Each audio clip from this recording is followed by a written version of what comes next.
I spent 3 years gathering pearls in the richest waters of the world, yet so poor that every meal consists of wild vegetables with thin porridge. But I gather pearls non-stop every single day, and even exchanged priceless pearls for a bag of ordinary rice. I was originally a noble scion from the Dayao imperial dynasty under the rule of the Blood Lotus sect. Later, the family was defeated in the power struggle. Once fallen from power, the entire family was sent to the Blood Lotus sect, registered as a criminal. Every day, pearls are harvested from Blackwater Lake and handed over to the Blood Lotus sect. It's just that over all these years, almost none of the convicted sent and ever make it back alive. Ordinary people would freeze to death from the energy of Blackwater Lake. It was as if he had been swallowed by some unknown underwater creature. But fortunately, there was still a glimmer of hope. Registered as a criminal. A light screen, visible only to him, quietly appeared before his eyes. Name, Shen Yi. Name, Shen Yi. Name, Shen Yi. Name, Shen Yi. I was originally a noble scion from the Dayao imperial dynasty under the rule of the Blood Lotus sect.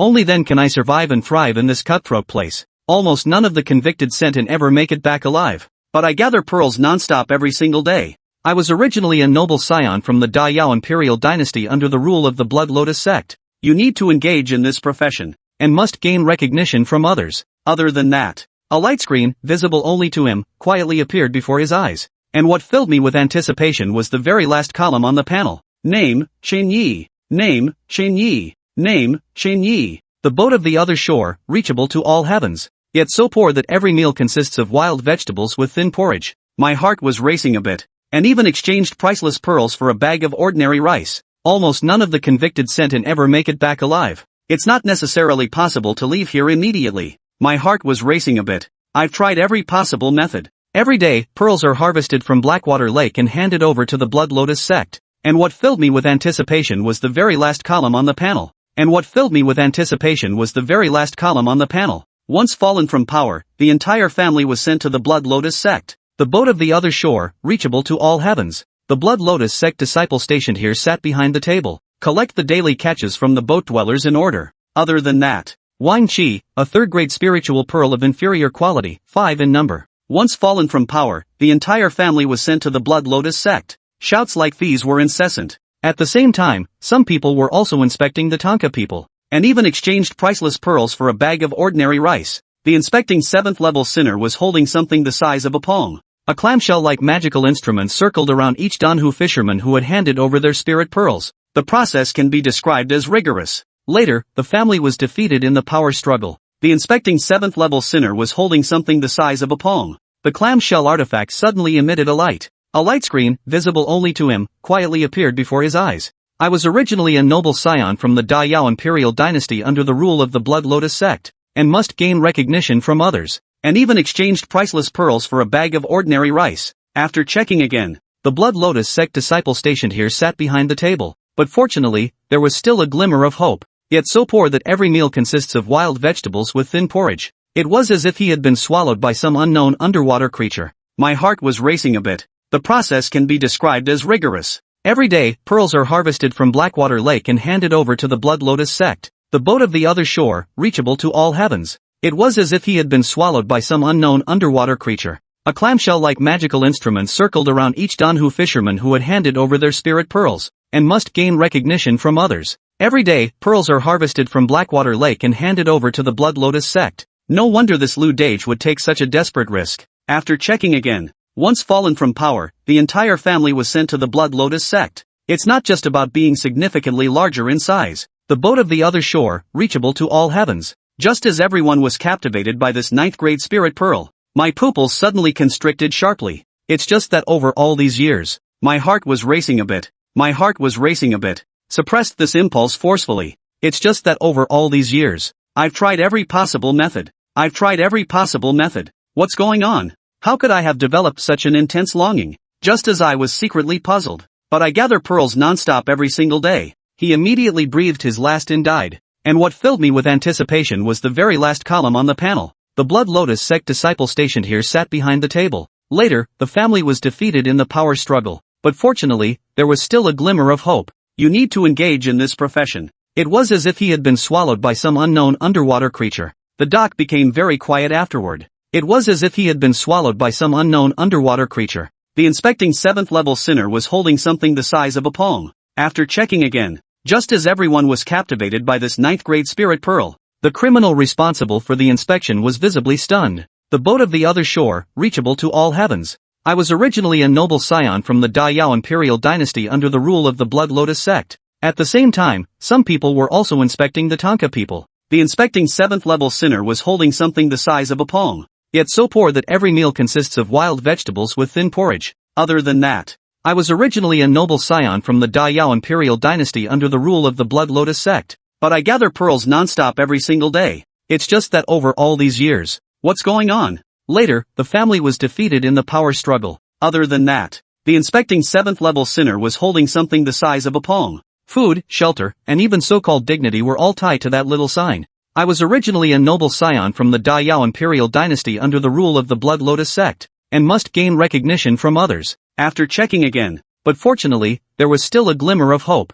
I was originally a noble scion from the Daiyao imperial dynasty under the rule of the Blood Lotus sect. Almost none of the convicted sentin ever make it back alive. And what filled me with anticipation was the very last column on the panel. It's not necessarily possible to leave here immediately. The inspecting 7th-level sinner was holding something the size of a palm, and must gain recognition from others. But I gather pearls non-stop every single day. It's just that over all these years, and even exchanged priceless pearls for a bag of ordinary rice. Later, the family was defeated in the power struggle, just as everyone was captivated by this ninth-grade spirit pearl, yet so poor that every meal consists of wild vegetables with thin porridge. How could it disappear in the blink of an eye? It was as if he had been swallowed by some unknown underwater creature. I was originally a noble scion from the Daiyao imperial dynasty under the rule of the Blood Lotus sect. We're following so cautiously. He still ended up finding out. A light screen, visible only to him, quietly appeared before his eyes. He immediately breathed his last and died. But I gather pearls non-stop every single day.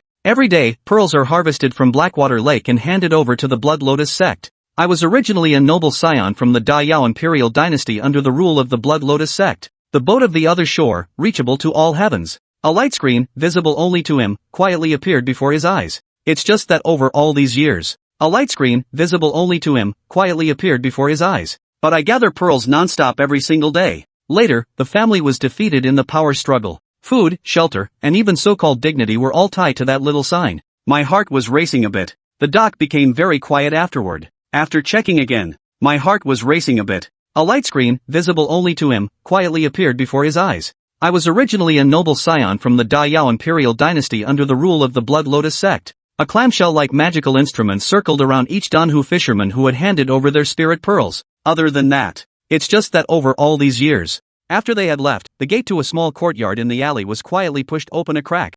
Chen Yi emerged from behind the door, his expression solemn. He had noticed someone following him while they were on the road. Therefore, as soon as he turned into the alley, he sprang into action, using both hands and feet to climb into the courtyard at an incredible speed, narrowly shaking off his pursuers. He had overheard every word of Zhao Qiu and the others' conversation. Sure enough, he had been targeted. Over the past 2 months, relying on the sensory abilities of the spirit clam, he had been making steady progress and leveling up too quickly, which had inevitably drawn the attention of those with ulterior motives. This time he managed to escape, but what about next time? Was he really going to keep running like this forever? It was clear he needed to find a way to protect himself. Chen Yi clenched his fists tightly, and the image of the ninth-grade spirit pearl on the pier, along with the intense longing that had emanated from his soul at the time, involuntarily flashed through his mind. That feeling was too real. It was definitely not normal. Could it be that the activation conditions for the Beyond the Shore boat are somehow connected to the spirit pearl? Chapter 2, The Boat to the Other Shore. Chen Yi walked through the muddy streets of the small town, feeling a sense of dread. Many women stood by the roadside, their eyes vacant and lifeless, staring blankly at passers-by. From their complexion and occasional mannerisms, it was clear that these women had once been pampered young ladies of privilege. Yet now, whether you were once a member of the imperial family or a princess, you must submit to the harsh reality. Especially in a place like Blackwater Lake, a woman's fate was often even more tragic. Men at least could die for pearls, even though the job was dangerous and could cost them their lives at any moment. At least it provided enough to survive. But these women are different. Due to their weak constitutions, they cannot endure the cold and dampness of Blackwater Lake and can only survive by doing menial labor.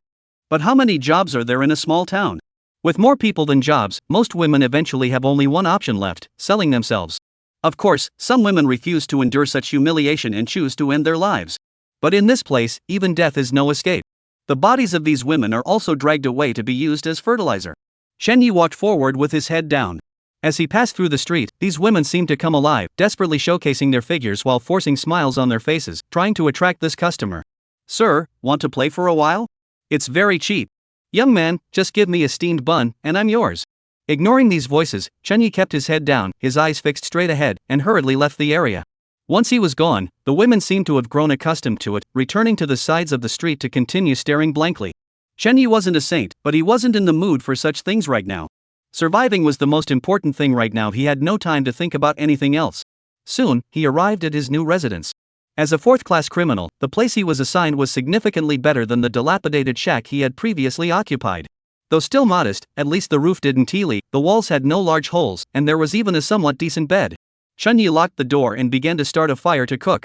A small handful of polished rice was boiled into a thin porridge, wheat cakes were roasted over the fire until golden brown, and a few slices of smoked meat, thin as moth wings, sizzled over the flames, releasing an enticing aroma. Chunyi devoured the food greedily. As soon as it entered his stomach, it was digested and absorbed, transforming into precious nutrients that nourished his weakened body. This was the power of his innate physique at work. This ability allowed him to absorb the maximum nutrients from food. Even coarse grains could be converted into energy to nourish his body. Chunyi even began to wonder if, once his level increased further, he might truly be able to survive by eating grass like a cow or horse. After eating his fill, Chunyi began planning his actions for the next day. Previously, to avoid danger and unnecessary attention, Chunyi had been staying on the outskirts of the pearl harvesting area. Although the core region produced the highest quality spirit pearls, he had never ventured there. However, after witnessing the 9th grade spiritual pearl at the dock, Chunyi's desire had become impossible to suppress. Additionally, he had already caught the attention and covetous glances of Zhao Qiu and others. At this point, his top priority was to quickly enhance his strength rather than continue to hide his abilities. With that in mind, Chunyi immediately began preparing the items he would need for tomorrow. There wasn't much to prepare, aside from essential clothing. The only item of real value was a dagger. This dagger had been traded by Chunyi for 2 days' worth of rations from a newly arrived convict. It had a lavish design, with the handle even inlaid with numerous gems, all of which Chunyi had already picked off. That thing was useless except for being uncomfortable to hold and easy to spot.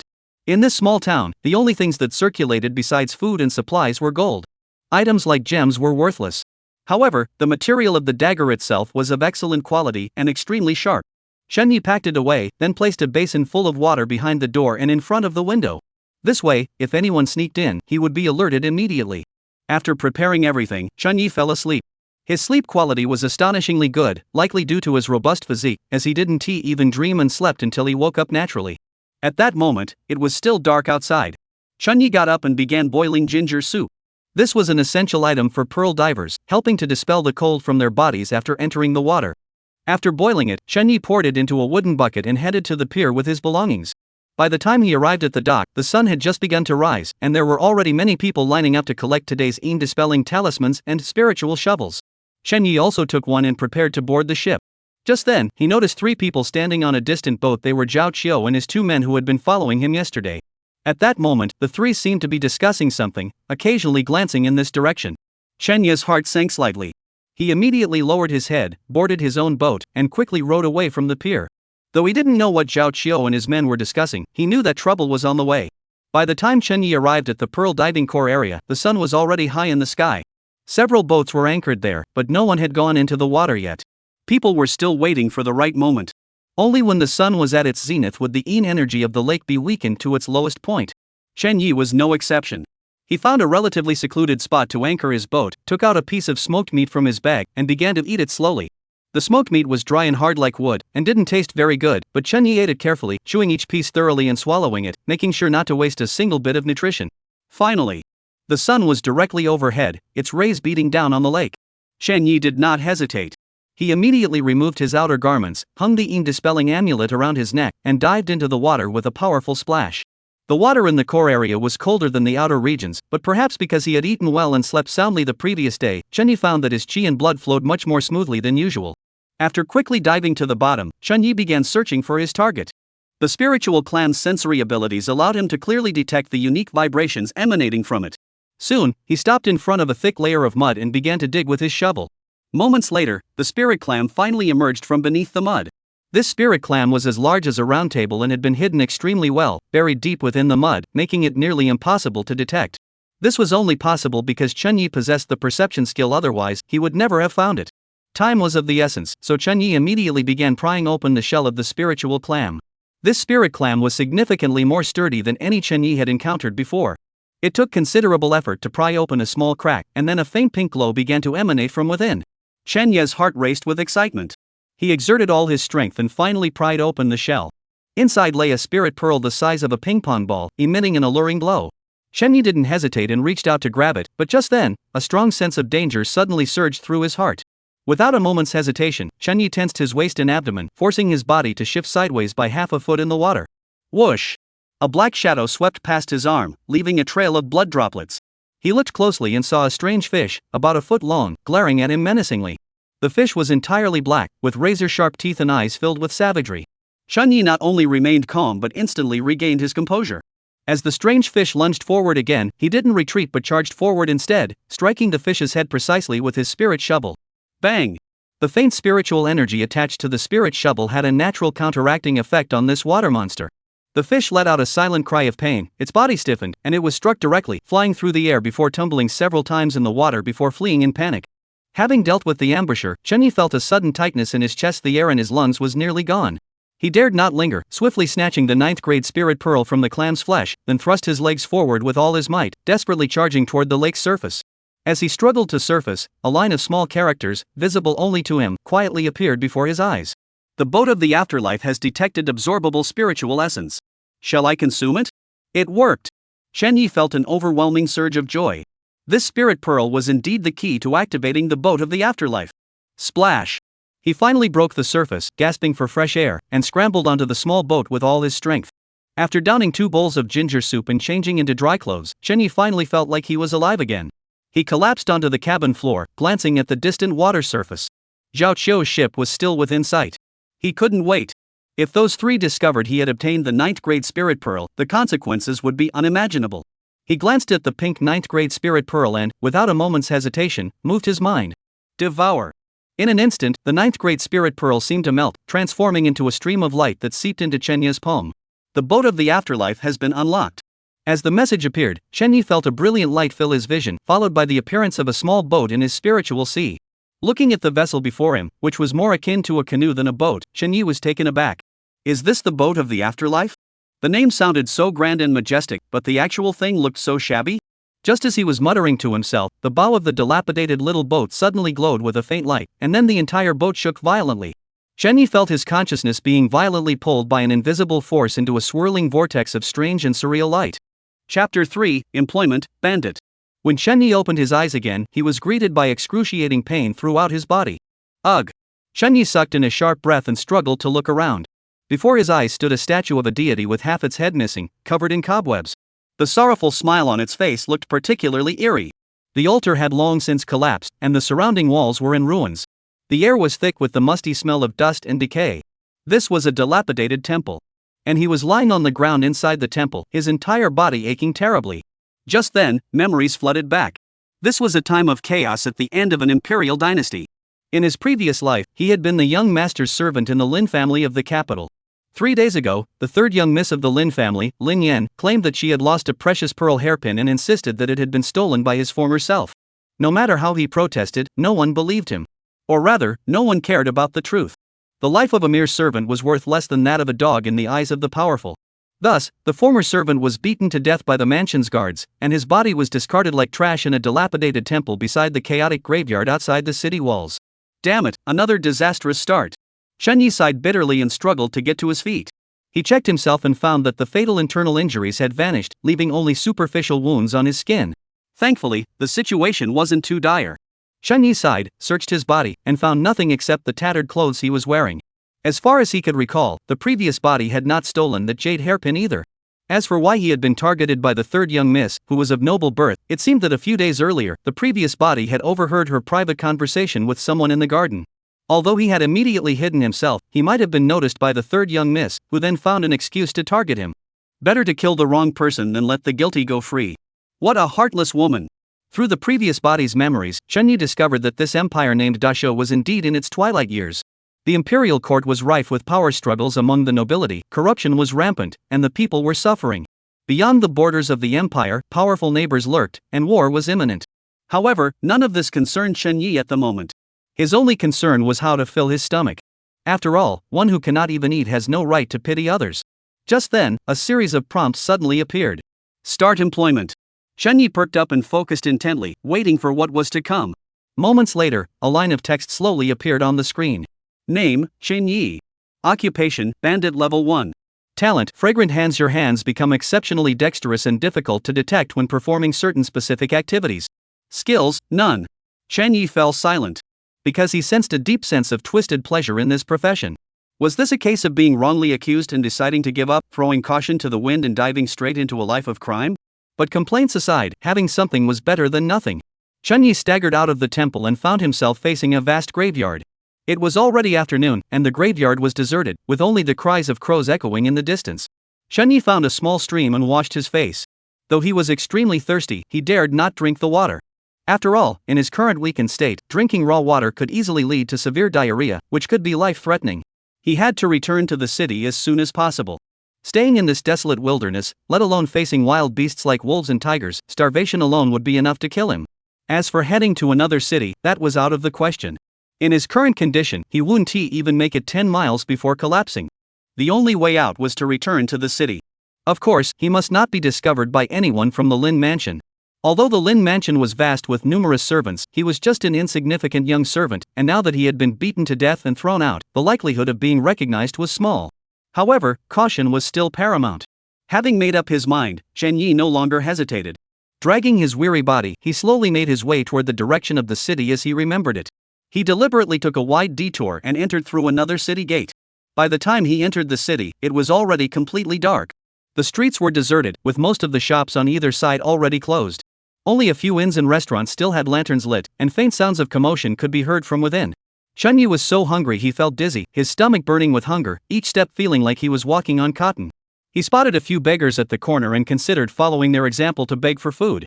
But as soon as he made a move, the beggars all turned to him with fierce glances, like wild dogs guarding their food. It was clear that this area had its own territory, and it was claimed by someone. Shenyi had no choice but to retreat to a dark corner of the wall, leaning against it as he slowly sat down, intending to rest for a moment before looking for another opportunity. The spot where he sat was right next to a restaurant, and the aroma of the food kept wafting into his nose, making Shenyi's hunger grow even more intense.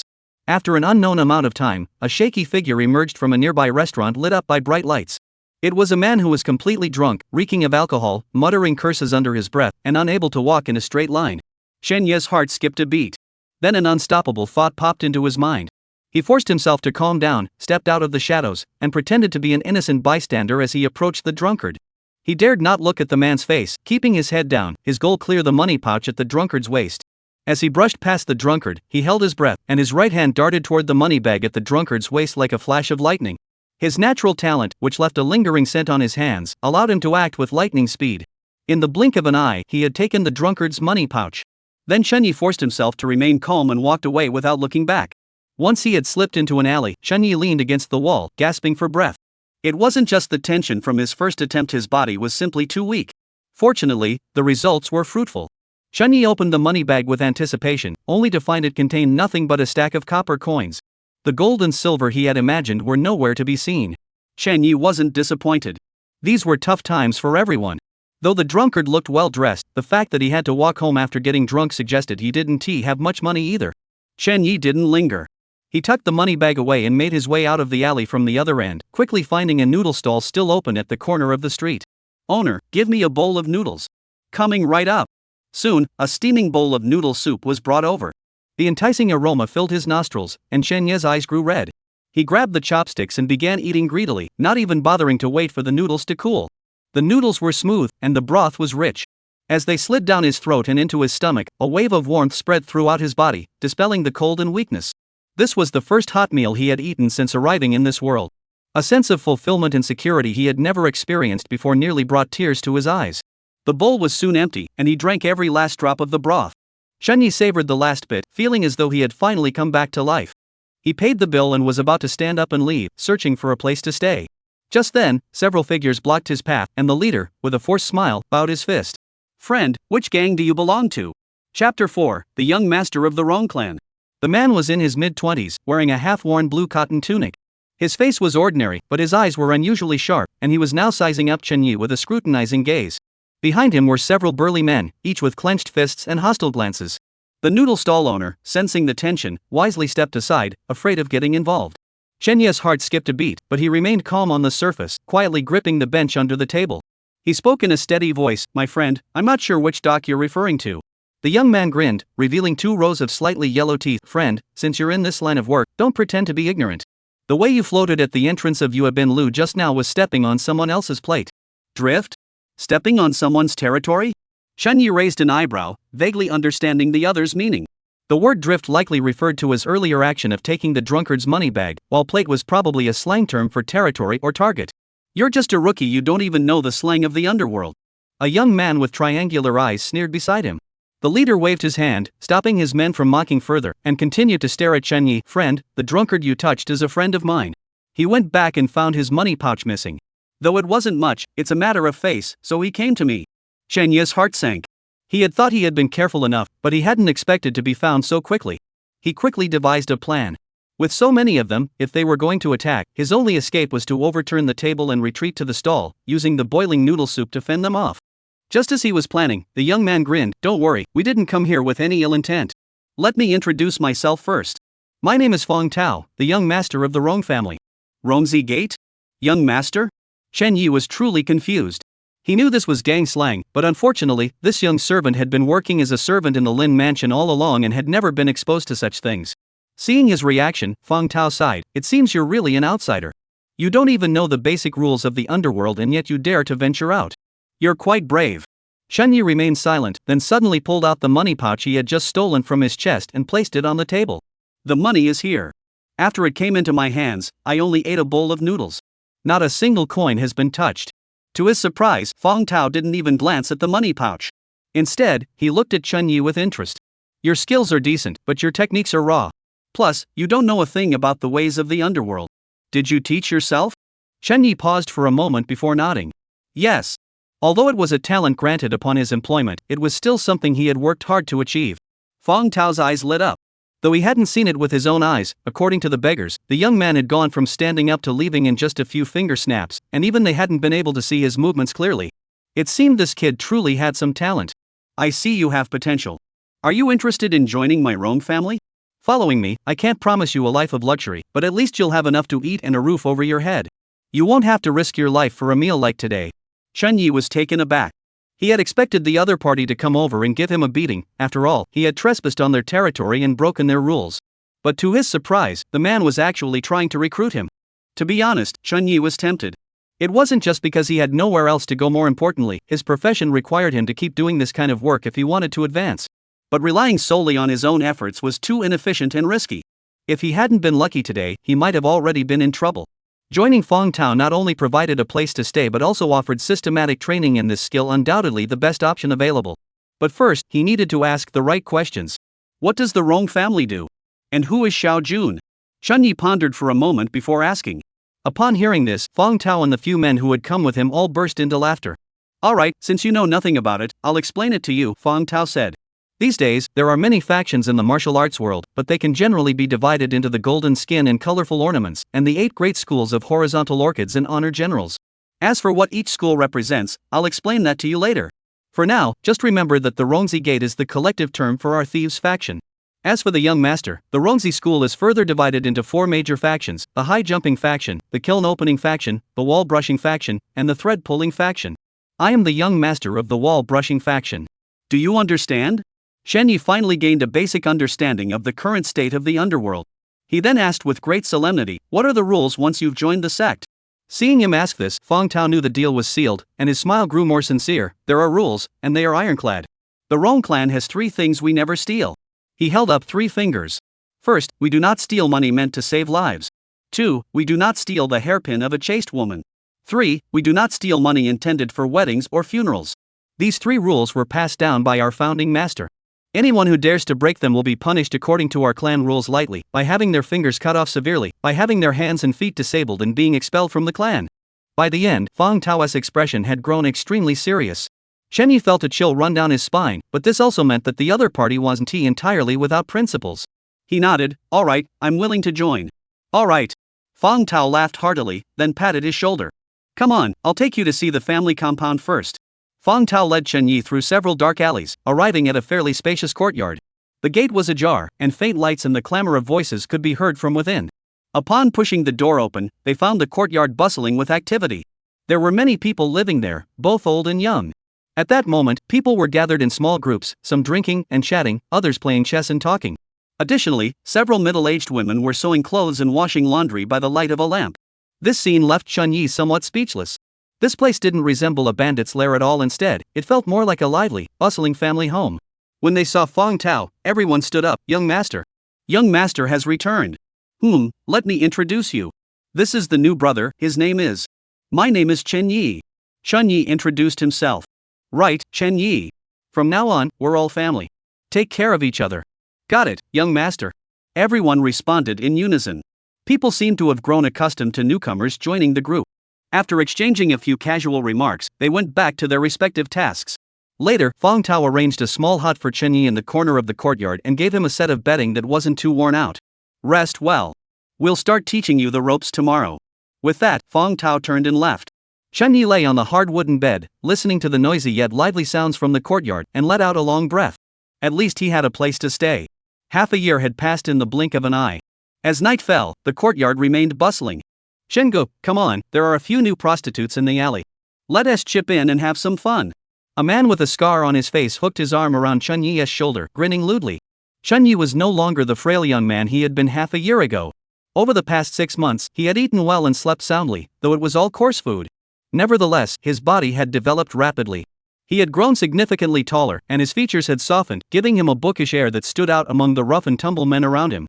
He smiled and politely declined. No, thanks, Li Gu. You guys go ahead.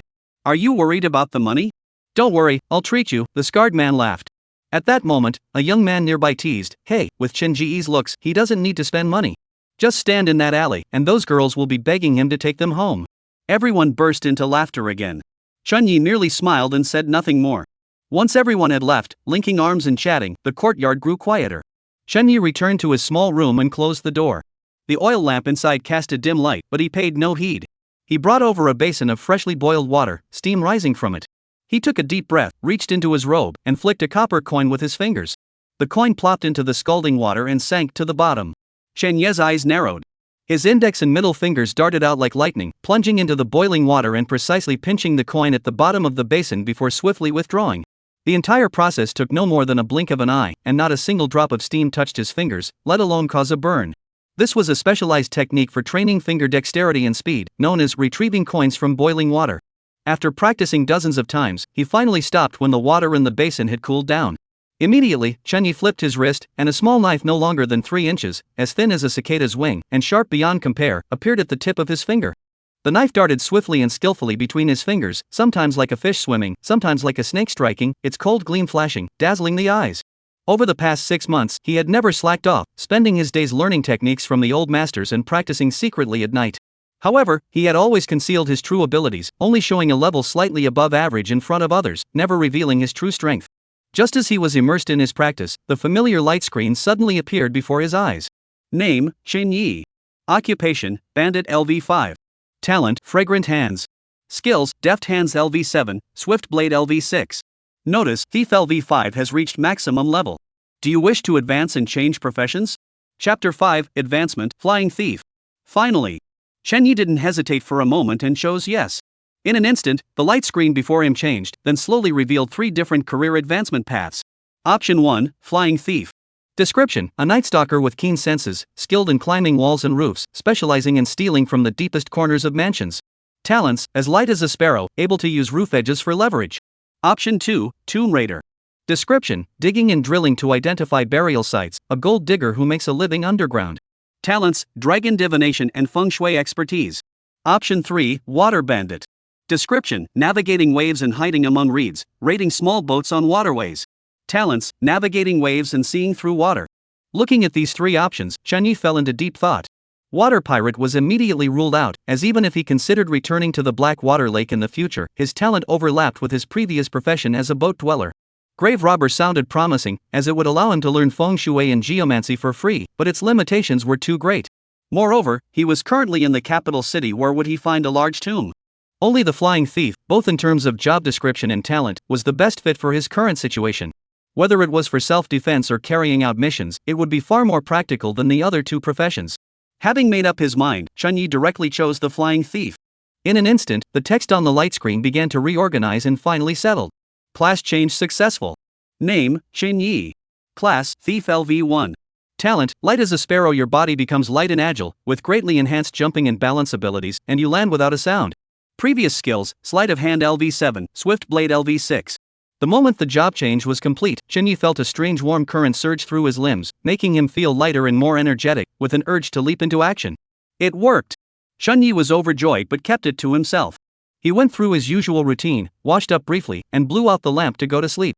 The next night, when the courtyard was completely quiet, Chunyi rose silently and slipped out of the courtyard like a cat. He moved swiftly through the darkness and soon arrived at the ruins of an old city wall.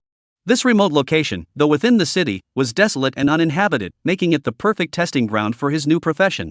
Chunyi looked at the crumbling city wall before him, which stood over 10 meters tall. He took a deep breath, then bent his knees slightly and burst forward with all his strength. Whoosh! His entire body shot upward like a projectile from a catapult, soaring over 3 meters into the air. When he landed, his toes touched the ground lightly, and his body steadied itself without making a single sound. Is this the bonus from the light as a sparrow talent? Chunyi's eyes lit up, and he immediately charged toward the wall again. This time, at the peak of his jump, as his old momentum faded and new momentum hadn't yet built up, Chunyi's toes lightly touched the wall, and his entire body leaped upward once more. Whoosh, whoosh, whoosh. In just a few breaths, Chunyi had successfully scaled the city wall. The howling night wind rustled his clothes. Looking down at the city below, now deeply asleep, Chunyi felt a surge of heroic spirit in his chest. He even felt a momentary illusion that, if he wished, he could go anywhere in this vast capital city, to any of its thousands of households. Of course, this was merely an illusion born from the growth of his strength. After all, Chunyi was well aware of his current limitations. Although he had been blessed with natural talent, he still lacked too much in terms of skills. All of this would require time and practice. Nevertheless, Chunyi remained confident. He cast his gaze far ahead and faintly saw a massive palace in the north. That was the imperial palace of the great Zhao dynasty. Gazing at the dazzlingly lit, sprawling palace complex, Chunyi's eyes sparkled with excitement. Once he has the strength, he must visit that imperial palace. Speaking of which, there's also the Lin family. Although it was his previous incarnation who had died, since he had inherited the other's body, he must also bear the karmic consequences.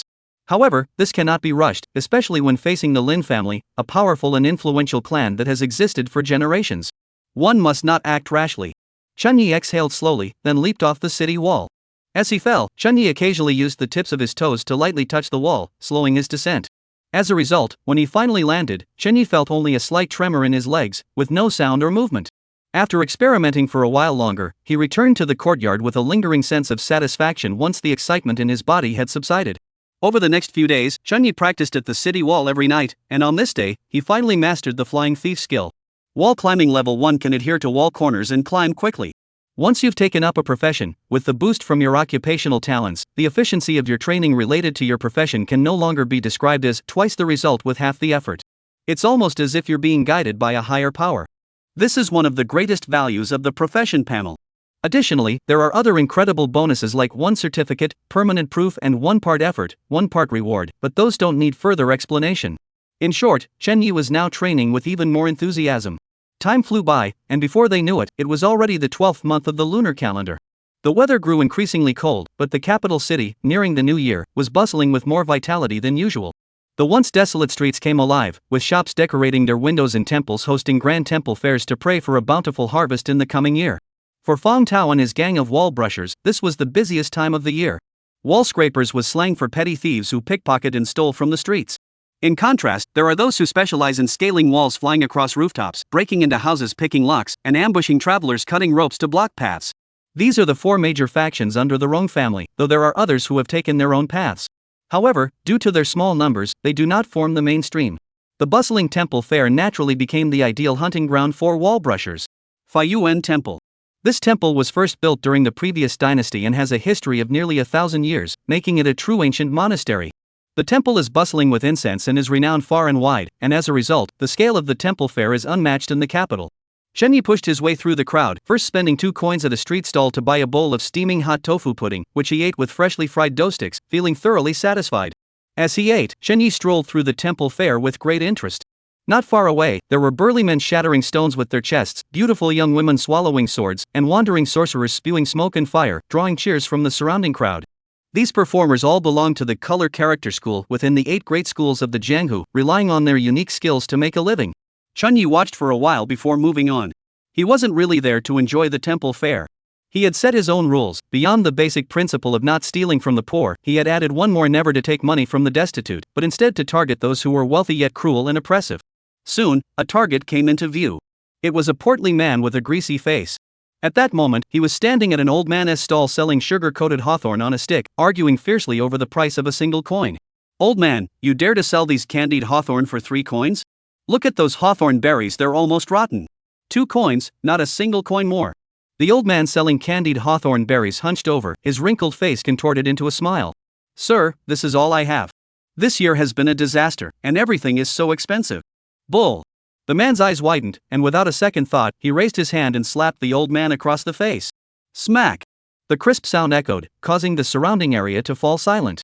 The old man stumbled backward, his face swelling rapidly on one side, with a trickle of blood seeping from the corner of his mouth. He dared not utter a sound, his eyes filled with fear and humiliation.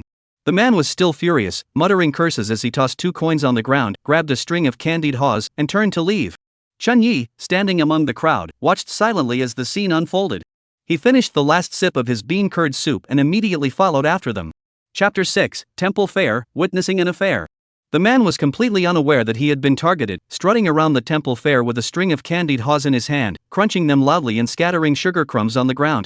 Chunyi followed slowly behind, like a patient hunter. The temple fair was crowded, but the man was clearly on guard, keeping his money pouch tucked deep inside his robe, covered by a thick cotton coat, making it nearly impossible to steal.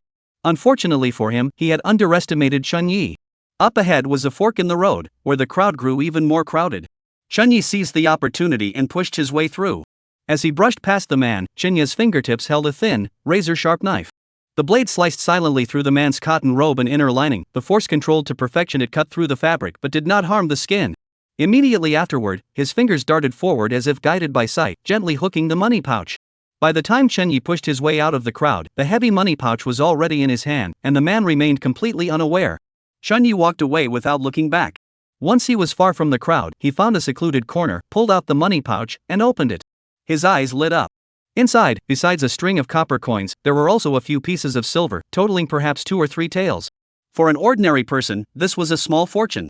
Chunyi emptied the coins into his empty money pouch, filled it with stones, then strolled into the temporary outhouse set up at the temple fair and casually tossed it into the pit.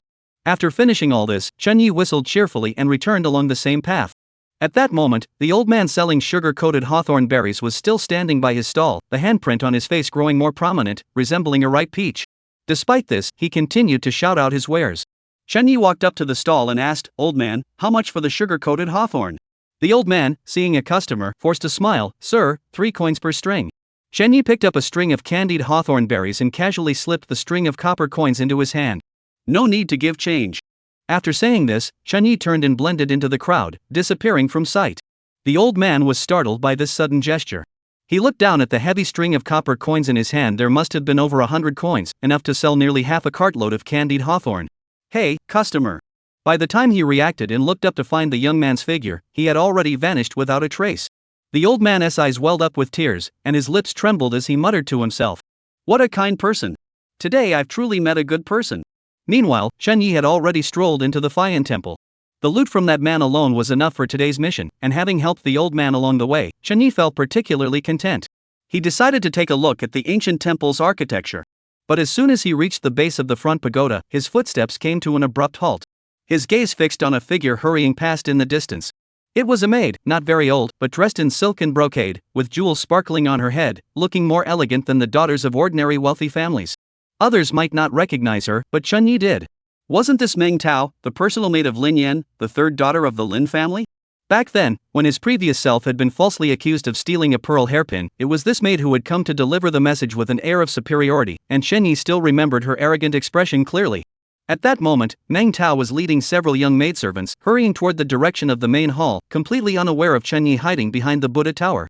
Even if she had noticed, it wouldn't have mattered. Over the past half year, Chunyi had grown significantly taller, and his features had changed considerably. Therefore, even if it were Meng Tao, or even someone who had known him before, they might not recognize him at first glance. After Meng Tao had gone far away, Chunyi emerged from behind the Buddha tower, feeling a bit puzzled. Why was she here? Could she be in trouble? With that thought, Chunyi quietly followed her. Upon approaching the main hall, Chunyi noticed that the area had already been cleared. A dozen or so burly men dressed in uniform attire, with standard-issue long knives at their waists, stood on either side, blocking all the pilgrims from entering. From their attire, Chunyi immediately recognized them as the private soldiers of the Lin family. Sure enough, it was Lin Yan, the third young miss of the Lin family, who was as precious as gold and jade. Otherwise, they wouldn't have been able to muster such a large force and force a 1,000-year-old temple like Fian Temple to clear the area on command. But the question was, what was she doing here? Chunyi didn't believe for a moment that this woman had come to the temple simply to pay her respects to the Buddha. Moreover, there's something fishy about this. If Lin Yan really came here to burn incense, the scale of the operation should have been much larger. At the very least, the entire Fian Temple should have been sealed off. Don't think this is impossible. The Lin family is a powerful and influential clan, and it's not uncommon for their direct female relatives to have the temple completely cleared when they come to burn incense. So why didn't she do that? With a mind full of questions, Chunyi retreated to the shadow of a large tree in the distance, suppressed his aura, and observed quietly. After about a minute and a half, the main hall doors opened. Surrounded by a crowd of maids and servants, a stunningly beautiful woman dressed in luxurious fur robes slowly emerged. This woman had a slender figure, a beautiful face, and an air of innate arrogance and nobility about her. It was Lin Yan. Upon seeing her, Chunyi felt an overwhelming urge surge within him, desperate to rush forward and kill her with a single blow. This must be the memories of his previous life resurfacing. Fortunately, Chunyi quickly restrained himself. After all, the fully armed private soldiers of the Lin family were not far away. If he were to charge forward, the most likely outcome would be failing to kill her and instead exposing himself. Endure. There would be plenty of opportunities to deal with her later, Chunyi thought to himself. Meanwhile, Lin Yan, after finishing her incense offering, did not leave immediately but instead began to explore the temple with great interest. Chunyi furrowed his brows. There was no doubt about it, this woman had ulterior motives. So Chunyi continued to follow her discreetly from a distance. Lin Yan and her entourage walked slowly, stopping here and there, until they finally arrived at a secluded side hall. Lin Yan entered the side hall, while the maids and servants remained outside. Chunyi hid behind a tree in the distance, watching the tightly closed hall doors, his suspicions growing even stronger. What on earth is Lin Yan up to? Could it be she's having an affair with one of the monks in this temple? Using the pretext of paying respects to the deities, she's come here to meet her lover in secret? But the moment the thought crossed his mind, he dismissed it. No, that couldn't be it. During the earlier clearance, not even the ordinary monks were allowed to stay. Even the abbot of Fian Temple had been politely escorted out. So it couldn't be a monk. Just as Chunyi was puzzled, Meng Tao led several maidservants and hurriedly approached from another path. One of the women was taller than the other maidservants, and she kept half her face covered with a plain white silk handkerchief, revealing only her eyes. She walked quickly, as if afraid of being seen. They quickly entered the side hall, and the door closed again. Chunyi stood in the shadows behind a tree, his mind racing as he replayed the scene he had just witnessed. The way she walked, the straightness of her spine, and the familiar outline of her figure. A scene buried deep in his memory suddenly overlapped with the scene before his eyes. It was him. The man whose former self had been caught in the Lin family's backyard garden, having a secret meeting with Lin Yan. Chapter 7, The Eight Greats Debate Art. Upon realizing this, Chunyi couldn't help but feel a mix of laughter and tears. He never expected that his predecessor had stumbled upon an affair once, and now he had done the same. This Lin Yan was truly daring. Even before she was married, she dared to sneak into a temple to meet someone in secret. Although he had obtained this crucial information, Chunyi pondered for a moment before quietly retreating. The reason was simple: he had no ability to intervene in this matter at the moment. Even if he knew that this third young miss of the Lin family was behaving improperly, what could he do? Families like the Lin clan, being high-ranking aristocratic clans, would never try to resolve the issue once they discovered it. Their first reaction would be to eliminate the person who exposed it. And he himself had no roots here. Although he had been promoted to a flying thief, the disparity in strength was still too great. Therefore, the wisest choice was to withdraw for now. Of course, this didn't mean he was letting the matter drop. Chunyi etched it deeply into his heart, plotting to find an opportunity in the future to expose this matter, and the bigger the better. At that moment, the side hall was filled with the scent of incense. Lin Yan lay lazily on the man's muscular chest, her delicate fingers tracing circles, her voice filled with resentment. "Cousin, you have no idea how I've been these past 2 months. My mother has been watching me closely, not allowing me to step out of the courtyard. If it weren't for the excuse that the wish I made last year came true and I needed to come to fulfill it, I wouldn't have been able to see you today." The man embraced her and whispered comfortingly, "Yin Yin, you've been through so much. It's all my fault for being so careless last time and letting my aunt discover our secret. This man was Lin Yan's distant cousin, named Zhou Xian. The two had been secretly involved for 2 years and were already in a casual relationship. It's not just that she discovered the truth. Lin Yan sat up, the silk blanket slipping off to reveal a patch of snow-white skin. My mother said she wants to marry me off as soon as possible. At the thought of this, Lin Yan couldn't help but feel furious. Zhou Xian heard this, and a flash of cruelty and joy crossed his eyes, but he quickly replaced it with a gentle and affectionate expression, pulling Lin Yan back into his arms. Yan, don't worry. I'll never let you marry anyone else. You're mine, and you always will be. His sweet words melted Lin Yan's heart, and the two soon began to roll around again. Chen Yi, of course, had no idea what was happening inside the palace. Over the next 2 days, the temple fair remained bustling, but Chen Yi did not see anyone from the Lin family again. Time flew by, and before they knew it, the new year had arrived. The festive atmosphere of the capital gradually faded, and life in the large courtyard returned to its usual tranquility. Chen Yi, in 2 days, it will be the day when the major gangs in the capital gather to showcase their skills. Come with me to broaden your horizons, Fang Tao said, sitting by the table and wiping his short sword. Showcase their skills? Chen Yi asked curiously. Yes, Fang Tao nodded. In simple terms, it's about dividing up territories. The 8 great clans' golden skin and colorful ornaments, horizontal orchid and honorable magnolia gather together every spring.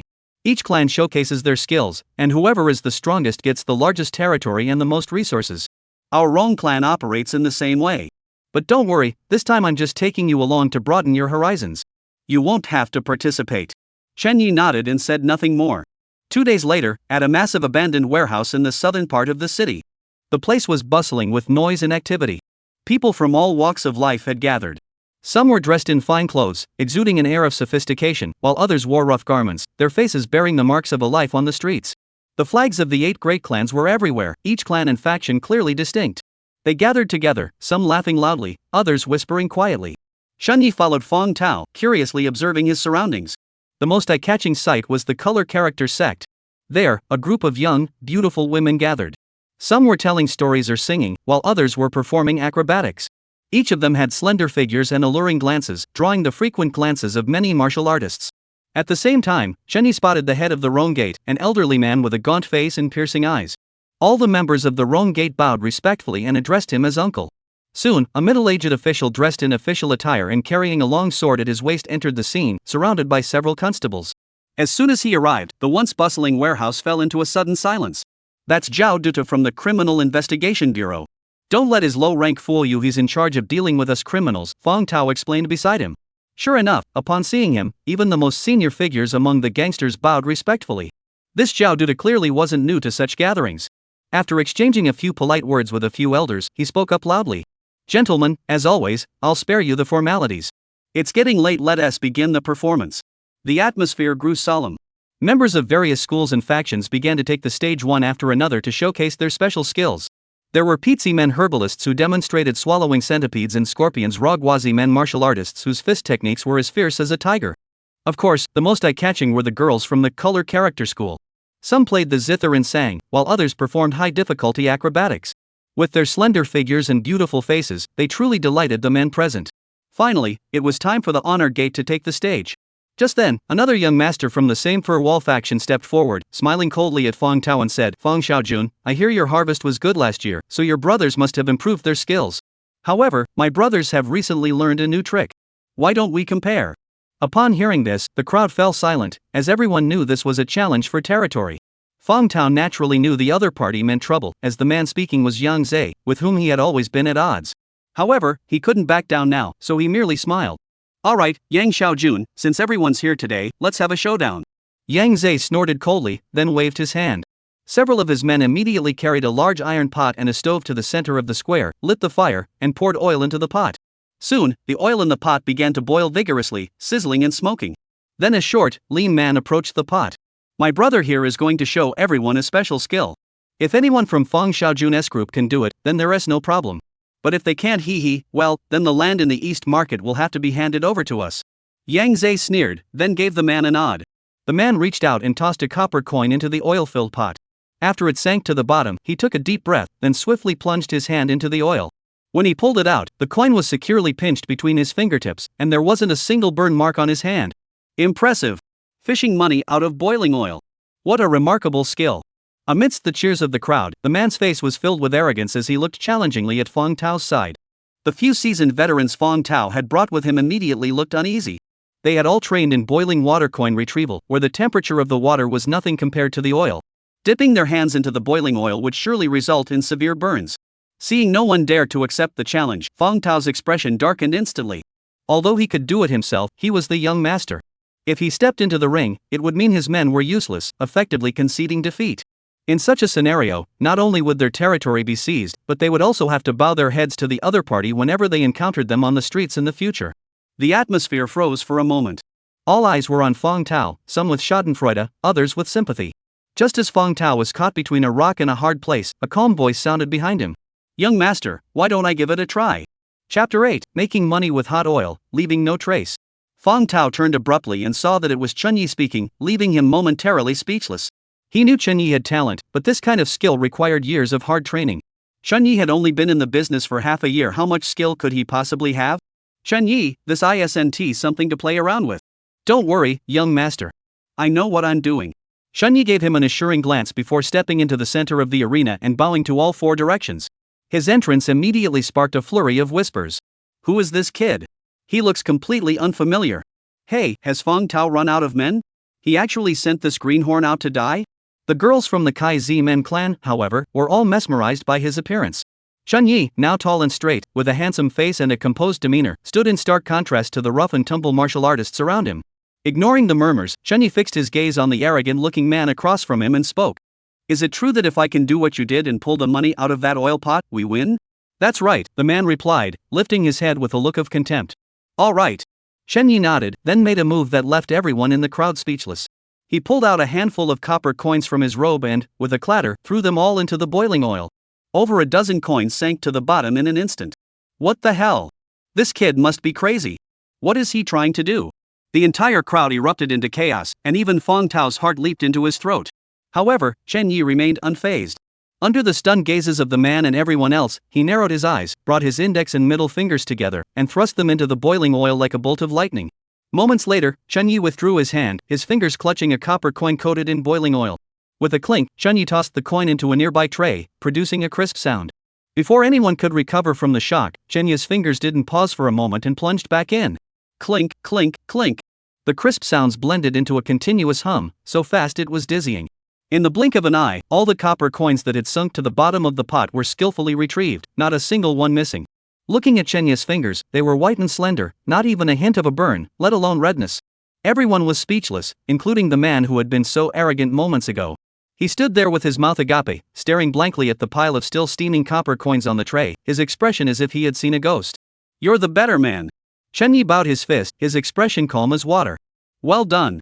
Fong Tao was the first to stand up, clapping excitedly and cheering.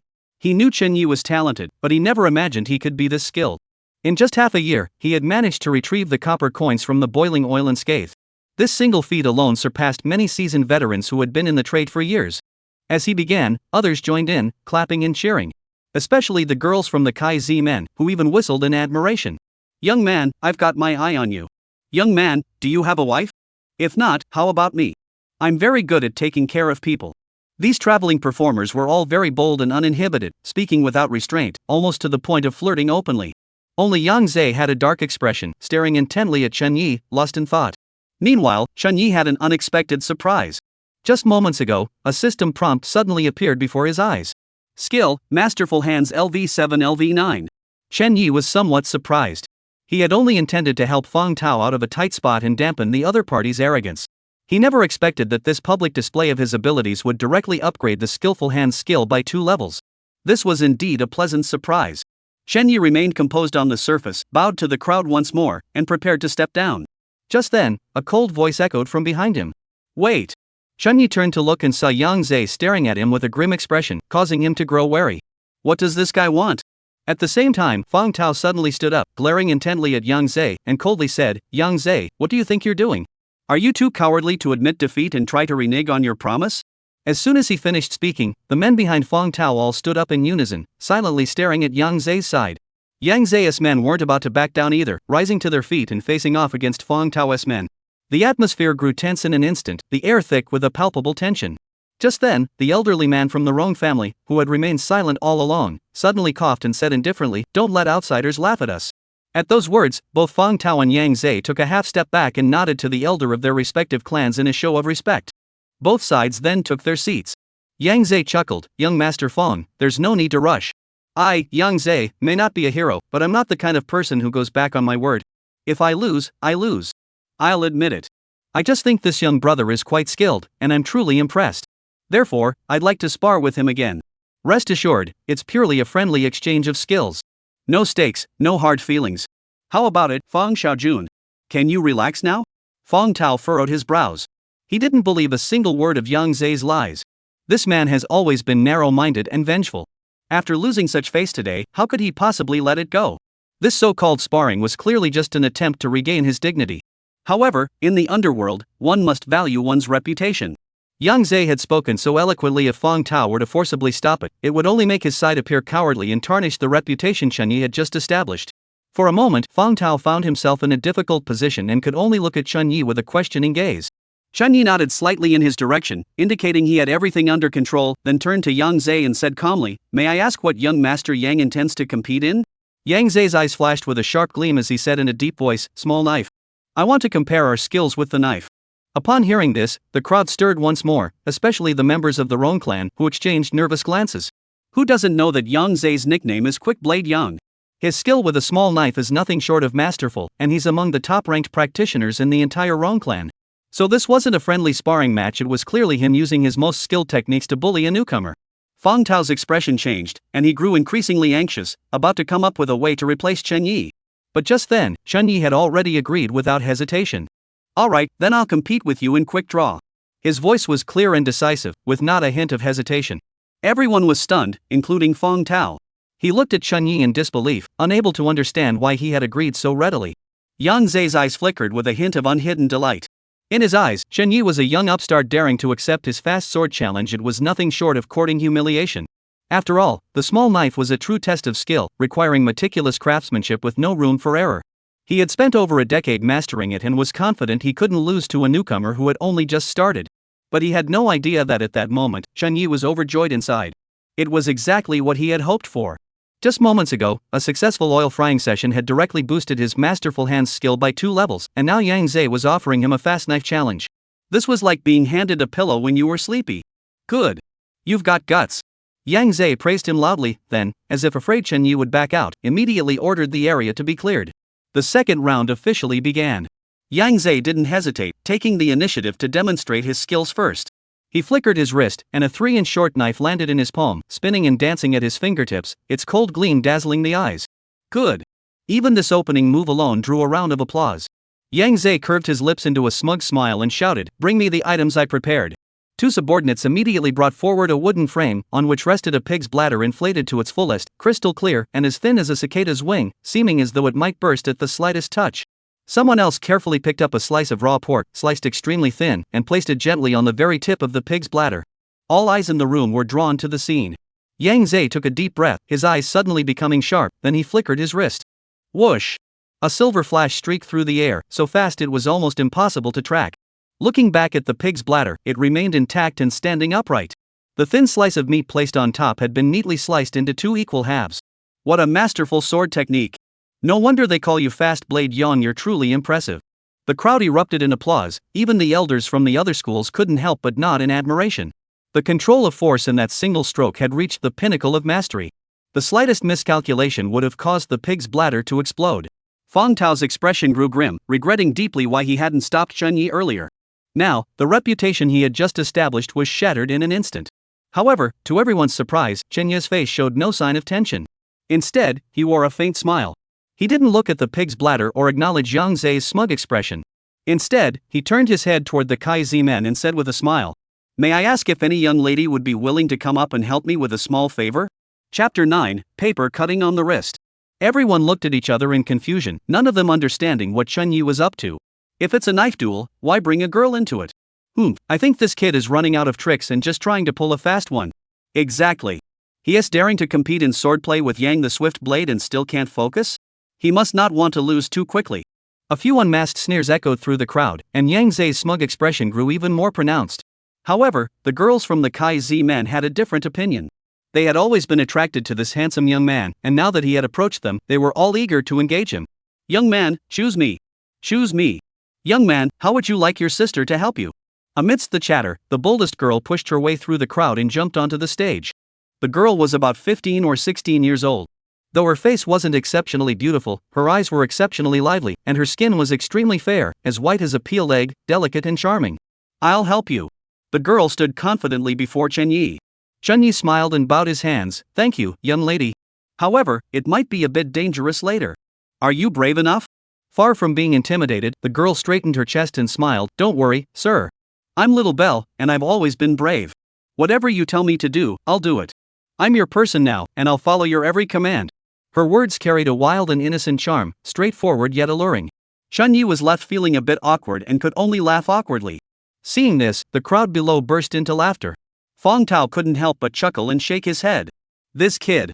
Why did you go and provoke these girls from the Kai Z men? These girls are all clever and mischievous. Even someone like me, who's been around the block a few times, has to keep my distance. They're not easy to deal with. At that moment, Chen Yi composed himself and addressed the young bell-ringing girl with a serious expression. Then I shall trouble you. Please roll up your sleeves. The young bell girl obediently rolled up her sleeves, revealing a slender wrist. Her wrist was slender and well-proportioned, with skin as smooth as white jade, fairer than snow, causing many men to stare in awe. Chen Yi asked someone for a plain piece of paper, soaked it in the basin of water, and then carefully laid it flat on the young bell ringer's arm. The soaked paper clung tightly to the skin, outlining the perfect curve with crystal clarity. After finishing this, Chen Yi took out his own thin-bladed knife, its edge glinting with a cold, eerie light in the light. He looked at the little bell one last time. Miss, if you're afraid, you can still back out now. Xiao Lingling not only wasn't afraid, but instead gave a mischievous smile, closed her eyes, and let her long eyelashes flutter slightly, looking as though she was ready to be plucked. Come on, I'm not afraid. Chen Yi's smile vanished instantly, and his entire demeanor changed abruptly. His gaze became focused and sharp. In the next instant, he took a sudden step forward and flickered his wrist. A flash of cold steel. Many people instinctively closed their eyes, unable to bear witness to the bloody scene. However, the expected screams and cries did not come. All that could be seen was Xiao Linggong's arm still hanging intact in mid-air, her fair skin showing not a single trace of blood. The wet piece of paper that had been tightly pressed against her arm had already snapped cleanly in half, forming two neat pieces. After a brief moment of silence, thunderous applause erupted. What a masterful sword technique! Impressive! The uninitiated watched for the spectacle, while the experts analyzed the technique. All the members of the Rong clan present were deeply shaken by the scene. They knew better than anyone else how difficult that single stroke had been. Though the pig's bladder was thin, it was still an inanimate object. This girl, however, was alive, and with her arms suspended mid-air, her muscles would tremble imperceptibly due to tension. At the same time, the wet paper was tightly pressed against the skin and had a curve to it. Under such circumstances, to cut it in two without injuring the flesh required control of force that was simply beyond belief. But Chen Yi managed to do it truly impressive. At that moment, the little bell also opened its eyes. She looked at her own arm, then glanced up at Chen Yi. Her eyes, as clear as autumn water, shimmered with an unusual light. On the other side, Yang Zhe's face had turned an ugly shade of red. He never imagined that his pride and joy, his signature technique, could be broken in such an unimaginable way by a mere novice. But deep down, he still felt a lingering sense of resentment. While the move was indeed stunning, it didn't quite feel like enough to completely overshadow him. This couldn't be considered a decisive victory. Just as his thoughts raced, trying to figure out how to regain his dignity, he saw Chen Yi whisper something else to the girl. Then, to everyone's confusion, the little bell raised her arm once more. Again? At that moment, Chen Yi moved. This time, he flipped his wrist, and the small knife no longer slashed but sliced horizontally. Swish! The blade glided across the girl's delicate skin. The half-sheet of wet paper still clinging to her arm was completely scraped off, like stubble shaved off by a razor, floating gently to the ground. The girl's arm remained as smooth as jade, not even a scratch, let alone a wound, and not even a single hair was harmed. The entire crowd fell silent. Everyone was stunned by that single stroke. Yang Zhe's face turned ashen. He knew he had lost completely, utterly defeated. Excellent! Excellent sword technique! In the midst of this deathly silence, Zhao Dusi, the head of the capture bureau, who had been sitting steadily, suddenly stood up and clapped his hands in admiration. Seeing his reaction, the other elders from various factions dared not linger, rising to join in the applause. For a moment, the praise rang out continuously. Chen Yi remained unfazed by the praise and criticism. He first bowed to Zhao Dusi and the other elders to express his gratitude, then turned to the little bell and said, "Thank you, young lady. The little bell-ringing girl gave a mischievous smile, suddenly leaned in close, tiptoed up, and whispered in Chen Ye's ear, "My real name is Wu Xiaorui. You must remember that, okay?" Before Chen Yi could react, Wu Xiaorui turned and left. Upon returning to the camp of the Kai Zi Gate, laughter and teasing immediately echoed from that direction. With that, the art competition came to an end. Due to Chen Ye's sudden emergence, the of the Rongzi Gate's Fuchang faction remained unchanged, and the other gates mostly maintained their positions from last year. This was undoubtedly the best outcome for Zhao Duxi, as a stable situation meant fewer troubles. Following the conclusion of the art competition, in accordance with martial arts tradition, a grand banquet was held at an inn near the warehouse. This was both a celebration and an opportunity for the various schools and factions to strengthen their bonds. After all, people from all walks of life lived in the same city, and it was important to maintain appearances. The main guest of the banquet was, of course, Zhao Duxi of the Capture Bureau. He was seated at the head of the main table, surrounded by the elders and young masters of various schools, who fawned over him with flattering words. Chen Yi, however, had made a name for himself with his remarkable performance today and was granted an unexpected seat, sitting right beside Fang Tao. Chapter 10, Opportunity Knocks, Plotting Revenge. After 3 rounds of wine and 5 courses of food, the atmosphere grew increasingly lively. Several young women from the Kai Zi Gate took turns approaching Zhao Duxi, holding wine cups and speaking in sweet, melodious voices. They kept pouring wine into Zhao Duxi until he was dizzy and disoriented, floating on a cloud of intoxication. As he grew more intoxicated, Zhao Duxi opened up, speaking with a smug expression, "I received an invitation yesterday. Do any of you know who sent it?" A gentleman from the Golden Character Gate immediately chimed in, "Oh? Which family is having such a joyous occasion that Zhao Duxi would place such importance on it?" Zhao Duxi chuckled, downed the rest of his wine, and then said proudly, "It's from the family of Lu Shilang of the Ministry of Personnel. His second son is about to get married, and the date is set for 10 days from now. The invitation was personally delivered to me. You must know that he's the head of the Ministry of Personnel. The Ministry of Personnel oversees the promotion and transfer of officials throughout the empire, holding power that far surpasses that of ordinary government agencies. Therefore, a deputy minister of the Ministry of Personnel is undoubtedly a prominent figure in the capital. For such a figure to send an invitation to Zhao Duxi, his influence was indeed considerable." Flattery poured in like a tidal wave, leaving Zhao Duxi dizzy with pride and growing increasingly arrogant. Chen Yi, sitting in the corner, listened to the flattery and found it utterly boring. He might as well use that time to practice his lightness kung fu at the abandoned city walls. He sipped his drink, calculating his gains for the day.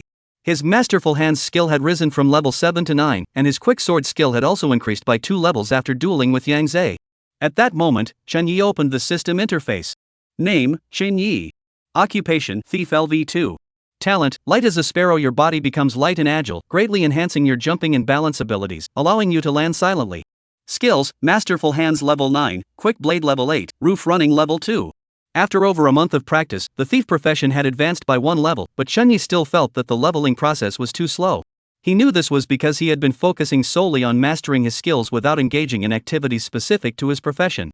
In simple terms, he couldn't just keep practicing skills in isolation, he needed to put them into practice. Just as Chen Yi was planning to find a wealthy merchant to practice on in a couple of days, Zhao Duxi suddenly lowered his voice. "Do you know which family's daughter is to be married to Lu Er, the second young master?" No one knew, and they all shook their heads. Zhao Duxi had been waiting for this reaction. He chuckled, surveyed the crowd, and finally revealed, "It's the Lin family, the third young miss of the Lin family." After saying this, he couldn't help but sigh with admiration. This is truly a match made in heaven. The Lin family is a century-old clan, and Lu Diren is a rising star in the imperial court. I hear that the second young master of the Lu family is also exceptionally talented and well-versed in literature. His future is undoubtedly bright. This marriage is truly the envy of everyone. Others heard this and assumed it was just another marriage between wealthy families, nodding in agreement and speaking with envy. But to Chen Yi, it sounded like a thunderclap. Lin family's third young miss? Lin Yen. Damn it, it's that woman. Chen Yi felt a surge of absurdity, even feeling a touch of sympathy for the Lu Er second young master he had never met. Before he had even entered the door, a green hat had already been tailored just for him. After all, just before the new year, Chen Yi had personally seen her run off to a temple to meet her lover. Wait, something's off. Upon recalling the incident at Fayan Temple earlier this year, Chen Yi suddenly realized something was amiss. After all, only a month had passed since then, yet rumors of the Lin family arranging a marriage for their daughter had already begun circulating? This doesn't align with the behavior of a prestigious family like the Lin clan. Moreover, the wedding was set for 10 days later. How rushed. Given the Lin family's wealth and status, marrying off a legitimate daughter should have required at least half a year of preparation, with the news spread throughout the city, a grand banquet hosted, and every extravagance spared no expense. Yet this time, the wedding was arranged in complete secrecy, with such a tight schedule, as if they were afraid of any delays. There's something off about this entire situation. It's as though the Lin family is in a hurry to get rid of their daughter, Lin Yan. Why the rush? A startling thought suddenly crossed my mind. Could it be that Lin Yan is pregnant? Once this thought arose, all the questions were suddenly answered.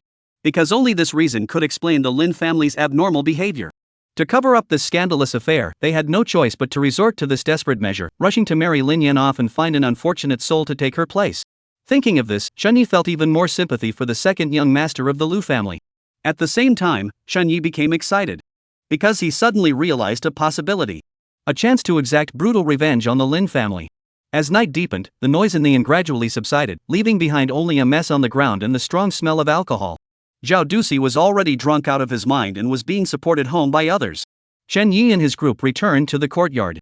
Fang Tao, who had drunk a few cups of wine, was still very excited and praised Chen Yi highly. The others, including those who had stayed behind at the courtyard, had all heard about today's events and were deeply impressed by Chen Yi. Chen Yi responded with a smile, addressing each one in turn. After a long day of turmoil, everyone was exhausted. After chatting for a while, they all returned to their rooms to sleep.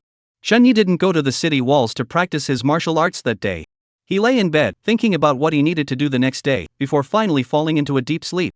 The next morning, as the sun rose, Chen Yi left the courtyard and first went to a tailor shop in the Eastern Market to buy a scholar's robe.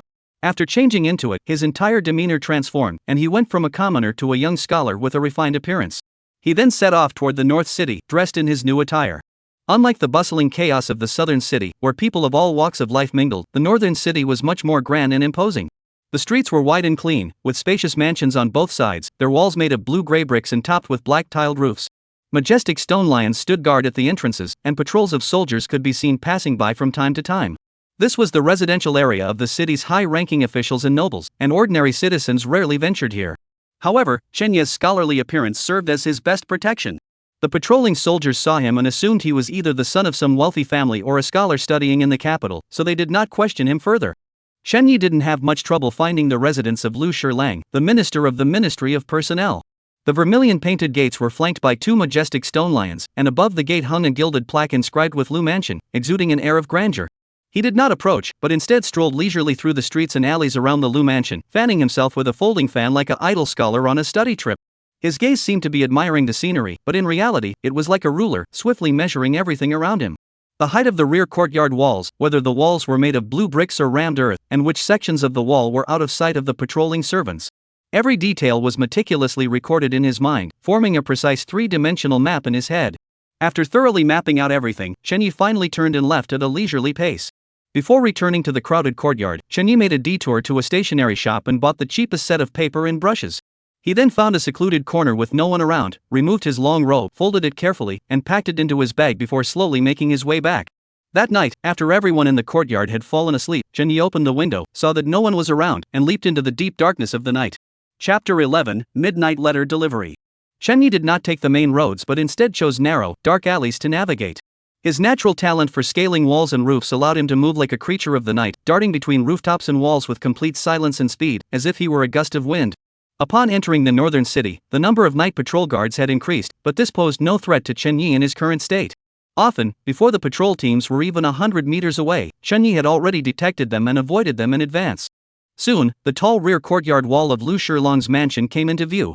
Chen Yi's toes touched the ground, and his body sprang up like a cat, silently scaling the wall. He listened carefully for a moment, confirming there were no dog barks or footsteps of night patrol servants inside the wall, before climbing over. This was the rear garden of the Lu Mansion, with rugged artificial hills and lush flowers and trees. Chen Yi did not linger for a moment, moving swiftly through the shadows of the trees and flowers. Upon reaching the front mansion, Chen Yi leaped onto the roof and cautiously made his way along the shadowed ridge. In this era, architectural regulations were strict. The type of residence one lived in was strictly determined by one's social status, and there was no room for error. Lu Shilang was a high-ranking official in the imperial court, and even though his second son had not yet entered officialdom, he was certain to be granted an independent, secluded courtyard. Following this line of thinking, Chen Yi quickly identified a target. It was a charming, secluded courtyard with a few bamboo shoots growing in the garden. The study in the main house was brightly lit. This must be the place.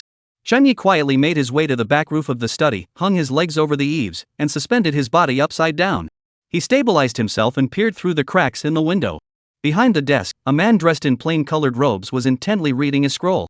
Though his face was indistinct, his silhouette suggested he was a young gentleman. Just then, a young servant entered with a tray of tea, whispering, "Second young master, it's late.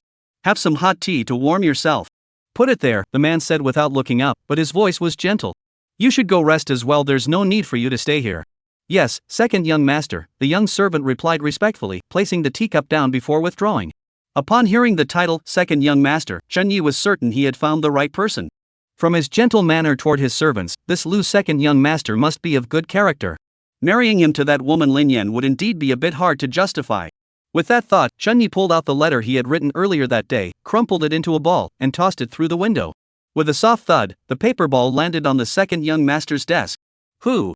Lu Jingcheng was startled and immediately stood up to look out the window. But outside, there was only the deep darkness of the night. No one was there. Just then, the young servant heard the noise and rushed inside. "Master, what's wrong?" "Nothing." Lu Jingcheng waved his hand, signaling the young servant not to panic. He then picked up the crumpled paper on the table, unfolded it, and discovered it was a letter. Upon opening it, Lu Jingcheng's expression immediately turned grim. The letter detailed how Lin Yan, the third young miss of the Lin family, had secretly met her lover in the rear hall of Fian Temple before the new year. Every detail was written clearly, as if the events had been witnessed firsthand. At the end of the letter, there was a special note: "If you do not believe this, you may secretly investigate at the Fian Temple." Moreover, the Lin family's hasty marriage of their daughter is highly likely because Lin Yan is already pregnant. The more Lu Jingcheng read, the more his expression darkened. From initial shock and disbelief, to half belief and half doubt, by the end, his face had turned ashen, and his hands, clutching the letter, trembled violently from the force of his grip. He wasn't a pushover. Though the letter's appearance was sudden, its contents instantly enlightened him. The Lin family's proposal had always been shrouded in mystery. Though the two families were of equal standing, they had little prior connection. When the Lin family came to propose, they adopted an extremely humble posture, and the wedding date was set with such urgency, as if they feared any delay might lead to complications. At the time, his father had thought the Lin family valued his academic achievements and was eager to form this alliance. But now it was clear this wasn't about valuing him at all. They were simply using him as a scapegoat. The thought of spending his days poring over classical texts in the study, keeping himself pure and virtuous, never even setting foot in a brothel, only to be forced to marry a woman who had already lost her virtue and might even be carrying another man as child was unbearable. Lu Jingcheng felt a wave of dizziness wash over him, nearly choking on his own blood. What a disgrace! Absolute disgrace! If it weren't for this letter that fell from the sky, wouldn't he have been forced to wear a green hat, raise another man's son, and become the laughingstock of the entire capital? For a scholar who held himself in such high esteem, this was more painful than death itself. The Lin family. What a despicable Lin family! Lu Jingcheng was so enraged that he trembled all over, disregarding the late hour, and turned to head toward his father's study. At that moment, Chunyi was hiding in the shadow of the roof, watching Lu Jingcheng's furious back, and couldn't he help but sigh in relief. He knew his plan had already succeeded by more than half. After all, few men could endure such an insult. Even if the letter he had sent contained no concrete evidence, once the seeds of suspicion were planted, nothing could stop them from growing. The Lin family wanted to use the Lu family as a scapegoat, but they didn't consider that the minister of the imperial secretariat wasn't someone to be trifled with. As the rising star of the court, he was at the peak of his power. Would he allow a century-old family to trample his dignity into the ground? Thinking of this, Chunyi felt a surge of satisfaction. He did not linger any longer. If he were discovered by the Lu Mansion's guards, it would only cause trouble. Thus, Chunyi flickered like a wisp of smoke, vanishing silently into the vast night. At the same time, in the study of Lu Shilong's mansion, the room was brightly lit, with the scent of sandalwood wafting through the air. Lu Ying, the current minister of the imperial secretariat, was in his late 40s, with a gaunt face and piercing eyes. Years of holding high office had given him an air of authority that did not require him to raise his voice. At that moment, he was holding the letter his son had crumpled in his hands, reading it word for word. Unlike Lu Jingcheng's rage, his face was as calm as a still pond, showing no sign of emotion. "Father! This is an unbearable disgrace." Lu Jingcheng stood beside him, his chest heaving violently, his voice trembling. "Our Lu family has always been upright and virtuous. You, my son, have always conducted yourself with integrity, never daring to stray from the path of righteousness. How dare the Lin family treat us this way? How dare they insult us so?" Lu Ying placed the letter on the table, glanced at his son, and then spoke slowly. "So what do you intend to do?" "Father, I cannot bear this humiliation." Lu Jingcheng clenched his teeth, his eyes nearly bursting with anger. "This marriage must be called off. Not only that, but I will make sure the entire capital knows what the Lin family has done." Lu Ying nodded. "I understand." Chapter 12, Ruined Reputation. Lu Ying then summoned a trusted steward, go investigate the Fian Temple. Find out if the third young miss of the Lin family visited there before the new year, who she met, and what she did. I want the results by dawn. Yes. The steward responded and vanished into the night. In truth, Lu Ying was already 7 or 8 parts certain in his heart. All the unusual behavior of the Lin family during the marriage proposal now made sense. Their humble demeanor and the rushed wedding arrangements had all stemmed from this. What a cunning move by this century-old family. However, having served in officialdom for many years, he had developed the habit of always seeking evidence. This letter was suspicious, and the identity of the person behind it, as well as their motives, remained unclear. If it were a scheme by a political rival aimed at sowing discord between the Lu and Lin families, acting rashly would only play into their hands.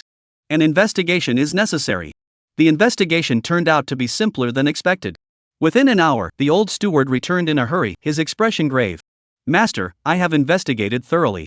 The young monk at Fian Temple remembers clearly that on the day in question, Miss Lin San did indeed go to burn incense, and she stayed alone in the rear hall for quite some time. All the information matched the contents of the anonymous letter perfectly. Lu Ying said nothing more, merely issuing a brief order. After dawn, load all the items sent by the Lin family onto the cart and return them all, not a single item left behind. Then tell them that this marriage is off, the Lu family will not proceed. Yes. The steward withdrew. Lu Ying glanced at his son, whose face was filled with grief and anger, and sighed softly. Go back to bed. I will give you an explanation for this matter. Yes. At that moment, Lu Jingcheng could say nothing, only forcing back his frustration, bowing his head, and then taking his leave. After he left, Lu Ying raised his teacup, took a sip, and his eyes were filled with coldness. The next morning, a shocking piece of news swept through the upper echelons of the capital. The Lu family, the minister of the Ministry of Personnel, had broken off the engagement. And they did so in the most ruthless and humiliating manner, returning everything the Lin family had sent, including the red marriage contract, exactly as it was. This was no longer just a broken engagement, it was a direct insult to the Lin family. Overnight, the entire capital was abuzz with speculation, with countless eyes fixed on the Lin and Lu families, waiting to see how this drama would unfold. At that moment, the Lin family was so tense the air felt thick enough to cut with a knife. The family head, Lin Hong, sat in the main hall, staring at the returned items, his face turning purple with anger, his body trembling. The Lin family had been established in the capital for a century. Had they ever endured such humiliation? Lu Ying, you've gone too far. Lin Hong slammed his fist on the table and stood up abruptly. Prepare the carriage. I will go personally to demand an explanation from Lu Ying. If he doesn't give me an answer today, the Lin family will not let this matter rest. At that moment, Lin Hong knew nothing of his daughter's scandal. His legitimate wife had kept the matter tightly under wraps, thinking only of marrying off her daughter quickly and passing this time bomb on to someone else. Therefore, Lin Hong was filled with anger and confusion. Soon, the Lin family's carriages arrived at the Lu mansion with great fanfare. To everyone's surprise, the gates of the Lu mansion were wide open, and Lu Ying stood there in casual attire, hands behind his back, as if he had known he was coming all along. Lu Shilang, what do you mean by this? Lin Hong jumped out of the carriage and demanded angrily, the marriage between our Lin family and your Lu family was a matter of great honor. Why are you humiliating my family in such a way? Facing Lin Hong's accusations, Lu Ying merely smiled, but his smile carried a bone-chilling coldness. Mr. Lin, please calm down. As for why the Lu family withdrew the marriage proposal, this matter, you should not be asking me. He paused, his words carrying a hidden meaning. Why don't you go back and ask your precious daughter what she has done?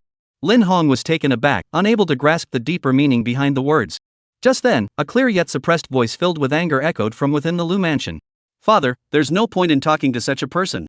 Lu Jingqing strode out, his eyes bloodshot, glaring intently at Lin Hong, completely disregarding the other party's seniority and the reputation of both families. He unleashed all the anger he had suppressed overnight. Lin family head. Do you have the nerve to question me? What do you think the Lin family thinks of me, Lu Jingcheng? Do you think I'm the biggest scoundrel in the capital? At the beginning of the year, your daughter, Lin San, and her lover met in secret at the sacred grounds of Fian Temple to commit adultery. Now that she is pregnant, you are rushing to find my Lu family to be the scapegoat, to raise that bastard child of yours. Though I, Lu Jingcheng, am unworthy, I have studied the classics for over a decade and understand the principles of propriety, righteousness, integrity, and shame. How dare you, the Lin family, commit such a despicable act and still have the nerve to come here and question me? This green hat is for your Lin family to wear. I, Lu Jingcheng, cannot accept it. His words struck like thunderclaps, echoing through the crowd. Lin Hong was struck speechless, frozen in place with his mind going blank. He had spent his entire life in the military and on the political battlefield, making tough decisions and taking lives. He had never been treated like this before, accused and berated in front of a crowd. He wanted to refute the accusations, to scream that the other was lying. But Lu Jingcheng's bloodshot eyes and the anger simmering beneath them were too real to be feigned.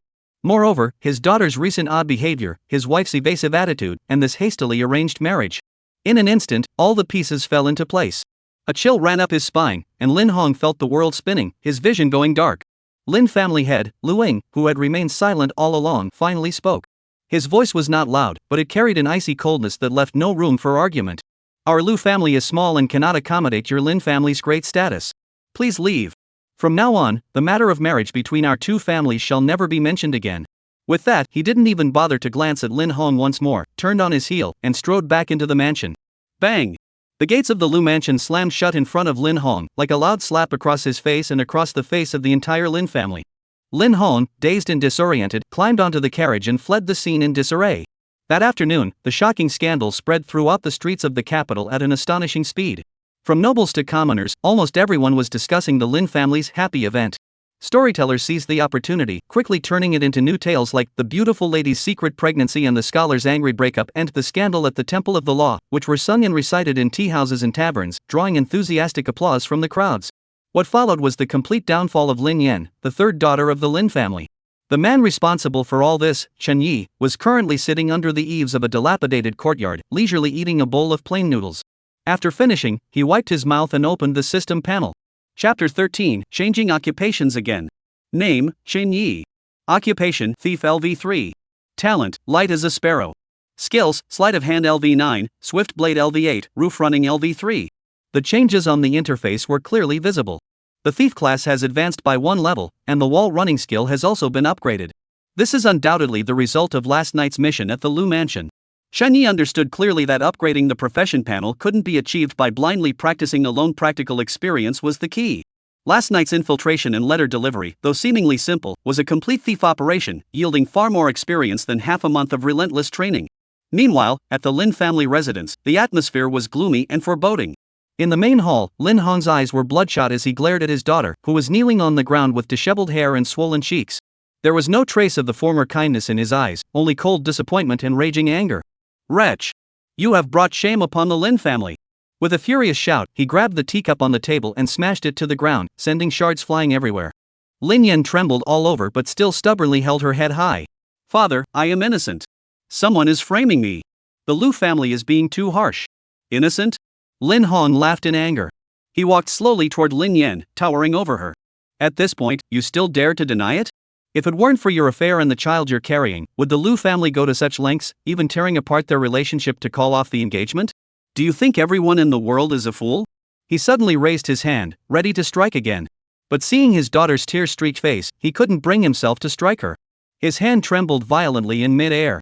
In the end, he dropped his hand dejectedly, his voice filled with exhaustion and resolve. Someone come. Two burly maids immediately entered the room. Take the third young miss back to the embroidery pavilion. Without my orders, she is not to step foot outside the room. Lin Hong's voice was as cold as ice. Additionally, go fetch the best doctor in the city. Tell him the third young miss has caught a cold and is feeling unwell. He paused, each word seeming to be forced out between his teeth. Tell the doctor to use the best medicine. Make sure that the bastard in her womb doesn't see tomorrow as son. No, father. You can't do this to me. Lin Yan finally felt fear, struggling wildly and crying out, "That's your grandson, father." I, Lin Hong, have no such grandson. Lin Hong roared angrily. Mother, say something. Seeing that pleading with Lin Hong was futile, Lin Yan immediately turned to her mother. But her mother sat motionless on the chair, continuously twisting her prayer beads and muttering to herself, as if in a trance. The two old women wasted no time, grabbing Lin Yan and dragging her toward the backyard. Her piercing cries grew fainter and eventually faded away. That night, a bowl of black, bitter-smelling medicine was force-fed into Lin Yan's mouth. After the excruciating pain, there was only a cold, empty void. She lay on the bed, her face ashen, but her eyes burned with hatred. She couldn't understand how things had been exposed. How did the Lu family know so much? Meng Tao. She called weakly. Her personal maid Meng Tao knelt by the bed, sobbing, "Miss, I'm here. Go outside and find out. At any cost, uncover the truth who is the one stabbing me in the back." Meng Tao obeyed and left. A day later, she returned with news. "Miss, everyone is talking about it outside. They say the Lu family received an anonymous letter detailing your affair with that young master at the Faiyuan Temple. The Lu family followed the lead and investigated, and they found out. Faiyuan Temple."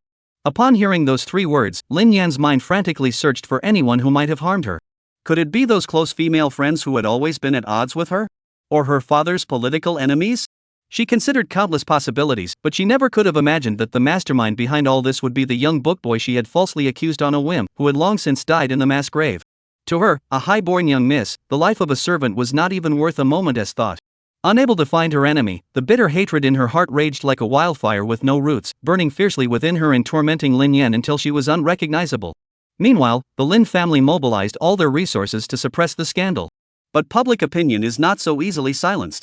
This scandal had become the hottest topic of conversation among the common folk in the capital, with countless versions of the story circulating.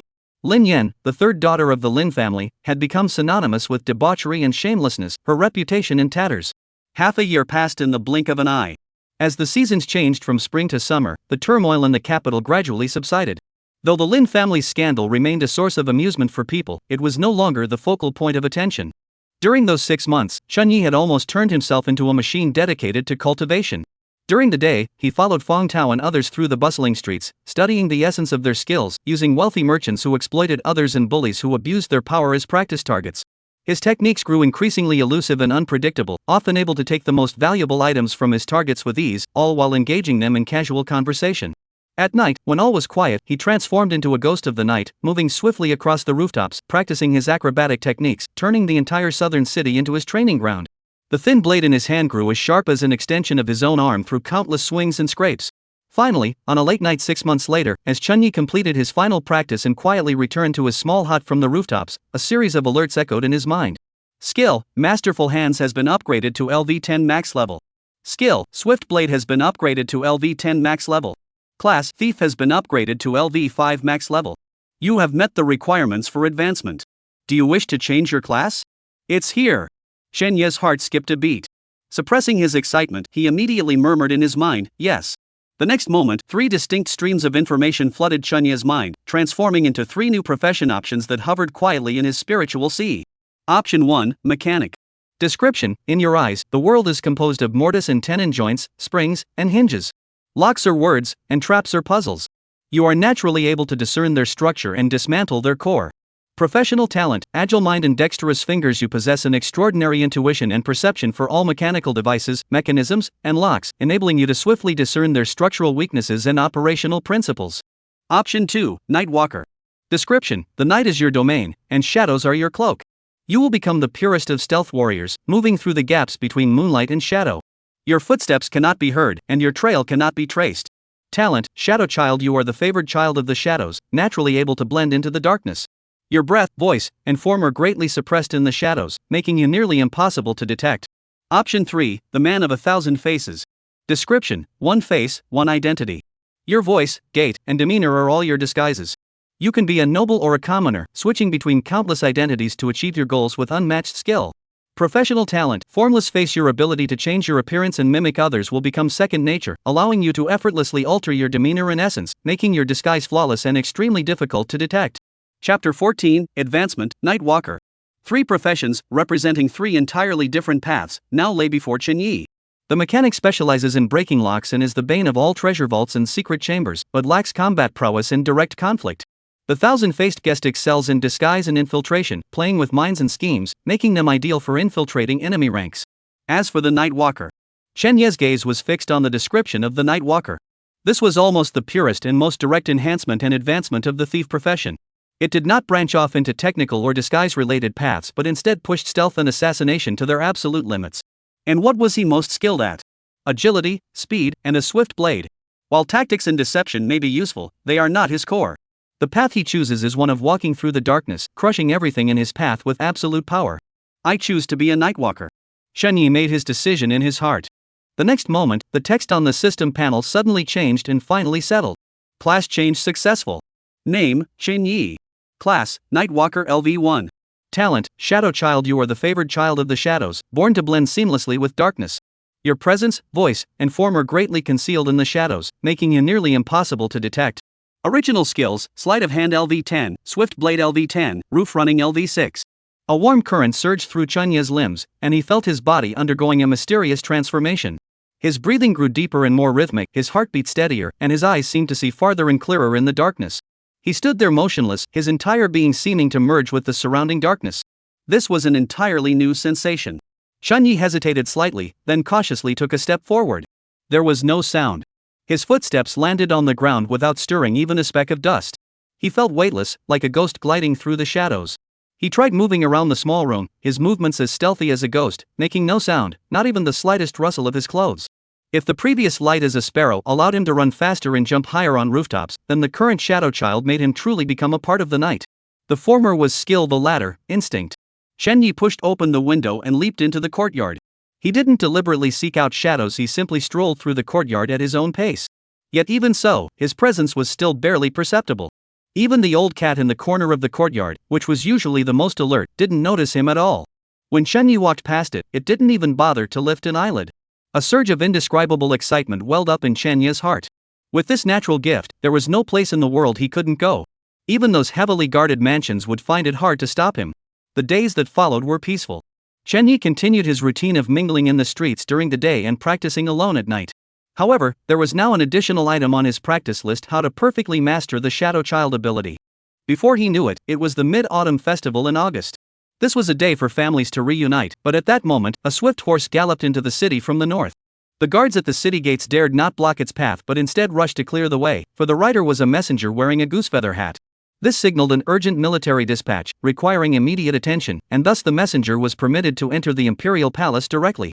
Anyone daring to obstruct him would be executed without mercy. Soon, the messenger galloped past the long street and charged straight into the imperial city, leaving behind a crowd of stunned citizens discussing the matter. What's going on? Could there be trouble at the border? Who knows? Let's hope everything is all right. But things did not go as hoped. Within half a day, news of the battle report began to spread. The barbarian tribes from the grasslands, who had been lurking in the shadows, finally gave in to their greed and launched a brutal attack. With the border defenses in disarray, the three cities of Yuguan, Shirko, and Ningwu fell within a single night. The news was like a bucket of cold water, dousing the festive atmosphere of the entire capital city. A sense of panic began to spread silently among the crowd. The days that followed grew increasingly chaotic. Today's news reported that the steppe cavalry had breached Xiongzhou, slaughtering its inhabitants for 3 days, leaving rivers of blood in their wake. Tomorrow, another city would be under siege, its defenders on the brink of collapse. Bad news poured in from the north like snowflakes. Meanwhile, several prefectures in the south were hit by natural disasters and human calamities, sparking peasant uprisings. Though small in scale, they were quickly suppressed by government troops. However, the spark of rebellion had already been ignited on the parched grasslands of Dezhou, quietly spreading like wildfire. To counter the grassland cavalry, the court began a military expansion, conscripting soldiers and forging weapons across the realm. The massive military expenditures, like a bottomless black hole, swiftly drained the already depleted national treasury. Where else could the money come from? There was no choice but to impose further hardships on the people. Thus, various oppressive taxes and levies emerged one after another. Grain prices rose threefold in a single day, and the meager grain reserves in ordinary households were soon depleted. The people in the capital were still somewhat better off, as they lived under the emperor's rule, and the court had to maintain some semblance of dignity. However, the rural areas outside the city had already become a living hell. Countless farmers worked all year long, yet the grain they harvested wasn't even enough to cover their taxes and levies. Desperate, they had no choice but to sell their children, marry off their wives, or sell their land. In no time, the people were left destitute, and the land was littered with starving corpses. Large numbers of desperate villagers, dragging their families behind them, formed a steady stream of refugees flooding into cities like the capital, hoping to find a way to survive. The streets of the southern city were filled with emaciated, ragged vagrants. They huddled in corners, staring blankly at passers-by with numb, hollow eyes. The air was thick with the scent of despair and death. Chunyi watched all this with a cold, indifferent gaze. He witnessed a mother selling her daughter, no older than 7 or 8, to a slave trader for half a steamed bun. He also saw an old man kneeling on the ground, beating his head until it bled, begging for a single meal. At that moment, he knew that the Great Zhao dynasty was like a sinking ship, and everyone knew it was doomed, but no one knew exactly when it would finally sink. Yet ironically, even in such dire straits, the aristocratic clans and imperial relatives who occupied the highest echelons of society continued to live in debauchery and indulgence. Feasts continued unabated in their mansions, and they even took advantage of the soaring grain prices to hoard supplies, squeezing the last blood-stained copper coins from the emaciated peasants. They seem utterly unconcerned that the mounting popular resentment will eventually turn against them, and they have no idea that the wealth they have amassed, stained with blood and tears, may very well become the price they pay for their own downfall. Or perhaps they had thought of it, but simply did not care. And amidst this looming chaos, Chunyi began to act. He intends to use his own strength to try and change this corrupt world. Even if one person's strength is weak, doing something is better than doing nothing. And his first target is the rice mill run by the Lin family. Chapter 15, In times of chaos, grain is as valuable as gold. Please keep reading and support. Despite the late hour, the Lin family's Fumankang rice shop in the southern part of the city was still bustling with activity. In this chaotic world, what business is most profitable? Not silk, not gold or silver, but grain. Sometimes, a single bowl of rice could save a life. At that moment, in the warehouse at the back of the rice shop, a well-fed man dressed in silk robes sat at a small table, leisurely sipping wine while munching on a dish of pickled vegetables and tofu. He is Wang Shun, the head manager of Fu Man Song. Oldly, make sure you've counted carefully. Wang Shun picked up a piece of tofu, blew on it to cool it down, and mumbled to the accountant beside him, who was busy with the abacus. This ledger must be delivered to the master's residence in a few days for his review. Not a single coin can be wrong, otherwise, neither of us will fare well. The accountant didn't even look up, his thin fingers clacking rapidly on the abacus, as fast as if he were playing the pipa. Don't worry, master, he replied with a smile. These hands have been working with the abacus for 30 years. I could do the accounts with my eyes closed and not make a single mistake. Be careful not to make any big mistakes, Wang Shun snorted, taking another sip of wine and closing his eyes in contentment. Outside, the land was in ruins, but here he had plenty of food and drink. It was like living in paradise. And thus, in this year of great disaster, it had become the best year of his life. As the manager of a rice shop, he dared not steal rice. After all, the Lin family wasn't someone to mess with. If caught, it would be a death sentence. But mixing some old rice into the polished rice, or adding sand and stones to the plump glutinous rice, these were tasks he had mastered. Mixing a handful of sand into a bushel of rice, by the end of the day, the saved rice was enough to feed his family until they were stuffed to the brim. As for whether the peasants who bought the rice would choke on the sand or starve to death in some corner, he didn't care at all.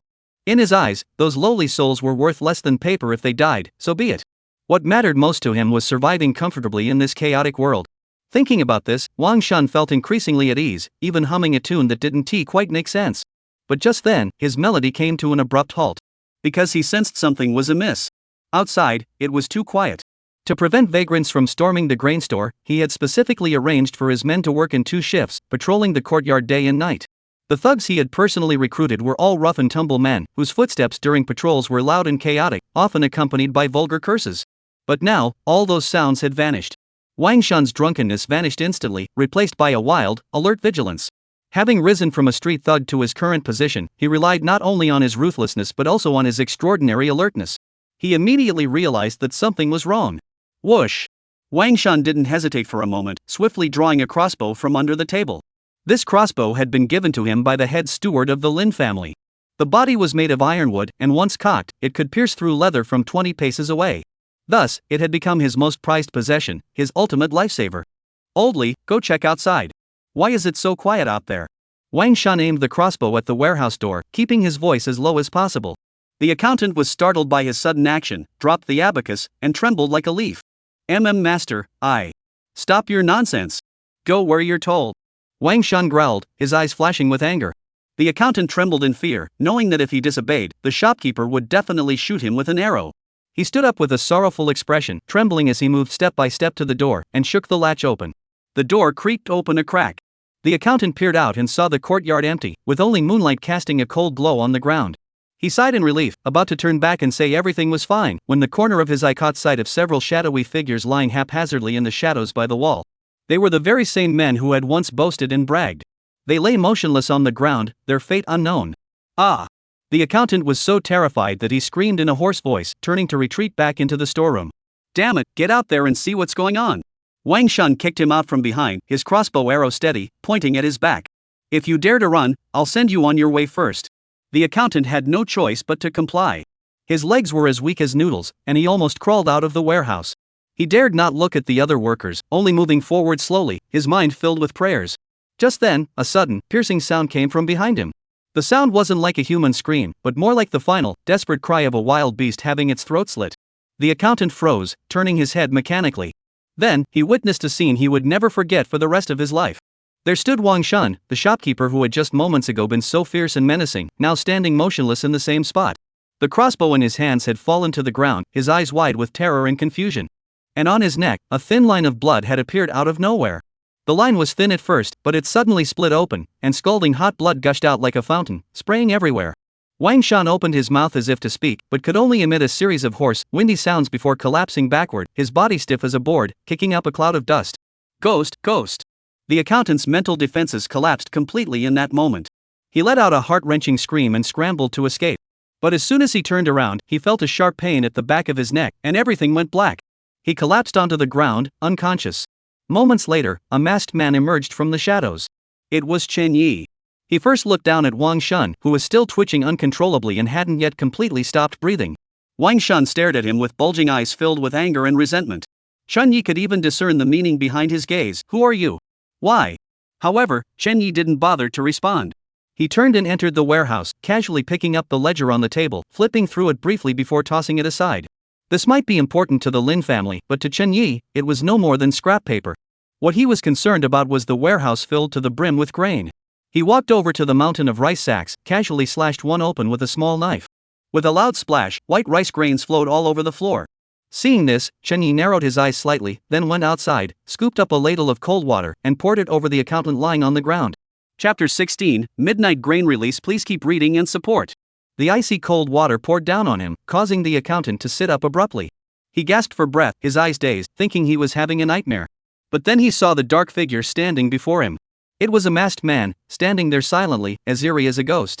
It was only then that the old accountant, Li, realized he wasn't dreaming, and he nearly fainted again from fear. Then, a hoarse, emotionless voice rang out, "Go, wake everyone up." Old Li trembled all over, dared not utter a word, and scrambled toward the corner of the courtyard, pushing and shoving the unconscious laborers. Soon, a dozen or so workers began to wake up, rubbing their sore necks and looking around in confusion. What's going on? Who the hell attacked us? But when their eyes fell on the warehouse door and they saw Wang Shun's lifeless body with his eyes wide open, all their curses choked in their throats. One, the shopkeeper, is dead? The dozen or so men had been patrolling the courtyard, yet they hadn't even seen the enemy's shadow, let alone heard a single scream before they were taken down one by one. When they came to, Wang Shun was already a corpse. Is this something a human being could do? Could it be the work of ghosts or demons? At that thought, the servants shivered uncontrollably, too afraid to even glance at Chen Yi. Just then, Chen Yi spoke again, his voice still hoarse. "Open the door. It's time to start work." Hearing this, the men looked at each other in disbelief. Old Li was completely baffled. He had assumed the masked man was there to rob them, and had even already planned to reveal the hiding place of the silver if asked, just to save his own life. But instead, the man wasn't after money or their lives, he just wanted them to open the shop and do business.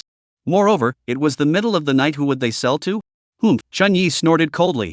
Old Li was so scared he trembled, daring not to hesitate for a moment. He hurriedly called over a few shop assistants and tremblingly ran to remove the door panels, opening the rice shop's doors wide. Immediately afterward, Chen Yi issued his second order. Move all the rice from the warehouse out. The shop assistants dared not disobey and reluctantly carried the heavy sacks of rice from the warehouse to the storefront, stacking them neatly in rows. After finishing this, Old Li and the other workers all looked at Chen Yi in confusion, waiting for his next instructions. Chen Yi ignored their gazes and casually pointed to the nearest shop assistant, instructing, "Go out onto the street and announce that Fuman Sang is opening its granaries to distribute grain for disaster relief. Each person will receive a portion, first come, first served, and no payment is required." Upon hearing this, everyone thought they had heard wrong. Open the granary and distribute grain? For free? Has this man lost his mind? He went to all this trouble, killed Wang Shun, and took control of the entire rice market, all to give Lin's grain away for free to those peasants? After all, grain was more valuable than gold these days. Sometimes a single measure of rice could even buy back a young bride. Just as everyone stood there in confusion, Chen Yi spoke calmly. "Do as I say. If you can distribute all this grain within 2 hours, you may still have a chance to survive. Anyone who dares to half-heartedly comply or sneak away to report this." Chen Yi sneered, not mentioning the consequences, but everyone present shivered involuntarily, for Wang Shun's body was still lying in the courtyard. After giving his instructions, Chen Yi stepped back and vanished into the darkness, disappearing without a trace. Seeing this, the laborers' eyes nearly popped out of their sockets. Just moments ago, a living person had vanished right before their eyes? Now, the last shred of hope in their hearts was completely shattered. "What are you standing there for? Do you want to die?" Old Li was the first to snap out of it and shouted. "Hurry up and do as this gentleman said."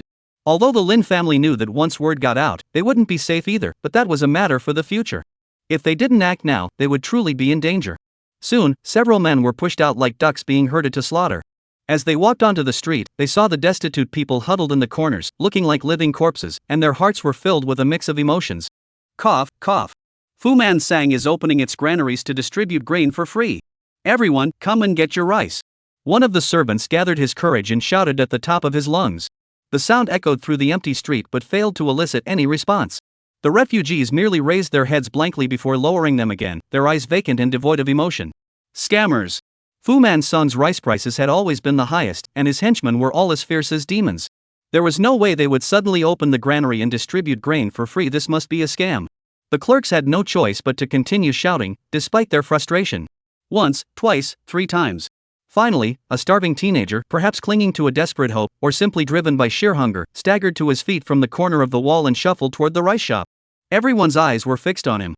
As the boy approached the shop entrance, one of the shop assistants indeed scooped a large spoonful of white rice and poured it into his sack. The boy froze, staring at the rice in his bag in disbelief.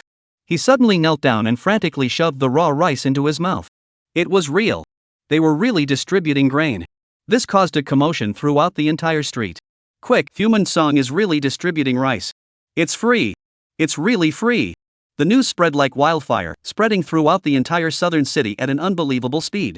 Countless destitute refugees hiding in the shadows, desperate and waiting for death, saw a glimmer of hope and rushed toward the scene from all directions. Soon, a long line formed outside the door of Fu Manzong, stretching from the beginning of the street all the way to the end, a sea of people as far as the eye could see. People had tears in their eyes as they received the rice, then bowed deeply to the shop assistants and the accountant inside the rice shop. Thank you, kind-hearted person. Thank you, living Buddha. Your kindness will be repaid in our next lives, even if we have to be oxen or horses. Oldly, the accountant, looked at the scene before him, hearing the heartfelt expressions of gratitude echoing in his ears, but his heart was filled with fear. He didn't want to take credit for this great deed. Therefore, he hurriedly said, "Everyone, don't thank me. The one who truly saved you is not us, but an anonymous masked hero. It was he who forced us to open the granary and distribute the grain to help everyone." At these words, the crowd erupted once more. A knight errant? In this world, there are still such heroes who act for the sake of the people, without seeking fame or gain. In an instant, countless people were moved to tears, bowing toward the sky in reverence. Meanwhile, Chunyi stood on the roof of a small building nearby, quietly watching the scene until he confirmed that all the grain had been distributed. Only then did he turn and leave. That night, the name of the masked knight spread throughout the entire capital. Meanwhile, the Lin family was enraged. Chapter 17, The Divine-Eyed Constable. As dawn broke, the atmosphere in the main hall of the Lin family was extremely oppressive. Lin Hong sat in the main seat, drinking tea in silence. The room was so quiet that one could hear the faint sound of the teacup lid scraping against the rim. Oldly, the accountant, and the servants from Fu Manzong were kneeling on the cold floor, trembling like autumn leaves in the wind, dared not even lift their heads. After an unknown amount of time, Lin Hong finally set down his teacup and raised his gaze to look at Oldly and the others. "So you're telling me that the 10 of you just stood by and watched him kill someone, steal grain, and then be toyed with like a puppet?" Lin Hong's voice was calm, betraying no emotion. But Oldly and the others were so terrified that they knelt on the ground, banging their heads against the floor with a thudding sound. "Master, please hear us out." Oldly stammered, "That man isn't human, he's a demon. He walks without a sound, kills without spilling blood, and vanishes into the darkness in the blink of an eye. We really had no choice." The other laborers were so terrified they couldn't even speak. "A ghost?" Lin Hong scoffed. "There are no ghosts in this world. They're just a bunch of charlatans pretending to be supernatural." He suddenly stood up and shouted harshly, "Someone come here." "Master," the housekeeper hurried forward, bowing deeply. "Lock them all in the wood shed. No one is to come out without my orders. Additionally, go to the 6 gates and tell them that the Lin family has a case to report. Have their best constable come here, spare no expense." He paused for a moment, then added slowly, "I want that scum dead, with no body left behind." An hour later, the Fu Manzong rice market was surrounded by Lin family servants and government officials, with no one allowed to approach. Lin Hong waited at the entrance.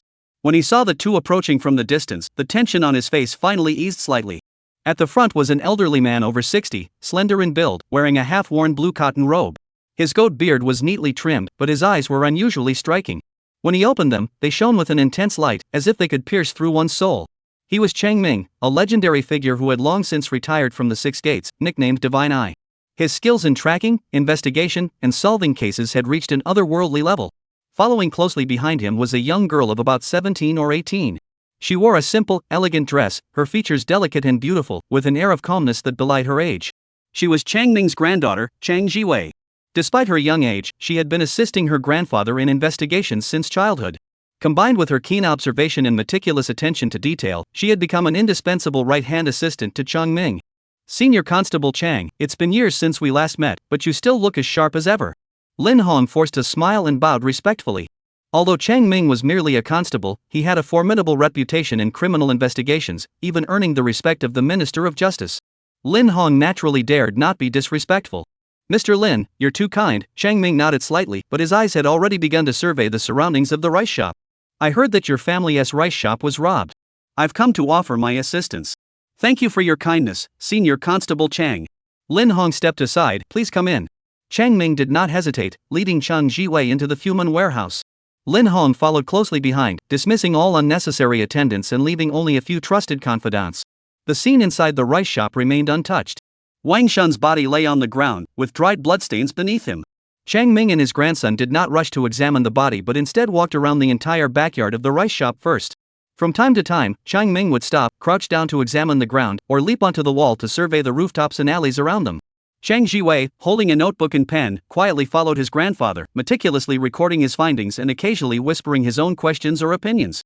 Lin Hong stood nearby, watching the grandfather and grandson examine the scene at their own pace. He felt anxious but dared not urge them on, so he patiently waited. After more than an hour, Chang Ming finally finished examining the scene and the body. He stood up and said to Lin Hong, Mr. Lin, please bring everyone who was present last night here. Lin Hong immediately ordered his men to bring Old Li and the other workers out of the woodshed. The interrogation took place in the courtyard. Chang Ming sat at the table where Wang Shun had been drinking, while Chang Jiwei unfolded paper and brushes, standing by his side. Tell me everything that happened last night, from start to finish, word for word. Chang Ming's voice was not loud, but it carried an air of unquestionable authority. Old Li trembled as he recounted the events once more. From Wang Shun's alertness, to the sudden appearance of the masked man, to the entire process of opening the granary and distributing the grain, every detail was recounted. Chang Ming listened intently, occasionally interrupting to ask for more details. Chang Jiwei, meanwhile, scribbled furiously on his paper, occasionally adding a word or two to guide Old Li's recollections. When Old Li described how the masked man had blended into the darkness and vanished into thin air, both Chang Ming and Chang Jiwei's eyes flickered with a hint of surprise. You said he blended into the darkness?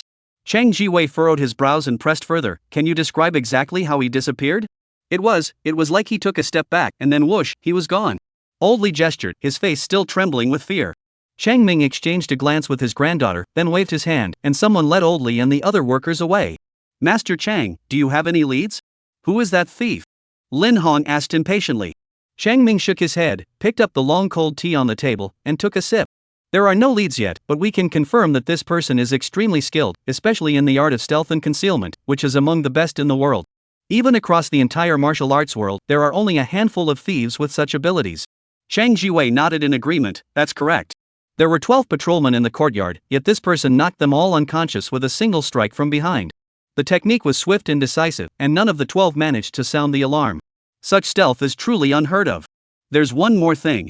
This person's sword skills are extraordinary. I examined Wang Shun's body, and the wound on his throat was precise, swift, and ruthless to the extreme. Therefore, Lin family head. Chang Ming added, then turned to Lin Hong. Has your Lin family ever offended any influential figures in the martial arts world? Lin Hong was taken aback by the question, furrowing his brows as he racked his brain for answers. After a long moment, he shook his head in confusion. To be honest, Mr. Chang, while our family does have some businesses in the capital, we have always kept to ourselves and never meddled in the affairs of the martial arts world. I truly cannot recall ever offending such a formidable figure. Chang Ming saw that his expression did not seem insincere, and he too felt some doubt. This criminal acted strangely, sneaking into the rice shop, killing the shopkeeper, yet taking not a single coin, instead scattering the grain worth a fortune. This clearly wasn't about money, but revenge. But if it was revenge, the Lin family didn't seem to have any enemies who would seek such vengeance. Chapter 18, The capital is in turmoil. Please vote for the monthly ticket. Could it be that Wang Shun had made a mortal enemy outside?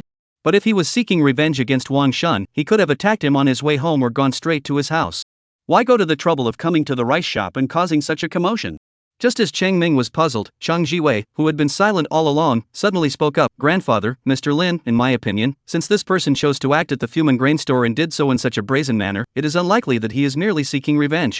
If he could move so freely in the Fuman grain store today, there is no guarantee that he won't target the Lin family's other businesses tomorrow. Lin Han's expression changed. What do you mean, Miss Jiwei? Chang Jiwei's eyes were sharp. This person is skilled and bold, and seems to harbor hostility toward the Lin family. Why not use his own plan against him? The Lin family head should secretly strengthen security at other important properties under his name. At the same time, we could leave a few vulnerabilities in certain places to lure him into striking again. Once he dares to come back, we can set a trap and wait for him like a hunter waiting for a rabbit, capturing him in one fell swoop. Brilliant! Lin Hong's eyes lit up upon hearing this. Miss Cheng's plan is excellent. Let's proceed as such. He immediately issued orders, instructing the steward to gather all the skilled men in the mansion and secretly reinforce the defenses of all the Lin family's shops, especially the money houses and pawn shops. At the same time, following Chang Jiwei's suggestion, they relaxed the defenses at some secondary shops and set traps. In no time, the entire Lin family was mobilized. And it wasn't just the Lin family, other powerful and wealthy families in the capital who had heard of the matter also felt threatened and strengthened the security of their mansions and shops. The atmosphere throughout the capital became tense and anxious. Meanwhile, Chen Yi, the mastermind behind all this, was leisurely sitting in his own small room in the courtyard, counting the spoils from the previous night. Name, Chen Yi. Occupation, Nightwalker Level 3. Talent, Shadow Child. Skills, Sleight of Hand LV10, Swift Blade LV10, Roof Running LV10, Shadow Stealth LV1. Shadow Stealth, a Nightwalker exclusive skill that allows the user to actively blend into shadows, completely concealing their form and presence for a short time, as if they had vanished into thin air. The higher the skill level, the longer the duration and the smaller the chance of being detected. In just one night, his profession level rose from level 2 to level 3, and he even gained a new skill as practical as this one. Chen Yi slowly exhaled a breath of stale air, his eyes flashing with a brief gleam of determination. It seems my guess was correct. Improving one's profession through solitary training alone is too inefficient. The true shortcut is to engage in activities closely related to one's profession. A thief relies on stealing. Then a nightwalker naturally relies on stealth and killing. Last night, he sneaked into Fuman warehouse, killed the villains, and distributed food and grain. This series of actions perfectly aligned with the core duties of a night traveler, which is why his experience points skyrocketed like a rocket. Just then, Fang Tao's voice came from outside the door. Xiao Yi, come out and eat. Chen Yi composed himself and pushed open the door. On the small table in the courtyard, several hearty dishes were laid out, a rare sight, along with a pot of warm wine steaming gently. Young master, what's today's occasion? Such a feast? Chen Yi was taken aback. Ah, of course it's a good day. Fang Tao's face was flushed with excitement. You've heard about last night, haven't you? It's not just hearsay, a fellow disciple beside him said excitedly. It's all over town now. They say a masked hero sneaked into the full grain store last night, killed the greedy shopkeeper, and distributed all the grain the Lin family had stockpiled. Goodness, that's the Lin family. This was done so well, it's truly inspiring. Fang Tao patted his chest proudly. Exactly. Though we don't know who the master is, only our Rongzi Gate could have done something like this. What do you call that? That's called ridding the people of a villain, the style of a heroic outlaw. Come, everyone sit down. Today we must have a proper drink to celebrate the emergence of another top-notch master from our Rongzi Gate. Everyone cheered enthusiastically and sat down. The atmosphere was incredibly lively, with everyone's faces glowing with pride and excitement. Fang Tao personally poured a cup of wine for everyone, then raised it high. Come. Though we may never have the chance to meet this master, our bond remains. Brothers of the Rong clan, let us raise our cups to him across the void. To the master. To the knight errant. Everyone raised their cups, downing the wine in one gulp, their faces filled with admiration and longing. Chen Yi followed suit, raising his cup and drinking the wine. The spicy liquid slid down his throat, igniting a fiery sensation in his stomach. He looked at the excited faces of the crowd and smiled to himself. If they knew that the master they were talking about, who was said to have extraordinary abilities, was sitting right among them at that moment, he wondered what they would think. After downing a cup of wine, Fang Tao's mouth opened wide. You guys don't know, he lowered his voice, sounding boastful. This morning, my uncle called me over and asked me point blank if I knew who this elder was. Of course I didn't know, but my uncle told me to keep an eye out and said that if I could get in touch with this master, I must treat him with the utmost respect. After I came out from my uncle's place, the other guys from the other sects all crowded around me to ask for information, being so polite. Fang Tao spoke enthusiastically, as if he were the one being fawned over by everyone. Our Rongzi Gate has really gained some face this time. Everyone listened with their blood boiling, as if they themselves had become the hero everyone was talking about. Only Chen Yi remained silent, continuing to eat his meal. Fang Tao noticed him, gave him a hearty pat on the shoulder, and said earnestly, Xiao Yi, you must work hard. With your talent and willingness to put in the effort, you might one day become a great figure like this elder. When that day comes, I'll ride your coattails. Chen Yi lifted his head, met Fang Tao's expectant gaze, and nodded earnestly. I will, young master. The banquet dispersed, and night once again shrouded the capital city. When the last flickering light in the courtyard faded, and all was silent, a dark figure slipped out of the small house without making a sound, not even stirring a breeze. Chen Yi once again blended into the night. Now, with the innate talent of the shadow child, he moved through the night as naturally as a fish swimming in water, making no sound. His breathing, heartbeat, and footsteps all blended seamlessly with the darkness. Even if someone were standing face to face with him, they might not even notice his presence. He first arrived at the Lin family's silk shop in the western part of the city. From afar, the shop was brightly lit, with only two clerks yawning at the door, seemingly on guard but relaxed. But Chunyi merely glanced at the roof from a distance and couldn't help but chuckle coldly. In his field of vision, at least 7 or 8 skilled fighters with steady breathing were lurking in the shadows around the silk shop. Across the street, on the second floor of a tea house, the windows were half open, and the cold gleam of crossbow arrows flashed briefly.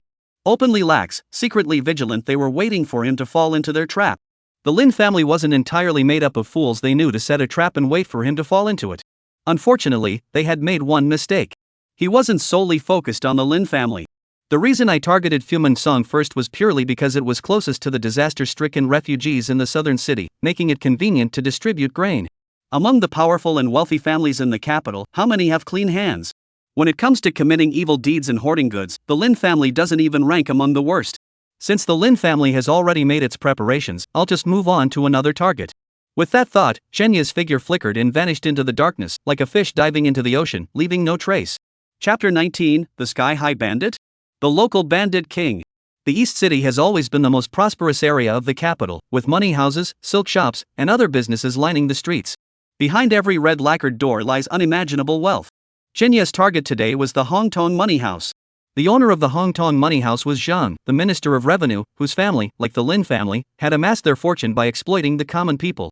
Zhang was notoriously greedy and cruel, and the people of the capital secretly referred to him as Zhang the Skinner. Following last night's incident, the security at the Hongtong Money House had been significantly strengthened. Not only were there servants guarding the entrance, but archers were also patrolling the rooftops. Unfortunately, these precautions could deter ordinary thieves but not Chen Yi. Thanks to the powerful innate abilities of a night traveler, Chen Yi strolled through the patrolling guards as if he were alone, entering the courtyard of the money house with ease. The doors to the money vault were extremely sturdy, with 3 mysterious locks from the western regions hanging on them. Ordinary thieves would only be able to gaze longingly at the doors. But Chen Yi didn't even consider picking the locks. He circled around to the back of the warehouse, pressed himself against the wall, and tapped his fingers lightly on the cold surface. He pressed his ear against the wall, carefully discerning the internal structure. After a moment, he finally found a weak spot. He inserted his short knife into the brick joint, gave it a firm tug, and pried out a brick. The rest was easy. Chen Yi repeated the process, quickly creating an opening large enough for a person to crawl through. Once inside the vault, he saw box after box of copper coins shimmering with an enticing glow. During the Great Zhao dynasty, gold and silver were scarce and extremely valuable, so they were rarely seen in circulation, even in large money houses like this one. Nevertheless, the amount of copper coins stored here was still no small sum, as they were mostly denominated in tens and hundreds, with some even being 1,000-denomination coins. Facing such a fortune that could drive anyone mad, Chen Yi remained completely unfazed.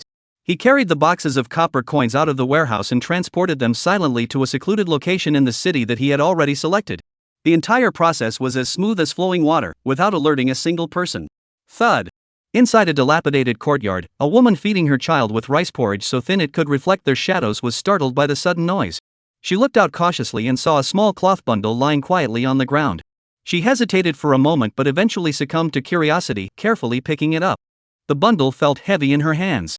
When she opened it, she immediately covered her mouth. Inside were dozens of large copper coins, each worth 10 or 100 coins, enough to feed her and her child for several months. She immediately rushed out of the courtyard, intending to find the person who had given her the money. But at that moment, the empty street outside was deserted, with nothing but the cold moonlight.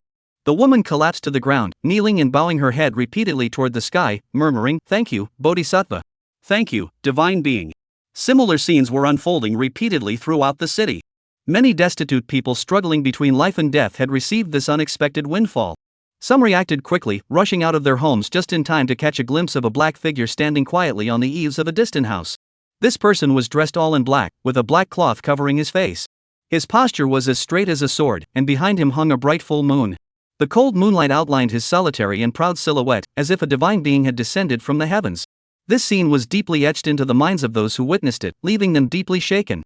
He wanted to chase after him to express his gratitude, but in the blink of an eye, the figure on the roof had vanished into thin air, as if he had never been there at all, leaving behind only the cold, clear moonlight. The next day, the sky brightened. The clerks at Hongtong Money House yawned as they opened the doors, ready to start their day's work. But when they checked the warehouse as usual, everyone was stunned. The warehouse had been completely ransacked, and over a dozen boxes of copper coins were gone without a trace. The news spread like wildfire, sending shockwaves throughout the entire capital. At nearly the same time, news spread throughout the city that hundreds of impoverished families had received money. What drove the aristocrats mad was that the money had already been distributed to hundreds of households in varying amounts, making it impossible to trace. Moreover, the people who had received the money were as tight-lipped as anyone, making it impossible to recover the funds. It was like searching for a needle in a haystack. This was no longer a matter of one family or a few households, it was a direct challenge to their entire social class. The Lin family. Smash! Lin Hong slammed the teacup he was holding onto the ground, his face ashen. Sitting across from him was a middle-aged man in fine attire, his face equally grim. He was Zhang Shangshu, the owner of the Hongtong Money House, also known as Zhang the Skinner. This is outrageous. Absolutely outrageous. Zhang Shangshu trembled with anger. Yesterday it was your Lin family, today it's my Zhang family. Is this man trying to rob all of us aristocratic families one by one? And he even distributed the money to those peasants. It's nothing short of a crime. Lin Hong's face was even more grim than his. This matter must be thoroughly investigated. Otherwise, it won't satisfy the crowd. That's right, I'll go contact the others immediately and make sure we catch this guy and bring him to justice. Zhang Shangshu immediately agreed. In no time, all the prominent aristocratic families in the capital united, mobilizing all their resources and vowing to bring this audacious sky-high thief to justice. Meanwhile, at the Hongtong Money House, Chang Ming and Chang Jiwei once again arrived at the crime scene. After the grandfather and grandson finished examining the scene, they fell into a prolonged silence. In a single night, distributing tens of thousands of taels of silver to hundreds of households while avoiding detection, Chang Ming stroked his goatee, his brows furrowed. Logically speaking, this is not something a single person could accomplish, yet there are only traces of one person at the scene. So what on earth is going on? Based on Chang Ming's experience, outlaws and bandits in the underworld, especially those who roam and commit crimes, rarely act alone. After all, in unfamiliar territory, without local accomplices to guide and assist, one is likely to stumble and fall. Therefore, upon learning of the bank robbery and the swift distribution of the silver, he believed there must be more clues to be found, and perhaps even trace the thief back to his lair. However, upon arriving at the scene, the situation was completely different. All the clues pointed to the fact that the perpetrator was still acting alone. But is that really possible? Just then, Chang Jiwei suddenly looked up and made a startling deduction. Grandfather, could it be, we've been looking in the wrong direction? We've been assuming that this person is an outsider, which is why he needed an accomplice to guide him. But what if he's not an outsider at all? Chang Jiwei's voice was soft, but it sent a chill down Chang Ming's spine. If he is actually from the capital, familiar with every street and alley, the locations of wealthy households, and the slums, then he wouldn't need any accomplices at all. So this is very likely a local bandit. His granddaughter's words struck Chang Ming like a thunderclap. He suddenly understood, and many previously puzzling details fell into place. But soon, deeper doubts began to surface. Is that possible? Chang Ming muttered to himself. After all, the capital was under the emperor's direct jurisdiction, and as such, the authorities maintained strict control over martial arts factions. The 6 gates, the capture bureau, and the military patrol office formed a vast network. How could such a high-ranking bandit be hiding here without anyone else knowing? Yet, aside from this explanation, there seemed to be no more reasonable conclusion. After pondering for a long time, Chang Ming slowly stood up, a resolute gleam flashing in his eyes. Jiwei, prepare the carriage. We're going to see someone. Who? The Capture Bureau, Zhaoan. Chapter 20, Leaving a Letter Under the Moonlight. Inside the Capture Bureau office, the atmosphere was so oppressive it was hard to breathe. Zhaoan, the deputy director of the Capture Bureau, had a face darker than the bottom of a pot. In just 2 days, 2 sensational cases had rocked the capital, shocking the entire aristocratic class. As the head of the department responsible for such matters, Zhaoan was under immense pressure. After hearing Chang Ming and his grandson's intentions and deductions, Zhaoan slammed his fist on the table. Senior Captor Chang, are you suggesting that this master thief might be from the underworld of the capital? It's merely a possibility, Chang Ming replied calmly. As the head of the 8 great clans for many years, you are well versed in the top-tier martial artists of each clan. Please grant us your assistance in conducting an investigation. Zhaoan dared not refuse. He immediately issued an order, summoning the elders and young masters of the 8 great clans Jin, Pai, Kai, Hua, Han, Lan, Go, and Rong, and commanded them to mobilize all their resources to investigate the whereabouts of the sky-high thief within their respective territories. In an instant, the entire underworld of the capital was in an uproar.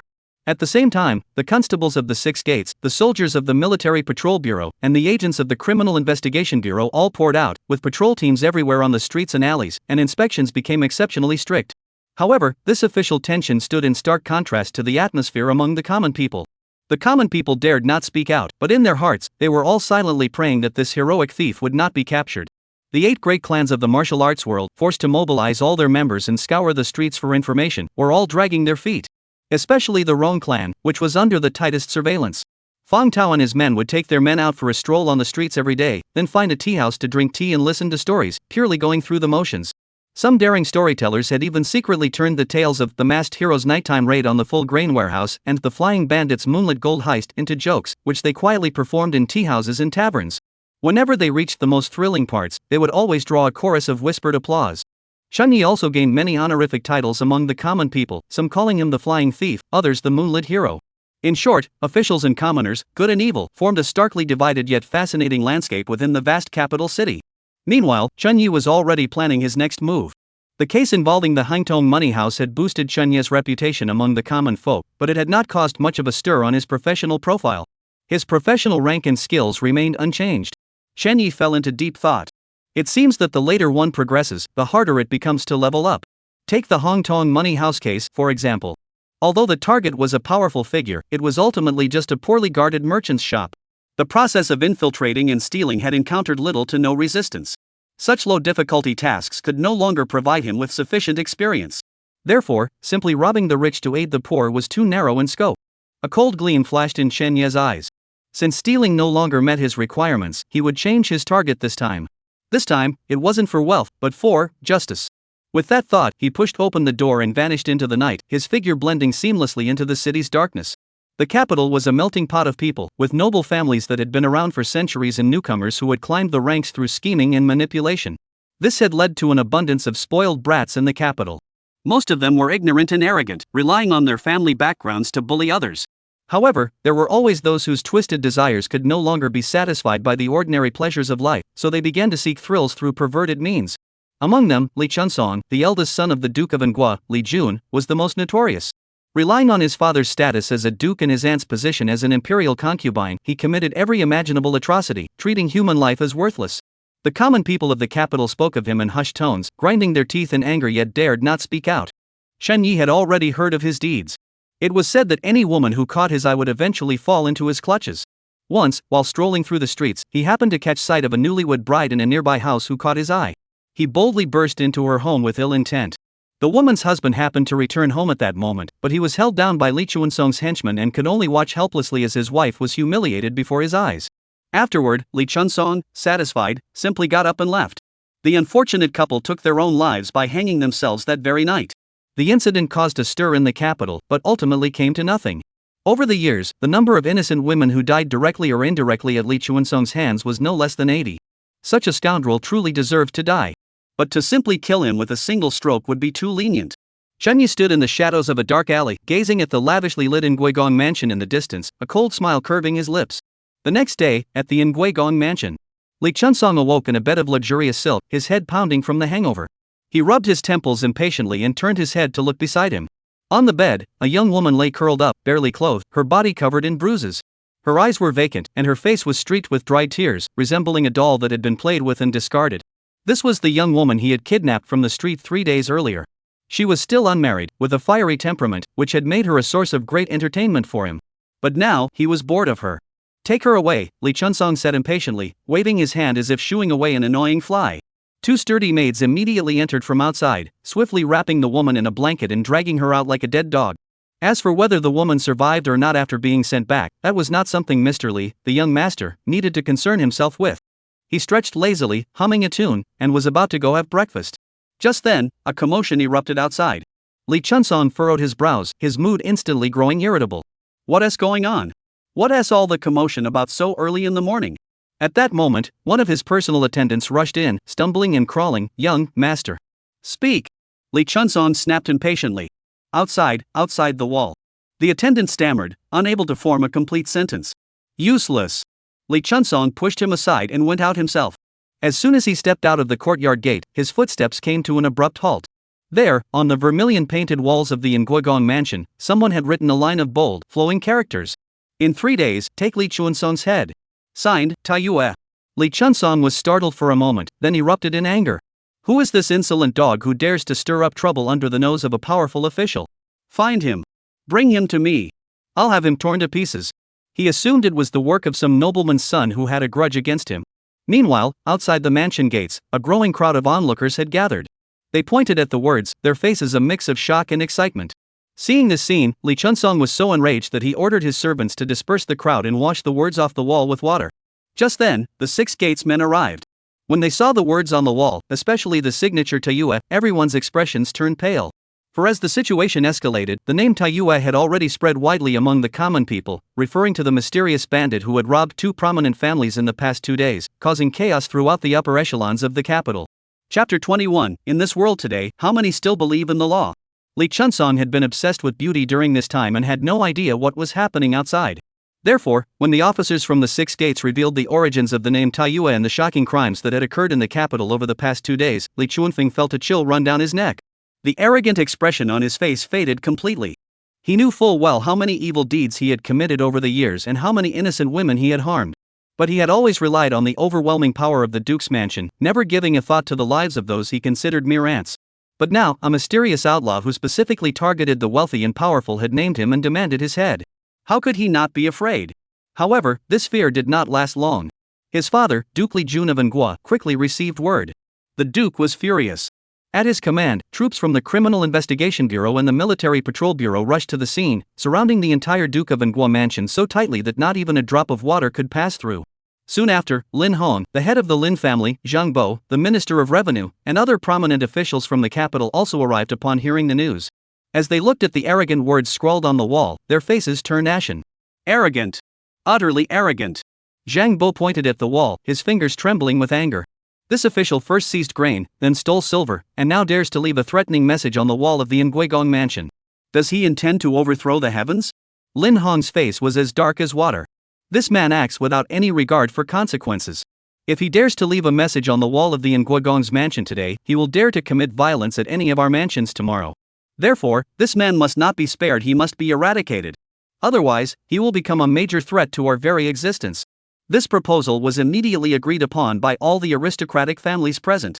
Li Jun immediately issued an order, transmit my command, all household guards must patrol day and night without a moment's rest. Additionally, gather all the best men in the mansion to provide close protection for the young master. I'll see how he dares to come for my son's life in 3 days. Watching his father mobilize troops and surrounded by officials and soldiers, Li Chunsong's fear gradually dissipated, and he calmed down considerably.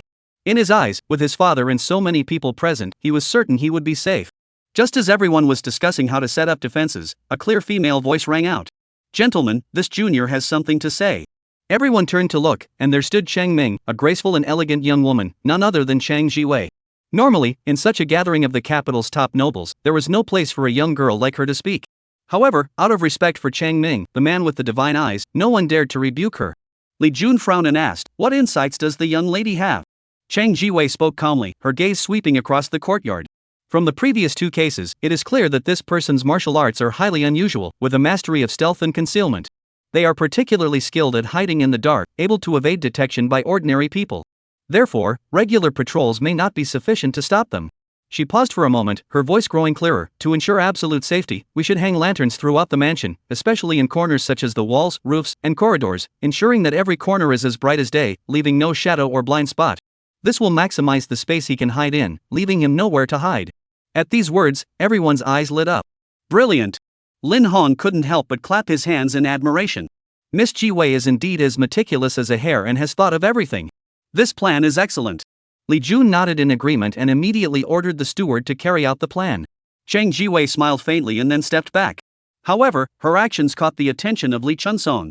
He stared at Chang Jiwei without any restraint. Her clear and beautiful features and her calm and graceful demeanor made his heart race, and he couldn't help but want to drag her to bed and ravish her. Chang Jiwei, with her keen insight, immediately sensed the malicious intent in Li Chunsong's eyes. She furrowed her delicate brows slightly, then lowered her eyelids without a sound and hid behind her grandfather. The matter had been decided, and everyone began to bustle about. Chang Ming noticed his granddaughter's unusual behavior and, when no one was around, whispered, "Jiwei, what's wrong?"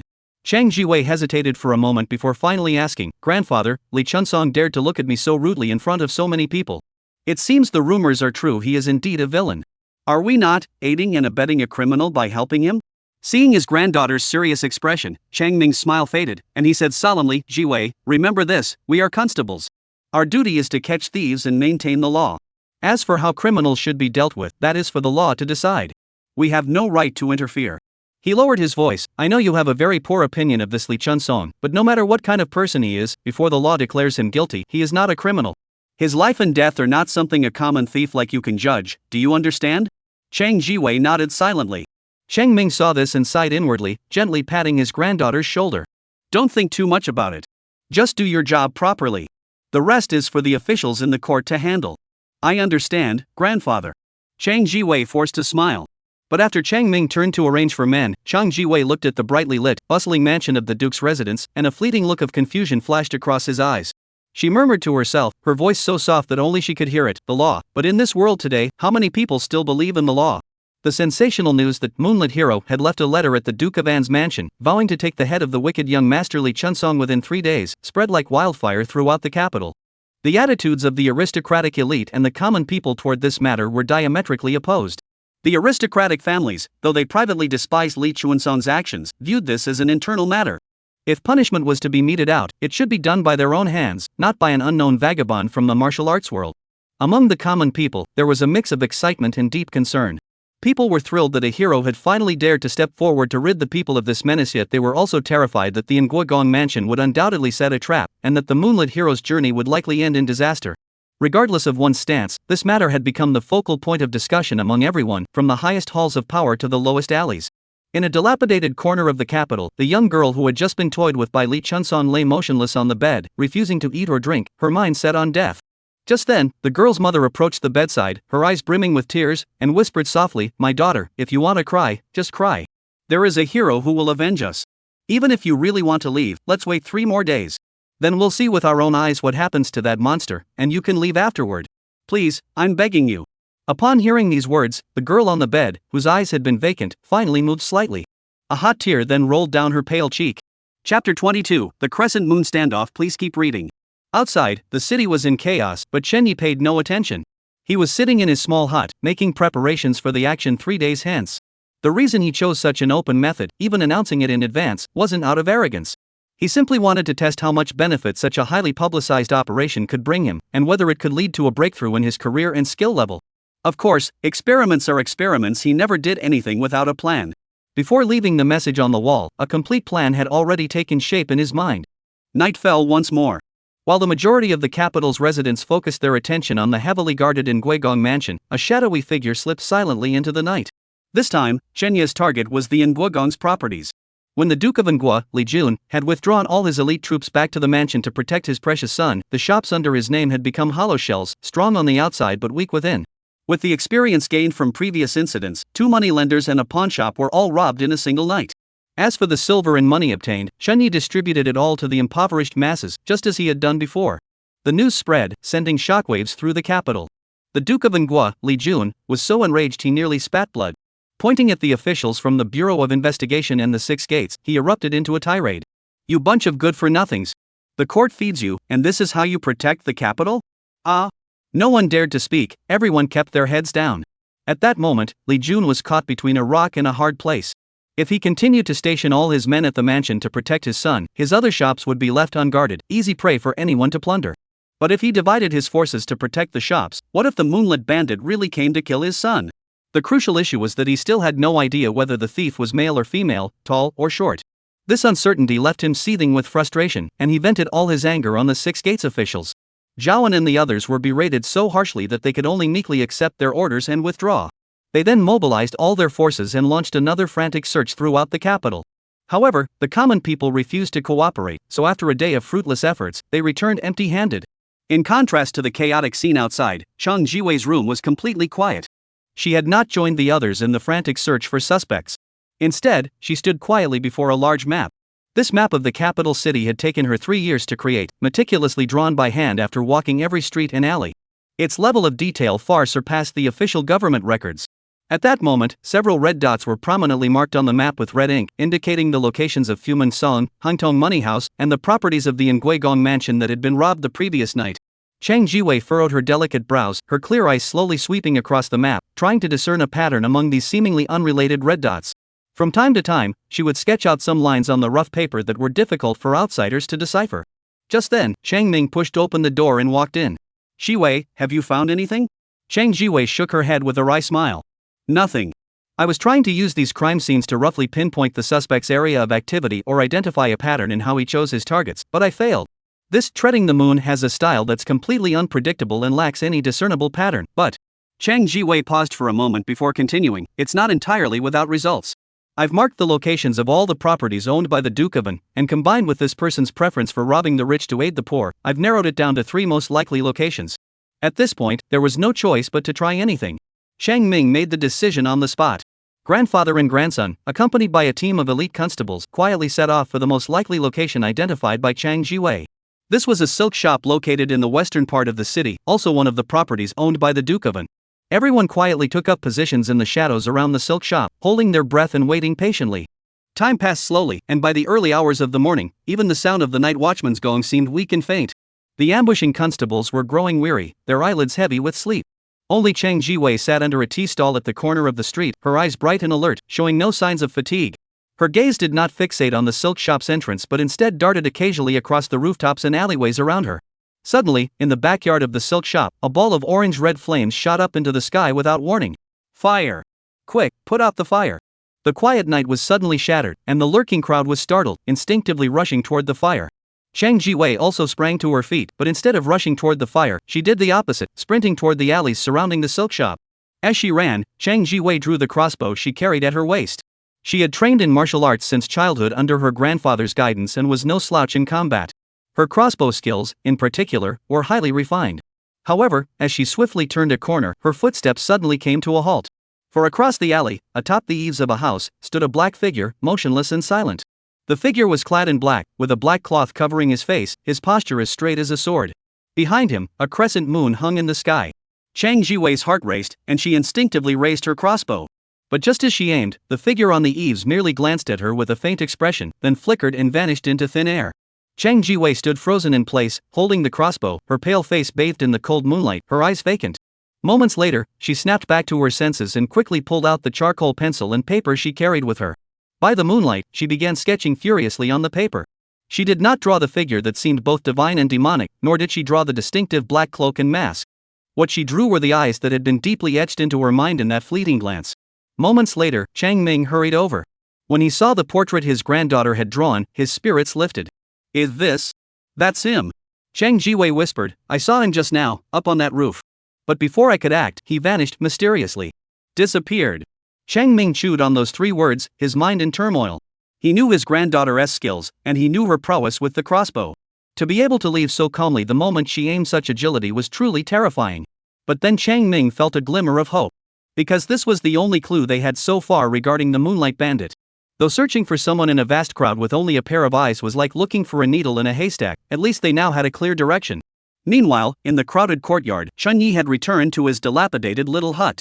He removed his night attire and donned his worn-out coarse cotton tunic, blending seamlessly back into the smoky, bustling atmosphere of the lower classes, as if he had never left. He naturally noticed the female constable who had rushed out of the alley. While everyone else was distracted by the flames, she alone remained calm enough to assess her escape route. Such sharpness and decisiveness were truly rare among the incompetent lot at the 6 gates. Indeed, she was intriguing. Chun Yi smiled but did not give the matter another thought. Tomorrow was the final day of the 3-day deadline. He closed his eyes, ran through the entire plan in his mind once more, and after confirming there were no oversights, he finally lay down to rest. A new day was about to begin. Hopefully tomorrow will be a good day. Chapter 23, The 3 days have arrived, and a guest has come. The 3-day deadline had arrived in the blink of an eye. The gates of the Nguigong mansion were guarded by sentries every 3 steps and every 5 steps, with torches lit inside the mansion, even in the gaps between the roof tiles. From afar, it resembled a massive torch. The aristocrats appear calm on the surface, but in secret, they have all dispatched men to keep watch, closely monitoring the situation. Additionally, countless self-proclaimed martial artists and opportunists gathered, eager to seize this opportunity to make a name for themselves, hoping to capture the legendary thief who had shaken the capital. Meanwhile, the streets and alleys presented a different scene. Though the common folk dared not speak openly, the anticipation and tension in their eyes were impossible to hide. Countless people silently prayed in their hearts, hoping that this hero who robbed the rich to aid the poor would emerge unscathed. Amidst the turbulent currents at the center of this storm, Li Chunsong, the eldest son of the Nguigong mansion, remained largely unaffected. At that moment, he continued to live a life of debauchery and indulgence. Though he couldn't go out, the beautiful concubines and concubines kept in the mansion were more than enough to keep him entertained night after night. However, he had grown tired of these women long ago. Lately, every time he closed his eyes, the image of that elegant and delicate figure would involuntarily appear in his mind. Chang Jiwei. That quiet and intelligent young woman, as delicate as an orchid in a secluded valley, has left him drooling with desire, unable to resist the urge. If it were any other woman, he would have already taken her by force. But the problem was that Chang Jiwei's grandfather was Chang Ming, the esteemed old captain of the Six Gates, and the safety of the Nguogong mansion still depended on this grandfather-granddaughter duo. Therefore, he could only suppress his feelings. Thinking of this, Li Chunsong pushed away the beauty in his arms with a sigh of frustration and walked aimlessly to the window. Just then, Li Chunsong spotted Chang Ming and Chang Jiwei, the grandfather and granddaughter, patrolling the courtyard in the distance. They were inspecting every corner, ensuring no blind spots or loopholes were left behind. And the courtyard where he was located was of utmost importance. When his gaze fell upon the figure he had been longing for, Li Chunsong's breathing grew heavy, and his eyes were filled with unhidden greed, as if he wanted to strip Chang Jiwei's clothes off layer by layer. Chang Jiwei was highly perceptive and immediately noticed Li Chenfeng's gaze. She couldn't help but furrow her delicate brows slightly before hastily finishing her inspection and leaving. Watching Chang Jiwei's nearly fleeing figure, Li Chunsong chuckled behind the window, silently resolving himself. Once the moonlit affair was settled, he would find a way to get this young woman into bed and see how she would maintain her dignity then. But he didn't know that because Chang Jiwei had left in such a hurry, several corners of the courtyard hadn't been checked, leaving behind a faint yet deadly flaw. At the same time, in a highly secluded courtyard in the capital, Chen Yi was busy at work. This courtyard had been rented under a false identity a few days earlier and served as a safe house, where all items related to the Taiyue identity were stored. He carefully packed the items he had made, which would be used tonight, ensuring everything was in order. Only then did he change into ordinary attire and prepare to return to the crowded courtyard. As he passed a street corner, a street thug who usually bullied vendors and acted with impunity was standing there, hands on his hips, cursing loudly. Chen Yi brushed past him without pausing, his fingers flickering like a butterfly. The bully remained oblivious, continuing to strut around, unaware that his bulging money bag had already changed hands. This was the daily life of these wall brushers. As soon as he entered the courtyard, Chen Yi sensed that something was amiss. Fang Tao and the other brothers from his faction, who were usually busy with their own affairs, were all gathered in the courtyard. Upon seeing him return, they all gave him meaningful glances, their expressions suggestive. Fang Tao strode forward, slapped Chen Yi on the shoulder, and whispered in a conspiratorial tone, "Hey, you're something else." Without a word, the girl came looking for you. Girl? Which girl? Chen Yi felt a flash of confusion. Don't play dumb. Fang Tao chuckled. Remember the little bell girl who helped you at the martial arts competition? The girl is here to see you. She's waiting in your room right now. Chen Yi froze upon hearing this, then hurried to the door of his dilapidated room and pushed it open. Sure enough, there sat the little bell-ringing girl, Wu Xiaorui, sitting on a chair with her hands propping up her chin, her bright eyes smiling at the door as if she had been waiting there for a long time. Why are you here? Chen Yi was genuinely surprised at that moment. He couldn't figure out how she had found her way here. Wu Xiaorui, however, remained composed. She stood up from the chair, folded her arms behind her back, and smiled. What? Not happy to see me? No, it's not that. I was just a bit surprised. After the initial surprise, Chen Yi quickly regained his composure. In his previous life, he had at least had a few romantic relationships, though none had ended well. Still, those experiences had given him some insight, so he didn't feel completely at a loss in the presence of a girl. In truth, Wu Xiaorui was also feeling a bit shy at that moment. She didn't know what had come over her. She had impulsively run over and approached Chen Yi in front of everyone. What's more, this guy was so frustrating. She had clearly told him her real name that day, yet he hadn't come looking for her at all. Chen Yi, of course, had no idea what Wu Xiaorui was thinking. Even if he did, he wouldn't have cared. He had no time to think about such things now. However, since she had come all the way, he couldn't just push her away. Besides, she had genuinely helped him at the art competition back then. Have you eaten yet? Are you talking about yesterday's or today's? Wu Xiaorui asked with a smile. Of course today's. Then I haven't eaten yet. Perfect, I haven't either. Let us go, I'll treat you. Sure. Wu Xiaorui nodded immediately, smiling like a flower. Chen Yi stepped out the door and said a quick hello to Fang Tao. Fang Tao naturally agreed enthusiastically, then secretly pulled out a handful of copper coins from his pocket and forced them into Chen Yi's hand. Take these. You're taking a girl out, don't be so stingy. Chen Yi took it with a mix of laughter and tears, then, under the teasing glances of the other young men, led Wu Xiaorui out of the crowded courtyard. As soon as she stepped out of the courtyard gate and was out of everyone's sight, Wu Xiaorui's fair, almost translucent face couldn't help but flush with a faint blush. You wallflowers, are you all so bad? Bad? Chen Yi was taken aback for a moment before shaking his head. That's them. I'm a fine young man. Wu Xiaorui spat out, You make it sound so convincing. Who would believe that? After saying that, she burst into giggles. Chen Yi smiled without explaining and asked, What do you want to eat? A big bottle of wine. It's rare that the Kai Z man has the day off today. I want to have a few drinks. Chapter 24, Breaking the Stalemate with Strength, Waiting for the Wind to Come.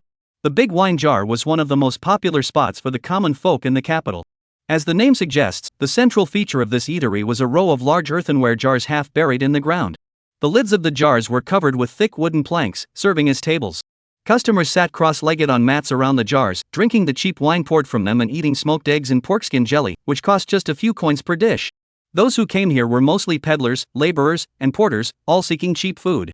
Chen Yi never expected Wu Xiaorui to choose such a place. However, he quickly understood her intentions. She probably feared he was short on money and wanted to save him some. He didn't mention it, simply sitting down at an empty wine barrel. "Waiter, bring 2 pounds of strong liquor, a plate of pork head meat, and a dish of peanuts." Wu Xiaorui called out, her voice clear and crisp, exuding the boldness of a woman of the streets. The food and drink arrived quickly. Despite her slender build, Wu Xiaorui had a remarkable tolerance for alcohol.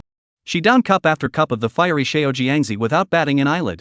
Chen Yi, who had important matters to attend to tonight, only took a few sips before setting down his cup. A handsome young man and a delicate young woman sitting in this sweaty, alcohol-filled environment were clearly out of place. The other diners occasionally cast curious and speculative glances their way, but Wu Xiaorui paid no heed, continuing to eat with great enthusiasm.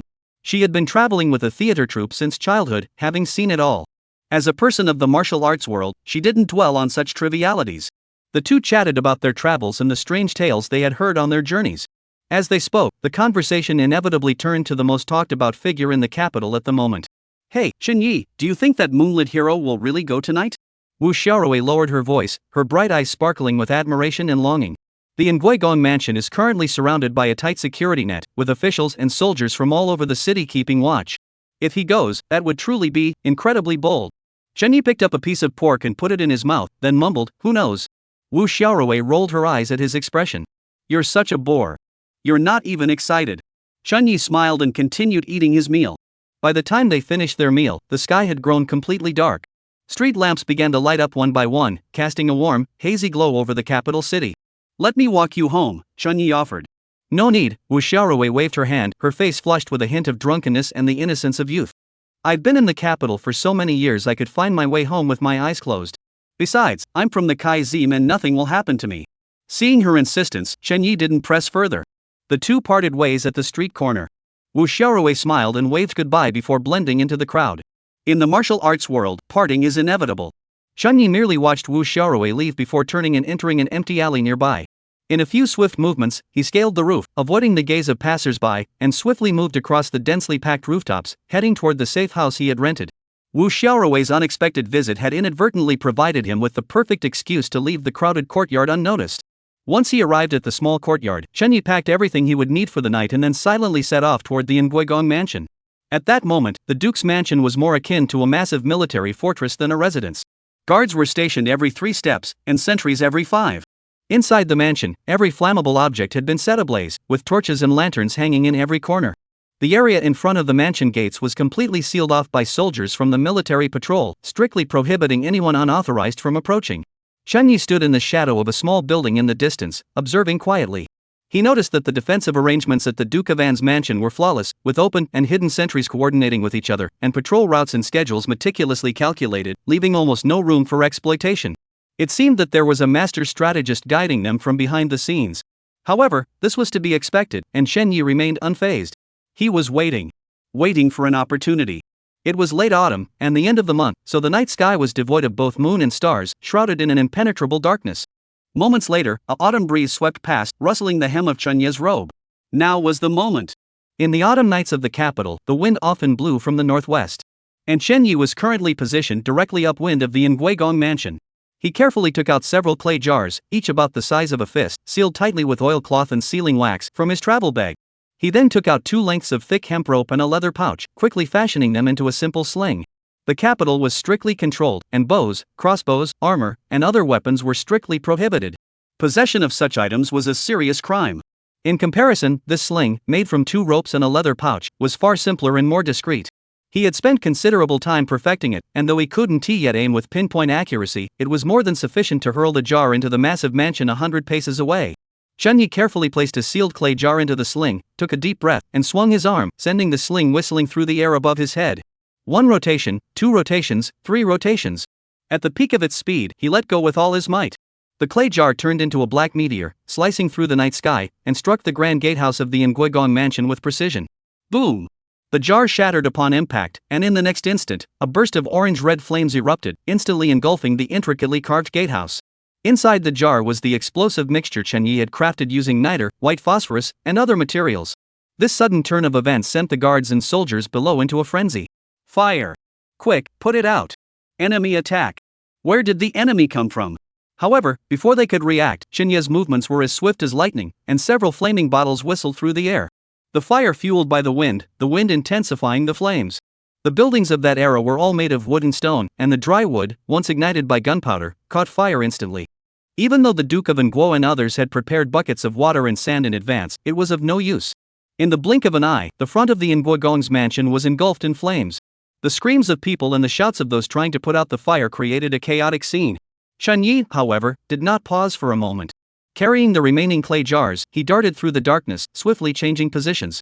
Soon, the eastern courtyard wall, the western corner tower, all sides of the Duke of An's mansion were engulfed in flames. The flames illuminated half the night sky, and the thick smoke choked the air, making it impossible to open one's eyes. No matter how meticulously Li Jun and Chang Jiwei had planned and prepared in advance, they never anticipated that the enemy would break the deadlock in such a brutal and ruthless manner. As the flames threatened to engulf the entire street, a chain reaction of fires would leave no one in the vicinity, including the high-ranking officials residing there, able to escape. Put out the fire! Quick, put out the fire! Li Jun ordered frantically. All the servants, guards, and even the elite warriors originally tasked with protecting Li Chuanfeng were now rushing to the various fire sites with buckets of water. The meticulous arrangements made earlier were instantly reduced to rubble by the raging flames. Amid the chaos, Chang Jiwei was frantic with worry. She knew this was definitely the Moonlit Bandit's diversionary tactic. Taking advantage of everyone's frantic efforts, he would surely sneak into the mansion amidst the chaos. But the problem was, where would he come in? Surrounded by deafening noise and the chaos of fleeing people, Chang Jiwei forced herself to stay calm, her mind racing as she searched for any possible opening in the chaos. Just then, a servant, his clothes burned to shreds, his face blackened by smoke, and his hair disheveled, rushed toward the mansion carrying a bucket of water. At that moment, everyone was busy putting out the fire, so no one noticed him. Soon, the servant vanished into the depths of the Nguigong mansion. Chapter 25, the villain finally meets his end. The Nguigong mansion was enormous. Although the flames were raging outside, by the time the light reached the depths of the mansion, only faint sounds of commotion could be heard. Nevertheless, to be on the safe side, many servants carried buckets of water, dousing the important pavilions and buildings, while clearing away dry branches and leaves to prevent the fire from spreading further. Facing such a scene, Li Chuanfeng couldn't help but feel nervous. This Moonlit Bandit had caused such a commotion, it was clear he wasn't just bluffing but truly intent on taking his life, sending chills down Li Chuanfeng's spine. Fortunately, the small courtyard where he was located was at the heart of the Duke's mansion, with a large pond in the backyard, shrouded in mist, providing temporary safety. Additionally, the courtyard was surrounded by layers of the mansion's top-tier warriors and 6 Gates Bureau constables, which eased his racing heart slightly. Just then, someone hurried over. Upon seeing that Li Chunsan was safe, he finally breathed a sigh of relief. The man was none other than Chang Ming. Earlier, he had been patrolling outside the mansion, attempting to apprehend the Moonlight Bandit before he could act. However, he never anticipated the sudden outbreak of fire at the Duke's mansion. Terrified, he immediately rushed back. Experienced truly as a teacher, and Chang Ming didn't even consider where the thief might have sneaked in from. Instead, he rushed straight toward Li Chunsan. He knew that all the trouble tonight stemmed from this troublesome young master. As long as he was safe, everything would be fine. As soon as Chang Ming arrived, Chang Jiwei also rushed over. It was clear that he had also figured out the crux of the matter and hurried over immediately. Seeing the growing number of guards around him, even Chang Ming, a seasoned veteran of the 6 gates, standing by his side, Li Chuanfeng's fear vanished completely. He glanced at the sky. Dawn was not far off, and the 3-day deadline was about to expire. Thinking of this, he couldn't help but feel even more arrogant. What a ridiculous Moonlit Bandit. I think he's just a petty thief. Miss Chung, do you think I'm right? With the danger gone, the young master once again had the leisure to let his gaze roam freely over Chang Jiwei's body. Chang Jiwei ignored him, merely nodding slightly. Seeing her cold demeanor, Li Chunsan couldn't help but feel a surge of anger. If it weren't for Chang Ming standing right beside him, he would have dragged this little woman into the house right then and there to show her who was boss. However, he knew how to prioritize, especially since he still needed the support of this grandfather and grandson. Thus, he suppressed his anger and ordered the maidservant to bring some fruits and pastries with a forced smile. Everyone has worked hard. Please have something to eat and fill your stomachs. It was late autumn, and fresh fruits were scarce in ordinary households. But the Nguigong mansion was no ordinary household, and the fruits served were still fresh and juicy. Chang Jiwei, however, had no appetite at all. She gazed at the distant flames, feeling a sense of unease in her heart. It was as though she had overlooked something crucial, but no matter how hard she tried to think, she couldn't grasp that elusive thought. Jiwei, don't worry so much. Chang Ming walked over to his granddaughter, seeing her frown, and assumed she was upset about failing to catch the thief. He spoke gently to comfort her. Who could have anticipated that this thief was so cunning, using such a method to break the deadlock? But rest assured, with your grandfather here, he won't get away. Chang Jiwei gave a wry smile, not voicing the unease in her heart, and simply nodded lightly.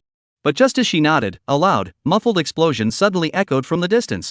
Everyone in the courtyard startled, all turning their heads toward the direction of the explosion. They saw a pavilion in the distance billowing with thick smoke. That's the Duke's study. An elderly servant cried out in horror, his voice filled with fear. What? At those words, everyone was stunned. Chang Jiwei was struck as if by lightning. She finally remembered what she had forgotten. Leave a letter under the moonlight meant to retrieve Li Chuansong's head in 3 days, but he didn't say it was just one head. What if his target had never been just one person from the start? What about Nguogong Li Jun? This thought struck her like a bolt of lightning, sending a chill down her spine and making her limbs go numb. It wasn't just her, everyone present realized this as well. Everyone's faces turned ashen in an instant. Li Chuanfeng was indeed the eldest son of the Duke's mansion, but if he were to die, it would merely be another sensational murder case in the capital, causing chaos for a few days at most. But if the Duke of Li Jun were to die, it would be a matter of great upheaval throughout the court and the country. At that time, everyone present would be held accountable. Quick! Protect the Duke! Someone shouted, and most of the skilled fighters in the courtyard no longer bothered with Li Chunsong, rushing madly toward the direction of the explosion. Li Chunsong was completely dumbfounded. He didn't care about anyone else's life, but he couldn't ignore his father's. All these years, he had been able to act so arrogantly and tyrannically thanks to Li Jun's power and protection. If his father were to die, even if he managed to survive today, he would never have a good life in the future. Moreover, although Li Jun had spoiled him, there was still some father-son affection between them. Father! Li Chunsong let out a loud cry, disregarding the danger, and rushed out to see how his father was doing. Young master, don't! Chang Ming was startled and grabbed him by the arm. The Duke's men are highly skilled, they will ensure his safety. Going there now will only cause trouble. But Li Chunsong couldn't hear him. He broke free from Chang Ming's grip and instinctively ran toward the artificial stream connecting the courtyard to the backyard garden, seemingly intending to go around from that side. Just as his feet touched the stone slabs by the stream. Splash! A black figure burst out of the seemingly calm stream without warning, splashing water everywhere. A cold gleam flashed from his hand, like a venomous snake striking, aiming straight for Li Chunfeng's throat. The figure's movements were so swift that Li Chunsong, already terrified by the series of sudden events, was completely frozen in fear. His mind went blank, and he couldn't react in time. You dare! At the last possible moment, Chang Ming roared and charged toward the dark figure. Having spent most of his life in the Six Gates, his skills were highly refined. However, the situation unfolded too quickly for him to draw his sword from his waist. He could only rely on his fists to try and buy Li Chunsong a moment of respite. However, in the instant he crossed paths with the shadow, Chang Jiwei caught a glimpse of a blurred flash of cold steel. Then, she heard her grandfather emit a painful groan as his body stumbled backward, one hand clutching his throat tightly. Blood gushed out between his fingers. Grandfather! Chang Jiwei let out a heart-wrenching scream, feeling as though the entire world had collapsed in that moment. Li Chunfeng finally snapped out of it, letting out a ghostly howl and turning to run. But as soon as he turned, the ghostly figure was already upon him, a short knife raised high in its hand, showing no hesitation. Stop! Chang Jiwei's eyes widened in horror. She didn't even bother to look at her grandfather's injuries, instinctively raising the crossbow she carried with her and aiming it at the dark figure. However, the figure seemed to ignore her shriek entirely, and the blade came down without mercy. Chapter 26, Pursuit and Throat-Slashing High Tension Chapter. Please keep reading. Put! A torrent of scalding blood shot into the sky. In the instant the blood spattered, Chang Jiwei pulled the trigger with all her might. As the arrow left the bowstring, the figure seemed to flicker slightly, leaving her unable to confirm whether she had hit her target. All she saw was Li Chuansong's head flying into the air, rolling down the ground with a gurgling sound, then the headless torso twitched twice before crashing to the ground. The dark figure, having completed this earth-shaking kill, did not linger for a moment, turning and sprinting toward the darkness in the distance. At the same time, Chang Ming could no longer hold himself up and collapsed heavily onto the ground. Blood gushed from his throat like a fountain, and his cloudy eyes gazed toward his granddaughter, as if he wanted to say something, but all that came out was a hoarse huh. Chang Jiwei's eyes turned completely red. She had been raised by Chang Ming since childhood. He was not only her grandfather but also her master and the only family she had in this world. And now this beloved relative had died before her eyes. The excruciating pain and overwhelming hatred instantly consumed all her rationality. She didn't even go to take one last look at her grandfather. Instead, she rushed headlong in the direction where his figure had disappeared. Chang Jiwei was equally swift, putting everything she had learned since childhood into action. Because she knew better than anyone else that once she lost sight of him, finding him again in the vast capital city would be nearly impossible. But that figure was simply too fast and too elusive. Several times, Chang Jiwei thought she was about to lose him, but just as she was about to give up, the figure would flash past her again, as if deliberately teasing her. Rage and hatred temporarily blinded her to the oddity of the situation, and she simply kept chasing with all her might. The two of them, one ahead and one behind, quickly left the fiery and Guigong mansion behind, crossed the bustling streets, and continued southward. The surroundings grew increasingly desolate. Grand mansions gave way to low-lying dwellings, and eventually even the clusters of houses vanished, replaced by haphazardly constructed shantytowns that resembled massive scars. This was the poorest corner of the capital, with not even a single proper lantern to be seen, only an impenetrable darkness. When Chang Jiwei finally reached this desolate place, the faint figure ahead vanished completely. She suddenly stopped in her tracks, leaning against a crumbling earthen wall, her chest heaving violently as she greedily inhaled the icy air. The surrounding silence was deathly still, broken only by the echo of her long, hurried breaths in the darkness. Chang Jiwei quickly realized she had fallen into a trap. The other party had deliberately lured her here, leading her step by step from the Duke's mansion to this desolate place. But she did not feel fear. Instead, she suddenly spoke up, "Since you have the ability to kill, why don't you show yourself?" Her voice echoed through the empty shantytown, but there was no response. Chang Jiwei did not lose heart, for she knew the other must be nearby. She continued, "The martial arts world speaks of you as the legendary Moonlit Bandit, a hero who robs the rich to aid the poor and upholds justice. But in my eyes..." She laughed coldly, "You're just a bloodthirsty murderer, a coward who dares not even show his face." She channeled all her anger and sorrow into venomous words, screaming them out one by one.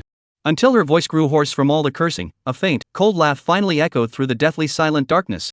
The laughter seemed to come from the ground, flickering and uncertain, making it impossible to pinpoint its exact location. "Are you very angry?" A voice, slightly hoarse yet unusually calm, echoed through the air. Chang Jiwei froze. "The person who died was your grandfather, wasn't he?" The voice continued to echo in the darkness, devoid of any emotion. "Was he very important to you? That's why you're so angry." Every word felt like a heavy hammer striking Chang Jiwei's heart. "That's right." She clenched her teeth so hard they bled, the taste of blood spreading in her mouth. "You killed my grandfather with your own hands. I, Chang Jiwei, swear to heaven that I will bring you to justice." "Ha ha." Another soft laugh echoed from the darkness. The figure did not respond directly to her threat but instead asked a counter-question. "Since you're angry over the loss of your own family, let me ask you this, what about the maidservants tortured to death by Li Chunsong, the innocent bystanders trampled to death by his horses, and the peasant women he raped and seized? Don't their families deserve to be even more furious?" This. Chang Jiwei never expected the other person to say that, and for a moment, she was speechless. But she reacted swiftly. Her stubborn determination immediately prompted her to find a counterargument, that's different. Even if Li Chunsong is guilty of heinous crimes, it's not your place to judge him. His crimes will be decided by the law. "The law?" The voice in the darkness laughed, filled with unhidden mockery and contempt. "That's a pretty noble-sounding statement, but I doubt even you believe it yourself. Miss Chang, do you think you're particularly righteous? A defender of justice and truth, while I am a lawless thug who uses violence to break the rules? In your heart, you might feel a shred of sympathy for the plight of the common people, but that's all it is, sympathy. Deep down, you still look down on them, don't you? That's why you use this so-called law of the king to bind them, forcing them to endure humiliation and oppression without resistance." These words pierced Chang Jiwei's heart like sharp knives. Her heart trembled violently, and for a moment, she felt disoriented. But the gruesome image of her grandfather's death immediately flashed before her eyes, shattering any lingering doubt. She would never let this person off the hook. "It sounds somewhat reasonable," Chang Jiwei deliberately softened her tone, as if swayed by his words. "But is there nothing we can discuss calmly? Why must we come to this?" At the same time, she quietly adjusted her breathing, focusing her mind and straining to discern the direction of the voice. The crossbow in her hands had already been raised silently, aiming at a general direction. Almost there. She felt she was about to pinpoint the exact location of the voice. "Sit down and talk properly?" The voice in the darkness carried a hint of amusement. "Now that Li Chunsong is dead and your grandfather is dead, you should sit down and talk properly. But what about before? When those innocent people were being brutally killed, where were you so-called guardians of morality? I don't know why you think that." Chang Jiwei's voice suddenly grew firm and loud, attempting to mask his intention to pull the trigger. "But rules are rules, and the law is the law, they must not be questioned. If everyone were like you, acting on personal whim to take life as they please, wouldn't the world descend into chaos? Do you think the world isn't chaotic enough already?" The voice in the darkness paused, as if sighing. "You're right. After all, you people have been born into privilege, living in luxury, so how could you possibly see the countless bones beneath this so-called peaceful prosperity, or hear the cries of blood and tears amidst the songs and dances? So, Miss Chang, put away your condescending pity. You're not upholding the law, you're just aiding the tyrant. Now is the time. Chang Jiwei finally pinpointed the enemy's location in the shadow of the dilapidated house to the left front. She hesitated not a moment, about to pull the trigger. But just then, a faint breath sounded behind her. Chang Jiwei's hair stood on end, and she instinctively turned to fight back, but it was already too late. In an instant, she felt a sharp chill on her neck, followed by a sudden loss of strength throughout her body. The crossbow in her hands clattered to the ground. With her last ounce of strength, she clutched the tiny yet fatal wound at her throat and struggled to turn around. Then, she saw him. He was an extremely young man, with a handsome face and eyes as cold as autumn water.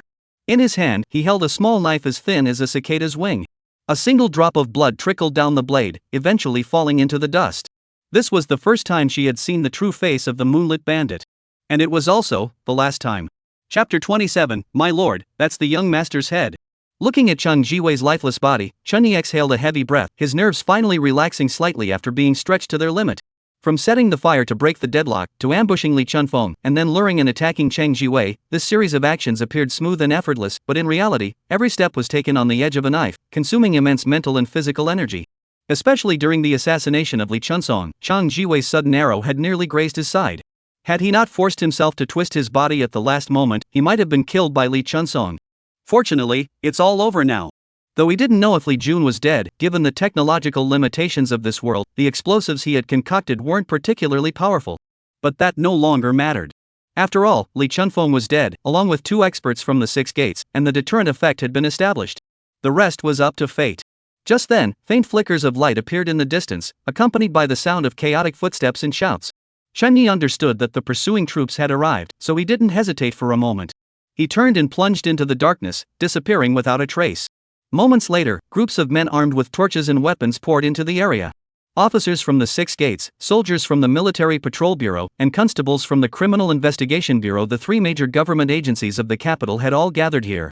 It turned out that Chang Jiwei, while pursuing his target, had taken the trouble to leave behind unique markings along the way, markings that could only be deciphered by those within the 6 gates. It was precisely because of this that the others were able to track him down so swiftly.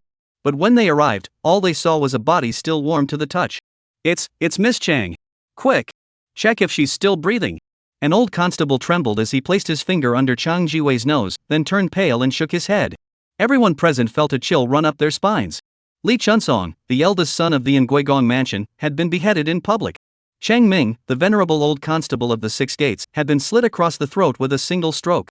Now, even Chang Jiwei, hailed as the most outstanding young master of the 6 gates, had met a gruesome end in this desolate corner. Not to mention the Nguigong Li Jun, whose fate remains unknown. This moonlit bandit had nearly dragged the faces of these government officials through the mud tonight. This day has been completely ruined by him. The leaders of the 6 gates, the Criminal Investigation Bureau, and the Military Patrol Office all looked as pale as death. They knew their official caps were as good as gone. Having caused such a huge commotion without even catching a glimpse of the bandit, how furious will the court officials and the emperor, who resides deep within the palace, be? They dared not even think about it. Let's take Miss Chang's body back first, an old captain from the 6 Gates Bureau spoke in a hoarse voice, breaking the deathly silence. At the same time, the fire at the Nguigong mansion, after being fiercely extinguished by countless people, finally began to die down. But for those inside the mansion, putting out the fire was secondary. The safety of Prince Li Jun was what truly concerned everyone. The eldest young master was dead, they would at most receive a beating. But if the duke were to die, every single one of them, as servants and guards, would have to follow him in death. Therefore, amidst the ruins of the half-collapsed pavilion, over 100 people frantically dug with their hands, shouldered the debris, and searched desperately.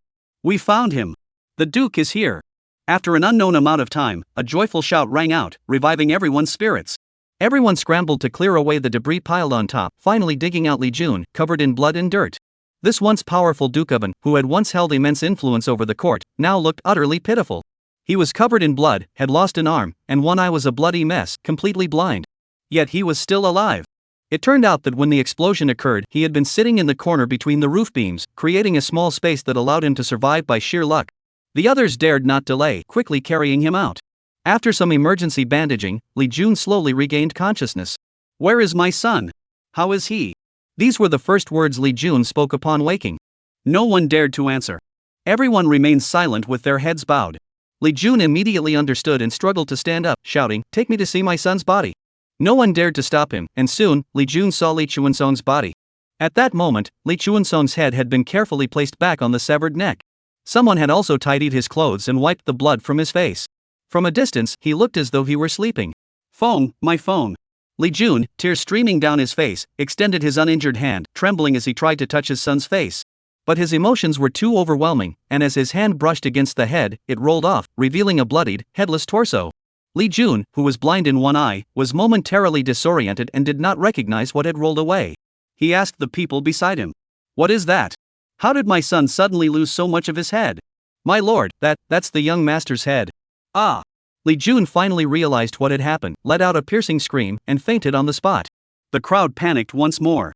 After finally regaining consciousness, Li Jun did not cry but glared with bloodshot eyes, looking like a vengeful spirit. "Prepare the palanquin. I must go to the palace to file a complaint with the emperor." As Li Jun's palanquin sped toward the palace in the night, the Minister of Revenue Zhang Bo, the head of the Lin family Lin Hong, and other powerful officials also received the news and rushed over. Upon seeing the horrific scene at the Nguigong mansion, they were all filled with dread. Upon learning that Li Jun had gone to the palace to see the emperor, these individuals briefly consulted one another and then followed suit. By the time this large procession arrived at the palace gates, the sky was already beginning to lighten with the first hint of dawn. The current ruler of the Great Zhao dynasty was the 13th emperor, Yang Zhao. This man had just turned 40, in the prime of his life, but unfortunately, he was lazy by nature. Compounded by the declining state of the nation, he had become obsessed with the pursuit of immortality through Taoist practices and had not attended court for quite some time. For ordinary officials, seeing him was as difficult as climbing to the heavens. However, due to his special status as the Duke of Manhwa, coupled with urgent reports from the Six Gates and the Bureau of Capture having already been delivered to the emperor's presence, Yang Zhao made an exception and summoned everyone to his private quarters. As soon as Li Jun entered the hall, he knelt on the ground, sobbing uncontrollably, and recounted the events of the previous night with exaggerated details. He emphasized the brutality and cruelty of the Moonlit Bandit, how his son had died so innocently and pitifully, but made no mention of the crimes his son had committed. Yang Zhao, seated on the dragon throne, listened to his lamentations, his brows furrowing deeper with each word. After comforting Li Jun briefly, he swept his gaze over the ministers below, who were all looking terrified, and his voice suddenly turned cold. "Transmit my imperial decree, seal off the entire city, no one is to enter or exit. Order the Six Gates, the Military Patrol Bureau, and the Criminal Investigation Bureau to collaborate on the case, mobilize all available forces, and bring this Moonlit Bandit to justice. I must see who dares to act so brazenly under my feet." Chapter 28, The People Praise, the Court Rages. Yang Zhao acted this way because he was afraid. The reason was simple: if this trampling the moon bandit dared to break into the Nguigong mansion and kill people today, wouldn't he dare to break into the imperial palace tomorrow? This thought made him feel as though he were sitting on pins and needles, which is why he was so enraged. And the emperor's anger was as fierce as a thunderclap. Although the nation's power was waning and control over major strongholds was gradually slipping away, this was still the capital, the emperor's domain. Therefore, before the sun had even risen, the orders had already been transmitted to all regions. In an instant, the city gates were sealed shut. The once bustling streets were now silent, save for the cold clanging of patrolmen's armor, and the air was thick with a chilling, murderous aura. At the same time, the shocking bloodshed at the Nguigong mansion spread throughout the capital at a speed far exceeding official expectations. In taverns and teahouses, although constables and officers patrolled back and forth, customers would lower their voices and excitedly discuss last night's earth-shaking case once they had moved away. "Have you heard? The Nguigong mansion was nearly burned to the ground. It's even worse. My cousin, who works at the military patrol station, said that Li Chuansong's head was chopped off by the Moonlit Hero right in front of the Six Gates, and even Li Jun nearly died in the explosion. That's satisfying, truly satisfying. We must have a few extra drinks today." The people spoke with admiration and longing for the Moonlit Hero. Those families who had been bullied and harmed by Li Chunfeng were overwhelmed with mixed emotions upon hearing the news. In a courtyard in the southern part of the city, the young girl who had been tortured by Li Chunfeng to the point of wanting to die was now staring blankly out the window. Her mother entered with a bowl of hot porridge, her eyes red, but her voice betrayed uncontrollable joy. "My daughter, that monster is dead. He was killed by the Moonlit Hero last night. Our revenge is finally served." The girl's body trembled slightly as she slowly raised her head, and a glimmer of life finally returned to her vacant eyes. She looked at her mother's face, which was a mix of tears and smiles, and at first she just cried silently, tears falling one by one, without a sound. Then she threw herself into her mother's arms and burst into tears, her cries piercing the air. As if she were trying to vent all the grievances and humiliation she had endured through this means. The masses praised her, while the imperial court was filled with anger.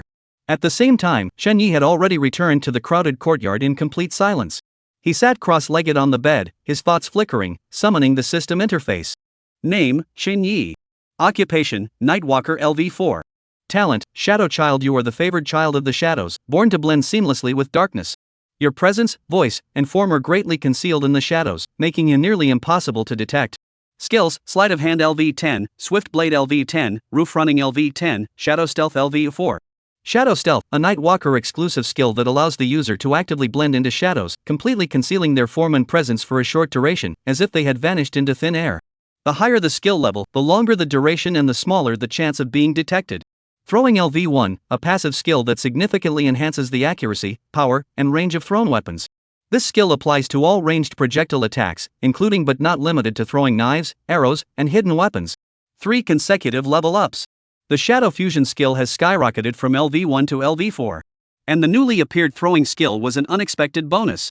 Chen Yi speculated that this might be related to his use of a sling to throw a Molotov cocktail last night.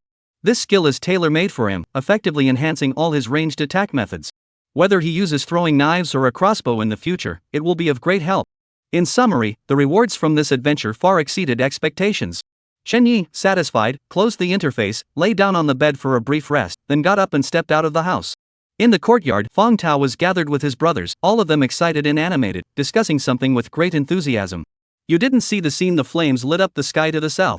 I heard that the old captain of the Six Gates, Cheng Ming, and his granddaughter, who was said to be the top martial artist of the younger generation, were all killed. Goodness gracious, that moonstepping hero is too fierce. But that's good. Those corrupt officials in the capital will have to sleep with one eye open from now on. Chen Yi silently served himself a bowl of porridge, squatted aside, slurping it down while listening to everyone embellish his heroic deeds. Finally, Feng Tao sighed. This moon-stepping hero is indeed invincible, but we must still be cautious. The situation outside is too tense now, with officials everywhere. From today onward, everyone should stay within the courtyard and avoid being mistaken for bandits and arrested. Everyone agreed in unison. Chen Yi had no objections. After finishing his meal, he returned to his room to catch up on sleep. But no sooner had he lain down than the courtyard gate was violently pounded. Open the door. The Criminal Investigation Bureau is here to arrest someone. Everyone inside, get out now. Chen Yi's eyes narrowed, and he immediately jumped out of bed. Soon, the courtyard gate was forced open, and a group of fierce-looking constables rushed in. Leading the group was Zhaowen, the head of the Criminal Investigation Bureau. Zhaowen's face was ashen, clearly driven to desperation by his superiors. In his view, a bandit capable of committing such a heinous crime could never be hiding in such a small, insignificant hideout. But the orders from above were clear: search the entire city, leaving no corner untouched. He had no choice but to go through the motions. All of you stand in line. I'll question each of you one by one. Where were you last night? What did you do? Tell me everything clearly. The group of street urchins in the courtyard had never seen such a scene before. They were all terrified, their faces pale, and they dared not utter a word. The interrogation proceeded quickly. When it was Chen Yi's turn, he hesitated, then put on a nervous and awkward expression and stammered his response. Officer, I went out with a friend last night to eat at the Big Wine Jar. After that, not long after, I came back. The brothers in the courtyard can all vouch for me. Zhaowen glanced at Chen Yi and found him familiar. He suddenly remembered that this was the young man with decent martial arts skills from the martial arts competition. Just a common thief from the streets. The last remnant of doubt in his mind was completely dispelled. He waved his hand impatiently. Enough, next. The search yielded nothing. Zhaowen, with his mind full of official business, left.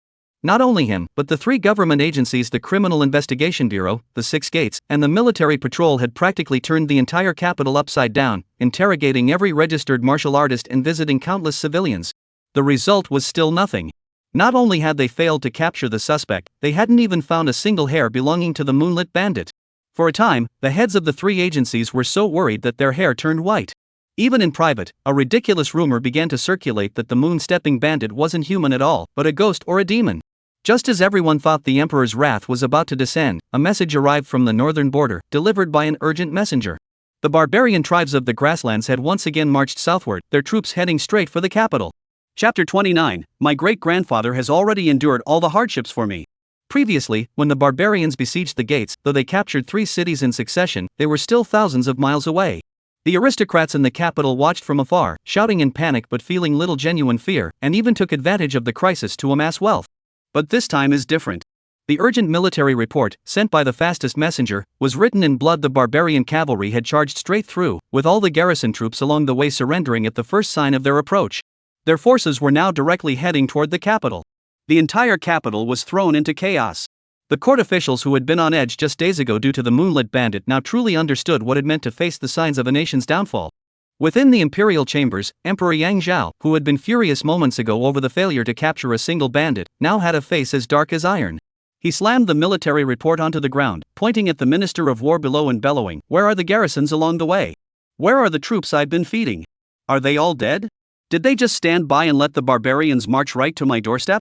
The Minister of War knelt on the ground, his old face wrinkled like a bitter melon, filled with grievances. "Your Majesty, it is not that we are incapable.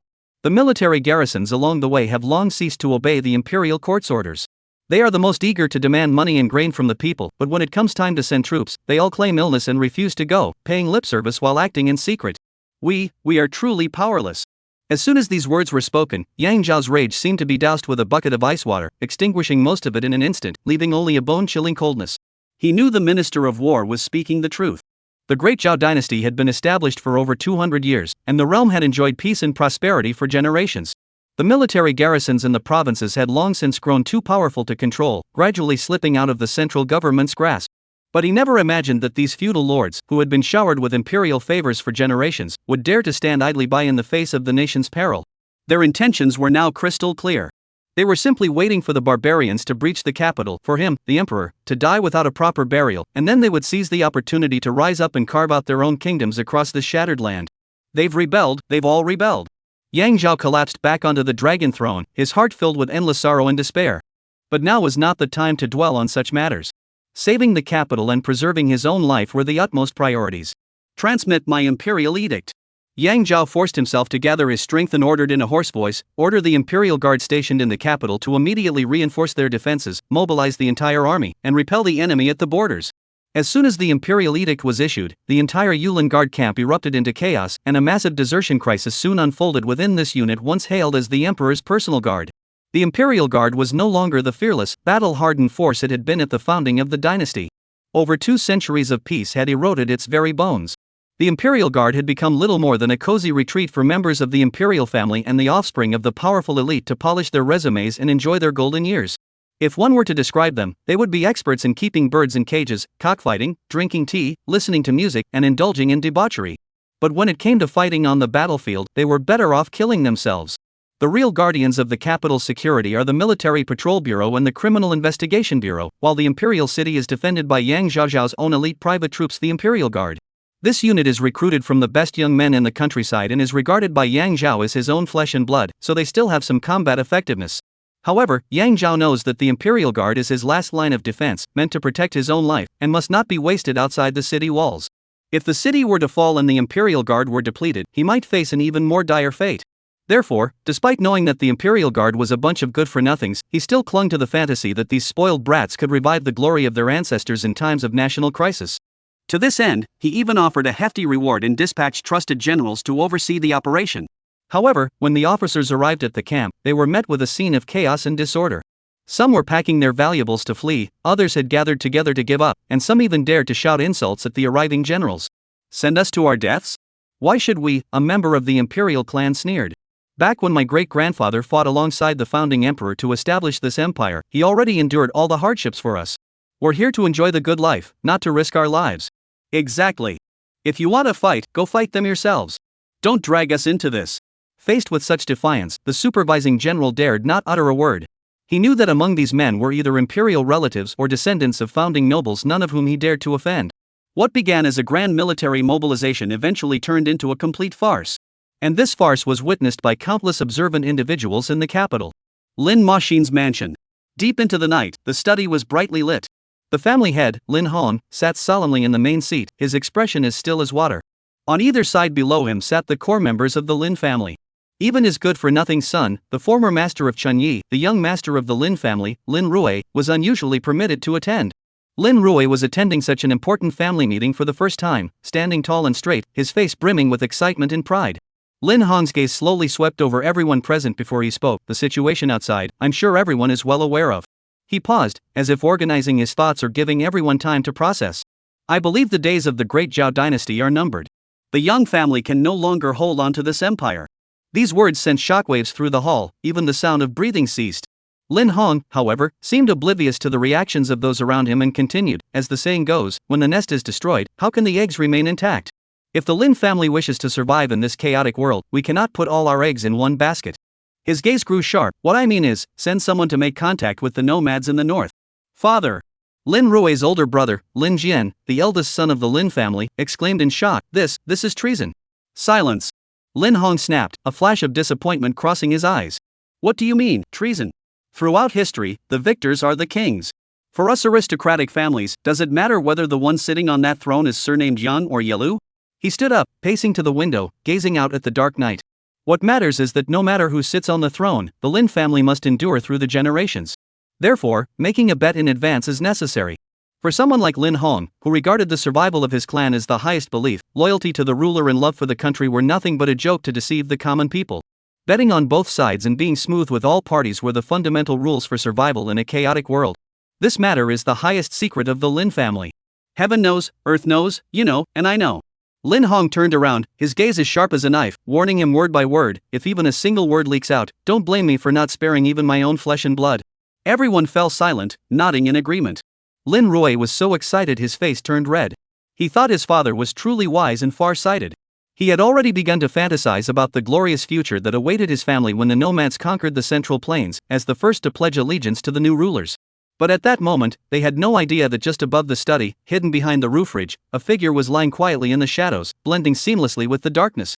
The night breeze swept past, lifting the strands of hair on his forehead and revealing a pair of clear, piercing eyes. Chapter 30, Flying Knife Assassination. Please continue reading. The man who had arrived was none other than Chen Yi. He was well aware of the news that the barbarian tribes from the grasslands had besieged the border and were marching straight toward the capital. And the reason he had come here was to see how these powerful aristocratic families would react. Would they stand with the nation until the end, or surrender before the battle even began? And the outcome was exactly as he had anticipated. These aristocratic families showed no backbone whatsoever even before the main army had arrived. They were already scheming about surrender. Thinking of this, Chen Yi couldn't help but let a cold smile flicker across his face. With his current strength, sneaking into the study and slaughtering all the Lin family members in that room would not be too difficult. But Chen Yi did not want to do that. Because it would be meaningless. Especially for someone like Lin Hong, death was not the most terrifying thing. What was truly terrifying was watching everything he had spent his entire life building, the family's glory, the vast fortune, the future of his descendants, all turn to dust and be crushed into nothingness. That is the most heart-wrenching revenge. And now was the perfect opportunity. The Emperor Yang Zhao in the palace is currently in a situation akin to a cornered beast. Failing to capture the moonlit bandit has already brought him great disgrace, and now with barbarian troops at the city gates and the military garrison standing idly by, he is utterly restless. This emperor desperately needs a victory, even if it's just a symbolic one, to restore his crumbling authority and intimidate those ministers who pay lip service but harbor treasonous intentions. Therefore, as long as I present the evidence of the Lin family's treason, Yang Zhao will pounce on it like a shark sensing blood, tearing the Lin family to shreds without hesitation. Of course, the powerful aristocratic families in the capital have always been closely intertwined and deeply entrenched. Under normal circumstances, even if Yang Zhao wanted to target the Lin family, other clans would likely intervene to mediate, ultimately turning a major issue into a minor one. But Chen Yi knew that so-called unity was only possible when there were no fundamental conflicts of interest. In reality, these families were equally rife with intrigue and backstabbing. Moreover, once the Lin family falls, their vast assets and the vacant positions of power would become a huge prize. At that point, those so-called allies would rush to devour it even more eagerly than the emperor himself. The only challenge in this entire matter lies in how to present this evidence to the emperor in a manner that appears reasonable and justified. We must find someone with sufficient status, influence, and most importantly, a deep-seated grudge against the Lin family to take on this role. We give him the knife, and he stabs the target. But in the capital, who could possibly have such a deep grudge against the Lin family? Chen Ye's mind immediately conjured up a figure. Just as he was pondering, Lin Hong's voice rang out again, "Here is a letter, Ade. This matter is now in your hands. Leave the capital immediately and head to the front lines to deliver this letter to the Khagan of the Steppes." "Yes, master." A steady male voice echoed from within the room. "Rest assured. 2 years ago, I already established contact with the younger brother of that Yelu Khan through trade routes. They will recognize you as a member of the Lin family and will not cause any trouble." Upon hearing this, not only the Lin family members in the study, but even Chen Yi on the roof, couldn't help but feel a chill run down their spines. What a cunning man, Lin Hong. He had already begun laying the groundwork 2 years ago, securing an escape route for himself. With such a powerful plan corrupting the very foundations of the state in the imperial court, how could the great Zhao Empire possibly survive? However, none of this concerns Chen Yi. A dynasty like the great Zhao, once it falls, let it fall. There's nothing worth clinging to. What he was truly interested in was the letter Lin Hong had entrusted to his subordinate named Ade. Chen Yi crouched on the roof ridge, continuing to wait. Moments later, a burly man emerged swiftly from the house and hurried away. Chen Yi moved swiftly and followed silently. This man named Ade rode straight toward the city gate. It was deep into the night, and with the imperial decree of curfew in effect, the gates were already closed. However, the Lin family had been operating in the capital for over a century, and their influence had already penetrated every aspect of society. Instead of taking the main gate, he made his way to a relatively secluded section of the city wall. There, a city guard had been waiting for some time.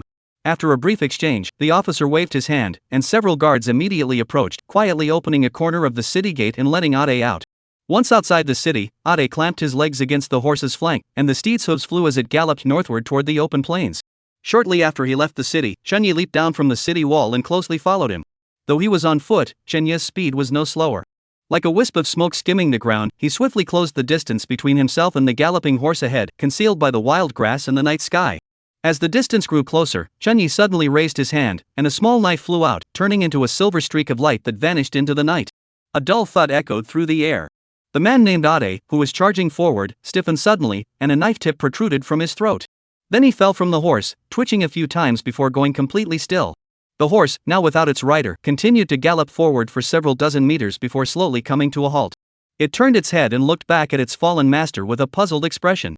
At that moment, Chen Yi's figure slowly emerged from the darkness. He approached the man named Ade and found that his head had been crushed beyond recognition, clearly dead beyond any doubt. Chen Yi bent down, quickly retrieved a wax-sealed letter from his chest, confirmed its contents, and then turned and sprinted toward the direction of the capital. Despite the strict security at the city gates, this posed no challenge to Chen Yi, who easily entered the city. Without hesitation, he headed straight for the residence of Lu Shilang in the northern part of the city. At the same time, within the Lu Shilang's mansion, the Minister of Personnel, Lu Ying, was sitting alone in his study. His son, Lu Jingcheng, had not studied today either, but sat beside him with a gloomy expression. After a long while, Lu Jingcheng couldn't help but speak up. "Father, the nation is now in such a state of decline. The nomadic cavalry is at the gates, and if the capital falls, it will be a catastrophe." Lu Ying sighed. "I am well aware that once the city falls, the people will suffer terribly and become slaves to the enemy. Among the officials in the court, is there no one who has thought of a solution?"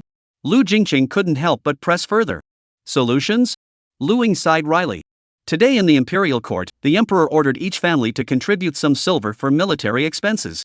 What was the result? Not a single official spoke up. In the end, the emperor had to force them, and the British duke and his few followers reluctantly contributed 1,000 taels of silver each. "Ah, 1,000 taels. You know these guys probably spend more than that on a single meal." Lu Jingcheng fell silent. He harbored ambitions to purify the realm, but the more he did so, the more he felt a bone-chilling sense of powerlessness when faced with the utterly corrupt court of the great Zhao dynasty. Just as father and son stood there in silence, a cold gleam suddenly shot through the window, with a sharp sound, and embedded itself firmly into the pillar of the study. The father and son were startled by the sudden commotion, their bodies trembling as they sprang to their feet. Upon closer inspection, they realized it was a flying knife, its blade still humming in the air. Beneath the handle, there was a letter tied to it. Chapter 31, The Raid. Lu Ying and his father were both well-read scholars. They had never seen such a scene before. Lu Ying was the first to regain his composure. He immediately went to the door and shouted, "Who is the noble guest who has arrived? Please come forth and show yourself." But the only response was the rustling of bamboo leaves in the night wind. At that moment, Lu Jingcheng hurried to the pillar and untied the letter from the knife handle, then handed it to his father. Lu Ying took it and glanced at it, his expression suddenly turning grim. After reading it, he handed it to Lu Jingcheng, saying, "You should take a look as well." Lu Jingcheng took it and read it, his expression also changing. A traitor to the nation, truly a traitor. Lu Jingcheng was so enraged that his entire body trembled, feeling a surge of hot blood rushing to his head. He had studied the classics since childhood, harboring a strong desire to serve his country. Therefore, he despised those who, in times of national crisis, prioritized their own interests and even sold out their country for personal gain. But after the anger subsided, a huge doubt arose in his mind. Such a confidential letter, who had obtained it, and why had it been delivered to his home? In the blink of an eye, a thought flashed through his mind. Months earlier, on another late night, an anonymous letter had suddenly appeared in his study, saving the Lu family from a tremendous disgrace. The method was strikingly similar to today's. Father, Lu Jingqing took a deep breath and voiced his suspicions. Do you think the person who sent this letter is the same one who exposed Lin Yan last time? Lu Ying's body trembled, finding his son's speculation quite plausible. However, now was not the time to dwell on that. Lu Ying's gaze grew sharp, dispelling the earlier dejection. Whoever it is doesn't matter now. What matters is that since we know about this, we cannot stand idly by. With that, he strode swiftly toward the inner chambers and began to don his official robes. He knew this matter was of the utmost importance, not a single moment could be wasted. Lin Hong, that old fox, was cunning beyond measure. If he were to discover that the news had leaked, who knew what other complications might arise? We must strike while he is still unaware and finish him off in one blow. Midnight, the Imperial Palace, the Hall of Cultivating the Heart. The hall was brightly lit, with incense burning, yet the heavy atmosphere inside could not be dispelled. Emperor Yang Zhao leaned against the dragon throne, his face haggard and his eyes bloodshot. The string of bad news over the past few days had already worn this pampered emperor to the bone. When he heard that the Minister of Personnel, Lu Ying, had come to see him in the dead of night, claiming there was an urgent matter of the utmost importance, a wave of irritation welled up within him. However, after reading the letter Lu Ying presented to him, all his irritation vanished, replaced by a deafening silence. Yang Zhao did not shout or curse, he simply sat quietly on the cold dragon throne, his entire body resembling a lifeless statue. After an unknown amount of time, so long that Lu Ying's knees began to go numb, he finally heard Yang Zhao's voice. Lu Yiqing, how did you obtain this letter? Lu Ying dared not withhold anything, recounting the entire incident of the flying knife and the letter in detail. After finishing, he dared to step forward and kowtow, saying, Your Majesty, the Lin family harbors treacherous ambitions, and the evidence is irrefutable. This matter is of the utmost urgency. I implore Your Majesty to make a decision without delay. Otherwise, if that old villain Lin Hong were to learn of this, it could lead to unforeseen disasters. Yang Zhao slowly lifted his gaze from the letter and fixed it on Lu Ying. At that moment, his heart was filled with endless anger and sorrow. Anger at the national crisis, as the noble family he had relied on as his pillars of support was secretly plotting to betray their master for personal gain. He felt despair because this was merely what had been uncovered. How many more Lin families were lurking beneath the surface? He felt a sense of powerlessness unlike any he had ever experienced before. But he quickly composed himself and spoke in a firm voice. Transmit my imperial order, mobilize the imperial guards to raid the Lin mansion immediately. Arrest all those involved, regardless of age or gender, and imprison them in the dungeons. He picked up a token from the imperial desk and tossed it in front of Lu Ying. Lu Ying, I appoint you as the commander of this operation and entrust you with overseeing it. Ensure that the Lin family is completely eradicated before they can react. Your servant obeys your command. Lu Ying caught the token, feeling its weight as heavy as 1,000 pounds. Soon, under the cover of night, a chilling atmosphere began to spread throughout the capital. Troops clad in black armor and wielding sharp blades emerged in formation from the imperial city. They were the emperor's personal guard, the imperial forest guards. Under Lu Ying's command, the imperial guards swiftly sealed off all surrounding streets around the Lin mansion, cutting off any possibility of escape. Then, at Lu Ying's command, the heavy sound of doors being smashed open echoed through the night. Bang!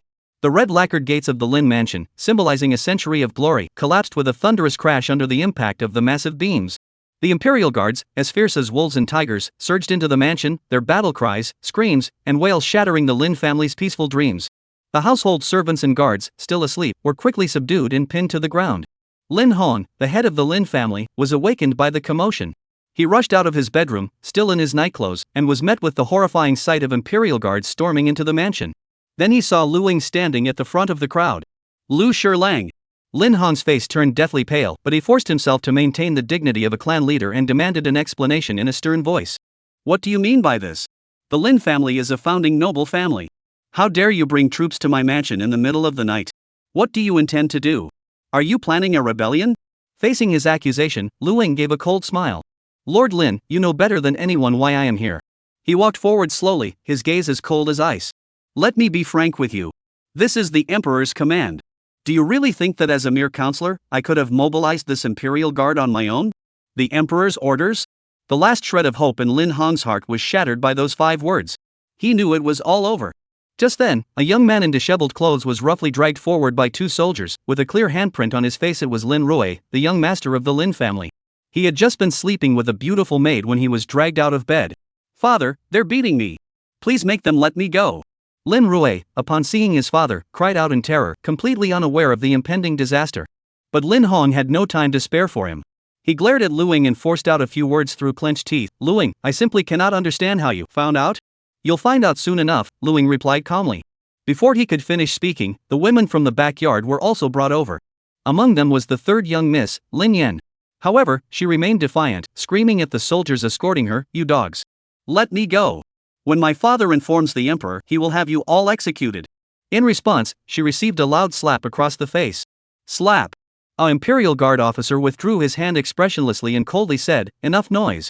Chapter 32. When the rabbit dies, the fox mourns, the entire family is executed. Lin Yan was struck so hard by the slap that stars danced before her eyes. Half of her cheek swelled up visibly, and blood trickled from the corner of her mouth. She had never experienced such humiliation in her entire life, so she was completely stunned, covering her face and standing motionless on the spot, even forgetting to cry. She finally realized that the people before her were not her father's household guards or servants who could be beaten and abused at will. They were the emperor's personal guards, merciless killing machines who obeyed only the emperor's commands. Lin Hong, standing at the front of the crowd, felt as though all his vitality had been drained from him. He looked at his children being led away, at his wives and concubines wailing and crying, at the mansion that was about to be raided, and the light in his eyes faded completely, turning into a lifeless gray. "Luing, you're so ruthless," Lin Hong muttered to himself. Luing stared at him expressionlessly, with not a trace of mercy in his eyes. "Take them all away." Before dawn, the news that the Lin family had been raided by the Imperial Guards in the dead of night and that everyone in the mansion had been thrown into the Imperial prison spread throughout the entire capital. Many aristocratic families were immediately struck with cold sweat. When the rabbit dies, the fox mourns. When the fish is injured, its kind suffers. Many of them had actually harbored similar thoughts toward the Lin family, but had not yet had the chance to act on them. After the initial panic subsided, they quickly distanced themselves. These individuals were well aware that the emperor had acted with such resolve, even deploying the Imperial Guards, which clearly indicated his genuine anger. Therefore, no one could or dared to protect the Lin family. By the time the morning court session began, those who had once been close allies of Lin Hong were now rushing to denounce the Lin family with harsh words and accusations. In their words, the Lin family had colluded with the enemy and committed treason. Their crimes were heinous and beyond description. Even if their entire family were executed by slow torture, it would not satisfy their hatred. On the imperial throne, Emperor Yang Zhao remained expressionless, coldly watching the officials below perform their roles, saying not a word. It was not until the hall grew quiet and no one dared to speak that Yang Zhao finally spoke. "The Lin family has betrayed the nation and deserves no mercy. However, considering their ancestors' contributions to the founding of the dynasty, the punishment of slow execution is not in accordance with proper ritual." Upon hearing this, many were moved, believing the emperor had finally relented out of consideration for past ties and would impose a lighter sentence. But Yang Zhao's next words startled them all. "But the law is impartial. Without severe punishment, the people's anger cannot be appeased. Transmit my imperial decree: the entire Lin clan, regardless of age or gender, shall be taken to Kaishir-ko and beheaded in public." The entire family was to be executed. After a moment of deathly silence, all the officials knelt down in unison, shouting "Long live the emperor," though some voices trembled slightly. In the dark, damp dungeon, Lin Hong huddled in a pile of straw, his former dignity as the head of a prominent family completely gone, his face etched with exhaustion and anxiety. He clung to a faint glimmer of hope. He pinned his hopes on the noble families allied with the Lin clan to come to his rescue, even if it meant sacrificing everything they owned. As long as his life was spared, there would still be a chance to rebuild. Just then, the heavy prison door swung open, and a blinding light flooded in. Lin Hong squinted his eyes, and when he finally recognized the figure, the last trace of color drained from his face. The man was dressed in a crimson official robe, his expression solemn. It was Luing, the deputy minister of the Ministry of Personnel. "It's over." The moment he saw Luing, Lin Hong knew that everything was over. If it were merely a matter of confiscating property, the emperor would never have sent Luing, his sworn enemy with whom he had a long-standing grudge. By the mandate of the heavenly emperor, the imperial edict states. Luing unfolded the imperial edict without expression and began to read it aloud. When he heard the words "escort him to Kaishiko and behead him in public," all the strength drained from his body, and he collapsed to the ground like a pile of mud, his eyes vacant and devoid of any life. After finishing the proclamation, Luing folded the imperial edict and looked down at him with a cold voice. "Lin family head, you have brought this upon yourself. You have no right to live. This path was your own choice. Do not blame others." "Ha ha. Ha ha ha." Lin Hong on the ground suddenly let out a meaningless, agonized laugh, then slowly raised his head and glared coldly at Luing. "Luing, don't gloat. Soon, the iron hooves of the barbarian tribes from the grasslands will crush the capital. When that day comes, none of you will survive. I will be waiting for you on the path to the underworld." Luing merely smiled in response. The state has nurtured scholars for 100 years. Now, at this critical moment of life and death, we scholars who have dedicated our lives to the nation will die for the sake of the state. This is our duty, and it is an honor. He bowed slightly and said coldly, "As for you, Lin family head. You schemed your entire life, were clever for a time, but never imagined that you would end up with no descendants and your name tarnished for eternity. With that, Luing did not spare the dying man another glance, turned on his heel, and strode away. The news that the Lin family head would be executed at noon the next day spread like wildfire throughout the streets and alleys of the capital. The common folk ran about, spreading the news, overjoyed. The next day, before dawn, the area around the execution site was already teeming with people. Every rooftop, wall, and tree branch within sight of the execution ground was packed with onlookers, and those who arrived late could only stand on tiptoe at the back, anxiously waiting. As noon approached, dozens of prison carts, escorted by soldiers, entered the execution ground. At the front of the convoy was Lin Hong, his face ashen and lifeless. When he saw the dark crowd surrounding him and the contemptuous glances directed at him, an overwhelming sense of humiliation welled up inside him. He was so ashamed and angry that he could barely breathe, lowering his head deeply and refusing to meet anyone's gaze. Behind him, in another prison cart, his beloved son, Lin Rui, was so terrified that tears streamed down his face, his pants soaked through, and the stench of urine filled the air, prompting the surrounding crowd to burst into laughter. Also crying uncontrollably was the third young miss, Lin Yen. Her once beautiful face was now covered in mud and tears, as she screamed and begged for mercy with all her might. Unfortunately, no one paid any attention to their cries. The executioner today was none other than Luing. Dressed in his official robes, his face as stern as water, he paid no heed to the Lin family's cries for mercy. Once all the prisoners were kneeling on the execution platform, he glanced up at the sky, then drew a red-headed slip from the sign and tossed it to the ground without hesitation. Carry out the execution. At his command, the executioners, who had been waiting for this moment, took a sip of strong liquor and spat it onto their blades. Then, with a swift motion, the blades fell. Puff! Puff! Puff! Blood spattered everywhere, and one by one, the once noble heads rolled into the dust. On the execution ground, tens of thousands of people fell silent for a moment before erupting into thunderous cheers. At the same time, in a private room on the second floor of a tea house not far from Kaishiku, Chunyi sat by the window, taking in every detail of the scene unfolding in the distance. When he saw that every member of the Lin family had been beheaded, his expression remained unchanged. He simply picked up the teacup on the table and drank it in one gulp. The tea was slightly bitter, but then sweetened. Just like this bitter enmity. Chapter 33, Career Change, the Thousand-Faced Thief Saint. The situation grew increasingly dire. The battle reports coming in from the north grew increasingly euphemistic, with more and more traces of embellishment. But while battle reports could deceive, the ever-southward shifting front line could not. Dezhou was retreating step by step.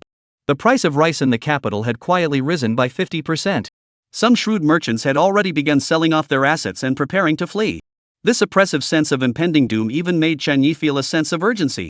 He fell into silence. Apart from occasionally intervening to rob the rich and aid the poor, or to eliminate evildoers and bring peace to the people, he spent most of his time on cultivation. The abandoned city wall had become his best training ground. Finally, on this late night, Chen Yi casually flicked his wrist, and 3 flying knives flew out in a triangular formation, embedding themselves into the trunk of a large tree 100 paces away.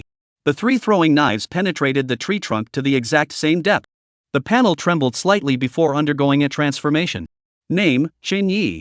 Occupation, Nightwalker LV5. Talent, Shadow Child. Skills, Sleight of Hand LV10, Quick Blade LV10, Roof Running LV10, Stealth LV5, Throwing LV5. Occupation, Nightwalker has been upgraded to level 5 max level. You have met the requirements for advancement.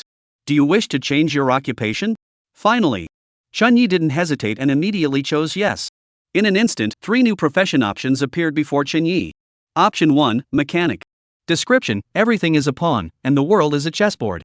Gears, joints, runes, and formations are all toys at your fingertips. You are the master of all intricate creations. Class talent, mechanical insight. Your mind can resonate with any mechanical creation, instantly discerning its structural principles, operational logic, and core weaknesses. You can not only dismantle them but also adapt them for your own use, and even reverse engineer and control your enemy's mechanical traps. Option 2, Shadow Walker. Description, you traverse the depths of the underworld, accompanied by the ancient corpses of the deceased.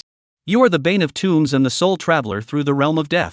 Talent, Yin Yang Ghost Eyes. You are born with eyes that pierce the veil between life and death, allowing you to see through illusions, and disguises. You can also gaze directly into the feng shui dragon veins, mechanical array points, and the lingering resentment and malevolent energy surrounding ancient artifacts within tombs. Option 3, the Thousand-Faced Thief Saint. Description, your face is your greatest weapon. Your identity is that of all beings in this world. You are the faceless god walking among humans, the ever-changing shadow lurking in the world. Professional talent, soul-stealing shadow. You can steal and mimic the identity of any target you come into contact with, including their appearance, voice, posture, habits, and even their unique aura. During the mimicry, you become them, and they become you. Even the heavens cannot distinguish between you, and even gods and demons cannot tell the difference.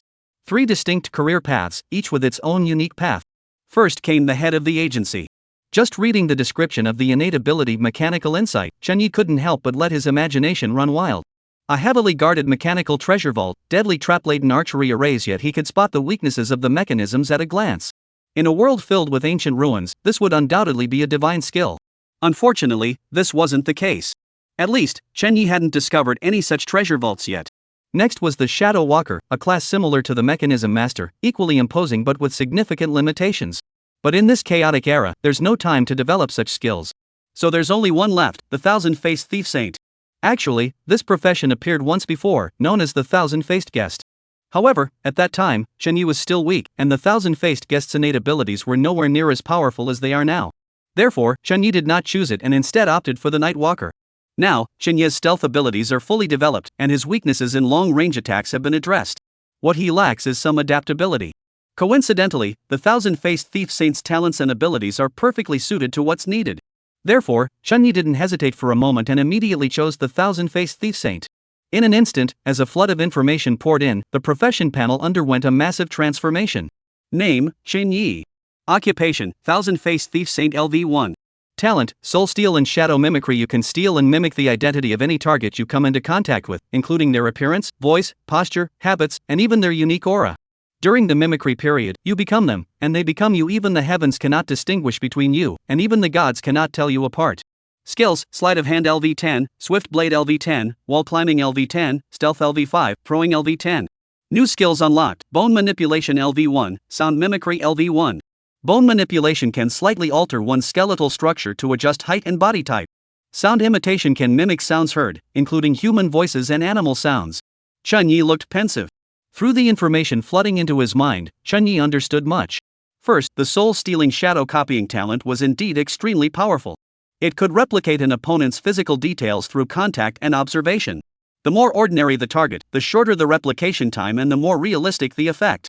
Second, this class change had come with 2 new skills, which complemented the talent perfectly, making it incredibly powerful. Chunyi walked to a puddle of water, looked at his reflection in the moonlight, and then, with a thought, something happened. He saw the muscles on his face begin to move and reorganize on their own. His cheekbones rose slightly, his nose became straighter, and his jawline grew harder. In just a few breaths, the puddle reflected the face of Xiao Jun Fong Tao, indistinguishable from the real thing. Interesting. Chunyi then tried it on several more people, finding that some could be perfectly imitated, while others were less successful. This was closely related to how well he knew the person. Finally, Chunyi jokingly imitated the little bell from the Kai Z-men, wanting to see the limits of his talent and whether he could only imitate men. Moments later, Chunyi stared blankly at the fair-skinned young girl reflected in the puddle. This combination of talent and skill was truly extraordinary, even replicating height with remarkable accuracy. However, Chunyi quickly snapped out of it and returned to normal. A beautiful woman is certainly a pleasure to behold, but only when she's someone else. If he were to actually become a woman himself, the feeling would be utterly repulsive. Regardless, after ascending to the rank of Thousand-Faced Thief Saint, Chunyi felt much more at ease. No matter what the upcoming chaotic times would bring, at least he now had the means to survive. Moreover, Chunyi deduced that as the situation deteriorated, the fragile balance in the capital would soon be shattered. By then, the grassland cavalry might not even have arrived before chaos erupted within the city walls. And the facts indeed unfolded much as he had anticipated. As one piece of bad news after another arrived, Emperor Yang Zhao's mental defenses were crumbling step by step. Chapter 34, The Emperor? How many heads does the Emperor have? Yang Zhao had completely lost his mind. He became hysterical, suspecting everyone around him. He believed that every official in the court was Lin Hong, and everyone was plotting to betray the country. 2 days earlier, his most favored concubine had been executed on the spot for making a casual joke during a conversation, which he had mistaken for a mockery of himself. The piercing screams sent shivers down everyone's spine. Now, within the palace maids and eunuchs tiptoed around, daring not to breathe a single breath, fearing that they might accidentally anger this unpredictable monarch. In the Hall of Cultivating the Heart, Yang Zhao's eyes were bloodshot, his face gaunt, as he stared at a Taoist priest before him with an almost mesmerized expression. Master Taoist, is the elixir you speak of truly capable of granting me immortality? His voice was hoarse, filled with longing. The Taoist, with snow-white hair and a youthful face, held a whisk in his hand. Upon hearing this, he smiled slightly and stroked the 3 strands of long beard under his chin. Your Majesty is the true Dragon Emperor, born with a heavenly mandate. Last night, I observed the stars and saw that the purple microcosm star had dimmed, which is an omen of the nation's fortune being damaged. However, I also received guidance from an immortal in my dream, who imparted to me a supreme elixir formula. This formula was specifically prepared for someone of your divine destiny. Once refined, not only will you be able to defeat the barbarian tribes, but even achieving immortality will not be difficult. This Taoist was named Xuanji, and he had been recommended to Yang Zhao by several prominent noble families in the capital just a few days earlier, claiming to possess extraordinary abilities. Yang Zhao summoned him, and Xuanji demonstrated several divine arts before him. This instantly won the trust of Yang Zhao, who was already at the end of his rope, and he appointed him as his divine master. Excellent! Excellent! Excellent! Yang Zhao excitedly rose from his dragon throne. What ingredients are needed for this elixir formula? I will immediately dispatch men to prepare them. Xuanji smiled faintly, pulled out a piece of yellow silk from his sleeve, and unfolded it slowly. To refine this elixir, one must use gold and silver as vessels, lead and mercury as the base, and 365 rare herbs as auxiliaries. However, the most crucial ingredient is a single medicinal catalyst. What kind of medicinal ingredient? Yang Zhao asked urgently. Xuanji's face lit up with a mysterious smile. The blood of 1,000 virgins who have reached the age of maturity but have never lost their virginity, mixed with a single strand of their heart's pure red essence, only then can this supreme immortal elixir be refined. Yang Zhao was startled by the words, then his eyes burst with a terrifying glow. Driven mad by the fear of power and death, he cared little for moral principles. As long as he could achieve immortality and escape the impending disaster, even 1,000, 10,000, or 100,000 young girls would be nothing. In his eyes, these were merely necessary sacrifices. Transmit my imperial decree. Order the military patrol, the criminal investigation bureau, and the 6 gates to immediately search the city for 1,000 women who meet the criteria mentioned by the immortal master. Within 3 days, they must be gathered. Anyone who disobeys or hides them will have their entire family executed, and their 9 generations will be exterminated. As soon as the edict was issued, the entire capital city instantly transformed into a living hell. The soldiers of the Military Patrol Bureau, the constables of the Criminal Investigation Bureau, and the detectives of the 6 gates, these officials who had once maintained a semblance of dignity now shed their facades and transformed into a pack of true beasts. They carried shackles in their hands, swords at their waists, and kicked down doors house by house. They asked no questions, heard no pleas, and upon seeing any young girl of suitable age, they pounced on her as if she were a precious treasure, locking her up and taking her away. The city was filled with heart-wrenching cries. Yet these cries were but a faint whisper before the cold, ruthless power of the imperial regime. Of course, this disaster was ultimately the misfortune of the poor. The servants dared not set foot in the homes of the wealthy and powerful. Those with some wealth had already prepared their strategies. They paid to avoid disaster. For a time, the slave markets in the capital city flourished like never before. The price of a young girl was driven up to astronomical heights, yet even so, countless people waved silver notes, desperate to buy a substitute for their own daughters. The ugliest side of human nature was laid bare in this catastrophe. Those truly destitute commoners could only watch helplessly as their daughters were torn from their arms. In the crowded courtyard, the atmosphere was equally oppressive. Fang Tao looked grim as he said to Chen Yayan, "Something's wrong." "What's wrong?" The Kai Zi men was raided by the Imperial Guard. None of the girls managed to escape, they were all captured. That young girl, Xiaorui, is also inside. Fang Tao still remembered when Wu Xiaorui came to the courtyard to find Chen Yi. At the time, many people in the courtyard had seen them leave together and return late, so their relationship was obvious. In his eyes, the bond between the two was far from ordinary. Now that the young beauty was in trouble, with her life hanging in the balance, any passionate young man would be frantic with worry, his mind in chaos. Therefore, he had prepared many comforting words, but to his surprise, Chen Yi remained remarkably calm. "I understand," he replied casually, then said nothing more. This reaction left Fang Tao with a mouthful of comforting words stuck in his throat, unable to speak, causing him great discomfort. He furrowed his brows, feeling that the young man he had personally mentored was shrouded in an enigmatic mist, making it impossible to see through him clearly. "You?" Fang Tao opened his mouth but eventually let it out as a sigh. "Ah, never mind. Let's not talk about it." Fang Tao left, and Shen Yi returned to his room, his expression growing cold and stern. He realized that some people, after holding power for too long, could no longer be called human. They had lost their empathy, seeing only their own power and status, blind to the countless bones piled beneath the throne. "The Emperor! Ha ha! How many heads does the Emperor have?" Chen Yi clenched the knife in his hand, a flash of murderous intent crossing his eyes. That night, Chen Yi slipped out of the crowded courtyard unnoticed and headed straight for the imperial city. In truth, Chen Yi had always wanted to explore the imperial city, but he had never managed to go. He sensed an indescribable danger. It felt as though something terrifying was lurking within. Fortunately, after being promoted to the title of Thousand-Faced Thief Saint, this feeling had grown much weaker. Chen Yi moved like a ghost, easily evading the patrols of imperial guards at the outer perimeter. He scaled the high palace walls and landed within the imperial city. He then hid in the shadows of a corner, waiting quietly. Moments later, a young eunuch responsible for night patrols, carrying a lantern and yawning, stumbled over. This was the one. Chunyi struck suddenly, knocking the eunuch unconscious with a single blow, then dragged him into the shadows. Moments later, another eunuch emerged and hurried toward the depths of the imperial city. The further he went, the quieter it became. The palace maids and eunuchs who passed by kept their heads down, tiptoeing along, not daring to breathe a single breath. Chunyi blended in among them, unremarkable, taking step after step toward the core area of the imperial palace. As he was about to pass through a garden and reach the core area of the imperial palace near the hall of mental cultivation. But just then, a sharp, chilling voice suddenly rang out from behind him. What are you doing here? Chapter 35, The Five Poison Eunuch. Chenya's heart sank. Since being promoted to the title of Thousand-Faced Thief Saint, his 5 senses and 6 perceptions far surpassed those of ordinary people, especially in the darkness of night, where he felt as at home as a fish in water. Yet before the voice sounded, he had not detected any unusual activity nearby. This meant the person approaching was no ordinary foe. The thought flashed through his mind, but Chunyi did not show the slightest sign of alarm. Instead, he turned around cautiously. In the shadows of the nearby rockery stood an old eunuch dressed in dark purple robes. His skin was deathly pale, his face beardless, and his eyes as sharp as a hawk's, glaring coldly at Chunyi. Which palace are you from? What are you doing lurking around here in the dead of night? Do you want to die?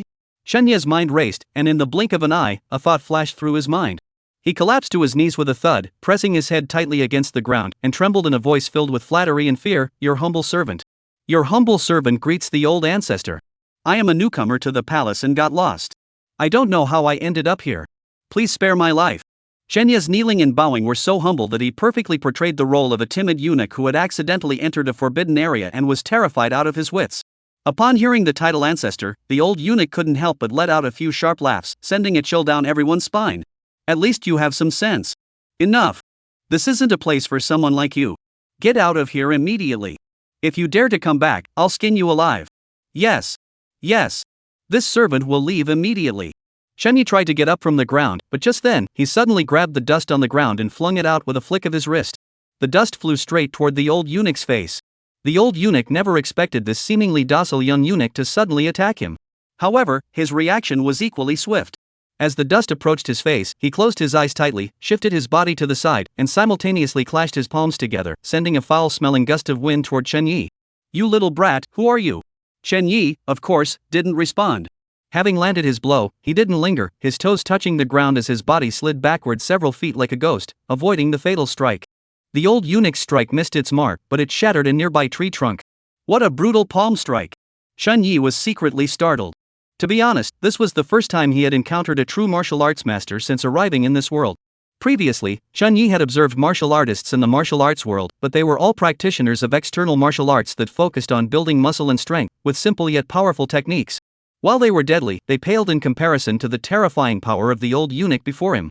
Especially the old eunuch's hands, which were a sickly grayish-blue color and emitted a foul stench, clearly indicating that he had practiced some kind of vicious poisonous martial art. No wonder he had always felt a faint sense of danger lurking in the depths of the imperial city. It was because this old poison master was lurking here. Chunyi understood everything, but he also knew he couldn't afford to linger.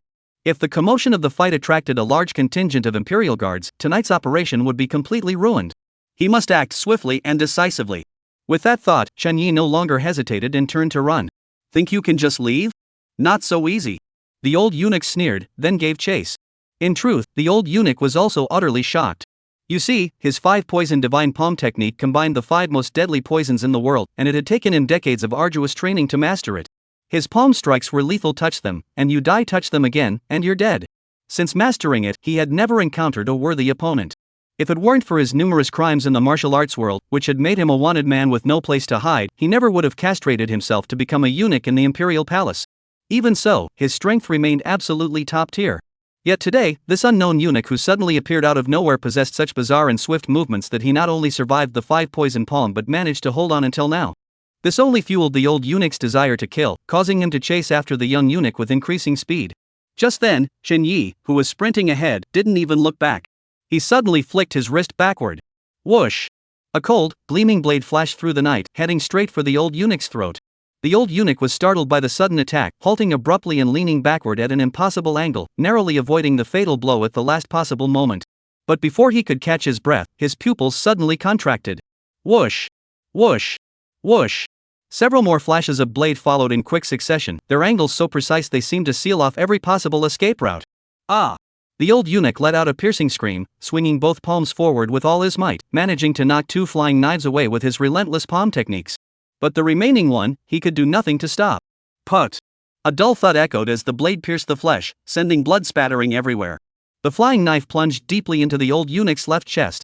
It turned out that at the last moment, the old eunuch had managed to shift his body by half an inch using his immense strength, narrowly avoiding the vital organs of his heart.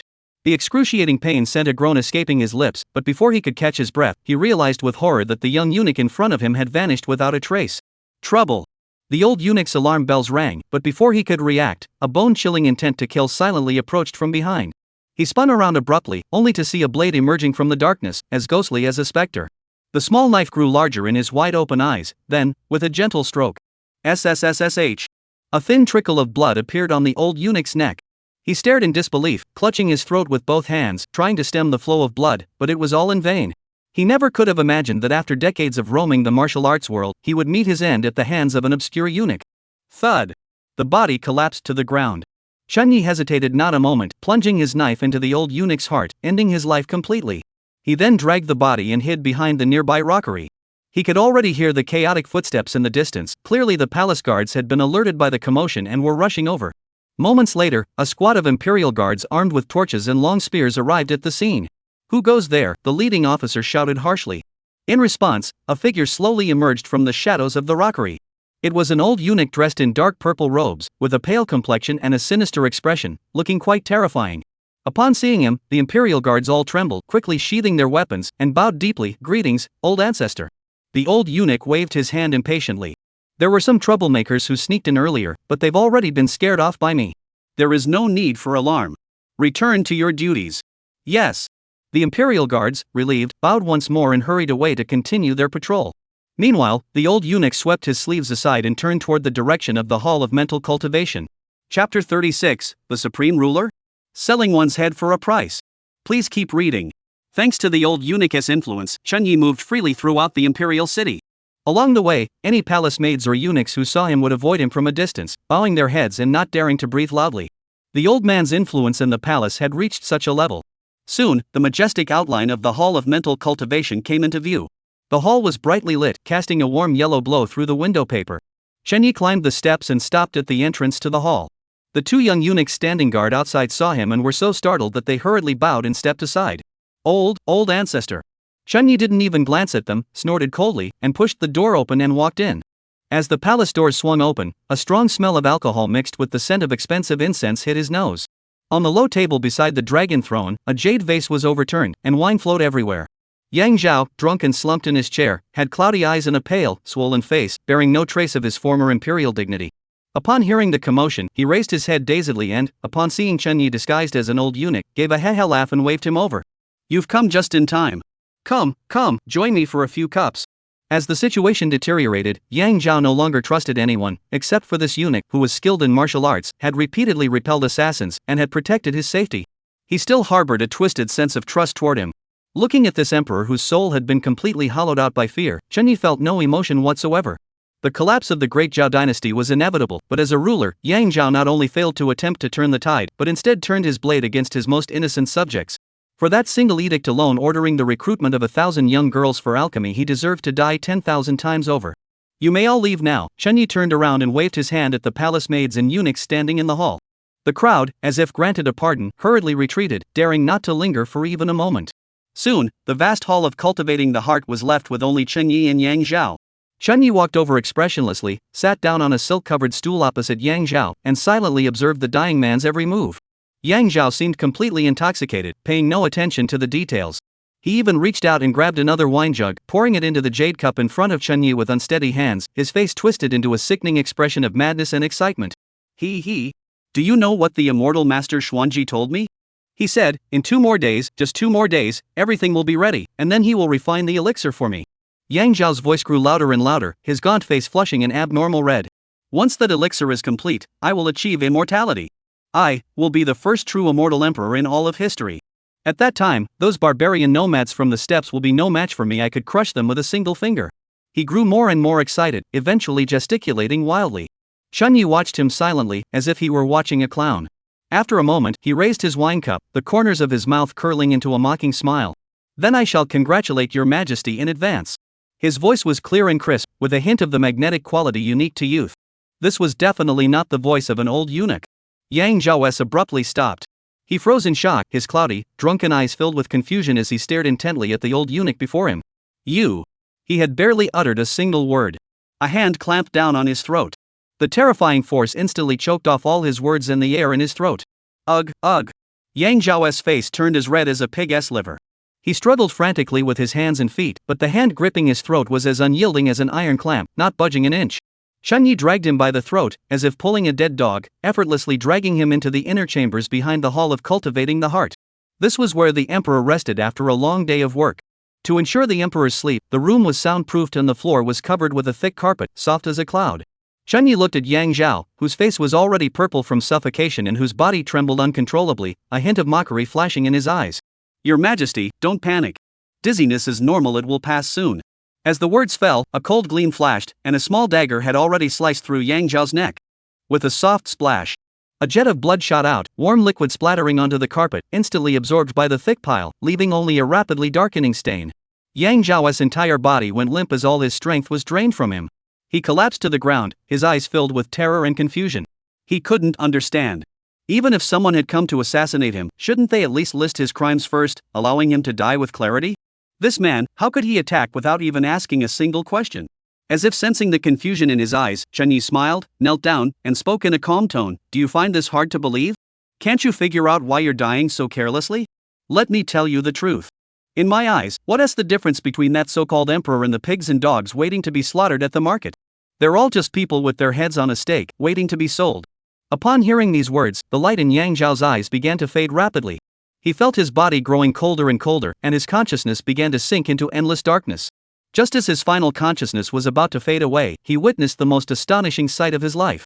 The muscles and bones on the old eunuch's face began to move and change in an eerie manner. In just a few breaths, the face froze completely. It had transformed into a face he knew all too well. Yang Zhao's eyes widened in shock, and a strange gurgling sound escaped his throat, as if he wanted to say something but couldn't utter a single word. Chunyi glanced down at Yang Zhao, smiled faintly, and said, "Rest in peace. The rest is up to me." Yang Zhao's body trembled violently, and the light in his eyes faded completely as he drew his last breath. Chunyi changed into his clothes, tidied himself up, and stepped out of the sleeping quarters.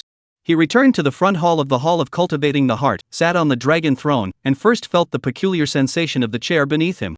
Then he spoke in a deep, authoritative voice, identical to that of Yang Zhao before him. "Someone come." A young eunuch outside the hall rushed in, crawling on his hands and knees, and knelt on the ground. "Announce, Master Xuanji Zi requests an audience." "Yes." At that moment, Xuanji Zi was in his own room, drinking and reveling. Yang Zhao had bestowed upon him dozens of beautiful palace maids in one go, and the other rewards were too numerous to count. As a result, Xuanji Zi had been living in debauchery, enjoying himself to the fullest every night.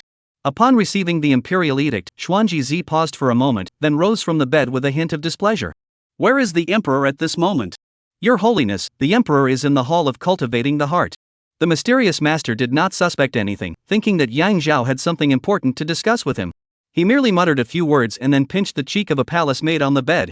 "Stay in bed and wait for your master to return. When I return, we'll have a 300-round battle." Chapter 37, Evil Intentions. When Xuanji Zi followed the young eunuch to the Hall of Cultivating the Heart, he saw Yang Zhao seated on the dragon throne, his expression calm, showing no sign of emotion. Xuanji Zi dared not be presumptuous. He approached and bowed respectfully in the Taoist manner, saying, "This humble Taoist pays his respects to your majesty. May I ask why your majesty summoned me here at this late hour?" Yang Zhao smiled, then waved his hand, and all the attendants withdrew. Yang Zhao then stepped down from the dragon throne and spoke excitedly. "Master, there is no need for formalities. I have summoned you here tonight because there is a matter of utmost importance that I wish to discuss with you. This place is too crowded. Please follow me." With that, he turned and headed toward the inner chambers of the palace. Xuanji Zi was somewhat surprised, but he did not suspect anything and hurriedly followed behind. The two of them, one in front and one behind, passed through the pearl curtains and entered the inner chamber. As soon as they entered, Xuanji Zi caught a faint whiff of blood. Before he could think further, the corner of his eye caught sight of the scene on the ground. On the thick carpet lay a man whose outer garments had been stripped off, curled up in a ball. Beneath him was a pool of blood that had already begun to darken. When he finally got a clear look at the man's face, Xuanji was struck as if by lightning. He stumbled backwards several steps before his legs gave out, nearly collapsing to the ground. You, who are you?" he stammered, pointing at the man before him, who bore an uncanny resemblance to Yang Zhao, his voice trembling uncontrollably. He even began to suspect that he had stumbled upon some legendary demon capable of changing its appearance. Chun Yi, however, had no interest in wasting his breath. Under Xuanji's terrified gaze, he flickered like a ghost and closed in. Xuanji, who had some basic martial arts skills, let out a startled cry and raised his hands to defend himself. But his movements were as slow as a snail in Chun Yi's eyes. With a crisp snap, Xuanji's wrist was snapped in half at an odd angle by Chun Yi. The excruciating pain overwhelmed him, but before he could scream, a hand clamped down on his throat, silencing him completely. "I ask, you answer. If there is even a single word of falsehood, or the slightest hesitation." Chun Yi's voice was icy cold. His other hand flipped, and the small knife instantly sliced off a piece of Xuanji's little finger. "Ah!" Xuanji writhed in agony, tears and snot streaming down his face. His eyes, filled with fear, fixed on Chun Yi. "Who recommended you to the palace?" In excruciating pain, Xuanji dared not hide anything, and through gritted teeth, he managed to utter two surnames. "The Cui family, the Wang family. They had you seduce Yang Zhao and gather 1,000 young girls to refine elixirs. What was the purpose of all this?" Xuanji was so frightened that he trembled like a leaf, spilling everything he knew without holding back. It turned out he wasn't some enlightened master at all, just a charlatan wandering the martial arts world, skilled only in a few sleight of hand tricks. A few days ago, he was approached by representatives of the two most powerful families in the capital, the Cui and Wang clans, who offered him a fortune to enter the palace and seduce the emperor. Their goal was to make Yang Zhao act against the will of heaven and earth, causing widespread anger and resentment, and ultimately losing the people's trust in his own authority. Chun Yi listened and suddenly understood everything. The Cui and Wang families were ancient aristocratic clans that had survived through numerous dynasties, with roots that ran deep. Now that the great Zhao dynasty is on the brink of collapse, they are laying the groundwork for their own future. First, they would make the emperor destroy his own defenses, then use the people's grievances to overthrow him, replacing him with a puppet who would obey their commands. When the northern nomads attack, whether to fight or surrender, kneel or submit, it will all be decided by a single word from these aristocratic families. What a clever move! These high and mighty aristocratic clans, for their own glory and wealth, will stop at nothing. "Mercy, great hero. I am merely following orders. These matters have nothing to do with me. Please show mercy and spare my life. I swear I will leave the capital immediately, leave Dazhao, and never return." Xuanji knelt on the ground, banging his head on the ground like a garlic clove, tears streaming down his face as he begged for mercy. His tone was sincere, and his attitude was heartfelt, truly touching to behold. But Chun Yi showed no hesitation, swinging his sword directly. Put! The small knife pierced the throat of the man, silencing him forever. Chun Yi didn't believe any of the nonsense about it having nothing to do with him. The ringleader must be eliminated, and these accomplices couldn't be spared either. Xuanji twitched a few times before drawing his last breath and dying. Chun Yi stripped off his outer garments and used his knife to slash both his face and Yang Zhao's face until they were unrecognizable. After finishing this, he dragged the two bodies to a garden behind the imperial quarters. This was the emperor's private garden, off limits to ordinary people, making it the perfect place to dispose of the bodies. Chun Yi found a flower bed, dug up the soft soil with his knife, threw the two bodies into it, buried them, and then placed a heavy artificial rock on top. By the time everything was taken care of, the sky was beginning to lighten with the first hints of dawn. Chun Yi returned to the hall of mental cultivation and addressed the eunuch waiting outside in a solemn tone. "I am feeling unwell today and require rest. No one is to disturb me without my orders. Additionally, Master Xuanji has been dispatched by my secret decree to handle an urgent matter outside the palace and will not return for some time. You must not make a fuss." The eunuchs dared not ask any further questions and hurriedly agreed. After dismissing the eunuchs, Chun Yi returned to the inner chambers, tidied up the scene, then removed his imperial robe and put on the dark purple eunuch's robe. As the muscles on his face twitched, he transformed back into the grim-faced old eunuch. He slipped out of the hall of mental cultivation and made his way to the fake mountain where he had hidden the old eunuch's body. He disposed of the body as well, ensuring everything was thoroughly cleaned up. As for the young eunuch, he had knocked unconscious. When he woke up, he found that he had only lost his outer garment and nothing else had happened. Fearing punishment, he dared not make a fuss. And so, the matter was settled. Under the guise of the old eunuch, Chun Yi strode confidently out of the heavily guarded imperial palace, unimpeded by anyone.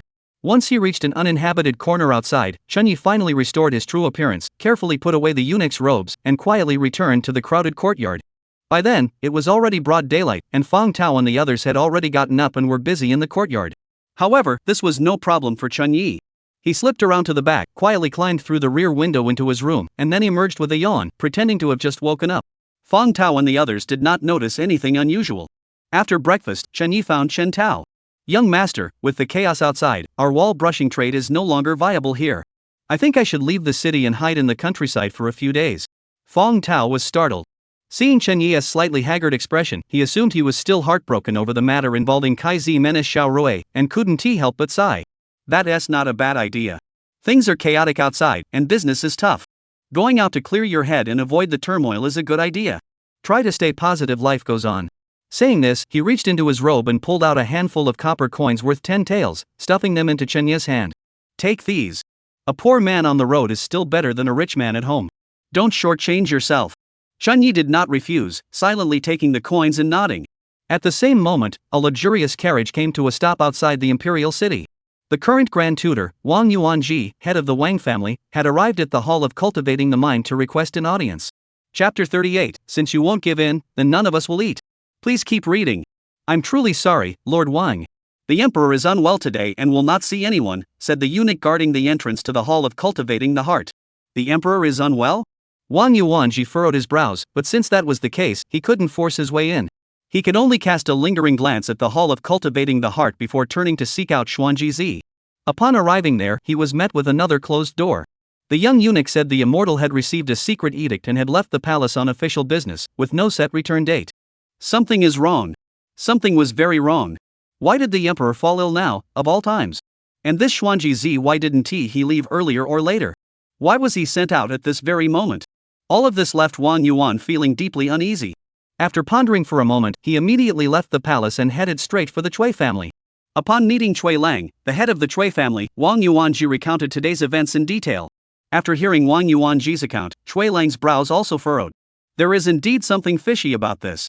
How could that suddenly fall ill?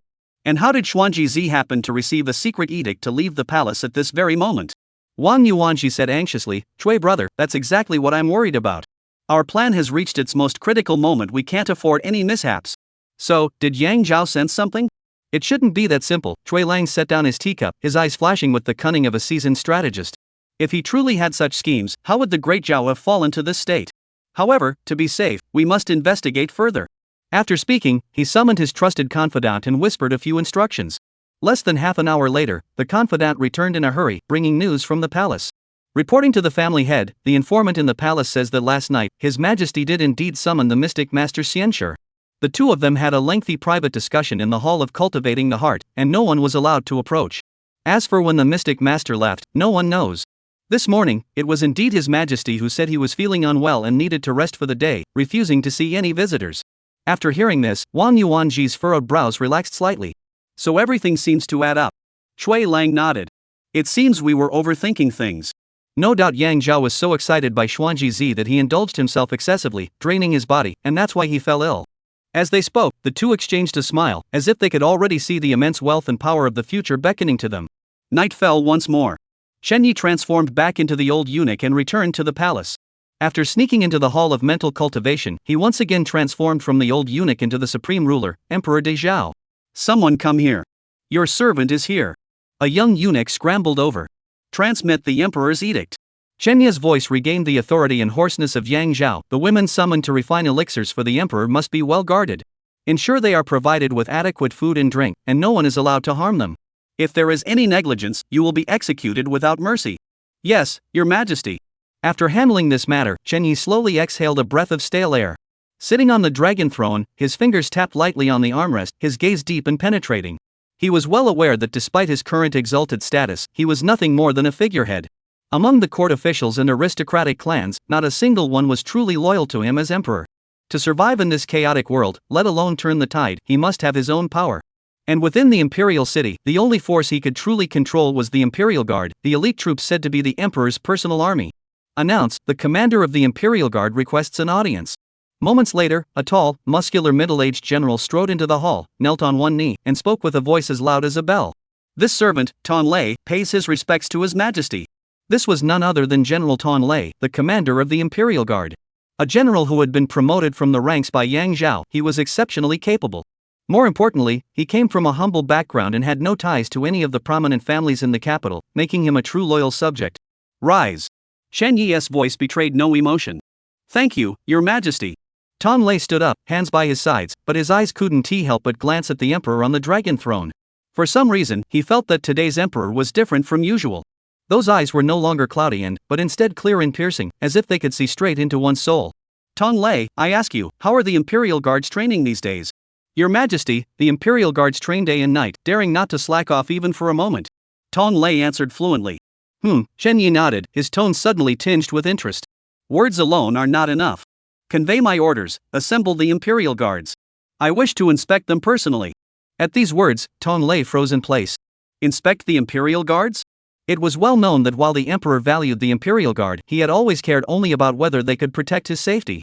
He had never truly paid attention to the specifics of their training or combat capabilities, let alone personally inspect them. What on earth was going on today? Though filled with doubt and apprehension, Tong Lei dared not disobey the emperor's command. He bowed deeply and replied, "This servant obeys." On the western side of the palace, the vast drill ground was illuminated by lanterns, bright as day. Thousands of Imperial Guards, clad in armor and wielding long spears, stood in neat formations, standing solemnly in the biting cold. When Shen Ye's figure appeared on the high platform of the drill ground, a deafening roar erupted from below. Long live the Emperor!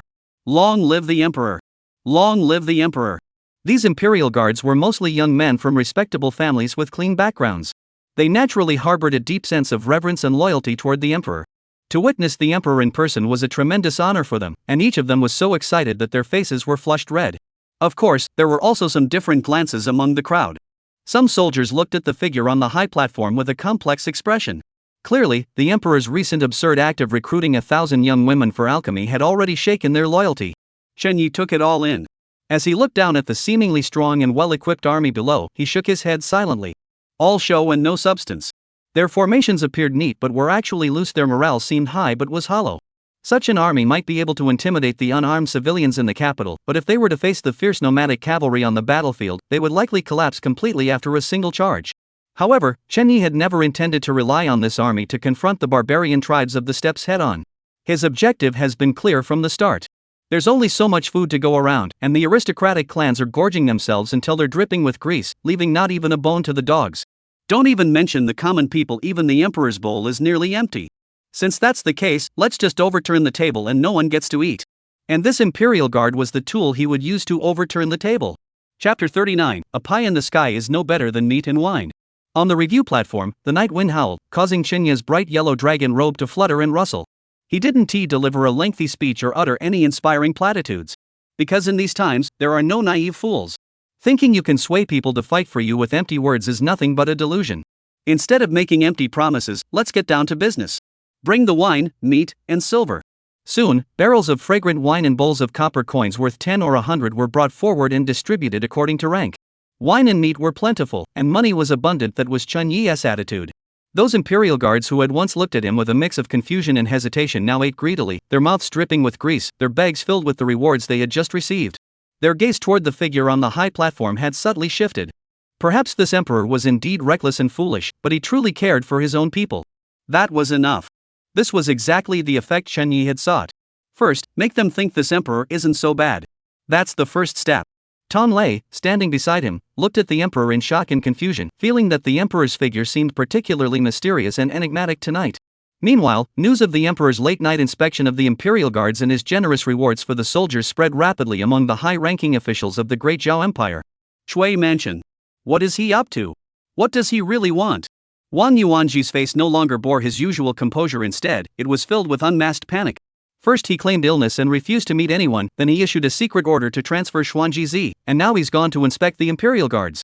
Shui brother, this isn't just unusual, it's a direct challenge to us. Shui Lang's expression was equally grim. He too was puzzled by what Yang Zhao was up to. Wang, calm down. Even if Yang Zhao wants to reform the government and restore order, he has no chance now. The situation has deteriorated to this point. I don't believe he has any magic solution to turn things around. But, what if? Wang Yuanji understood the logic behind Shui Lang's words, but he still couldn't help but feel anxious. What if? A flash of determination crossed Shui Lang's eyes. If that what if ever happens, don't blame us for being ruthless. Late at night, in the hall of cultivating the mind, the air was warm and fragrant with incense. Chun Yi had removed his imperial robe and was wearing only a plain yellow robe, leaning against a soft couch with his eyes closed, resting. An elderly eunuch with snow-white hair and beard tiptoed in silently, holding a black wooden tray with dozens of green-headed toothpicks neatly arranged on it. Your Majesty, it is late. Would you like to select a tile? The eunuch's voice was high-pitched and sharp, his face contorted into a fawning smile. Shenyi slowly opened his eyes, glanced at the toothpicks, then waved his hand. No need. I am feeling a bit tired today. The head eunuch was taken aback. Tired? This wasn't the emperor's style. After all, he had never missed a night of revelry in the past. The chief eunuch instinctively looked up and met Shenyi's gaze. What kind of eyes were those? No longer the murky gaze of the past, but as deep as an ancient well, staring at him with a scrutinizing expression. The head eunuch was so frightened that he trembled all over, quickly lowering his head and daring not to breathe. Yes, your servant takes his leave. He dared not utter another word, hurriedly bowed, and retreated from the hall of mental cultivation. Once outside the palace gates, the night wind blew against him, and the chief eunuch realized his back was soaked through with cold sweat. He realized that the emperor had indeed changed. He was no longer the impulsive, mad, and outwardly fierce ruler of before, but rather like a fierce beast lurking in the darkness, ready to pounce on its prey at any moment, sending chills down one's spine. Moments later, the chief eunuch met with Wang Yuanji, the minister of state, who had come personally, in a secluded corner. Wang Yuanji slipped a heavy gold ingot into the other sleeve and whispered, "How is it?" The chief eunuch wiped the cold sweat from his forehead and whispered, recounting everything that had just happened. After listening, Wang Yuanji's face darkened so much it seemed as though water could be squeezed from it. He realized the gravity of the situation. An emperor obsessed with wine and women is not. An emperor seeking immortality is also not. What is an emperor who suddenly becomes ascetic and begins to reform military affairs? This was no longer a matter of losing control, it was a sign of impending rebellion. He could no longer remain calm. He turned on his heel and set off immediately for Chui's mansion. We can't wait any longer, we must act immediately, or else delays will only lead to trouble. While turmoil raged on one side, Shenyi had already quietly left the hall of cultivating the heart. He donned the dark purple eunuch robes, restoring his grim, intimidating appearance as an old eunuch, and made his way through the labyrinthine palace alleys of the imperial city, eventually arriving outside the cold palace where the 1,000 young women were imprisoned. Old ancestor. The eunuch in charge of guarding the palace trembled in fear upon seeing him, stumbling forward to pay his respects. Shenyi snorted disdainfully through his nostrils, using it as a response. Are those people inside still behaving themselves? Yes, old ancestor. They are all well behaved. The eunuch bowed and scraped, especially since the emperor issued an edict 2 days ago to treat them kindly. We dare not neglect them in the slightest, serving them fine wine and delicious food at every meal. Shenyi nodded indifferently, well done. We are all the emperor's dogs naturally, we must carry out his orders to the letter. As the old master says. After dismissing the eunuch, Shenyi stepped inside. A suffocating atmosphere engulfed him. Hundreds of young girls in the prime of their youth huddled in the cold corners of the palace, like a flock of startled lambs. When they saw Shenyi's pale, menacing face, they were instantly filled with terror, trembling uncontrollably. Shenyi's gaze swept across the faces of the girls, finally coming to rest on one of them. She was a fair-skinned young girl with a stubborn gaze, none other than Wu Xiaorui, the little belle of the Kai-Zi men. Upon seeing her, Shenyi couldn't help but nod to himself. Thankfully, she was unharmed. However, he did not say much, merely turning to instruct the eunuchs responsible for guarding them. Keep a close eye on them. These are all people the emperor holds in high regard. Make sure they have everything they need: food, clothing, and shelter. If I hear that anyone dares to neglect them, you'll be the ones to suffer. Yes, yes. Master, rest assured. We understand. The eunuchs hurriedly agreed. Shenyi said no more, swept his sleeves aside, and turned to leave. His figure quickly vanished into the deep, dark night. Only when the suffocatingly cold aura had completely dissipated did the young women in the cold palace seem to come back to life. Their tense bodies relaxed, and many began to sob softly once more. A sense of despair hung over everyone like dark clouds. Only Wu Xiaorui and a few other girls from the Kai-Zi sect remained relatively composed. After all, they were children of the martial arts world, their hearts far more resilient than those of ordinary women of the harem. Chapter 40, Winter Solstice Sacrifice, Murderous Intent runs high. Please continue reading. That old eunuch just now was so terrifying. He must hold a high position in the palace. I wonder who he is, a girl from the Kai-Zi men said, still trembling with fear as she patted her chest. Another girl agreed, yes, his gaze was like that of a venomous snake. My bones went cold. Wu Xiaorui remained silent, her delicate brows furrowed as she replayed the scene in her mind. She couldn't shake the feeling that the old eunuch had looked at her in an unusual way. As if he were looking at someone he knew. Was it just a figment of her imagination? She had never seen this man before. Why would he look at her like that? Wu Xiaorui couldn't make sense of it. Eyes could deceive, but the emotions hidden deep within them couldn't be faked. After thinking about it for a long time, she couldn't figure it out, so she decided not to think about it anymore. Her thoughts drifted away, and another figure unconsciously appeared in her mind. That young man with his carefree, almost mocking smile. Chen Yi. I wonder where he has gone now. With the capital in such chaos, I hope he is safe. This life, perhaps we will never meet again. She sighed softly, her hand, which had been resting in her sleeve, unconsciously clenching a cold hairpin. It was something she had found in the corner of the cold palace after entering the palace, sharpened to an extraordinary edge. Her resolve was unwavering. She didn't care about that so-called emperor. If he dared to provoke her, even if she couldn't kill him, she would stab him until he bled. At worst, she would die. A martial artist's life is but a fleeting moment. What is there to fear? The next day, the sky brightened. The imperial court, which had been silent for several days, reconvened. Wang Yuanji, Cui Lang, and other high-ranking officials had already gathered outside the Hall of Mental Cultivation, each with a different expression on their face, exchanging glances with one another. When Chen Yi, dressed in imperial robes, stepped onto the dais and finally sat on the dragon throne, the entire hall fell silent. Wang Yuanji and Cui Lang both felt a sudden pang in their hearts. The man was still the same, but his demeanor had undergone a complete transformation. The Yang Zhao of the past had cloudy eyes and his every movement betrayed a hollow, reckless madness, as if his body had been drained by wine and women. But the Yang Zhao sitting on the dragon throne today stood tall and straight like a pine tree, his face as calm as water, his eyes deep and mysterious, scanning the crowd below with a dignity that made one dare not look directly at him. Wang Yuanji and Cui Lang exchanged glances, both seeing unmistakable shock and apprehension on each other's faces. The court proceedings proceeded as usual. The Minister of War stepped forward, speaking eloquently about the front lines, his words filled with phrases like soldiers risking their lives and repeatedly repelling the enemy's attacks. Yet, every official in the court knew the truth all too well. The border defenses of Dazhou had been reduced to a sieve by the iron hooves of the grassland wolf cavalry, retreating in disarray. The so-called repeatedly repelling the enemy's attacks was nothing more than losing 10 cities and barely holding on to one, all used to paint a false picture of peace. Chen Yi sat on the dragon throne, expressionless and silent. He was observing the expressions of the ministers below, with Wang Yuanji and Cui Lang at the front being his primary focus. Chen Yi knew that these two were the leaders of the powerful elite in the capital and the greatest threat to him, so his gaze was filled with a mix of amusement and caution. The lengthy and tedious morning court session finally came to an end, and the officials bowed and withdrew. Wang Yuanji and Cui Lang remained behind, kneeling once more and shouting, "Long live the emperor!" "Your Majesty," Wang Yuanji said, bowing his head, "in a few days, it will be the winter solstice. According to ancestral tradition, we must hold a grand ceremony at the heavenly altar to appease the heavens and pray for the prosperity of the nation and the well-being of the people. In previous years, Your Majesty has been busy with state affairs, so this matter has been handled by your subjects. However, this year, the grasslands have been invaded, and refugees are fleeing in all directions. This is a warning from heaven, and the nation is in peril. I humbly request that Your Majesty personally attend the ceremony at the heavenly altar this year to demonstrate your sincerity, reassure the people, and deter the traitors." Wang Yuan spoke with heartfelt sincerity and righteous indignation, bowing deeply, skillfully concealing the cold, murderous intent in his eyes. He had already made arrangements with Cui Lang. The imperial palace was heavily guarded, making it difficult to act. But once they left the palace, the opportunity would present itself. They had secretly gathered hundreds of loyal followers, each a skilled fighter capable of taking on 10 enemies alone. At the appointed time, they would ambush the emperor on the way, and no matter who he was, he would meet a gruesome end. The only variable now was whether this emperor, whose temperament had changed so drastically, would be willing to step out of his shell. Wang Yuanji and Cui Lang held their breath, awaiting the final verdict. Then, they heard the cold and authoritative voice coming from the dragon throne. "My two ministers speak wisely. This year's winter solstice heavenly sacrifice, I shall personally attend." At these words, Wang Yuanji and Cui Lang were startled for a moment, then their hearts filled with joy, and they could barely contain their laughter. The emperor is wise. The two bowed once more and withdrew respectfully, completely unaware of the murderous intent in Chen Yi's eyes on the dragon throne. He knew exactly what these two old foxes were up to.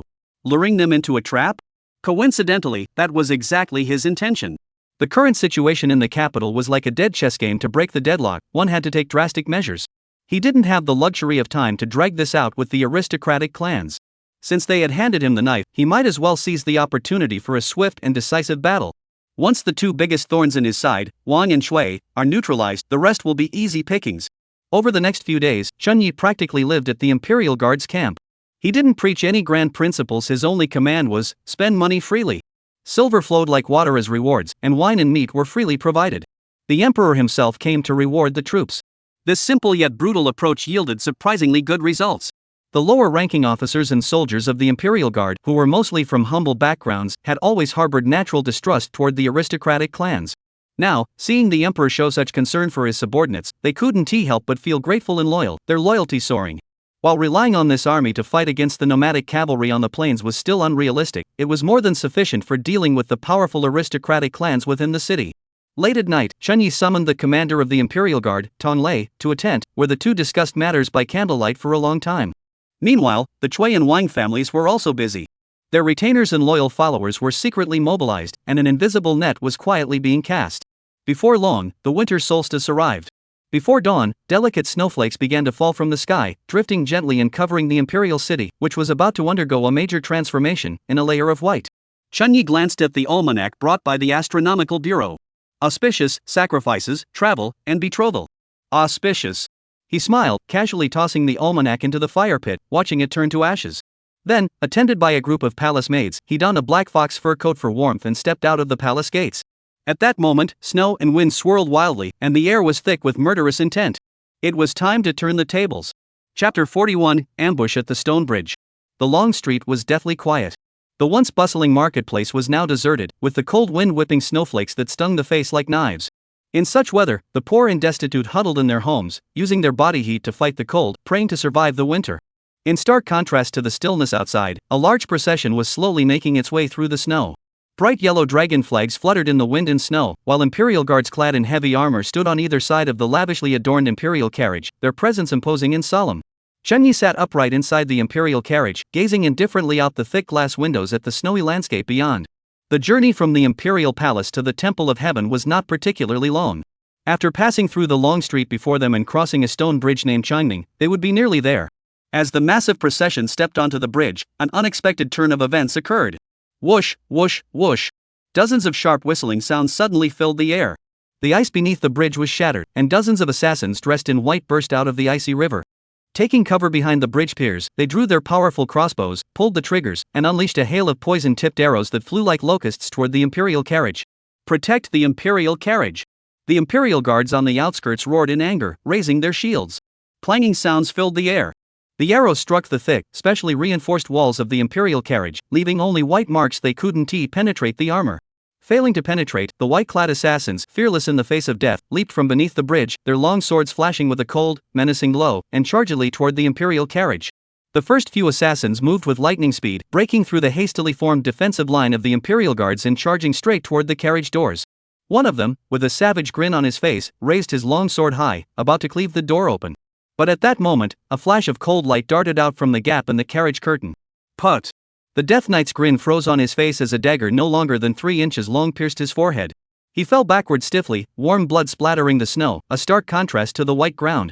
More cold flashes followed, each one striking its target with deadly precision. The few assassins who had charged forward didn't even have time to see who had struck from inside the carriage before they followed their comrades, collapsing into pools of blood. This eerie scene caused the subsequent wave of assassins to hesitate in their attack. In the blink of an eye, a large contingent of imperial guards appeared on the distant street, rushing forward at breakneck speed.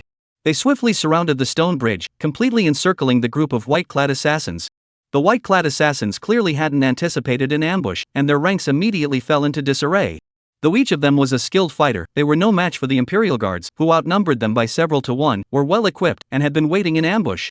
The battle was a one-sided slaughter. In the brief span of a single incense stick, the cries of battle fell silent. The bridge was littered with bodies lying in every direction, and the blood had dyed the snow on the bridge a shocking dark red. Tom Lay strode up to the imperial carriage, knelt on one knee, and spoke in a voice as loud as a bell, "Your Majesty, the rebels have all been defeated." The curtain of the imperial carriage was lifted by a slender hand, and Chen Yi stepped out, then stood on the carriage, looking down at the bodies littering the ground. He spoke calmly, "Search." "Yes."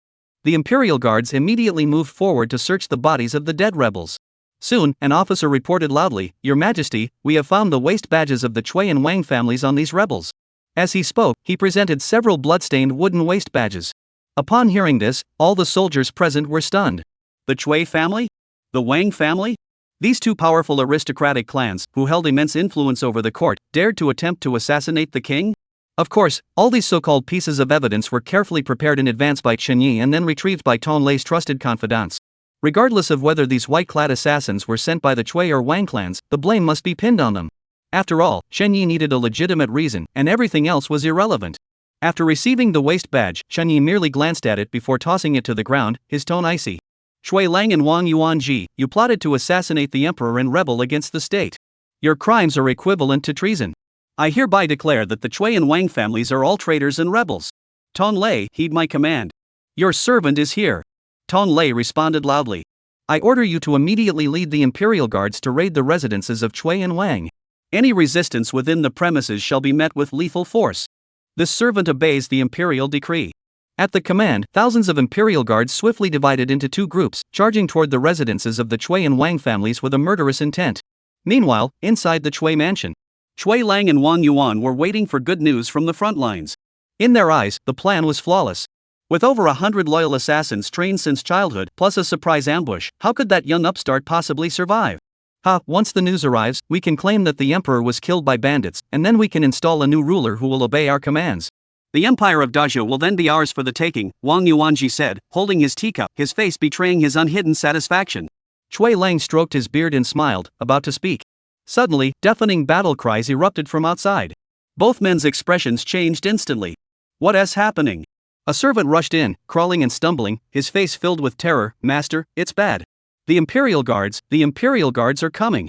They've surrounded our mansion. What?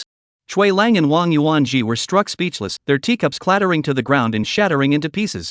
The Imperial Guards? How could they arrive so quickly? Could our plan have been exposed prematurely? But how is that possible? Before they could figure out what was happening, a loud crash came from the direction of the mansion gates, accompanied by the screams of countless servants. Cold arrows flew over the high walls, mercilessly piercing the bodies of the servants and guards who were desperately trying to resist. In just one volley of arrows, the resistance at Chui Mansion was completely crushed. Crash! Once the heavy gates were forced open, the heavily armored Imperial Guards charged in like wolves. It's over, everything is over. Wang Yuanji's face was ashen, and he collapsed onto the ground. Chui Lang, being more experienced, grabbed Wang Yuanji by the collar and shouted, "What are you panicking for? As long as we have our lives, we can rebuild. Let's go through the secret passage." The two of them rushed toward the inner courtyard without looking where they were going. But just as they reached the entrance to the inner courtyard, a squad of elite soldiers, brimming with murderous intent, caught up from behind. At the front was none other than the commander of the Imperial Guards, Tong Lei. He had already received instructions from Chun Yi, knowing that to capture the bandits, one must first capture their leader. As soon as the main gate was breached, he immediately rushed toward the inner courtyard. Chui Durin, Wang Durin, where are you heading? Tong Lei's face bore a cold, mocking expression as he slowly drew the sword at his waist. The emperor has issued an edict, ordering me to escort the two of you to the imperial prison for a cup of tea. Chapter 42, Cleansing the Court, the Grassland Army arrives. The tea in the imperial prison was, of course, no fine brew. Chui Lang and Wang Yuanji didn't even get the chance to step inside the imperial prison. When Tong Lei's bloodstained sword was held across their necks, the last shred of their dignity was shattered.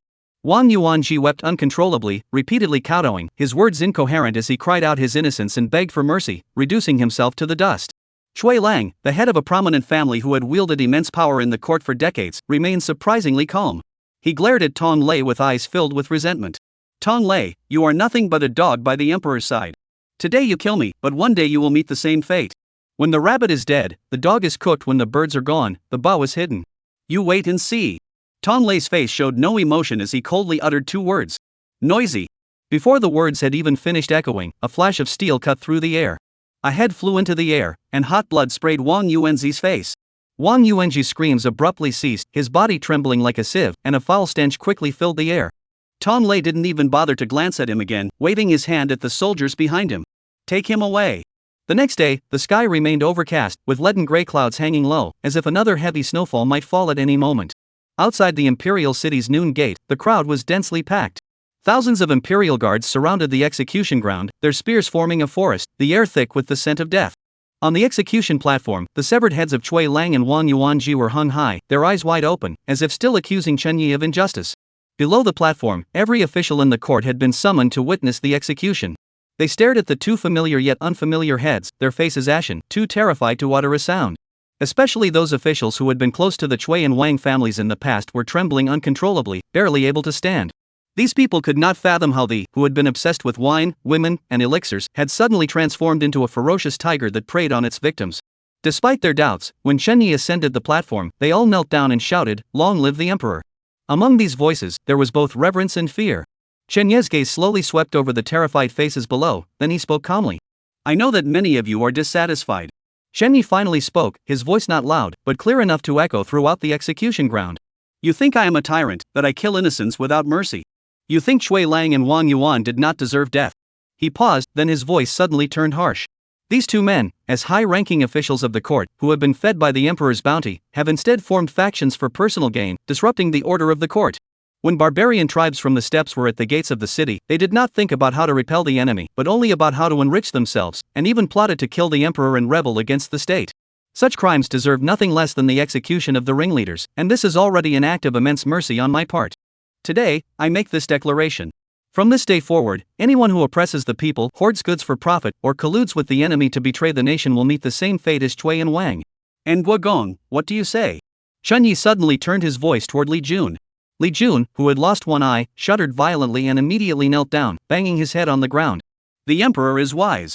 The emperor is wise. The two traitors, Cui and Wang, deserve to die 1,000 deaths. The servant's loyalty to the emperor is as clear as day and night. But Chun Yi had no intention of sparing him. He signaled to Tong Lei beside him with a glance. Tong Lei immediately stepped forward to read the imperial edict. And Guigong Li Jun, for allowing his son to commit heinous crimes and oppress the people, his crimes are unforgivable.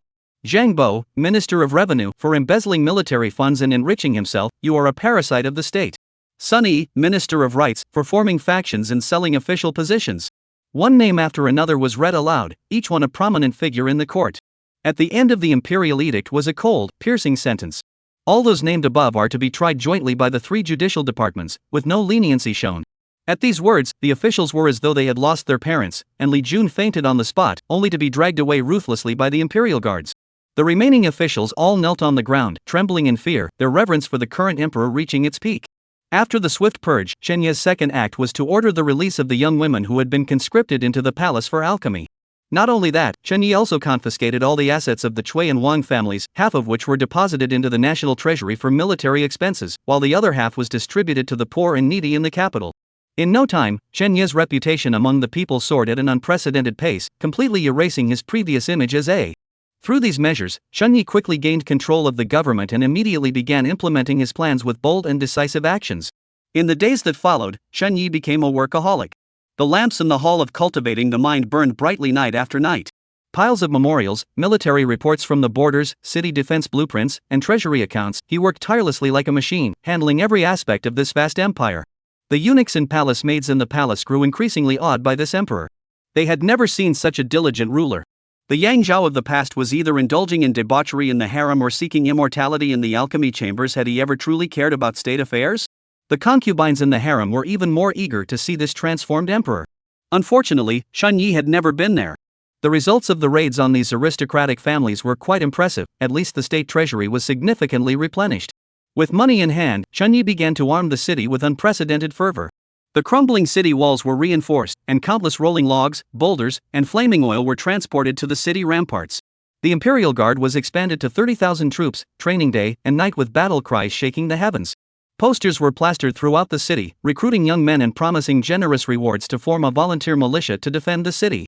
The entire capital had transformed into a massive war machine, operating at high speed under Chen Ye's will. However, the enemy's arrival was far faster than anyone had anticipated. Before the new year arrived, snow and wind swirled everywhere.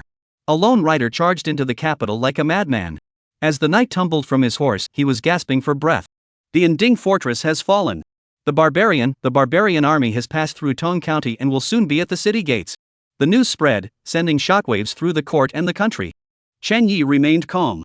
Dressed in full armor, he climbed the towering city walls and saw a black tidal wave on the horizon, engulfing the sky and the earth. Countless grassland cavalry charged forward like dark clouds pressing down, slowly closing in. Banners fluttered like a forest, swords and spears gleamed like snow, and the overwhelming aura of death was so intense that even from such a distance, the defenders on the city walls felt a suffocating chill. At the front of the army, a towering figure clad in heavy armor stood atop his horse. He was the steppe Khan, Yelu Boyang. He raised his head, his greedy gaze fixed on the majestic city before him, like a starving wolf eyeing the fattest lamb. Men, do you see it? Yelu Boyan raised his curved sword, pointing it toward the capital city. The city is filled with endless silk, endless wine, and countless beauties. Break it down, and all of this will be ours. Ah! Tens of thousands of steppe wolf riders roared in unison, their voices shaking the earth and causing the heavens to tremble. The great battle was about to begin. Chapter 43, Rapid Leveling Up. Please keep reading. On the city walls, day and night were indistinguishable. The towering flames illuminated the leaden sky, turning it an eerie dark red. The thick stench of blood and burning flesh mingled in the air, nearly overwhelming the senses. A palace guard who had just parried a swinging curved sword with his shield had no time to catch his breath before his comrade beside him was impaled through the chest by another spear. With a brief, muffled groan, his body collapsed limply to the ground. The soldier's eyes turned bloodshot as he roared, thrusting his long sword into the abdomen of the enemy before him, then kicked him off the city wall. Looking out, the once majestic city walls had been reduced to a meat grinder. Dismembered limbs and shattered internal organs littered the ground. This was the 7th day of the barbarian siege of the city. To wear down the defenders, Yelu Boyang drove the conquered tribes and conscripted laborers he had rounded up along the way to charge the walls in wave after wave, like a tidal surge. These slave soldiers, used as cannon fodder, faced certain death if they retreated, either at the hands of the Prairie Wolf Cavalry's executioners or on the city walls themselves. Driven by despair, they unleashed astonishing ferocity, charging the capital's defenses with reckless abandon. Beneath the walls, corpses piled up like mountains, nearly level with the city ramparts. In contrast, Chenye's forces, relying on the height and thickness of the walls, suffered far fewer casualties. However, the defenders' nerves were stretched to the breaking point, and the consumption of defensive supplies such as arrows, rolling logs, and poison arrows was staggering. Even the men from the 8 great clans of the Jianghu had shed their usual attire, donned cotton armor, and wielded swords and spears, fighting side by side with the defenders on the city walls. Fang Tao, the young master of the Rome Gate, kicked an enemy climbing up the ladder off the wall, wiped the blood from his face, and grinned at a girl from the Kai Gate who was bandaging the wounded nearby, revealing a row of white teeth. Clang, clang, clang. The gong signaling the retreat finally sounded, and the surging army slowly withdrew, leaving behind a scene of chaos. On the city walls, the surviving soldiers were exhausted, many collapsing into pools of blood, gasping for breath. Amidst the relief of having survived the ordeal, all eyes turned toward the figure on the city wall. He wore a bright yellow dragon robe, with a cotton armor over it, standing quietly in the wind and snow, like a deity that would never fall.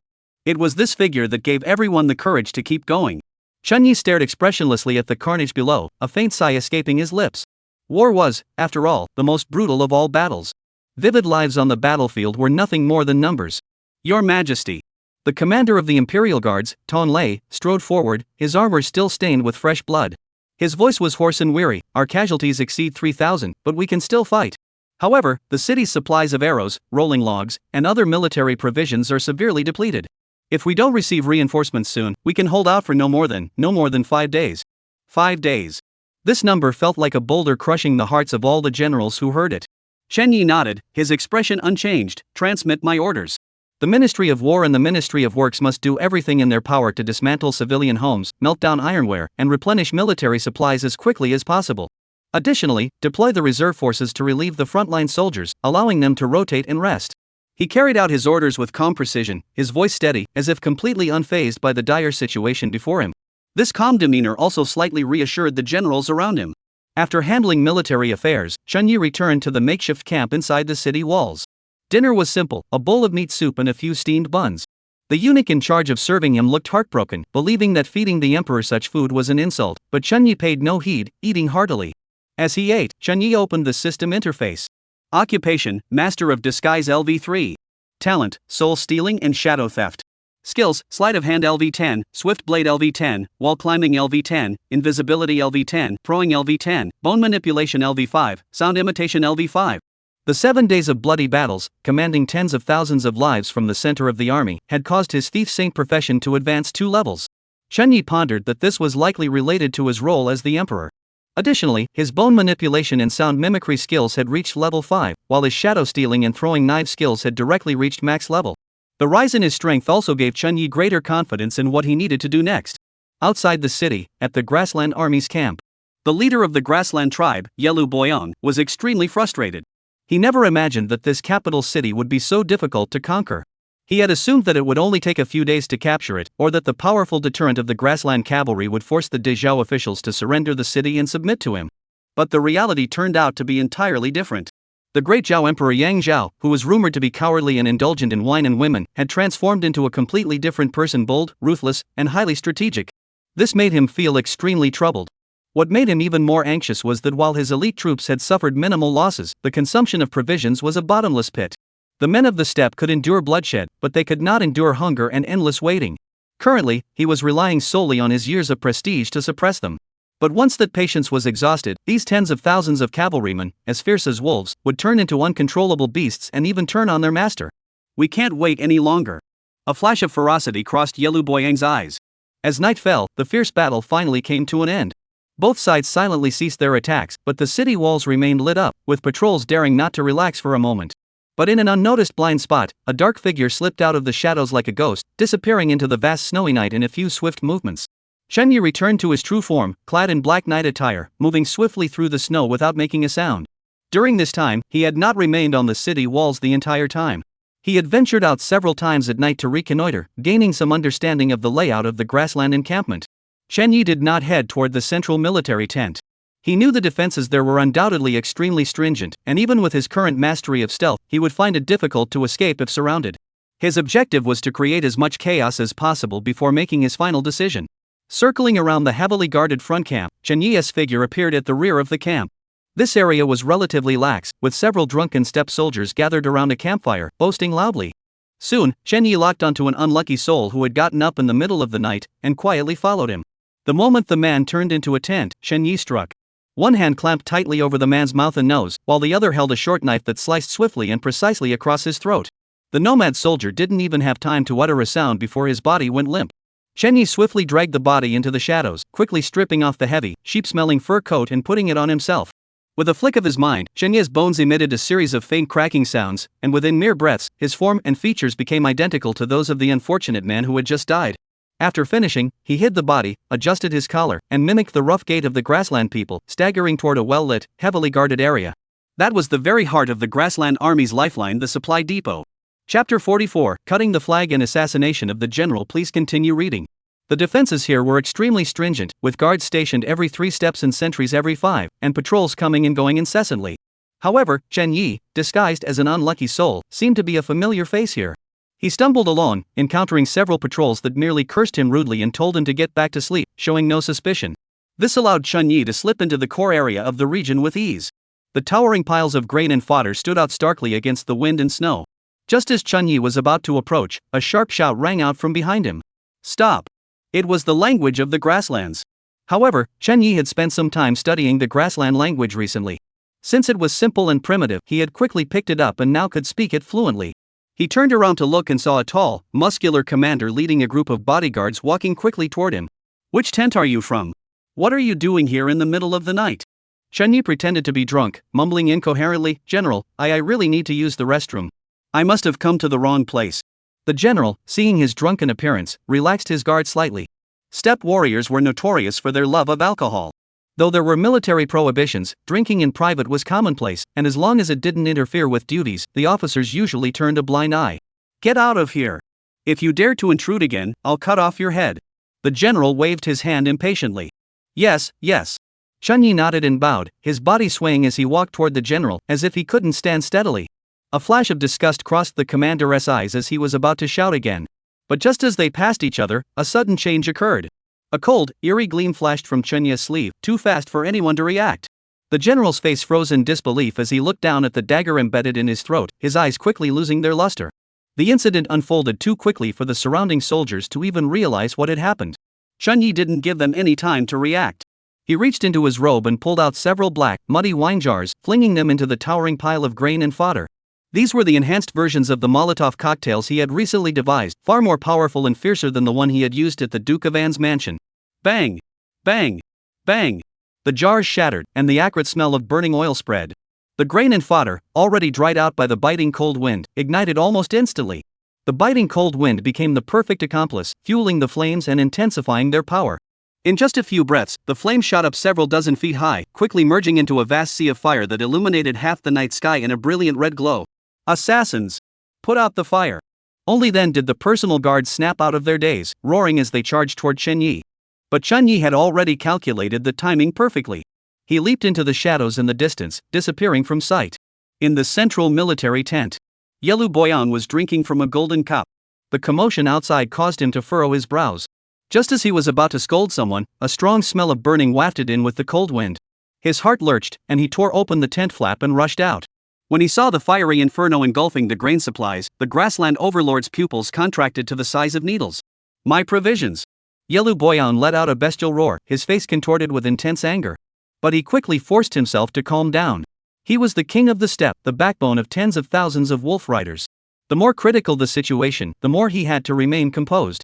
Transmit my orders. All units must restrain their troops. Anyone who dares to cause trouble during the chaos will be executed without mercy. Order the rear guard to rush to the fire immediately and extinguish it at all costs. One clear military order after another bellowed from his mouth. The camp, which had begun to stir, was forced into temporary order under his authority. Just then, a soldier covered in soot and wearing tattered clothes suddenly ran toward him. The soldier ran while screaming in the language of the steppe, "Great Khan, the fire is out of control. Many of our brothers inside have been killed." Yelu Boyang was already frantic with worry. Upon seeing someone escape from the fire, he immediately shouted, "Come here. What's the situation inside?" The soldier, hearing this, stumbled forward quickly. But just as he reached Yelu Boyang, the latter's sharp eyes suddenly narrowed. Something was wrong. The way this man walked was different from the way nomads who had spent their lives on horseback walked. Steppe warriors, who had grown up on horseback, would naturally spread their legs outward. Yet, despite his unsteady gait, the man's legs were straight as an arrow, not at all like a steppe warrior. This feeling was extremely subtle, only someone with the keenest of eyes could notice it. "Who are you?" Yelu Boyang barked, his hand already on the hilt of his sword. In response, several flashes of cold steel darted toward him. "Protect the Khan." Yelu Boyang's body twisted violently to the side, narrowly avoiding the fatal blows aimed at his heart and throat. However, his shoulders still throbbed with intense pain as a flying knife had already embedded itself there. In the blink of an eye, the surrounding bodyguards surged forward like a tidal wave, surrounding Yelu Boyang tightly and pointing their blades at the assassin. Yet the assassin did not linger, retreating backward and vanishing into the darkness behind him like a ghost, completely disappearing. "Put!" Yelu Boyang pulled the dagger from his shoulder, feeling a tingling sensation at the wound instead of intense pain. Poison. He felt a chill run down his spine. With such a elusive and skilled assassin lurking nearby, how could he ever rest easy again? However, his worries were soon put to rest. For at that very moment, the wolf-headed banner above the central military tent, a symbol of his supreme authority, suddenly snapped in two and slowly drifted downward. Immediately afterward, a loud roar echoed throughout the entire camp. "Yelu Boyang is dead." This cry was like pouring a bucket of cold water into a boiling pot of oil. The entire camp fell silent for an instant before erupting into an even more deafening uproar. The ordinary soldiers in the distance, unaware of the truth, saw the fallen banner and immediately believed it to be true. This army had been hastily assembled from dozens of tribes, held together solely by Yelu Boyang's authority. With their leader dead, the alliance collapsed instantly. "The Khan is dead. Run for your lives. Return to our tribes. We can't become cannon fodder for other tribes." Countless cavalry began to turn their horses around and scatter in all directions, the scene completely out of control. "Damn it, I'm still here." Yelu Boyang was so enraged he nearly spat blood, but his voice was quickly drowned out by the chaos. He knew the tide had turned against him. "Retreat. Withdraw to Tongjun and regroup." He growled through clenched teeth, unwilling to give up. But just then, a deafening battle cry erupted from the direction of the capital city in the distance. The city gates swung open, and countless heavily armored imperial guards, led by Ton Lei, surged forward like a black tide, charging toward the chaotic grassland encampment. This was the secret order Chunyi had issued to Ton Lei in the emperor's name before his arrival. Firelight as the signal, chaos as the command. Once spotted, attack immediately. Yelu Boyang felt the world spinning, the numbness on his shoulders spreading across half his body, making it incredibly difficult for him to lift his arm. He knew this was a matter of life and death, and could only retreat backward in disarray, supported by his personal guards. In the chaos, a personal guard with bloodstains on his face quietly approached, grabbed his swaying body, and urgently said, "Great Khan, I will protect you and fight our way out." Yelu Boyang heard this and felt slightly reassured.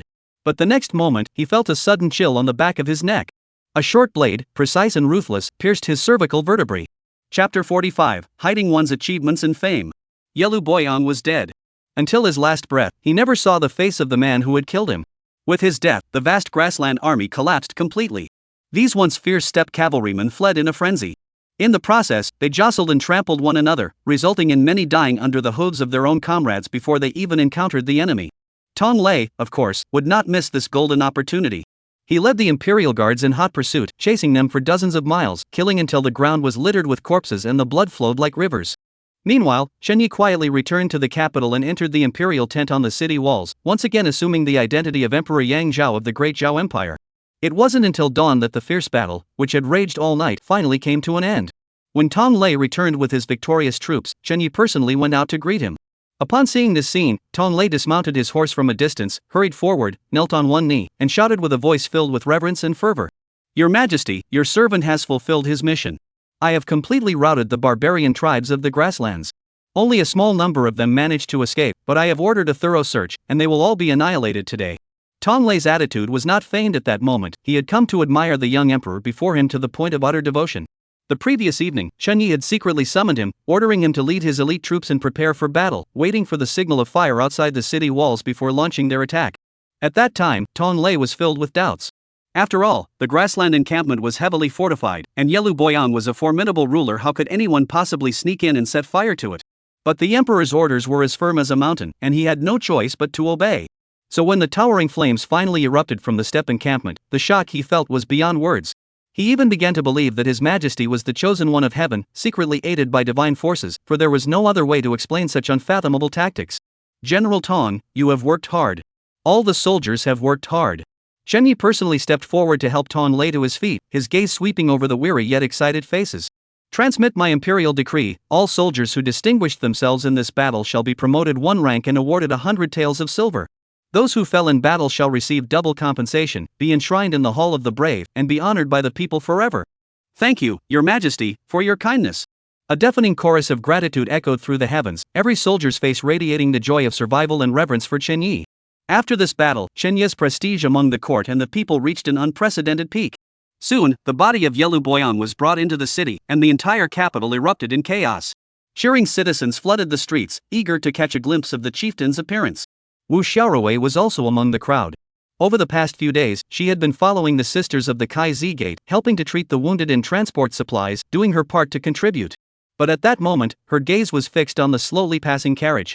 But her attention was not on Yelu Boyang's body, but on the small knife his neck. The design of the knife, as well as the way the thread was wrapped around the handle, gave her an odd sense of familiarity. She suddenly remembered. The small knife in Chen Yi's hand had been exactly the same. As she stood there in a daze, she heard the excited chatter of those around her. Have you heard? A divine warrior has emerged among us. Last night, this person infiltrated the enemy camp undetected, set fire to the barbarian supplies, then cut down the enemy standard in the midst of the chaos, and finally killed that worthless Khan with his own hands. I heard it too. Without this person, General Tong and the others wouldn't have won so easily. The key is that this hero left without a trace after completing his mission, not even leaving his name behind.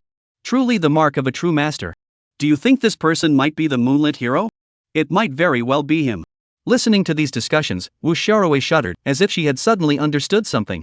All the previous speculations and clues were now confirmed. After all, Wu Xiaorui had heard that Chen Yi had left the Rongzi Gate and was nowhere to be found after she was released from the palace. At the time, although she had already prepared herself mentally, she couldn't help but feel a bit disappointed. It wasn't until the situation grew increasingly tense that she gradually let go of the matter, even the image of the young man in her memories growing faint. It was only now that Wu Xiaorui finally understood. Chen Yi wasn't afraid, and he hadn't fled.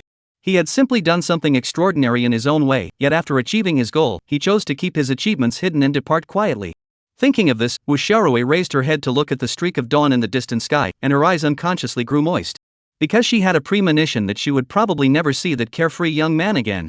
At the same time, in the imperial palace's hall of cultivating the heart, dozens of concubines were waiting. Each of them was meticulously dressed, striving to present their most beautiful selves before the virtuous emperor who had saved their lives and turned the tide of their fate. After all, if the city fell, their fate would be sealed. However, upon returning to the palace, Chen Yi merely glanced at them before waving his hand dismissively. All of you, withdraw. It is late, rest well. After leaving those words, Chen Yi walked straight into the hall of cultivating the mind, leaving behind a group of concubines staring at one another in disappointment. Once back in the hall and having dismissed all the palace attendants, Chen Yi finally had time to review the gains from the battle. When he opened the system interface, lines of text appeared before his eyes. Occupation: thief. Ancestor: the root of theft, the pinnacle of technique. 1,000 faces are your disguise, human hearts are your path, and the rules of all things can be used to your advantage. The way of the thief will be defined by you. Talent: thief's insight. All thief techniques are perfected in your hands. Skills: sleight of hand LV10, swift blade LV10, wall climbing LV10, invisibility LV10, throwing LV10, bone swapping LV10, sound mimicking LV10. Looking at the domineering class description, Chen Yi exhaled deeply, knowing that the thief path had been fully mastered by him. Additionally, there was an unexpected bonus. The long dormant Beyond the Shore boat flickered with a faint light, and a line of text appeared before his eyes. The Beyond the Shore has been activated. Do you wish to return? Reading those words, Chen Yi felt a ripple of emotion in his heart. He had been in this world for quite some time, starting as a lowly bookboy who was bullied by everyone, and had gradually risen to his current position. His enemies were defeated, and his enemies were eliminated. By all accounts, he should be able to leave now. However, after a moment's hesitation, Chen Yi ultimately decided to postpone his departure for a while. One should see things through to the end, and see a task through to completion. This empire is already in shambles, and with his current unmatched prestige, he naturally must do something. Chapter 46, Mission accomplished, time to depart. 3 years later. The capital city. The streets that once lay in ruins due to war and oppressive rule now bustle with traffic and the clamor of people. Shops line the streets, their vendors' cries echoing through the air. Children chase each other through the alleys, holding sugar-coated hawthorn on sticks, their faces radiating carefree joy. Storytellers in teahouses speak passionately, no longer recounting tales of past dynasties, but instead narrating how the current emperor saved the nation from peril, defeated the grassland Khan, opened the granaries to feed the people, and lightened the tax burden. The teahouse patrons listen intently, erupting into thunderous applause at the most thrilling moments. Imperial City, Hall of Cultivating the Heart. Chen Yi put down his red brush and rubbed his slightly aching temples. Over the past 3 years, he had scarcely taken a day off. He had reformed the bureaucracy, punished corruption, and uprooted the entrenched aristocratic clans that had been exploiting the people for generations. He had struck down the various military factions that had amassed their own forces, reclaiming military power for the central government. Naturally, this had not been without its share of bloodshed and violence. However, these so-called interest groups were no match for the ironclad forces of the Great Zhao dynasty, and were crushed in an instant. Once the dust settled, Chen Yi began implementing new policies, reducing taxes, encouraging agriculture and sericulture, and cracking down on land consolidation, enabling countless displaced citizens to regain their land. Under his series of policies, the once moribund Great Zhao dynasty was rejuvenated with astonishing vitality. And he, Emperor Yang Zhao, had already been deified. In the various states and counties of the Great Zhao dynasty, countless people spontaneously built shrines in his honor, offering incense day and night, praying for his eternal life. But Chen Yi knew deep down that he did not belong here. Now that his great vengeance had been avenged and the realm was at peace, he must depart. As for the issue of succession after his departure, there was no need to worry. For Chen Yi himself had come here through soul transfer, and upon his departure, he would leave behind a fragment of his consciousness within this body. It would then act as Chen Yi's avatar, continuing to rule over the Great Zhao as its sovereign. Your Majesty, it is time to rest, an old eunuch bowed respectfully, his eyes filled with genuine reverence. All right, you may go first. I will sleep after reviewing this memorial. Chen Yi replied casually. The eunuch sighed inwardly but dared not say anything, quietly retreating from the room. After finishing the memorial, Chen Yi rose and walked to the window. Looking out at the dazzling lights, his mind felt clear and empty. At that moment, Chen Yi thought of many people Feng Tao when he first arrived, Wu Xiaorui during the 8 Gates art competition, and others, and his heart stirred slightly. However, the 8 Gates were no longer the corrupt underworld they once were. Under the guidance of the government, they had become an important force in maintaining order in the capital, and had finally found a proper place. Everything was fine. It's time to go home. Chen Yi murmured softly, then closed his eyes. Return. In an instant, the entire world seemed to dissolve into flowing lines and shadows, quickly fading away and disintegrating. The imperial city beneath his feet, the mountains and rivers in the distance, and the starry sky above his head all vanished into nothingness in an instant. His consciousness was pulled by an irresistible force, plunging him into endless darkness. When he regained his senses, he found himself in the midst of a chaotic vortex of strange lights and shapes. And beneath his feet lay the battered, dilapidated canoe. It was the very same vessel that had brought him here. But in the next moment, Chen Yi saw countless scenes flash before his eyes, from the humiliating death of a young scholar, to the infamous thief who shook the capital, to the righteous knight who rode the moon, and finally to the supreme ruler who reclaimed the throne and rebuilt the nation. With each passing image, the canoe beneath his feet emitted a faint glow. The rotten planks peeled away and in the light, the hull extending and widening at a visible pace. Finally, when the scene of him ruling the world and being kneeled before by the masses froze, the boat's form stabilized. The once fragile canoe, which seemed ready to fall apart at any moment, had transformed into a small boat that, though somewhat weathered, at least appeared sturdy and reliable. In that instant, a sudden realization washed over Chen Yi. He instantly understood the true purpose of this vessel of the afterlife. This vessel was not merely a means of traversing the heavens. Its size is also determined by the actions of the time traveler in one world and the extent of their impact on the world itself. Upon arrival, the sacrificial offerings determine the size of the boat and the initial status of the traveler. Upon returning, the size of the boat determines how many Dao fruits it can carry back. The so-called Dao fruits are everything the traveler has obtained in this world. Professions, skills, insights, and so on. The larger the boat, the more items it can carry back, and the higher the profession level. I see. Chen Yi looked down at the small boat beneath him, which was barely more than a makeshift vessel, and a hint of regret flickered in his heart. He had thought he had done enough in the past 3 years, but now it seemed there were still many shortcomings. Perhaps, if he could unify the world and usher in an unprecedented golden age, this ship would become even larger? Before he could think further, the small boat beneath him suddenly shook violently and carried him into the vast river stretching endlessly through the void ahead. What kind of river was this? It seemed to flow down from an infinite height and stretch out into an infinite distance. Every wave and every surge in the river seemed to reflect the birth and death of a world. Countless equally magnificent tributaries converged from all directions, creating a scene so grand and awe-inspiring that it defied description. Shenyi felt like a speck of dust in the vast ocean, so small as to be laughable. However, this magnificent sight was but a fleeting moment. The next moment, Shenyi felt himself plunge downward suddenly, as if falling from a great height. The cold, damp air, mixed with the faint smell of water and the gentle rocking of the wooden boat beneath him, instantly brought him back to reality. Shenyi suddenly opened his eyes. What greeted his eyes was the familiar black water lake. The blinding sunlight struggled to break through the gaps in the dark clouds above, shining on his face and making him feel a bit disoriented. Looking at the sun, it was clearly the same day he had left, midday. He had spent several eventful years in that world, yet here, only an instant had passed. If not for his vivid memories, he would have almost believed it was just a bizarre, fleeting dream. Just then, a panel slowly appeared before his eyes. Class, Nightwalker LV3. Talent, Shadow Child. Skills, Sleight of Hand LV10, Quick Blade LV10, Roof Running LV10, Stealth LV5, Throwing LV5. Boat to the Afterlife cooldown, 0, can be activated again. Seeing the information on the panel, Shenyi exhaled deeply.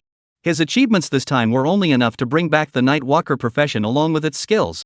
Though he couldn't bring back the ultimate thief ancestor, this was already a tremendous stroke of luck. Feeling the surging power within his body and the techniques that had long since become instinct in his mind, Shenyi raised his head, his gaze piercing through the thick fog, and looked toward the distance. There, a ship floated in the distance, with figures peering out from it, looking this way. It was Zhao Chou and the 3 others. Chapter 47, Destroy the Body and Erase All Traces. Zhao Chou narrowed his eyes, staring at the small boat in the distance, deep in thought. Boss, that kid went into the water and then crawled back into the cabin. He hasn't moved for half an hour. Did he find something good again? Asked Zhang Kuei, the man with the triangular eyes. 9 out of 10 chances, Zhao Chou licked his lips, his eyes flashing with greed. This kid always comes back with something after diving. There's definitely something fishy going on. Maybe he found a way to quickly locate the spirit clams. Upon hearing this, the sharp-nosed Lu Bao's eyes lit up, and he impatiently said, Boss, what are we waiting for? This kid is slipperier than a mudskipper.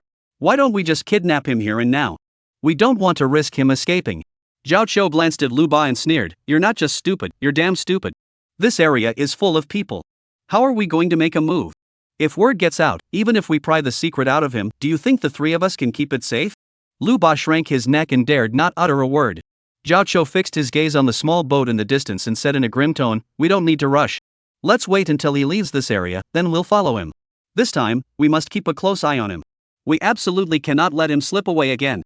The boss is wise. Zhang Kuei and Lu Ba echoed in unison.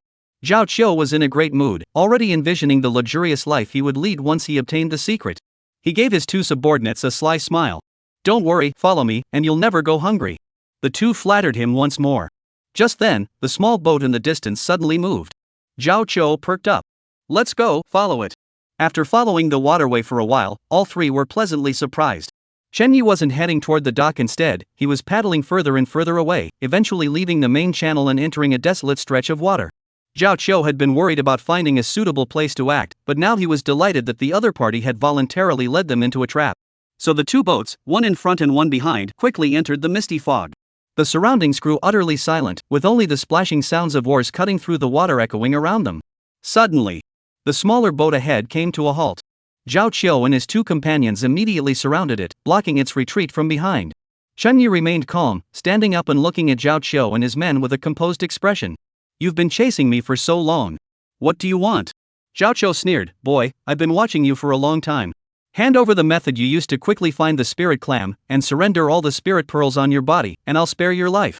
Shenyi laughed, Who told you I have the method to find the spirit pearl? Stop wasting my time. Zhang Kuei, standing beside him, immediately burst into curses. Our boss told you to hand it over, so hand it over now. If you dare to hesitate, do you think I won't break your arms right now? Shenya's smile slowly faded, and his gaze grew deep. Oh, then I'll have to see for myself. Though surprised by Chenya's composure, there was nothing more to say at this point. Zhao Chou waved his hand, attack, but leave him alive. However, before his words had even finished, Chenyi on the opposite boat suddenly moved. He leaped into the air, instantly closing the distance between the 2 boats, and charged toward Zhao Chou and his men. His speed was so fast it was terrifying. Zhao Qiu's pupils contracted sharply, but before he could react, Chen Yi had already closed the distance. A flash of cold light then vanished in an instant. Put! Zhang Kuei, who had been shouting the loudest, was instantly slit across the throat, and blood gushed out. Lu Ba, standing nearby, screamed in terror and turned to flee, but Chen Yi swiftly turned and stabbed him in the back with a single blow.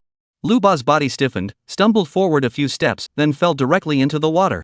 It wasn't until then that Zhao Qiu finally reacted, shouting in shock and anger, "Damn it!" Then he swung a punch toward him.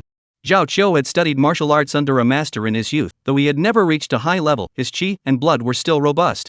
This punch carried a whistling wind and had considerable power. But he didn't even touch Chen Yi's sleeve.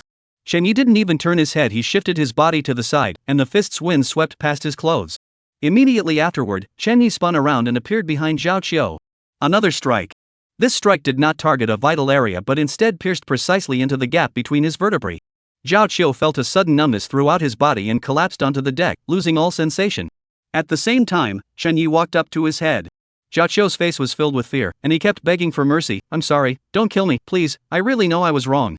Chen Yi paid him no heed, kneeling down and searching his body expressionlessly. Soon, he found a heavy small money bag. Opening it, he saw some golden coins inside. "Is that all?" Chen Yi seemed somewhat disappointed. "No, there's more." Zhao Qiu, seeing this, clung to it like a lifeline and hurriedly shouted. I have a lot more money and a martial arts manual hidden in a very secret place. Only I know where it is. If you spare my life, I'll tell you everything." Chen Yi paused for a moment, seeming to consider. A glimmer of hope flashed in Zhao Qiu's eyes. But the next moment, Chen Yi raised his hand and slashed his throat with a single stroke. Zhao Qiu's hope froze in his eyes, and he soon drew his last breath. Chen Yi acted so decisively because he didn't believe a word of Zhao Qiu's lies. Such a man, desperate to survive, was capable of anything, and the so-called treasure location seemed more like a trap. Rather than take that risk, it was better to eliminate the threat completely and ensure there were no future complications. He stood up and kicked both Zhao Qiu and Zhang Kuei's bodies into the water. The two bodies stirred the water, creating a few ripples before quickly sinking and disappearing from sight. As for whether anyone will notice the deaths of these three individuals, the answer is a resounding no. For in this Blackwater lake, the lives of criminal outcasts are worth less than grass. Every day, people disappear without a trace for various reasons, and even though Zhao Qiu and his two companions were high-ranking criminals, their disappearance would not cause the slightest ripple. Despite this, Chen Yi remained cautious, using lake water to wash away all traces of blood from the boat and erase any possible evidence before slowly rowing away from the area. He then found another spot, dove into the water, and retrieved 2 low-grade spirit orbs to fulfill his assignment. By the time he finished, the sky was already growing dark. Chen Yi completed the handover at the pier and returned to his residence. Once he was certain no one was watching, Chen Yi closed the door and opened the system panel. Name, Chen Yi. Status, outcast of the Blood Lotus sect. Occupation, Nightwalker LV3. Talent, Shadow Child. Skills, Sleight of Hand LV10, Swift Blade LV10, Roof Running LV10, Stealth LV5, Throwing LV5. Occupation, Boat Dweller Level 2. Talents, Cold Resistance, Bull-like Stamina. Skills, Diving LV2. You can hold your breath underwater for longer periods and have enhanced adaptability to water pressure. Spirit Clam Sensing LV2. Within a 5-meter radius, you can vaguely sense the presence of spirit clams and preliminarily determine whether they contain spirit pearls. Boat of the Afterlife cooldown, activated, can be reactivated. Chapter 48, New Arrival of the Guilty, an 8th grade spirit pearl. Looking at the two professions listed side by side on the panel, Chen Yi sighed in relief. He had been worried that the night walker profession he had brought back might conflict with the boatman profession, and if it were to overwrite it, that would be a major problem. After all, in the Blackwater Lake, the skills of the boat people were crucial to his survival. It seemed he had overthought it. The profession panel seemed to have no upper limit, allowing for infinite stacking and endless possibilities. The next 2 days passed smoothly. The disappearance of Zhao Qiu and the others went exactly as expected, causing no stir whatsoever. Chen Yi's days returned to their usual tranquility, going out to sea each day to harvest pearls and fulfill his duties, living a life devoid of excitement. Until one day, the once dormant port town suddenly erupted into chaos. It turned out that another batch of new convicts had been brought here. Chen Yi stood on the outskirts of the crowd, watching the familiar scene unfold before him with a cold expression. The new men looked numb, their eyes vacant, as if their souls had been drained from their bodies. The women, however, were quietly sobbing, their faces etched with fear and confusion. Soon, some high-ranking criminals gathered around, pointing and gesturing at the women as if they were selecting livestock at a market. Strangely, despite the humiliation etched on their faces, the women stood obediently, and a few of the more attractive ones even showed a look of relief when chosen, as if they had grasped a lifeline. Those not chosen, however, grew increasingly anxious. This scene was all too familiar to Chen Yi. These women believed that being chosen would free them from their suffering, but in reality, they were merely jumping from one pit of fire into an even deeper one. Once the high-ranking criminals grew tired of them, their fate would be even more tragic than it was now. But this had nothing to do with him, and Chen Yi didn't bother to care. Just as he turned to leave, a voice filled with surprise and uncertainty suddenly rang out from the crowd. Chen Yi? Chen Yi paused, following the sound. His gaze pierced through the numb crowd and landed on a face that was once delicate but now bore the marks of exhaustion and panic. Chen Yi recognized the person. Lu Chan. A name that had once held significant weight in his previous life's memories. The Lu family and the Chun family had once been close allies, and Chen Yi's previous self and Lu Chan had been childhood sweethearts. However, after the Chun family fell from power, the Lu family not only refused to offer assistance but were the first to turn their backs, even going so far as to join forces with the Chen family's enemies to deal them a crushing blow. Chen Yi never expected that after so many years, he would encounter someone from the Lu family again in such a manner. His gaze swept through the crowd. Sure enough, in the corner, he spotted several familiar figures, including the head of the Lu family, Lu Junshan, who had once been on friendly terms with his father, sharing drinks and laughter. At that moment, these members of the Lu family also recognized him, but as soon as their eyes met, these men lowered their heads in shame. Just then, Lu Chan pushed her way through the crowd with a hopeful expression and rushed to his side.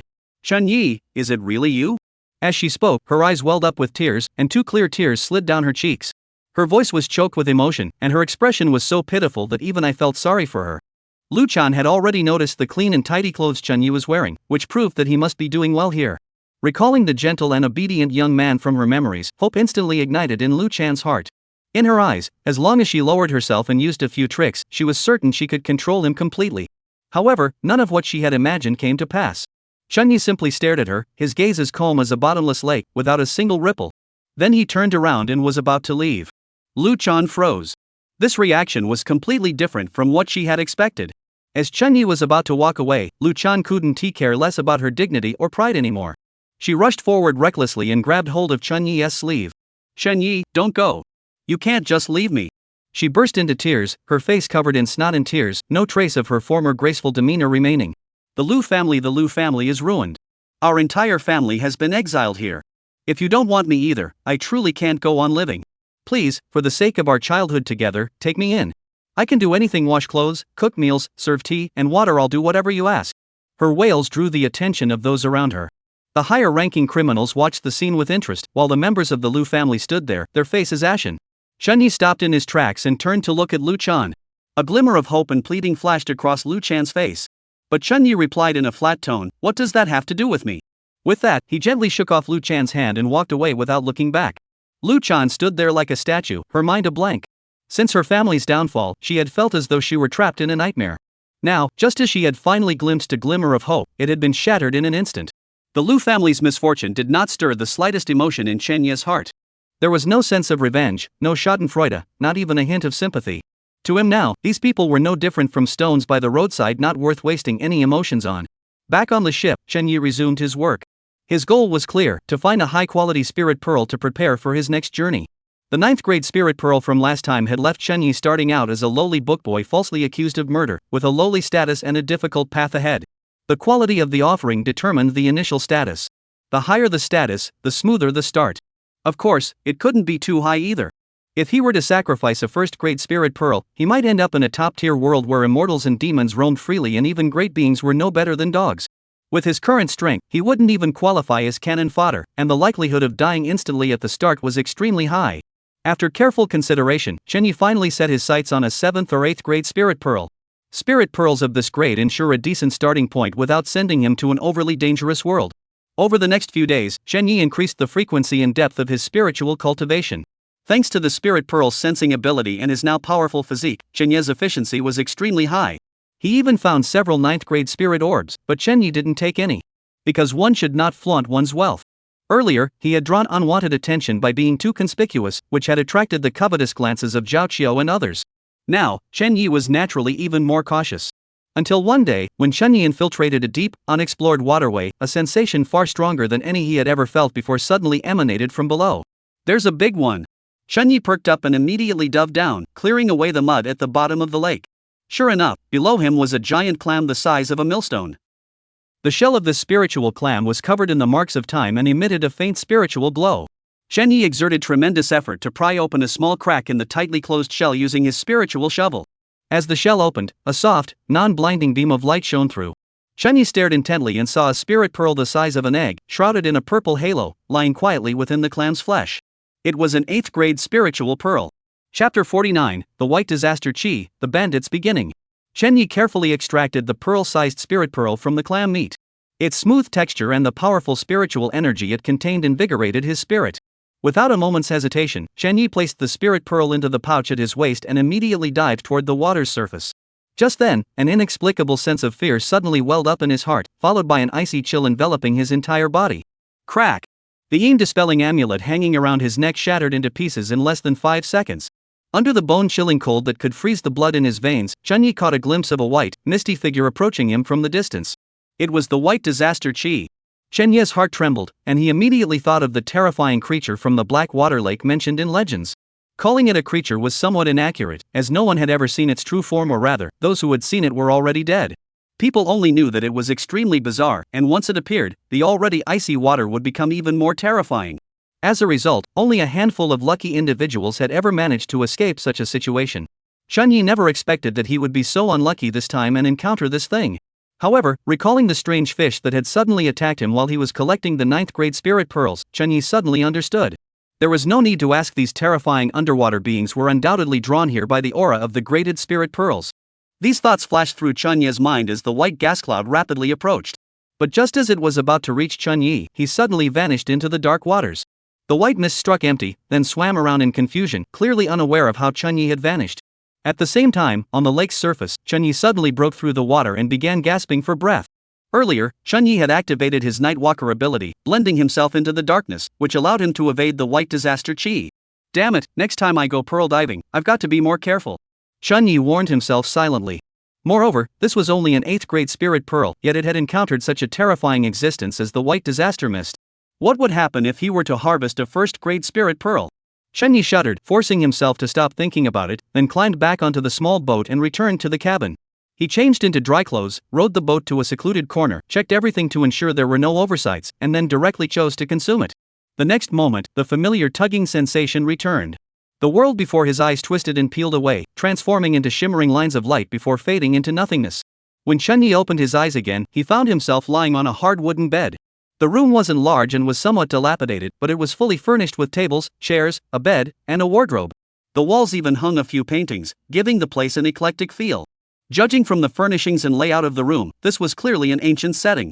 Before he could think further, a flood of chaotic memories surged into his mind. Moments later, a look of both laughter and tears appeared on Chunyi's face. He had been transported to a world where martial arts flourished. And his current identity was that of a junior patrol leader in the Qingju Mountain bandit camp. In plain terms, he was a bandit. Chunyi thought for a moment and brought up the profession panel. Name, Chunyi. Status, patrol captain of Qingju Mountain. Occupation, bandit level 2 gathering in the mountains, living by the sword. Chaos is your soil, bravery is your capital. In the lawless wilderness, only the blade in your hand holds true. Talent, fierce body, your physique is stronger than that of ordinary people, with slightly enhanced endurance and resistance to blows. Martial arts, wind-splitting sword technique level 1. Reading the description above, Chunyi sighed in relief. An 8th grade spirit pearl is indeed much stronger than a 9th grade one. Last time, he started as a helpless young servant, but this time he not only had an initial profession but also came with a martial arts skill. More importantly, he had the status of a patrol captain, commanding over a dozen men. This starting point was indeed much smoother. Chunyi stood up and walked to the copper mirror in the room, which was clearly looted. The mirror reflected the face of a young man in his early 20s, not particularly handsome, even a bit rough-hewn, but paired with his towering, muscular build, he exuded a natural air of ferocity that made others hesitate to approach him. Through his memories, Chunyi gained a preliminary understanding of the martial arts in this world. The upper limit of martial arts in this world far exceeded that of the previous one. The martial arts world was teeming with experts, and the legends of some top-tier masters were almost on par with those of divine beings. Even second-rate masters were capable of founding their own schools and dominating a region. For instance, the chief of this Qingju mountain fortress was said to be a genuine second-rate master, whose fist techniques were ruthless and could split rocks and split gold with ease. Just then, there was a knock on the door, followed by a rough voice. "Chief, are you awake? It's time to patrol the mountain."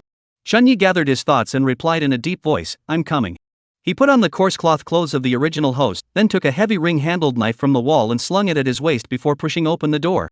Outside the door was a much larger courtyard. Beyond the courtyard lay layers of buildings built along the mountainside, stretching all the way to the summit. The entire mountain fortress was vast and imposing, with armed men patrolling everywhere, sentries posted at every corner, and security tight far from the makeshift bandit camp he had expected. There were already 17 or 18 men standing in the courtyard. Upon seeing Chen Yi emerge, they all shouted in unison, "Chief!" Most of these men were displaced villagers or farmers who had come to the mountains to survive, driven by hunger. Though they lacked combat skills, they were still intimidating enough. Chen Yi nodded without a word, then led the group toward the patrol path leading out of the mountain fortress. For the next month, Qingzhou Mountain remained calm and peaceful. During this time, Chen Ye's days were extremely routine. Every day, he led his dozen or so men along a fixed route to patrol the mountains. The rest of the time, he locked himself in his room, focusing solely on studying the splitting wind sword technique. Chen Yi, after all, had mastered the art of the fast sword, so his foundation was solid, and learning this rudimentary sword technique came naturally to him. Within a month, Chen Yi felt his understanding of this sword technique had deepened significantly. Martial arts, wind-splitting sword technique LV2. But this was of little use. Because the wind-splitting sword technique was a generic technique distributed by Qingzhou Mountain to every low-ranking disciple, it was pure outer-door martial art. No matter how well one practiced it, its limitations were clear. It might work against ordinary people, but against a true martial artist, it was nothing but a joke. Chen Yi wanted a proper martial art that could cultivate inner strength. But such things are rarer than gold in the martial arts world. The few clan leaders on the mountain are all skilled martial artists, but who would share their life-sustaining techniques with others? But Chen Yi wasn't in a hurry. Looking at Qingzhou Mountain, with its imposing aura and having been firmly established in this area for years, he believed it could remain stable for quite some time. Therefore, Chen Yi believed he had plenty of time to plan carefully. But Chen Yi ultimately underestimated the danger of this world. Just after the new year, before the snow had even melted completely, trouble erupted on Qingzhou Mountain. Chapter 50, This Jianghu is Too Dangerous. That day, a person arrived at the gates of Qingzhou Mountain. A young man dressed in fine clothes and riding a fine horse. He charged forward on his horse. The guards at the gate were about to speak, but he didn't utter a single word. Instead, he leaped into the air, swiftly reaching the gate in an instant. He drew his sword and struck. A cold, sharp sword-light flashed by, and then more than a dozen heads flew into the sky. The scalding blood dyed the snow-covered mountain gate a blinding crimson. After finishing his killing, the youth didn't even blink an eyelid, leaping forward and charging deep into the mountain fortress. It was only then that the alarm gongs echoed throughout the entire mountain fortress. Numerous bandits, led by their leaders, rushed to block his path, but this resistance collapsed in mere moments. For the young man was simply too fast. His movements were swift, and his sword was even faster. Wherever he passed, people were thrown to the ground, and heads flew everywhere. At the same time, Chen Yi was hiding behind a large rock halfway up the mountain, peeking out cautiously. Upon witnessing the gruesome scene of blood and flesh flying everywhere, Chen Yi's pupils contracted sharply, and he hid even more carefully. Because this young man was simply too powerful. Daring to charge into Qingzhou Mountain alone, slaughtering minions as easily as slicing vegetables, this must be a top-tier figure in the martial arts world. With his current meager skills, showing his face would mean certain death. Meanwhile, the young man swiftly made his way to the summit, and soon the furious roar of the chieftain echoed from the gathering hall. The Mu family has gone too far. You. The rest of the words were drowned out by the shouts of battle. The battle cries came swiftly and faded just as quickly. In the time it took to burn a stick of incense, the entire Qingzhou Mountain fell into an eerie silence, with only the whistling of the cold wind through the trees breaking the stillness. Was it over? Chen Yi was filled with doubt and dared not move. Just then, the sound of horse hooves grew louder from the distance, followed by a cheerful laugh tinged with mockery. Mu-san, you were a bit too quick. We agreed to tackle Qingzhou Mountain together, how could you handle it alone? Chen Yi's heart skipped a beat as he quietly shifted his gaze in that direction. On the mountain path, the young man who had just appeared like a god of death was now walking down the mountain with a blood-stained long sword in his hand, his expression calm and composed. Below, a man and a woman stood smiling at him. The man was tall and slender, holding a folding fan, exuding an air of sophistication. The woman was delicate and charming, with a graceful figure and a pair of lively eyes brimming with laughter. These two, both in their attire and demeanor, were clearly no ordinary people. A mere band of bandits and outlaws, why bother wasting so much effort? Mu Jianqing, the third young master of the Mu family, spoke in a casual tone, as if he had merely done something trivial. The delicate woman covered her mouth and giggled, her voice as sweet as a nightingale. Mu-san is truly formidable. Although the chief of Qingzhou Mountain, Tianning, is only a second-rate bandit, his golden fist technique is renowned in the vicinity, making him quite a formidable opponent. I never expected him to be so easily defeated by the young master. Chen Yi heard every word clearly, his heart pounding violently. The great chieftain Tianning is dead? A second-rate expert was killed so casually? After exchanging a few compliments, the man holding the folding fan, Xiao Che, spoke up. Mu brother, now that the bandit leader has been defeated, what should we do with this vast mountain fortress? What else can be done? Mu Jianqing wiped the blood from his sword, his eyes cold.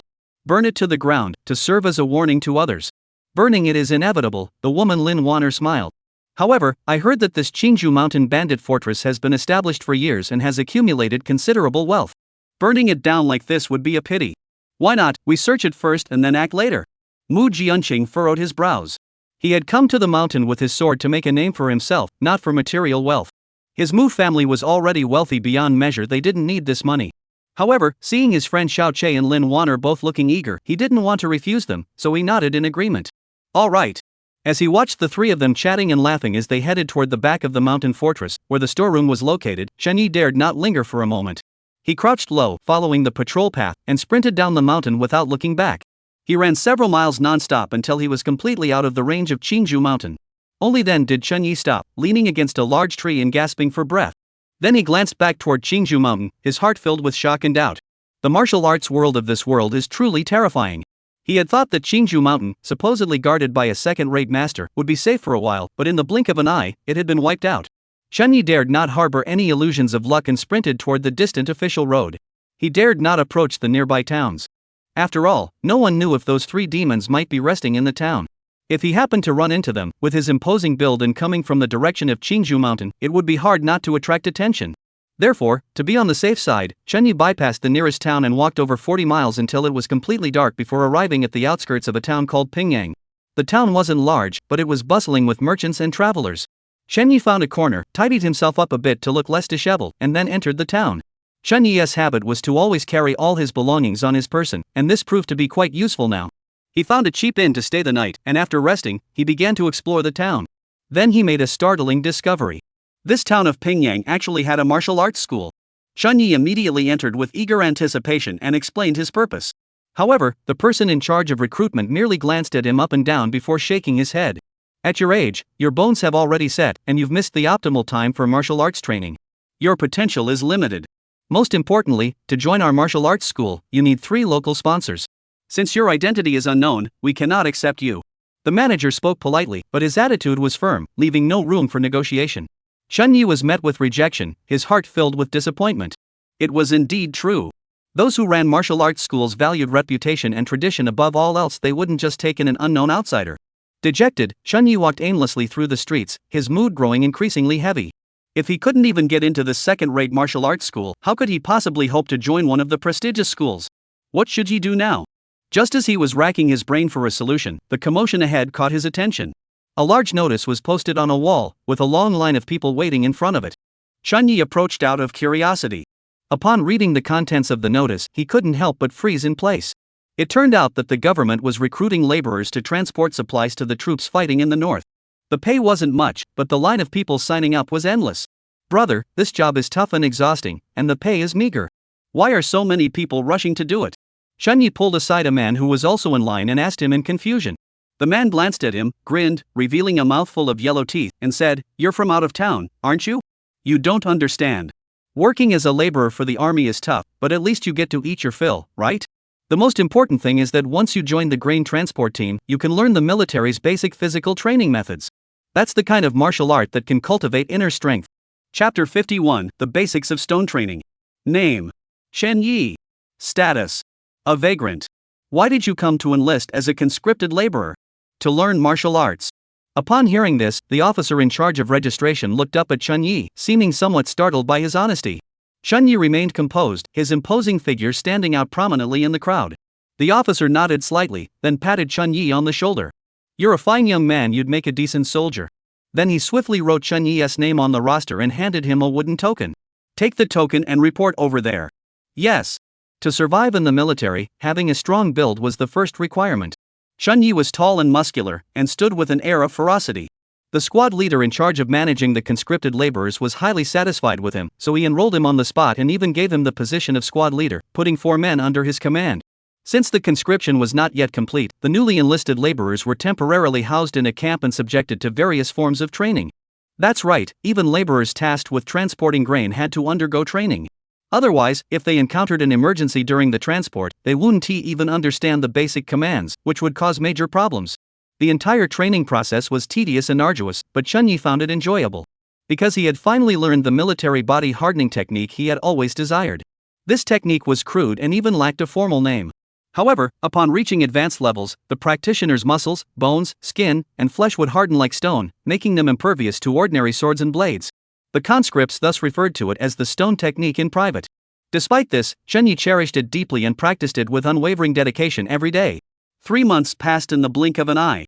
The scorching summer arrived, with the sun blazing like fire.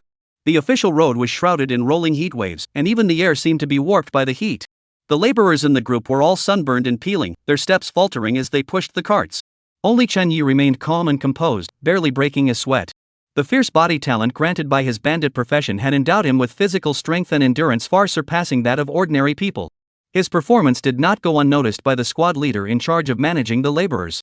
That evening, the squad leader, Bai Xian, called Chunyi over and praised him, saying, "Good work, young man. From today onward, you will be in charge of 20 men, and their daily rations will be doubled." Bai Xian's praise naturally elevated Chunyi's status among the laborers, but it also drew envious glances from many. Especially the seasoned veterans with more seniority, whose glances were filled with hostility.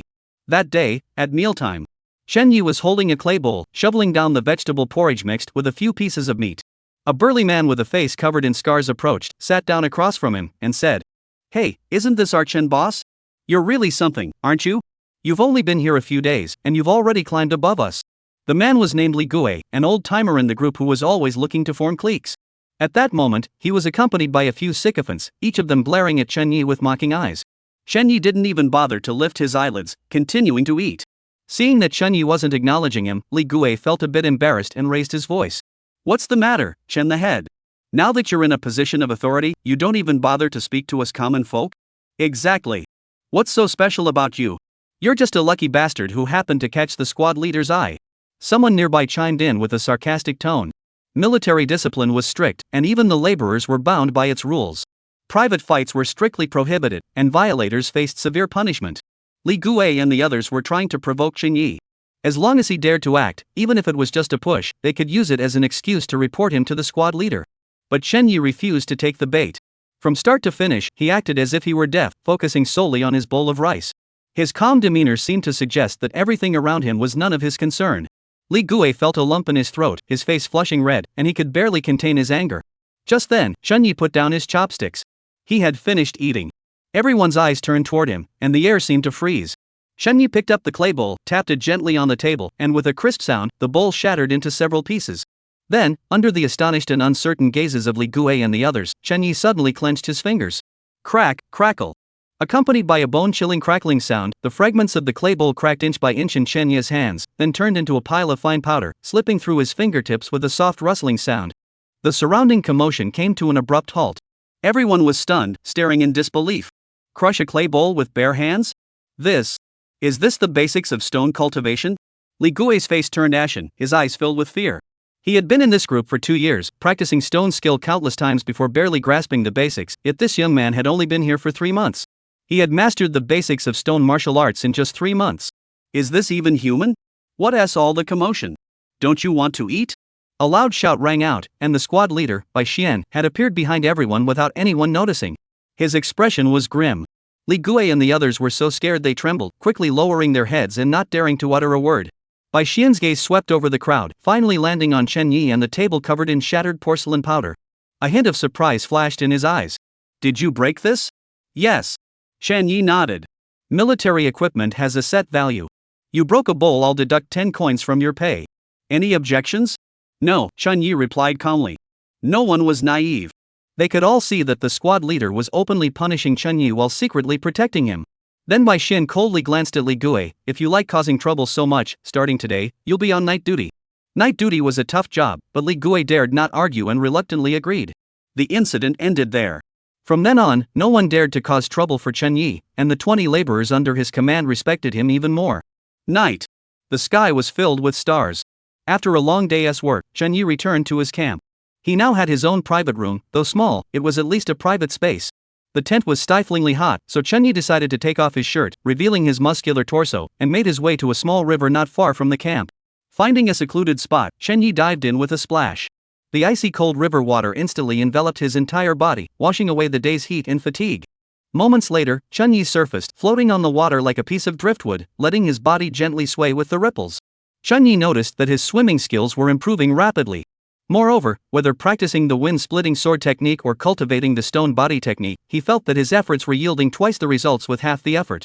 It seemed that even if he couldn't bring other professions into this world, the instincts deeply ingrained in his soul could still provide him with immense assistance. With a thought, the system interface appeared before his eyes. Chapter 52, Job Change Military Strongman. Name, Chen Yi. Status, Military Laborer. Occupation, Bandit LV4. Talent, Fierce Physique. Martial Arts, Wind-Splitting Sword Technique Level 4, Stone Technique Level 2. In just 3 months, his bandit rank had risen to level 4, and his stone technique had reached level 2, a progress that could hardly be called slow.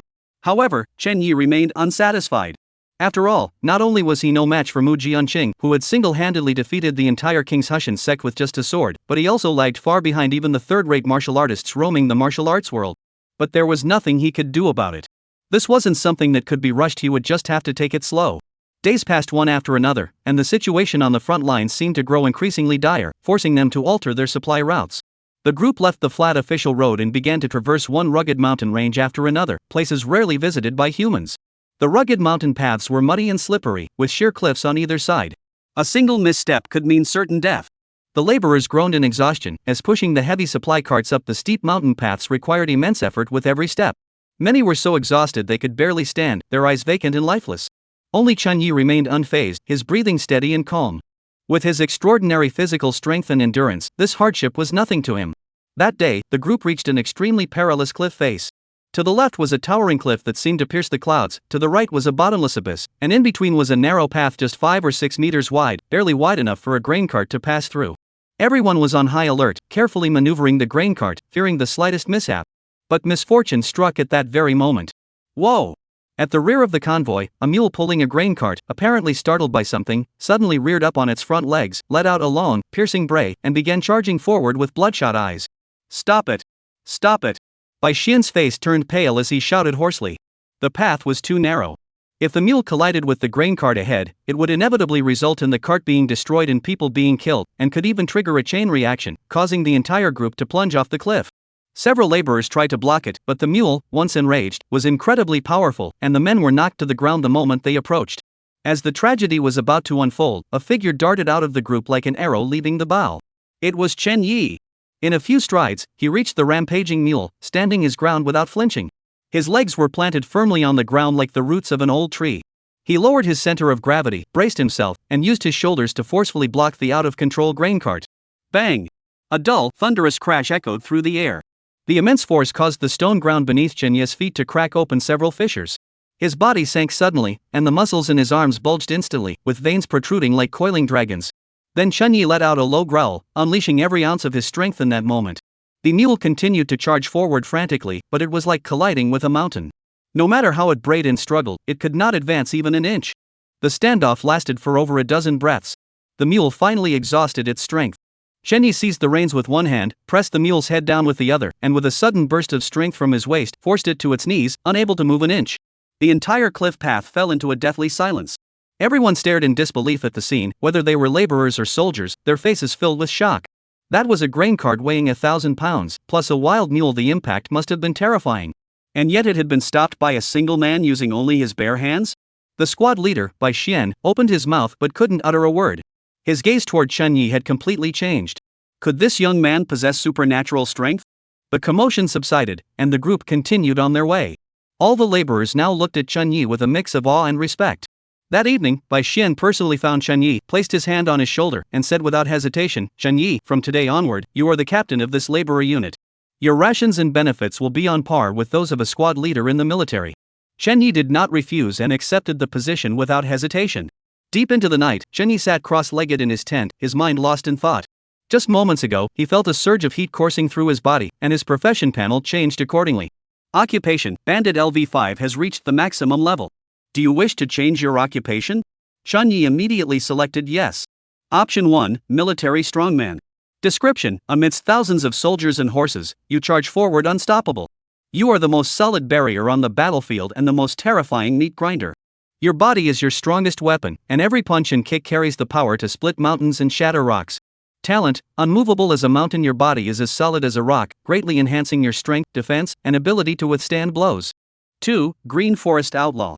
Description: you eat meat in large bites, drink wine in big bowls, settle scores with ease, and prioritize loyalty. Talent, loyalty beyond the clouds. Your words and actions naturally exude a heroic spirit, making you easily gain the trust and following of the common folk. 3. The Strategist. Description: you understand the heavens, know the land, and see into the hearts of others. You are not a reckless warrior, but a strategist who plans from behind the scenes. Talent, insight into the future. Your intuition becomes extremely sharp, allowing you to vaguely sense impending dangers and opportunities, and easily see through others' lies and deceptions. 3 completely different paths, but this time Chunyi only glanced at them briefly before making his choice without hesitation.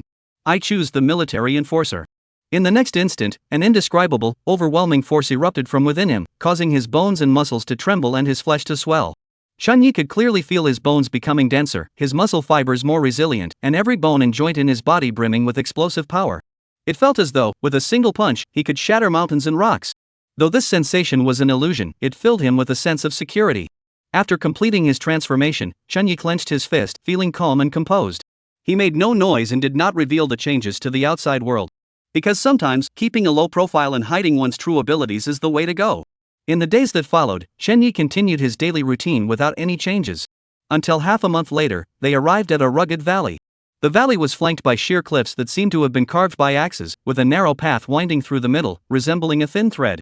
Bai Xian was well aware of the treacherous terrain and barked, "Everyone, hurry up and get through this place as quickly as possible." Everyone obeyed without delay, and Shen Yi was no exception. Moreover, he felt a sense of unease, so he stayed on the outskirts of the group.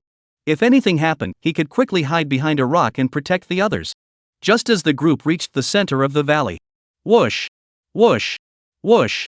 Sharp whistling sounds suddenly filled the air. A hail of arrows, like a swarm of black locusts, poured down from the cliffs on both sides. Chapter 53, Valley Ambush. The Xiang family's heavenly genius. Please continue reading. There's an ambush. Hide quickly. Bai Xian's furious shout nearly echoed with the whistling of the arrows. However, for these untrained laborers, the warning came too late. Thud. Thud. Thud. The dull thuds of arrows piercing flesh echoed as the laborers fell like wheat being harvested, in waves upon waves. Shen Ye's reaction was even faster than that of the squad leader, Bai Xian. He first shouted, "Quick, hide behind the grain carts." Then he darted behind a massive boulder by the roadside. His shout snapped the panicked laborers out of their daze, and they scrambled to hide behind the grain carts. These grain carts were specially made and extremely sturdy, capable of withstanding an arrow storm. The first wave of arrows came swiftly and departed just as quickly. Yet in just that brief moment, over 20 people were killed. Those who survived lay sprawled on the ground, gasping for breath, their eyes filled with fear. No one dared to show their heads, fearing that the next moment a cold arrow would pierce their skull. Bai Xian leaned against the back of a grain cart, his face as dark as water. He had already known that the situation at the front lines was dire, but he never imagined it had deteriorated to this extent, with enemy forces now appearing even in the rear. Fortunately, he glanced around and saw that the dozen or so veteran soldiers who had followed him remained unharmed, which slightly eased his mind. These men had followed him for years, brothers in arms who had shared life and death. Though now old and scarred from battle, their instinct for combat was ingrained in their very bones, and this scene did not faze them. "Prepare cover," Bai Xian ordered in a low voice. The men acted swiftly, linking several supply wagons end to end to form a makeshift defensive line. They then each found their firing positions, drew their bows, and aimed directly at the valley entrance. Chun Yi, hiding behind a massive rock, observed everything unfold before him, his admiration for Bai Xian growing even more. Cool-headed in crisis, commanding with authority, this man was no ordinary squad leader. Meanwhile, Bai Xian narrowed his eyes, fixating on one end of the valley, and spoke in a low voice, "Arrows are precious. Even if they can be recovered, there will be damage. So when dealing with us common soldiers, they won't dare to use too many. They'll definitely charge down for close combat." Sure enough, as soon as he finished speaking, a chaotic clatter of footsteps echoed from the other end of the valley. Almost 100 soldiers armed with swords and spears charged out of the valley entrance, shouting wildly, like a torrent rushing toward them. Strangely, the soldiers attacked from only one side, while the other end of the valley remained empty, as if deliberately leaving them an escape route. Some of the laborers, seeing this, saw a glimmer of hope in their eyes and instinctively tried to flee toward the empty direction. Anyone who dares to move will be killed without mercy. Bai Xian's loud shout rang out in time, startling the few laborers who had been about to flee, and they dared not move another muscle. Bai Xian was well aware that the enemy was employing a surround 3, leave 1 open tactic. This was a tactical maneuver used on the battlefield to drive a herd of enemies. The side without ambushes seemed like an escape route, but in reality, if they truly fled in that direction, they would inevitably fall into a second ambush. Once the formation broke, they would be like lambs led to slaughter. Bai Xian's gaze was as cold as ice. He raised his longbow and aimed at the soldiers across from him. As the soldiers charged into the 100-step range, he suddenly released the bowstring. Whoosh! The bowstring trembled, and an arrow shot through the air like a meteor.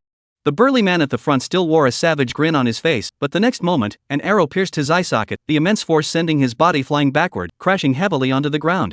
He twitched twice before falling silent. One arrow, one kill. Seeing this, the remaining soldiers' courage faltered, and their charge slowed. This was exactly what Bai Xian had been waiting for. He discarded his longbow, drew the dagger at his waist, and let out a deafening roar. Brothers, the only way out is ahead of us. Follow me and charge. He did not choose to defend or flee, but instead led the dozen or so veteran soldiers in a daring countercharge against the nearly 100 soldiers. Desperate measures in a desperate situation. This move completely caught the soldiers off guard. In the chaos, the two groups collided violently. The sounds of battle cries, clashing weapons, and tearing flesh filled the air. Though outnumbered, the dozen or so veterans had formed a simple yet sturdy formation, standing firm like a rock, unmovable despite the relentless assaults of the soldiers. Meanwhile, Bai Xian shouted to those behind him, "Drive the carts forward. The supplies must not be lost." At this critical moment, these sturdy supply wagons were the best mobile barriers. Meanwhile, on a hillside not far from the valley, a young general clad in black armor watched the scene unfold in silence.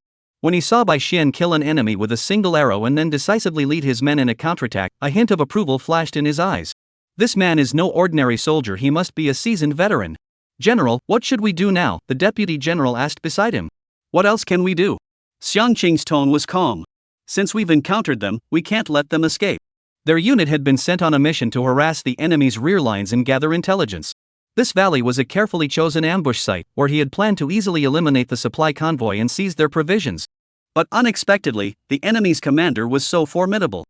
"Since we can't capture them, let's burn them all." As he spoke, Xiang Qing's expression remained unchanged, as if he were discussing a trivial matter. As a commander, one must act decisively when the time comes, not seek personal glory, and certainly not show mercy. This was the ancestral maxim from the Xiang family's military treatise, which he had always kept in mind. Order the men to set fire, roll boulders, and ensure that this entire force is annihilated in the valley. Yes. At Xiang Qing's command, the ambush troops on both sides of the cliff sprang into action. One by one, torches were lit, and bundles of grass soaked in oil were thrown into the valley. The dry valley erupted into a raging inferno, the flames fueled by the wind, spreading rapidly. Thick black smoke billowed into the sky, obscuring the view. At the same time, massive boulders were pushed down the cliff by soldiers working together. Boom! The boulders crashed down, emitting deafening roars as they hit the ground, sending debris flying in all directions, their power terrifying. Bai Xian and his companions, who had just managed to break through a gap, were instantly forced back. Flames shot into the sky, thick smoke billowed, and boulders blocked the path. With enemies ahead and no way out behind. Facing this scene that resembled an inferno, even Bai Xian, a seasoned veteran who had seen countless battles, couldn't help but let a hint of despair show in his eyes. Could it be that today is truly the day they meet their end here? Chen Yi, hiding behind a boulder, also furrowed his brows. He never expected the enemy to be so ruthless, leaving no survivors. The flames grew larger and larger, and the air around them grew scorching hot. Thick smoke choked the air, making it nearly impossible to breathe. The ground beneath their feet trembled with each rolling boulder. If they kept hiding, they would either be burned to death or crushed to death. He had to find a way out. Just then, due to the thick smoke obstructing his vision, Xiang Qing on the hillside, wanting to see the results of the battle, instinctively took a few steps forward and reached the edge of the valley. As a result, his figure was clearly exposed in the glow of the flames, coming into Chen Yi's line of sight. Chapter 54, Superhuman Strength. Please keep reading. Chen Yi stared intently at the young general in black armor standing at the edge of the cliff. Judging by his attire and stance, this man must be the commander of the enemy forces. Chen Yi quickly estimated the distance between himself and the enemy, and a bold idea formed in his mind. Glancing around, he noticed that the giant rock where he was hiding was surrounded by numerous pebbles washed down by the mountain flood, some as large as millstones and others as small as fists. Chen Yi bent down, picked up a stone the size of a bowl, and weighed it in his palm. It should work. He narrowed his eyes, estimated the force and direction, then suddenly flung the stone forward. Although many skills had been lost due to the soul transfer, the instinctive ability to throw, deeply ingrained in his soul, gave this body exceptional accuracy. Combined with the nearly unnatural, terrifying strength gained from his previous career as a military strongman, the stone let out a sharp whistle as it left his hand, tearing through the air and piercing through the layers of smoke, heading straight for Xiang Qing on the cliff. At that moment, Xiang Qing was fully focused on observing the battle in the valley and had no time to react. The piercing sound of the stone cutting through the air was perfectly drowned out by the deafening shouts of battle and the thunderous roar of boulders rolling down the mountain. Therefore, by the time he sensed the danger, the stone was already upon him. Xiang Cheng's pupils contracted sharply, and he was filled with terror. However, the rigorous training he had undergone since childhood allowed his body to react faster than his mind. Almost instinctively, he reached behind him and grabbed a 3-section staff, which appeared in his hands. With a flick of his wrist, the staff instantly transformed into a gleaming silver spear. In the nick of time, the spear darted out like a venomous dragon emerging from its lair, striking with brutal force. Clang! The tip of the spear struck the flying stone with pinpoint accuracy. Xiang Qing felt a tremendous force surge through the spear, bending the entire weapon like a bow, nearly causing him to lose his grip. But he managed to hold it back. The stone exploded with a thunderous crash, shattering into countless fragments that flew in all directions. This was the Xia family's most prideful technique, the Baron Spear technique, which Xiang Qing had practiced since childhood until it had become second nature to him. But before Xiang Qing could catch his breath, several more whistling sounds followed in quick succession. Several stones flew toward him in a triangular formation. "You damned thief!" Xiang Qing growled coldly, his eyes blazing with battle intent. He flickered his spear, creating a silver whirlwind of steel, then twisted the spear like a coiling serpent, its tip darting out to shatter the stones in midair with pinpoint accuracy. This spear technique was truly breathtaking, drawing cheers from the surrounding bodyguards. Xiao Cheng felt a hint of pride in his heart, but more than that, he was astonished. The seemingly ordinary grain transport team had given him far too many surprises. First, the commander had acted with such composure, nearly breaking through his encirclement, and now another stone-throwing expert had emerged. When had the strength of the Yong kingdom grown so formidable that even a group of grain-carrying laborers harbored such hidden talents? As he stood there in shock, he saw a massive shadow rise into the sky amidst the flames below, hurtling toward him at an unimaginable speed. Only then did Xiang Qing realize that it was a massive stone the size of a millstone. The boulder screeched through the air, carrying the force of 1,000 thunderbolts, and in an instant, it was directly above Xiang Qing's head. Too fast. So fast that Xiang Cheng had no time to step back or dodge. His eyes widened in shock, and he let out a furious roar, channeling all his strength into his spear, thrusting it upward with all his might, hoping to halt the boulder for a moment and buy himself a sliver of hope. But he had underestimated the power contained within the boulder. Crack! The gleaming silver spear held out for less than the blink of an eye before being bent to its limit, then emitted an agonizing groan as it shattered with a thunderous crash. Then the boulder rapidly grew larger in Xiang Qing's eyes, filled with endless terror. Boom! A dull thud echoed as flesh and blood flew everywhere. Xiang Qing's upper body was crushed into a pulp, leaving only his 2 legs still standing trembling at the original spot. The prodigious military genius carefully cultivated by the Xiang family had met such a pitiful end, crushed beneath a mere rock. The cliff face fell into a deathly silence. Xiang Qing's deputy general and personal guards were all petrified with fear, staring blankly at the blurry mass of flesh. They never could have imagined that their own general, the prodigy of the Xiang family, one of the most prominent clans in the Great Liang army, General Xiang Qing, who had come here to gain fame and glory, would meet such an end in this desolate mountain wilderness. At the same time, Bai Xian and the other laborers in the valley were also completely stunned. They followed the direction from which the boulder had flown and saw Chen Yi standing behind it, illuminated by the flames. His upper garment, torn apart by the force of the stone's impact, had been ripped to shreds by his bulging muscles, revealing the ancient copper-colored muscles beneath, carved like they had been chiseled by a blade. The twisted, bulging muscle lines exuded an explosive beauty of strength, shimmering with a demonic glow in the flickering flames, enough to send a chill down anyone's spine. After throwing the boulder, Chen Yi was slightly out of breath. But a surge of indescribable excitement welled up within him. He had never had the opportunity to test himself before, so he had no idea how strong he had become after transforming into a military strongman. Now that he had tested it, the results were quite satisfying.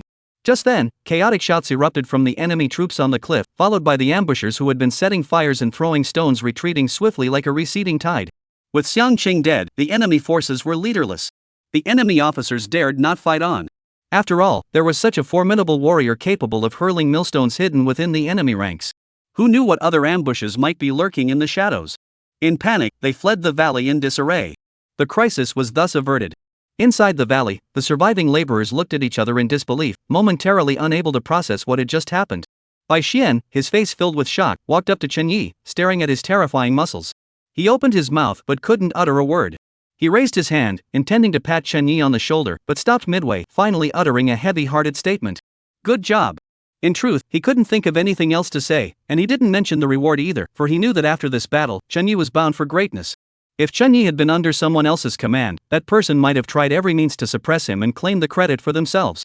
But Bai Xian despised such actions. And that was precisely why, after a lifetime of military service, he was still merely a squad leader in charge of civilian laborers. 7 days later, when they finally arrived at the frontline camp with the supplies, news of that battle had already reached them first. Bai Xian only then realized that the man killed by Chen Yi with a single stone was a young officer from the Xiang family of the Great Liang Kingdom. This left Bai Xian speechless. Just then, a messenger hurried up to the front of the group, his expression solemn. "Where is Chen Yi?" Chen Yi stepped forward from the crowd. "I am." The messenger looked Chen Yi up and down before saying, "Follow me. The general wishes to see you." Chapter 55, Lifting the Tripod, the Personal Guards. The central military tent was set up in an abandoned ancient temple. The dilapidated temple was devoid of incense, and only a few weathered clay statues remained, giving the place a desolate appearance. Soldiers with swords and daggers at their waists patrolled back and forth with steady steps, adding a grim, martial atmosphere to the place. Chen Yi followed the messenger into the main hall. Inside the hall, over a dozen officers in armor stood on either side, while at the central podium, a burly middle-aged general was buried in a mountain of military documents, handling the overwhelming workload. This was the commander-in-chief of the army, Meng Yi. The messenger withdrew, leaving Chen Yi alone in the hall. Chen Yi did not rush, standing quietly with his gaze fixed straight ahead, his breathing steady. After a long while, Meng Yi finally finished his work. He lifted his head and fixed his gaze on Chen Yi. "You are Chen Yi?" "Yes." Chen Yi nodded, neither humble nor arrogant. Seeing this, Meng Yi nodded to himself in approval. He had already recognized Chen Yi when he first entered, but had deliberately ignored him.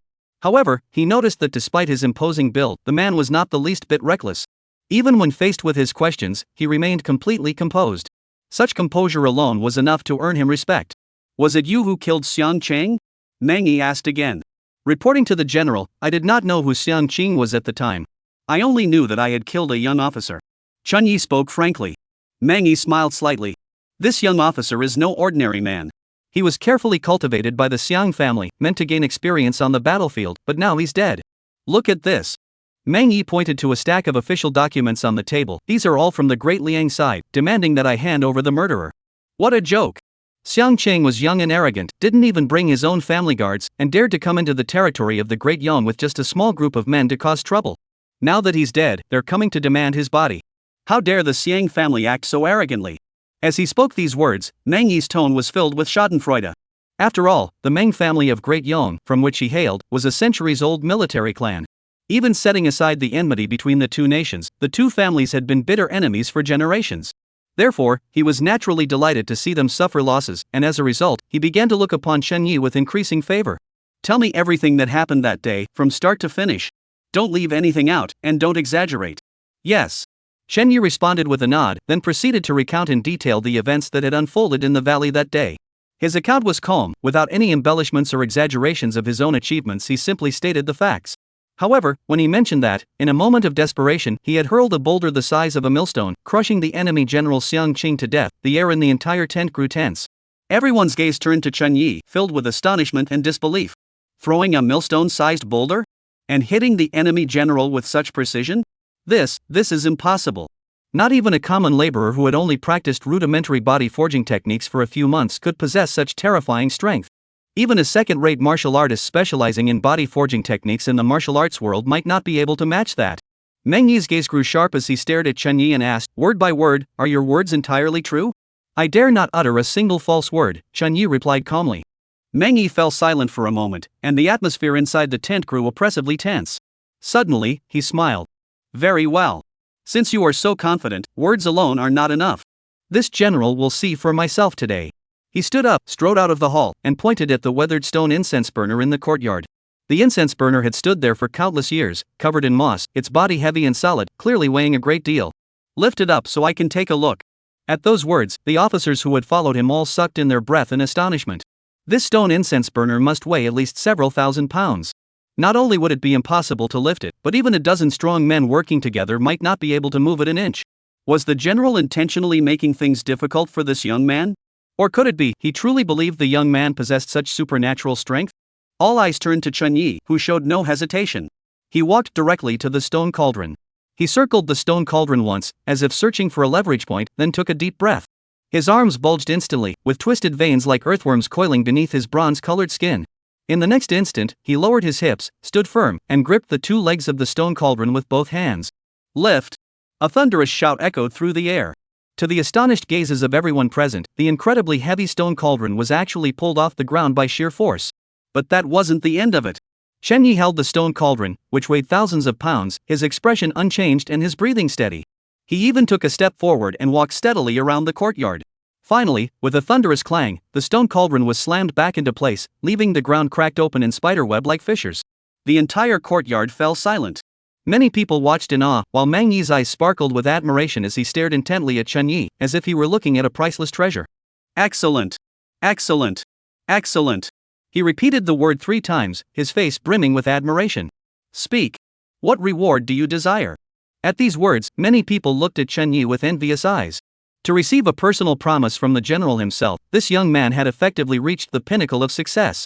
Whether it was money, official position, or beautiful women, as long as he dared to ask, the general would surely not be stingy. However, Chen Yi's response caught everyone off guard. General, I do not desire gold or silver, nor do I seek an official position. All I ask for is the opportunity to study more advanced martial arts techniques. As he spoke, Chen Yi wore a bitter smile. The stone cultivation technique I am currently practicing is too rudimentary and has reached a bottleneck. I humbly beg the general to grant me this favor. Mang Yi heard this and clapped his hands in laughter, his laughter filled with delight. Ha ha ha ha, I knew you would ask for this. With just a crude stone cultivation technique, you've developed such a formidable physique. It's clear you have extraordinary talent. So rest assured, even if you didn't ask, I would have granted you this technique. However, Mang Yi changed the subject. I have a condition. General, please speak. Chen Yi bowed. I want you to join my personal guard. Are you willing? At this, many envious eyes nearly turned red. After all, the personal guard unit was the general's most trusted elite force, composed of the cream of the crop, selected from thousands. Not only did they enjoy far better than ordinary soldiers, but they were also the general's closest confidants, with a future that was truly limitless. However, faced with this once-in-a-lifetime opportunity, Chen Yi remained unexpectedly silent. His brows furrowed slightly, as if weighing the pros and cons. Those around him were nearly driven to desperation by his hesitation. Has this young man lost his mind? Such a golden opportunity, why hesitate? But Mang Yi paid no mind, simply watching him with interest, his eyes brimming with admiration. After a moment, Chen Yi finally raised his head and nodded solemnly. I am willing. Good. Mang Yi laughed again. From today onward, you are my personal guard. Go now, arrangements will be made for you. As for the martial arts techniques, they will be delivered to you tonight. Chapter 56, Mountain-Splitting Force, Array-Breaking Fist. As he stepped out of the tent, the same messenger who had earlier delivered the orders approached with a smile. Brother Chen Yi, congratulations. I am Wang Xing. From now on, we are brothers who eat from the same pot. I hope we can grow closer. Chen Yi understood the reason behind his sudden change in attitude but chose not to mention it, merely nodding politely in response. Such is the nature of human relationships, there was no need to find it strange. After bidding farewell to Wang Xing, Chen Yi found Bai Xian. He held great respect and gratitude for this squad leader who had taken him under his wing. Captain. Bai Xian had already heard the news. He looked at Chen Yi with a look of satisfaction in his eyes. I always knew you weren't just an ordinary person, but I never imagined you'd rise so high so quickly. As he spoke, Bai Xian patted Chen Yi on the shoulder and admonished him earnestly. General Meng governs his troops with strict discipline, and military law is as unyielding as a mountain. In the future, you must never become arrogant or violate military law. Otherwise, no one will be able to protect you. I'll remember. Chen Yi nodded firmly, knowing these were words from the heart. Then Chen Yi asked with some confusion, Captain, you commanded so well this time, thwarting the enemy's ambush. Why hasn't the general rewarded you? Upon hearing this, Bai Xian laughed lightly, his eyes gleaming with the wisdom of one who had seen through the world. Rewards? I no longer care about such things. After all, I've grown tired of the constant fighting and killing. Now, leading these old comrades in transporting supplies to the rear and living a stable life is quite satisfactory. Chen Yi knew that Bai Xian must have a story that no one knew about. But since he didn't speak of it, Chen Yi naturally didn't pry. The two bowed to each other and parted ways, exchanging farewells. Bai Xian left, and Chen Yi stood still for a moment before turning and heading toward the military camp. After becoming Mang Yi's personal guard, Chen Yi's treatment was naturally improved. He was assigned a separate room. Though it had been converted from an old, dilapidated monk's quarters and drafty in every corner, it was still quite decent. Soon after, a personal guard entered carrying a wooden tray. On the tray lay 2 bound volumes of secret manuals, a jar of dark brown ointment, and a small porcelain bottle. Brother Chen, these are gifts from the general. One is the body forging technique, splitting mountain force, and the other is the fist technique, breaking formation fist. The jar contains a blood-activating ointment for body forging, and the bottle holds pills to replenish qi and blood. You will receive a monthly ration of these. The personal guard spoke with great courtesy, showing no trace of arrogance. Chun Yi thanked him and took the items. Someone will come to take you to the guard unit tomorrow morning, the personal guard said. All right. After the others left, Chun Yi immediately opened the book on the Pai Shan Jin technique. This martial art was derived from the stone technique, following the same military style, fierce, and domineering path. However, it was far more systematic and refined than the stone technique, even thoughtfully accompanied by illustrations and annotations. The techniques in the book were derived from the most commonly used military movements such as chopping and carrying heavy loads, emphasizing power originating from the ground and force flowing through both arms. Though devoid of flashy techniques, they effectively enhanced strength and endurance. The other book, Breaking the Array Fist, is specifically designed for battlefield combat. Its fist techniques are bold and sweeping, each move aimed at breaking through enemy formations. It includes sweeping strikes that can clear 1,000 enemies and close-range punches that exploit gaps in defenses, all permeated with a strong aura of combat. Chun Yi read through it once, then removed his upper garment and slowly assumed the stances outlined in the splitting mountain force diagram. Perhaps due to his background as a military strongman, Chun Yi found practicing this military martial art as natural as breathing. Each seemingly awkward movement flowed smoothly from his body, without the slightest hint of stiffness. After just one round, Chun Yi felt the blood in his body begin to surge rapidly. A wave of heat rose from his feet, traveling up his spine and eventually converging in his arms. At the same time, every bone, muscle, and fiber of his body trembled at an odd frequency, emitting a series of soft crackling sounds. In just one night, he had already mastered the basics of the mountain splitting technique. The next day, Chun Yi arrived at the guard unit and met the other personal guards. He had expected some hostility or harassment, but instead, he was greeted by a series of enthusiastic and curious faces. The captain of the personal guards was a burly man with a scar on his face, but he had a kind disposition. He patted Chun Yi on the shoulder and laughed heartily. "You're Chun Yi? You're a real man. From now on, we're brothers." The other bodyguards gathered around him, marveling at his muscular build and expressing their admiration. These were all seasoned veterans who had survived countless battles, and they held the strongest respect for those who were strong. Chen Ye's battle record was more than enough to earn the respect of every single one of them. Moreover, it was evident to everyone that General Meng Yi held him in high esteem, so naturally no one dared to cause him trouble. Chen Yi thus smoothly integrated into the small group of the personal guard. The days that followed were exceptionally fulfilling for Chun Yi. Although battles raged on the front lines every day, as personal guards tasked with protecting the general's safety, they did not need to fight on the front lines. Their primary responsibility was to maintain vigilance around the outer perimeter of the main military tent. This gave Chun Yi plenty of time. During the day, he trained with the guard unit, familiarizing himself with military formations and tactics. At night, he would retreat to his own room to diligently practice his splitting mountain fist and breaking formation fist, supplemented by the ointments and elixirs bestowed by the general. His progress was truly remarkable. In just 1 month, both his splitting mountain fist and breaking formation fist reached level 3, and his professional rank was elevated to level 2. The current data is as follows. Name, Chen Yi. Status, General's Personal Guard. Occupation, Military Strongman Level 2. Talent, unmovable as a mountain. Your body is as solid as a rock, greatly enhancing your strength, defense, and ability to withstand blows. Martial Arts, Wind Splitting Sword Technique LV4, Stone Body Technique LV4, Mountain Splitting Fist LV3, Array Breaking Fist LV3. The physical changes were even more astonishing. His height has increased by several inches, reaching an intimidating height of nearly 2 meters. Even among this group of tall and muscular personal guards, he stands out like a crane among chickens. His muscles have become even more defined, each one sharp and angular, as if forged from iron. Especially when he exerted himself, every muscle fiber in his body tensed like taut steel wires, containing explosive power that sent shivers down the spine. Chun Yi estimated that his current strength was at least 50% stronger than when he first transformed. This was an extremely terrifying increase. This only made him even more grateful for his decision back then. If he had stayed outside, forget about whether those martial arts schools or sects would have accepted him. Even if they had, they would never have provided such abundant resources for him to waste. Because the current Chun Yi could easily eat an entire small martial arts school into bankruptcy just by eating. After all, as his strength grew, his appetite had reached a terrifying level. A single meal could easily consume the daily rations of 5 or 6 burly men. Meng Yi, however, found this highly admirable. In his eyes, a man who could eat and fight was a true hero. Therefore, Meng Yi often bestows some wine and meat upon him, and Chen Yi never eats alone. He always invites his fellow guards to share the feast, and over time, their relationships have become extremely harmonious.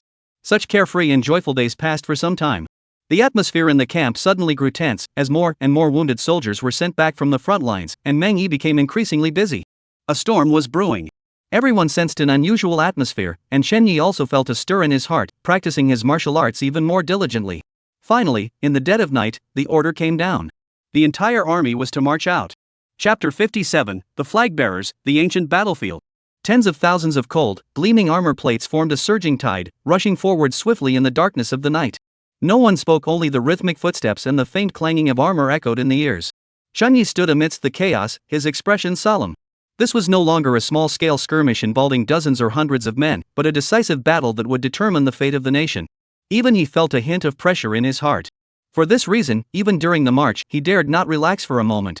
With each step he took, Chunyi silently adjusted his breathing, feeling the powerful force of the splitting mountain technique coursing through his limbs and bones, turning the monotonous march into a form of spiritual cultivation. Several days later, the army finally arrived at its destination. It was an ancient battlefield stretching as far as the eye could see, overgrown with wild grass. The wind howled, emitting mournful sounds, as if recounting the brutal battles of long ago. Beneath the loose soil, one could occasionally glimpse the weathered white bones of long-dead soldiers, only to be crushed under the hooves of war horses.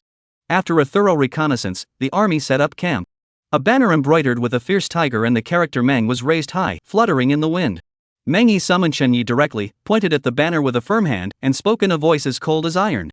Chunyi, from this moment on, you are the flag bearer. Remember, as long as the flag stands, you live. If the flag falls, you die. I obey. Chunyi did not hesitate, accepting the order immediately. He was well aware of the weight of this responsibility, for the banner was the soul of the army. As long as the banner stood, the army's morale remained intact. But precisely because of this, he felt a sense of resolve. With his current strength, he could protect himself even in the midst of chaos, so he had no other concerns. Moreover, as a flag bearer stationed in the center of the army, his position was far safer than rushing to the front lines to fight. Meng was satisfied and assigned Chunyi several dozen elite personal guards led by Wang Xing, specifically tasked with protecting the general's banner. After being entrusted with this crucial task, Chunyi dared not slack off in the slightest. He led his men to establish a 3-zhang-wide restricted zone around the banner, taking shifts day and night to guard it diligently. Meanwhile, on the other side of the horizon, another large banner embroidered with the character Xiang slowly rose into the sky. The Daliang army had arrived. The two massive armies stood across the vast battlefield, gazing at each other from afar, like two colossal beasts poised to strike, creating an unprecedentedly tense atmosphere. And just as the battle was about to erupt, on a dark and stormy night, Chunyi was patrolling around the general's banner with his men when suddenly his ears twitched, and he looked toward the entrance of the camp. The sound of horse hooves echoed in the distance, and soon a small group of over 10 people approached the central command tent. The leader of the group was none other than a woman. Chenya's pupils contracted slightly. It was well known that Meng governed his troops with an iron fist, and women were strictly forbidden in the camp. Yet this woman not only entered the camp but also led her men straight toward the commander's tent, with not a single sentry stopping them along the way. What was going on? As he pondered this, the woman grew closer, and Chunyi finally got a clear look at her. She was dressed in a plain white robe, her features were delicate and beautiful, but her expression was as cold as ice, and her eyes were as still as a well, showing no emotion whatsoever. What startled Chunyi the most was the intense aura of death he sensed emanating from her.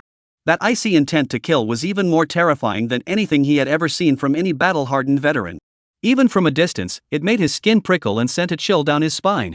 At the same time, the woman dismounted her horse, didn't even glance at the guards around her, and walked straight into Meng's central military tent. Chunyi furrowed his brows, his mind filled with doubt and fear. Who was this woman? Just then, a voice beside him sighed, even she's here. This battle is going to get interesting. Chunyi turned to look and saw Wang Xing had somehow appeared beside him, staring at the central tent with a look of awe. He whispered, "Do you know this person?" "Not just know her." As he said this, Wang Xing swallowed hard, lowering his voice even further, as if afraid the woman might hear. "This woman is no ordinary person. She is Bai Yuega, from the Bai family, another major military clan of the Great Yang Dynasty." "The Bai family?" Chunyi furrowed his brows. "That's right. Don't let their reputation pale in comparison to our Meng general's family fool you. They're extremely powerful. But the most crucial thing is, they're all madmen." Seeing Chunyi's puzzled expression, Wang Xing's face betrayed a mix of fear and reverence. "Do you know the nickname of the Bai family's ancestor?" "What was it?" "God of Death." "God of Death?" Chunyi's heart skipped a beat. "That's right, the God of Death." Wang Xing's face turned pale. Back then, the ancestor of the Bai family fought a decisive battle against an enemy nation. After achieving victory, to eliminate all future threats, he ordered that the 40,000 surrendered soldiers be buried alive. 40,000? Even Chunyi, with his steady temperament, couldn't help but gasp at the number. "Yes, exactly 40,000. Wang Xing's voice trembled. "It's out said that the place is now barren, and at night, the wails of the damned can be heard for 10 miles around. What else could such a person be but the god of slaughter?" Chunyi fell silent. Wang Xing muttered softly, and for the Bai family, this is just routine. Their ancestral edict states that any means are permissible as long as victory is achieved. So, burning cities to the ground or breaching dams to flood them are child's play. Once, to quickly capture a well-fortified city, the Bai family's commander-in-chief ordered his men to use catapults to hurl the bodies of their own fallen soldiers into the city, all to spread a plague and make the siege easier. People like that, do you think they're mad? Chen Yi felt a chill run down his spine. This isn't just ruthless, it's inhumane. And it's said that the god-slaying bloodline passed down in the Bai family, while granting them fearless bravery on the battlefield, also corrupts their minds, causing them to become mentally unstable. In plain terms, they're a bunch of madmen. Wang Xing sighed as he spoke, so even though the imperial court knows how powerful they are, they dare not trust them because they are too ruthless and never leave any room for retreat. Plus, their family is small, so their reputation isn't as good as the Meng families. But everyone knows that you must never provoke the Bai family. After hearing Wang Xing's account, Chen Yi looked once more at the central military tent illuminated by lanterns, and his heart couldn't help but stir. No wonder he had sensed such a strong aura of danger from that woman named Bai Yuega. It turned out she was the heiress of such a mad family. But why would the heir of a family so feared by the imperial court come alone to meet the commander-in-chief on the eve of a battle that could decide the fate of the nation? General Meng Yi, what exactly are you planning to do? Just as Chen Yi was puzzled, inside the central military tent, Meng Yi looked at Bai Yuega sitting across from him and couldn't help but furrow his brows, asking in a deep voice. Must it be this way? Chapter 58, Men and Horses Shattered. Continuing chapter. Please keep reading. Bai Yuega sat across from him, his expression unchanged. That's correct. It must be done this way. Her voice was as cold and harsh as the wind on this ancient battlefield. Because only this way can we leave Xiang Wu and his entire army here. But this will cost many lives, many brothers who shouldn't die. Meng Yi suppressed the rage in his chest and spoke in a low voice. Upon hearing this, Bai Yuega did not refute him, but instead looked at him with a nearly mocking expression. That gaze seemed to say, at a time like this, you're still concerned about that? Meng Yi finally sighed helplessly and lowered his head to look at the imperial edict sealed with the emperor's jade seal on the table. He couldn't fathom what methods the Bai family, regarded as madmen by the entire court, had employed to convince the emperor to make such a decision and deploy them to fight this battle that would determine the nation's fate. But the emperor's edict was as unyielding as a mountain, and Bai Yuega, who held it in his hands, now possessed a power that even he must obey. I will do as you say. Meng Yi closed his eyes, as if he had exhausted every ounce of strength in his body. All right. Bai Yuega stood up, showing no hesitation. As he reached the entrance of the tent, he suddenly stopped, turned his head, and said without looking back, General Meng, your old rival Xiang Wu, I will kill him for you. There is no need to thank me. As the words fell, she had already vanished into the night. Inside the tent, only Meng Yi remained, his expression desolate. He was not a man of mercy, and he well understood the principle that mercy has no place in the military. Bai Yueji's plan was to use the lives of thousands, perhaps even tens of thousands, of soldiers as bait to lure out Xiang Wu, the big fish. He could accept that, but as the commander-in-chief, the feeling of being forced to act beyond his authority, even being compelled to bow his head, filled him with a deep sense of frustration and humiliation. The next day, as dawn broke, the dull, oppressive sound of war drums echoed across the sky, awakening the ancient battlefield from its slumber. Two massive armies faced off across the open field, their black armor forming an endless sea of steel. A chilling aura rose into the sky, even staining the clouds on the horizon with a blood-red hue. After a brief exchange of arrows, the battle erupted suddenly. Charge! The deafening shouts shook the heavens as the vanguard units of both sides collided like two surging waves. Meng Yi sat atop the high command platform, his hand resting on the hilt of his sword, his expression solemn.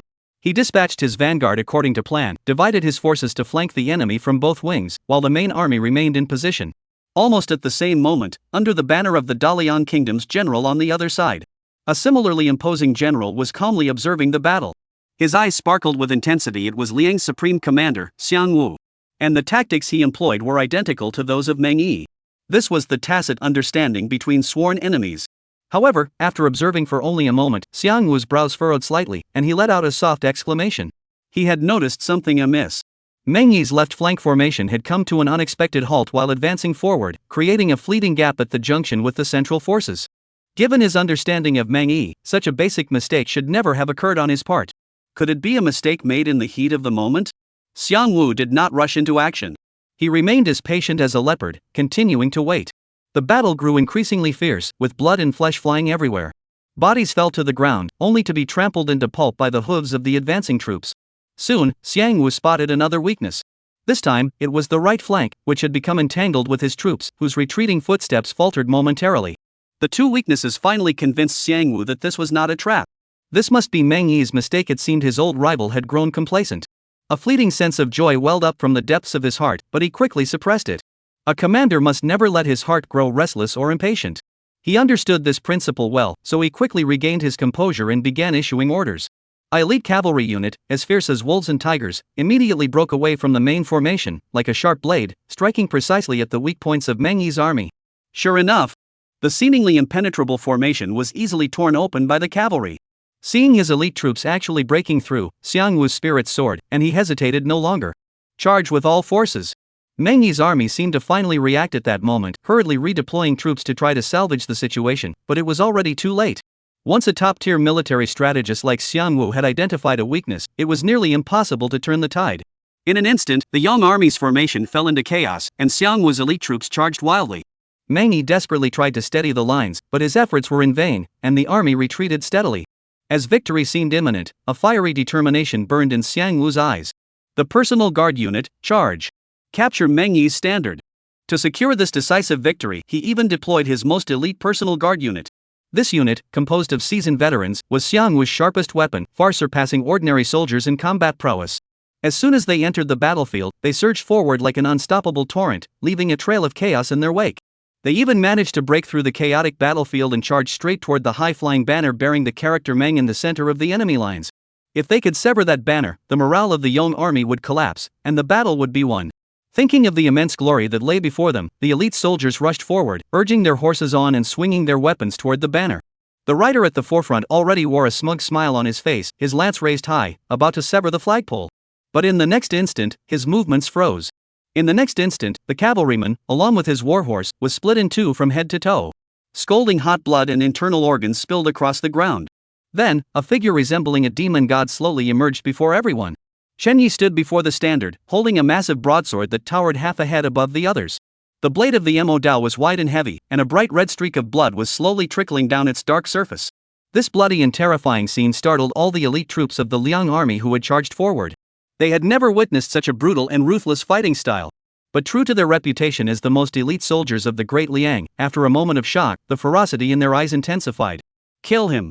Cut down the banner! Several cavalrymen roared, urging their horses forward once more. Their lances stabbed at Chenyi from different angles, completely blocking his escape. Facing the charging cavalry, Chenyi showed no fear on his face. He let out a low growl, his muscles bulging, and the veins on his arms stood out like coiling dragons beneath his bronze-colored skin. He resembled a golden warrior descended from the heavens, then clenched his hands around thee and swung it down with all his might. Clang! Clang! Clang! A series of piercing clashes of metal echoed through the air. Amidst the mournful cries of the warhorses, the sturdy lances wielded by the riders were all shattered and severed by Chenya's single stroke.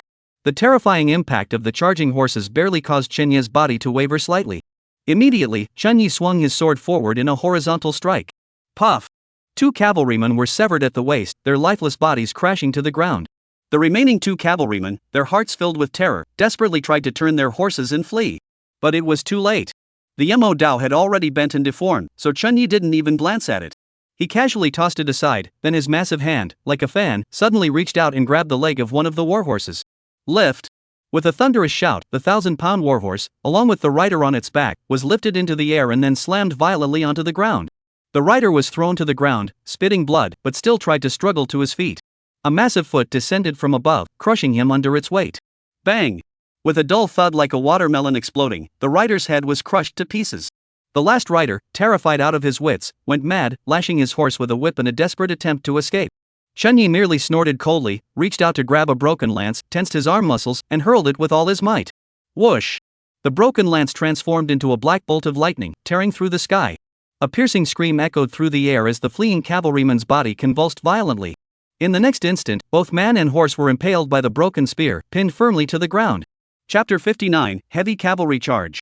A moment of deathly silence fell over the battlefield. Everyone was stunned by the brutal and bloodthirsty scene before them. Is this truly the power that humans possess? The Liang army's elite troops, who had been charging forward with great momentum to seize the general's banner, suddenly reined in their horses in unison, their eyes filled with fear. They stared at the figure standing beneath the standard, covered in blood and resembling a demon god, and for a moment, no one dared to approach. However, the bravery of a few could not reverse the tide of the battle. Looking out across the battlefield, Menghi's troops were in disarray under Xiangwu's assault, retreating in disarray. On the high platform, Menghi's eyes were bloodshot, and he gripped the hilt of his sword tightly, his knuckles turning white from the force.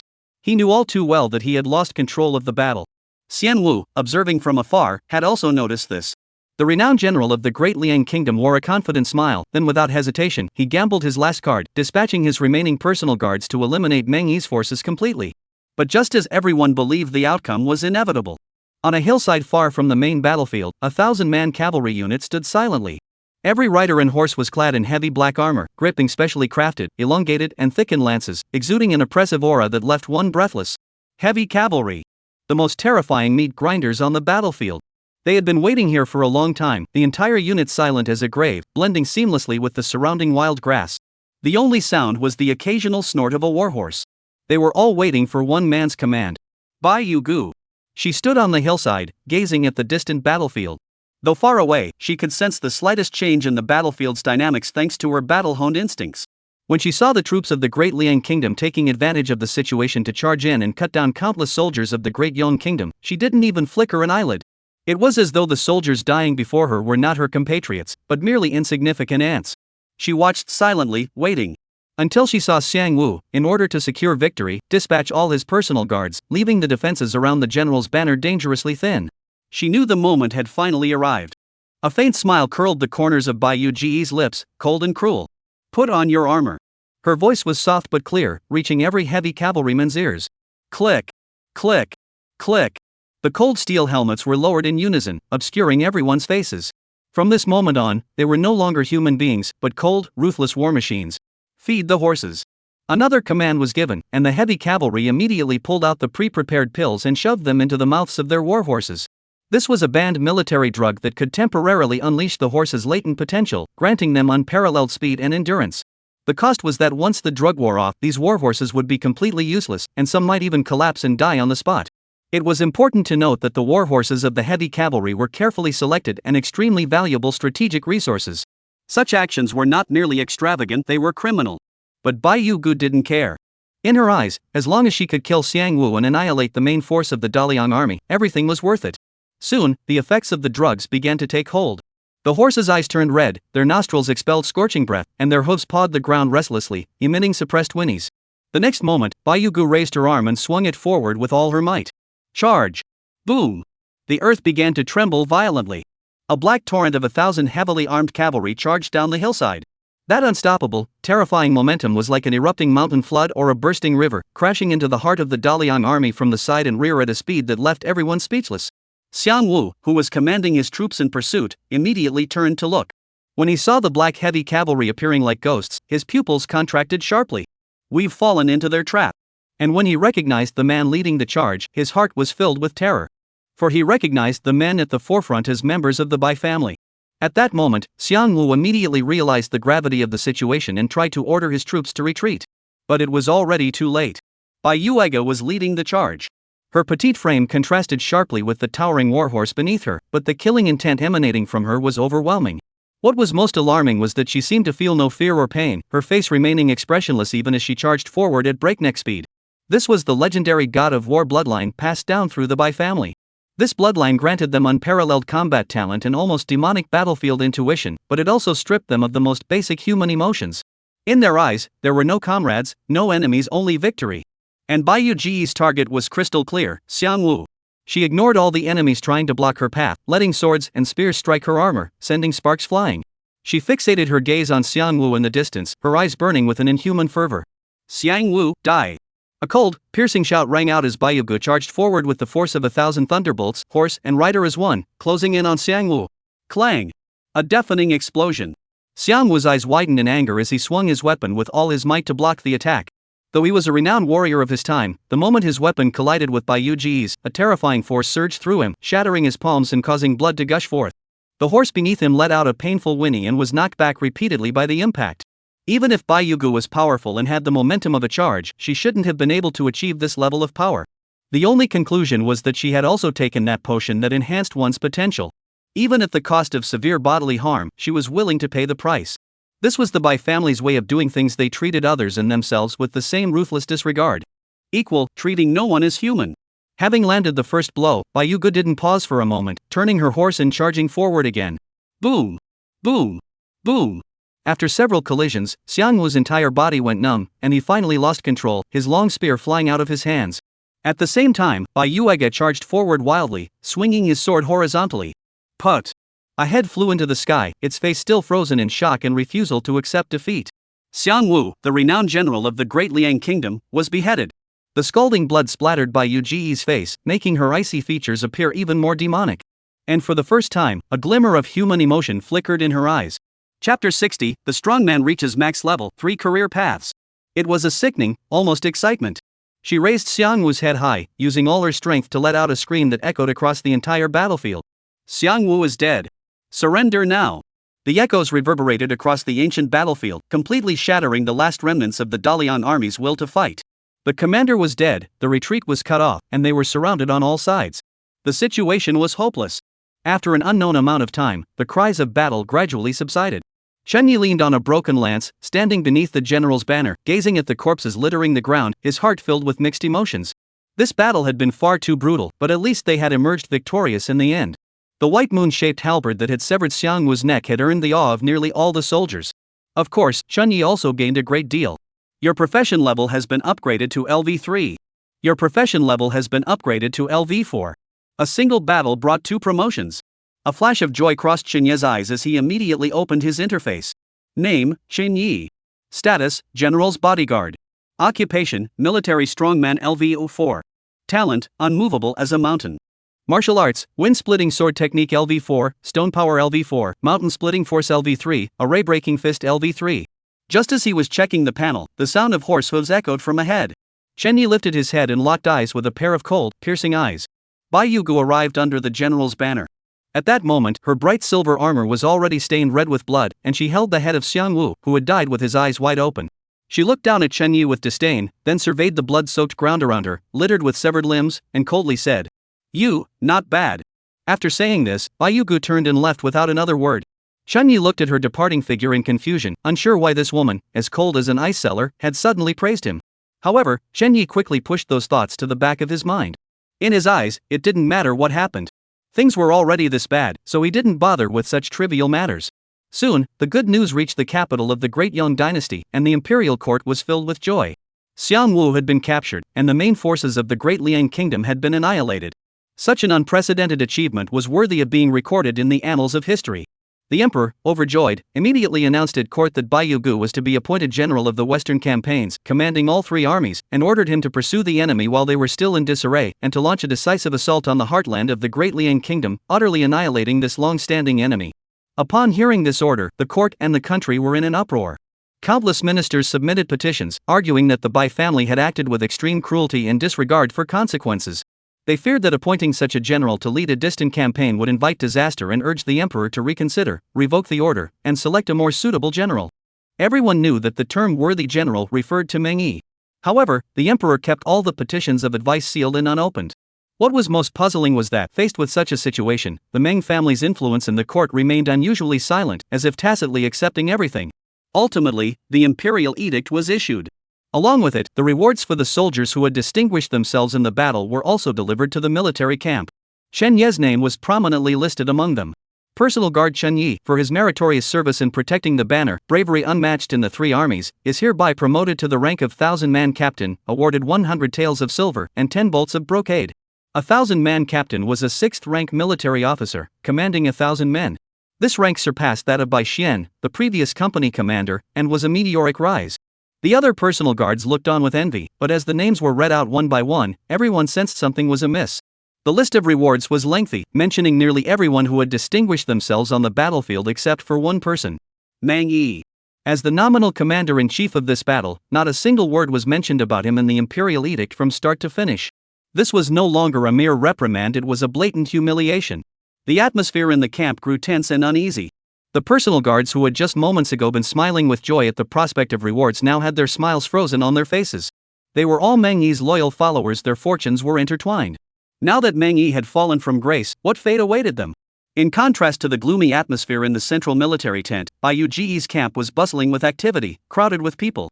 Bai Yuega, the newly appointed general of the Western campaign, had become the most sought-after figure in the entire camp. Countless officers were bending over backwards, using every means at their disposal to transfer under her command. Everyone could see that the Great Liang Kingdom was currently militarily weak, with its borders wide open. Joining General Bai on her western campaign was a surefire way to claim glory. Who wouldn't want a share of such immense wealth and glory? Chen Yi watched all this unfold with a cold, unmoved expression. These people only saw the immediate benefits, but they didn't consider that following a madwoman in pursuit of wealth was no different from trying to skin a tiger. Someone like Bai Yuega only sees victory. For victory, she would sacrifice anyone without hesitation, including herself. Following such a person might bring immense glory, but it could also mean being discarded like a pawn in some obscure corner, dying in silence. Chen Yi shook his head and turned back to his tent. The shifting winds of the outside world held no sway over him. He trusted only the strength he held in his own hands. In the days that followed, Chen Yi immersed himself completely in rigorous training. He dedicated all his time and energy to mastering the mountain-splitting fist and array-breaking fist techniques. After becoming a 1,000-man commander, he received more resources, with blood-activating ointment and qi-nourishing pills almost freely available. As a result, his strength grew at an astonishing rate, visible to the naked eye. Finally, on this night, everything seemed to fall into place, and a message appeared before his eyes. Occupation: Military Strongman LV5 has reached the maximum level. Do you wish to change professions?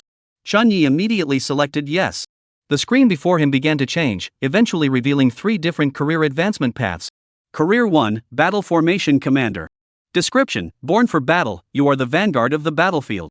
Your strength is enough to tear apart the most fortified military formations, and your very existence is a deterrent to enemies. Talent: Force that pierces 1,000 armies. Your strength will undergo a qualitative leap, with each strike containing the will to shatter mountains and split rocks. Your attacks will ignore most armor defenses and strike fear into the hearts of enemies, shattering enemy morale. When you charge into enemy ranks, you become a walking disaster, the star of destruction that sends enemies fleeing in terror. 2. Green Forest Commander. Description: Are kings and generals born to rule? You refuse to be subjugated, with a vision of greatness within you. In times of chaos, rise up and gather the wild, for you possess the unique charm to unite hearts. You are a natural-born warlord. Talent: Gathering in the mountains. Your reputation attracts desperate outlaws to join your cause. In complex terrain such as mountains and forests, your combat power, speed, and recovery ability, as well as those of your subordinates, will be enhanced. 3. Light Cavalry Scout. Description: A ghost on the battlefield, a blade in the darkness. You are the ultimate hunter, moving through thousands of soldiers with the speed of the wind and the stealth of a shadow.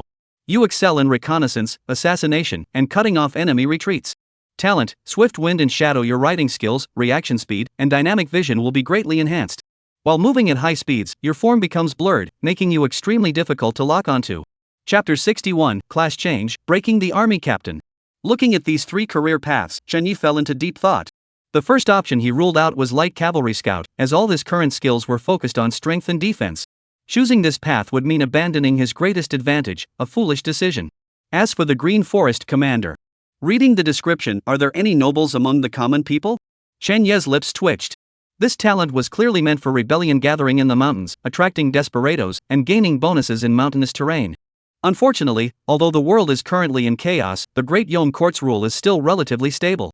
Plus, he is at least a 6th-rank military officer now, with court resources at his disposal. Why not just stay put and level up steadily? However, the title of Breaking Army Captain caught Chen Yi's attention, as both the description and the talent perfectly matched his current situation. Especially the force that shatters 1,000 armies, which is directly aligned with his current talent, both belonging to the strength-type category. This was the path most suited to his current circumstances. Therefore, Chen Yi no longer hesitated and directly chose the Breaker of Armies captain. As he made his decision, an indescribable burning sensation erupted from the depths of his limbs and bones. His bones emitted a series of cracking sounds, as if they were being crushed and by an invisible pair of hands. The muscle fibers beneath his skin snapped one by one, only to regenerate and swell wildly under an even greater force. His entire body felt as though it had been thrown into a furnace, undergoing the brutal forging of 1,000 hammers. The excruciating pain surged like a tidal wave, nearly overwhelming his consciousness. But Chen Yi clenched his teeth tightly, refusing to utter a single sound. He could clearly feel an explosive force far surpassing anything he had ever experienced before surging through his body, filling every inch of his flesh. After an unknown amount of time, this transformative process finally came to an end. Chen Yi finally exhaled deeply, then looked down at his hands. He noticed that his knuckles had become thicker, and his palms had grown wider and more muscular. The once fitting military uniform now clung tightly to his body, straining against the bulging muscles. At the same time, Chen Yi felt his height increase by several inches, and a powerful force far surpassing anything he had ever experienced before continued to surge through his body. Chen Yi slowly clenched his fists, feeling the power that was almost overflowing, and a confidence he had never felt before surged within him. He had a strong premonition that if he were to face those elite cavalrymen of the Dalian kingdom again now, he wouldn't even need a weapon, just his bare fists would be enough to reduce them and their horses to a pulp. Just as he was immersed in the euphoria of his surging strength, a series of urgent footsteps echoed outside the camp tent. Chen Xianzong, the general has orders. A messenger pushed aside the tent flap, his expression respectful, holding a transfer order in his hands. Chen Ye's eyebrows twitched imperceptibly. The general? There was only one person in the army who could be called the general. Bai Yugu. He took the order, unfolded it, and found the contents exactly as he had expected. General Bai Yugu, commander of the Western Campaign, has specially transferred Captain Chen Yi to his command. He will be assigned to another position and must report immediately. No mistakes are to be made. Damn it, just what I feared. Chen Yi muttered under his breath, but military orders were as unyielding as mountains. Bai Yugu was now the supreme commander of the three armies, and as a newly promoted 1,000-man commander, Chen Yi had no authority to refuse. Understood. Chen Yi put away the transfer order and responded with a blank expression. He did not immediately head to Bai Yuege's camp but turned and walked toward another location. The central military tent. What once symbolized the core of the entire army now seemed rather desolate. Most of Meng Yi's personal guard had been reassigned, leaving only a handful of men stationed outside the tent, their faces bearing a hint of melancholy. Upon seeing Chen Yi approach, they merely gave a half-hearted bow. Chen Yi nodded and walked straight inside. Inside the tent, Meng Yi sat alone at the desk, polishing his sword. He had removed his heavy general's armor, wearing only plain cloth garments. The once mountain-like, steadfast aura had vanished. At that moment, he looked like an ordinary middle-aged man, with a few strands of gray hair at his temples. Upon hearing footsteps, he looked up and, upon seeing Chen Yi, a gentle smile appeared on his face. "You're here, General." Chen Yi bowed respectfully and handed over the transfer order. Meng Yi took it, glanced at it, and placed it back on the table without any expression of surprise. "Very well." He picked up his sword again and carefully wiped the blade with a soft silk cloth, his voice calm. General Bai is known for her unconventional tactics and mastery of unconventional strategies. You are brave and skilled under her command, you may achieve even greater feats. General. Chen Yi opened his mouth but couldn't think of what to say. Comfort? Persuasion? In the current situation, any words felt hollow and powerless. Meng Yi seemed to read his mind, smiled, and slowly sheathed his sword, which he had wiped clean. "I'm fine. After all these years of leading troops into battle, victory and defeat are part of a soldier's life. There's nothing to dwell on." He stood up, walked over to Chen Yi, and patted his sturdy shoulder. "There's just one thing you must remember." Meng Yi's expression grew serious. The Bai family cares only about victory and defeat, with no regard for human feelings. Therefore, when following her, you must always be vigilant and never entrust your life to others lightly. "I understand." Chen Yi nodded firmly. "Go." Meng Yi waved his hand. Chen Yi bowed deeply once more, then turned and left the camp tent in long strides. Watching his departing figure, the smile on Meng Yi's face gradually faded, eventually turning into a long sigh. Bai Yuji's command tent was a stark contrast to Meng Yi's. Here, the guards were on high alert, and the officers coming and going had grim expressions, with a cold atmosphere permeating the entire camp. After Chen Yi reported, he was quickly led into the tent. Bai Yuege sat upright in the main seat, with a large sand table in front of him, detailing the mountains and rivers of the Great Liang Kingdom. When Chen Yi entered, she glanced at him, seeming to sense something, and a fleeting, imperceptible change flashed across her eyes. "This humble servant, Chen Yi, pays his respects to the general." "Very good." Bai Yuege nodded, her tone as cold as ever. "I witnessed your bravery in slaying the enemy under the general's banner that day. Your valor deserves a higher position." She pointed to the side. "From this day forward, you shall serve as my central army commander, responsible for overseeing the general's banner and conveying military orders." At these words, the other officers standing by in the tent all changed expression, their eyes filled with unhidden envy as they looked at Chen Yi. Commander of the Central Army. This was a position of utmost trust, overseeing the general's banner and commands, with immense authority. No one had expected Bai Yuge to entrust such an important position to someone who had just been transferred and was also a former subordinate of Meng Yi. Chapter 62, Charging Forward, Bones Litter the Field. Humble request for more. Chen Yi's heart stirred, but he showed no emotion on his face, merely responding with a solemn nod. "This subordinate obeys your orders."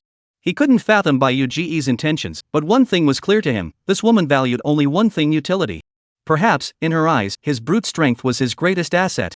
After issuing the order, Bai Yuge said no more, waving Chen Yi away and continuing to study the sand table. The next day, before dawn, the army set off once more. This time, their target was the capital city of the Great Liang Kingdom. Xiang Wu had been killed in battle, and tens of thousands of main forces had been annihilated. The Great Liang Kingdom was now like a tiger with its teeth pulled out, its gates wide open, with no strategic points left to defend. The initial stages of the war unfolded smoothly beyond imagination. Bayuga led his army deep into enemy territory, capturing cities and plundering lands, unstoppable in their advance. However, Chenya's heart grew heavier each day. For Bayuge's methods were simply too brutal.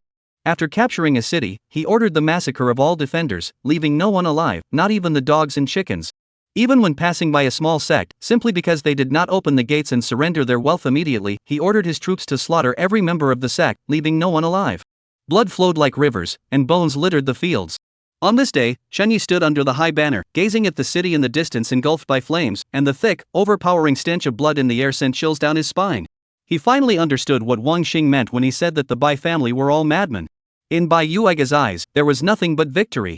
For efficiency and to instill fear, she could swing her sword without hesitation at any living creature. Under Bai Yuega's brutal rule, countless towns either surrendered unconditionally, fled en masse, or chose to fight to the death. Meanwhile, various martial arts clans and families abandoned their past grudges, united against a common enemy, and formed a coalition to constantly raid the enemy's supply lines and rear. But Bai Yugu remained unmoved. She had only one principle: anyone who dared to block her path was an enemy. Since they were enemies, there was no need for further discussion, they were simply to be crushed. Thus, the army marched westward, leaving nothing but scorched earth in its wake. As for the martial arts heroes who attempted to harass them, they were crushed without even making a ripple. Some even dared to form alliances to assassinate Bai Yugu, but they didn't even reach the edge of the general's tent before falling into an ambush, trapped in an iron net and pierced by arrows like a hedgehog. After crushing all resistance along the way, the great Young army arrived at the city gates, surrounding the capital of the Great Liang Kingdom. Looking up at the towering, impregnable walls and the densely packed defenders on the ramparts, Chenyi knew that the real battle was about to begin. Sure enough, on the first day of the siege, the army suffered heavy losses under the relentless hail of arrows and rolling logs and boulders on the city walls. The capital city of the Great Liang Kingdom was a fortress built over decades with the combined strength of the entire nation. Its walls were so thick that they could not be easily breached by human strength alone. Additionally, the city was stockpiled with enough provisions to sustain its defenders for years, making a swift breach an impossible dream. The war had reached a stalemate. But the real trouble was just beginning. Although the main forces of the Great Liang Kingdom had been decimated, its centuries-old foundation remained intact, especially within the capital city, which was a veritable den of hidden talents. Nearly all the elite forces of the De Liang underworld had gathered here, engaging in relentless assassination attempts and harassment. At first, it was just minor skirmishes, with some second-rate martial artists relying on their agility to sneak into the military camp and attempt assassinations. Naturally, they never returned. However, the skill level of the assassins began to rise rapidly, with second-rate and even first-rate masters making their appearances. On the busiest day, Bayuge's command tent was targeted by 3 waves of assassins. For a time, the entire camp was filled with the sound of panic and alarm. However, as the target of the assassination, Bai Yugu remained unusually calm, even somewhat enjoying it. She seemed to relish the sensation of teetering on the brink of life and death. Then she issued an order that sent a chill down everyone's spine. All the bodies of the fallen soldiers and prisoners were to be thrown into the moats surrounding Luojing. Luojing was built along the water, and most of the city's residents drew their drinking water from these rivers. Bai Yuge's actions were akin to cutting off the water supply at the source. Soon, the once clear rivers turned murky, with rotting corpses floating on the surface.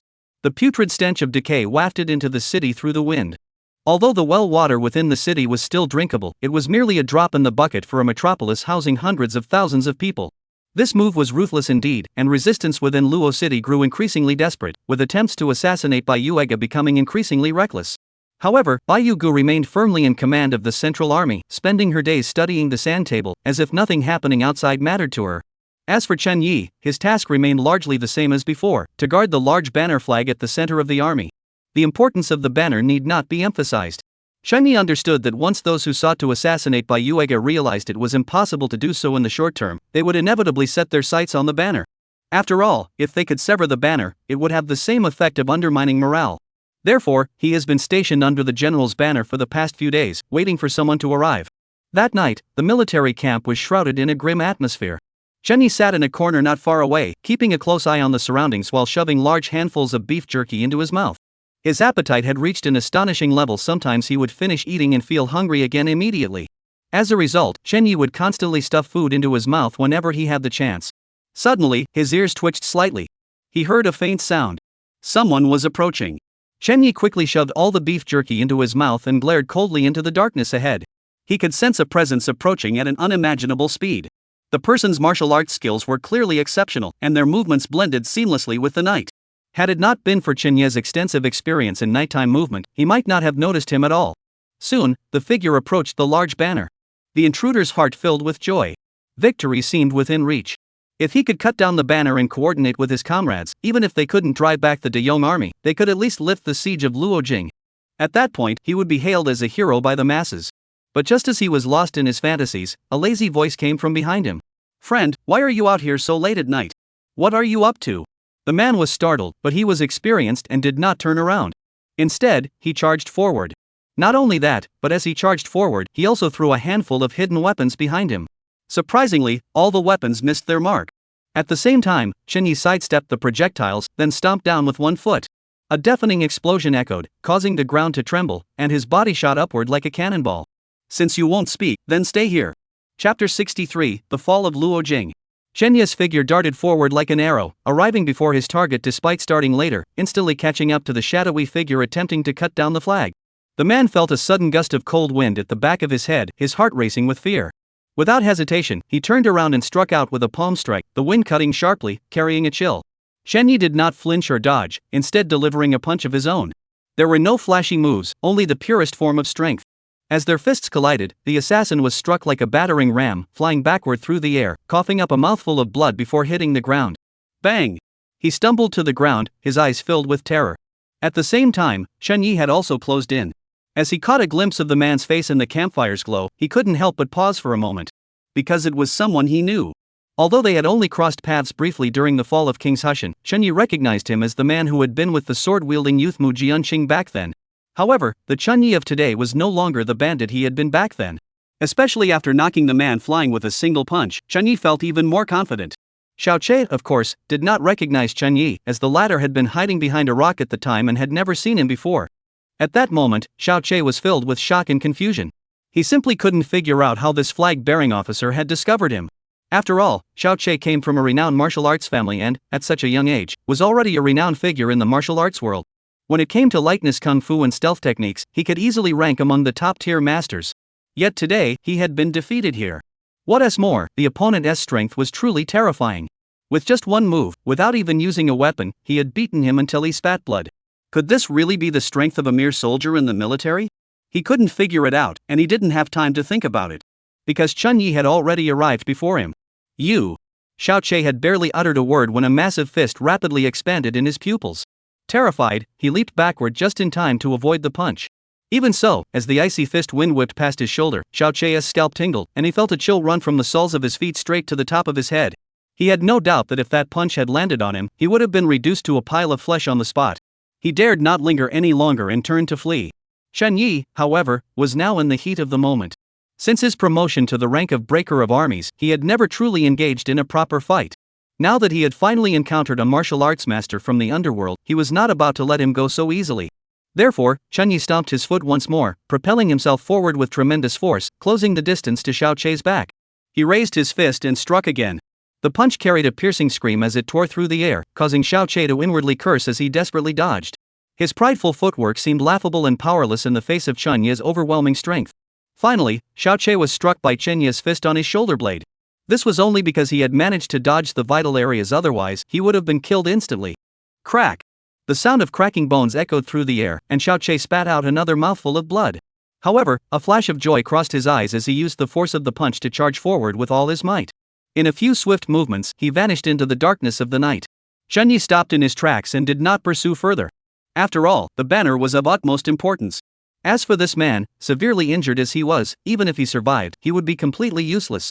The crucial point was that through this battle, Chen Yi gained a clearer understanding of his own strength. At full strength, there was almost no one who could match him, unless they were a top-tier martial artist in the martial arts world. Just then, patrolling soldiers arrived upon hearing the commotion. Upon seeing Chen Yi, they all sighed in relief. "Captain Chen, are you all right?" "I'm fine." Chen Yi stood with his hands behind his back and then gave orders. "Clear the area." "Yes." As the soldiers cleaned up the bloodstains, they noticed two deep pits on the ground, shaped like footprints, clearly made by someone stepping on them. They couldn't help but feel a chill run down their spines. The matter was quickly reported to Bai Yugu. She sent word, rewarding Chen Yi with 100 taels of silver, and then there was no further mention of the matter. Chen Yi paid no heed to this. What he sought was not such things. After all, he had been ordered to guard the Great Banner, and as long as he did his duty, he saw no need to concern himself with the right or wrong of other matters. As the assassination forces within the capital of the Great Liang Kingdom were repeatedly purged in bloody purges, the resistance within Luojing City finally began to waver. Bayugu took the opportunity to send letters urging surrender, while secretly plotting to turn the city's generals against the enemy, promising them high ranks and riches. With internal turmoil and external threats, coupled with the water supply being cut off and a plague spreading, this once impregnable fortress began to crumble from within. 10 days later, the gates of Luojing City opened wide, and the commander in charge of defending the city surrendered along with his troops. The Great Yong army successfully breached the capital of the Great Liang Kingdom, and the ensuing street battles were even more brutal. But the tide had turned, and further resistance was futile. The vermilion gates of the Daliang Imperial Palace crashed open under the impact of massive logs, and the bloodthirsty De Yong soldiers surged in like a tidal wave. The remaining palace guards collapsed at the first sign of attack, unable to mount any meaningful resistance against the fierce De Yong soldiers.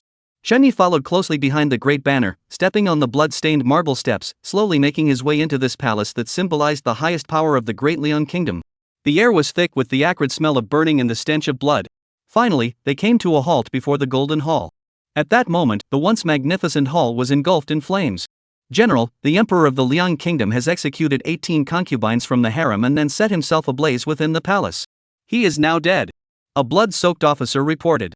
Bayugu stood outside the hall, gazing at the towering flames, his face expressionless.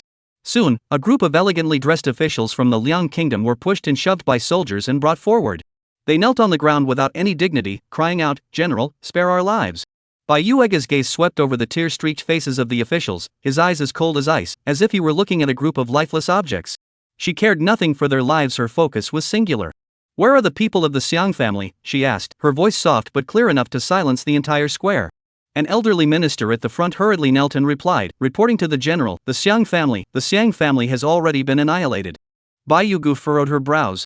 The old minister dared not withhold any details, trembling as he recounted the entire incident. It turned out that after the news of Xiang Wu's death on the battlefield and the complete annihilation of the main army reached Luojing, the emperor of Dalian had fallen into a near-mad rage. To make matters worse, treacherous courtiers had spread slanderous rumors, accusing the Xiang family of colluding with the enemy and secretly conspiring with the Great Yang Kingdom, which led to this devastating defeat. Such absurd claims were believed by the emperor, who had lost all reason. In a fit of rage, he ordered that the entire Xiang family be imprisoned in the heavenly prison and subjected to rigorous interrogation. Some of the young members of the Xiang family heard the news and fled, while the remaining elderly, women, and children were all captured and ultimately met a tragic end in the imperial prison. Upon hearing this, the generals of the Great Yong Kingdom looked at one another in disbelief, their expressions strange. No one could have imagined that the Great Liang Kingdom would destroy its own foundation in such a manner. Bayuega fell silent for a moment, then the corners of his mouth curled into a cold smile. They deserved to die. No one dared to ask whether this remark was directed at the Xiang family or the Emperor of Daliang. He then turned away from the kneeling surrendered officials and issued his orders. "Issue the order, seal off the entire city, eliminate all resistant forces, and execute any who resist without mercy." Chapter 64. The ancestor emerges from seclusion and then dies. Under the cold-blooded orders, an even more brutal purge began. Countless officials and aristocratic families were executed along with their entire households. In comparison, the common people were relatively safe. Just as everyone believed the situation was under control, a piece of news shook the entire De Yong army to its core. The last surviving patriarch of the Great Liang Kingdom, Shui Hanjiang, had emerged from seclusion and was now heading alone toward Luo City, with Bayugu as his target. Upon hearing this news, the military officers were all filled with dread. After all, such a high-level martial artist was a terrifying figure capable of single-handedly turning the tide of battle. All the generals urged Bayugu to avoid the danger and even suggested withdrawing from Luojing first to devise a plan later. However, after hearing this, Bayugu merely asked calmly, "How long will it take him to arrive?" "The earliest, by noon the day after tomorrow." "All right, I understand. General, this. Everyone, withdraw." Bayuduo waved his hand, cutting off his subordinate's words. "I will handle this matter myself." No one dared to disobey, and they could only leave with heavy hearts. Shen Yi, as the chief of staff, remained behind.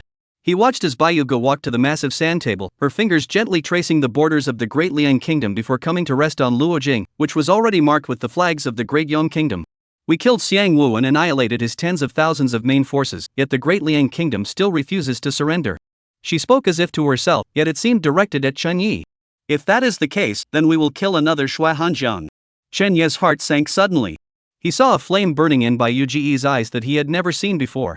Issue the order. From this moment onward, no one is to approach within 100 paces of the general's tent. As you command. Chen Yi hesitated for a moment before finally responding in a solemn voice. He finally understood why the Bai family was called madmen, because they weren't just mad at others, they were even madder at themselves. Bai Yuega was clearly throwing himself into the fray, using himself as the most valuable pawn to lure out the last great fish of the Daliang kingdom. The risks were extremely high, but in Bai Yuega's eyes, as long as he killed this ancient patriarch, the last pillar of the great Liang kingdom's spirit would collapse completely, leaving no chance for a comeback. Therefore, this deal was worth it. Meanwhile, as the news spread, the atmosphere in the capital of the great Liang kingdom grew eerie. The common folk felt nothing of it, for to them, who the emperor was, made no difference. However, the hidden martial arts masters and martial arts clans were itching to act, preparing to take advantage of the situation and make their move. 2 days later, the time had come. Within the palace, Bai Yugu sat alone at his desk, quietly polishing his long sword. Chen Yi stood guard at 100 paces away, glancing up at the sky from time to time, estimating the time in his mind. Suddenly, a figure appeared without warning on the roof of the imperial palace. It was an old man with snow-white hair and beard, dressed in a plain blue robe. Though he appeared ordinary, his presence caused the air in the entire palace to seem to freeze.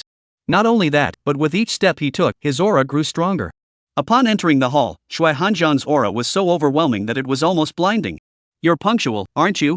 Bai Yuega sat behind the command desk, wiping the blade in his hand as he spoke casually, showing no sign of tension. Shui Hanjiang stared intently at Bai Yuega before speaking slowly. "The Bai family truly stops at nothing."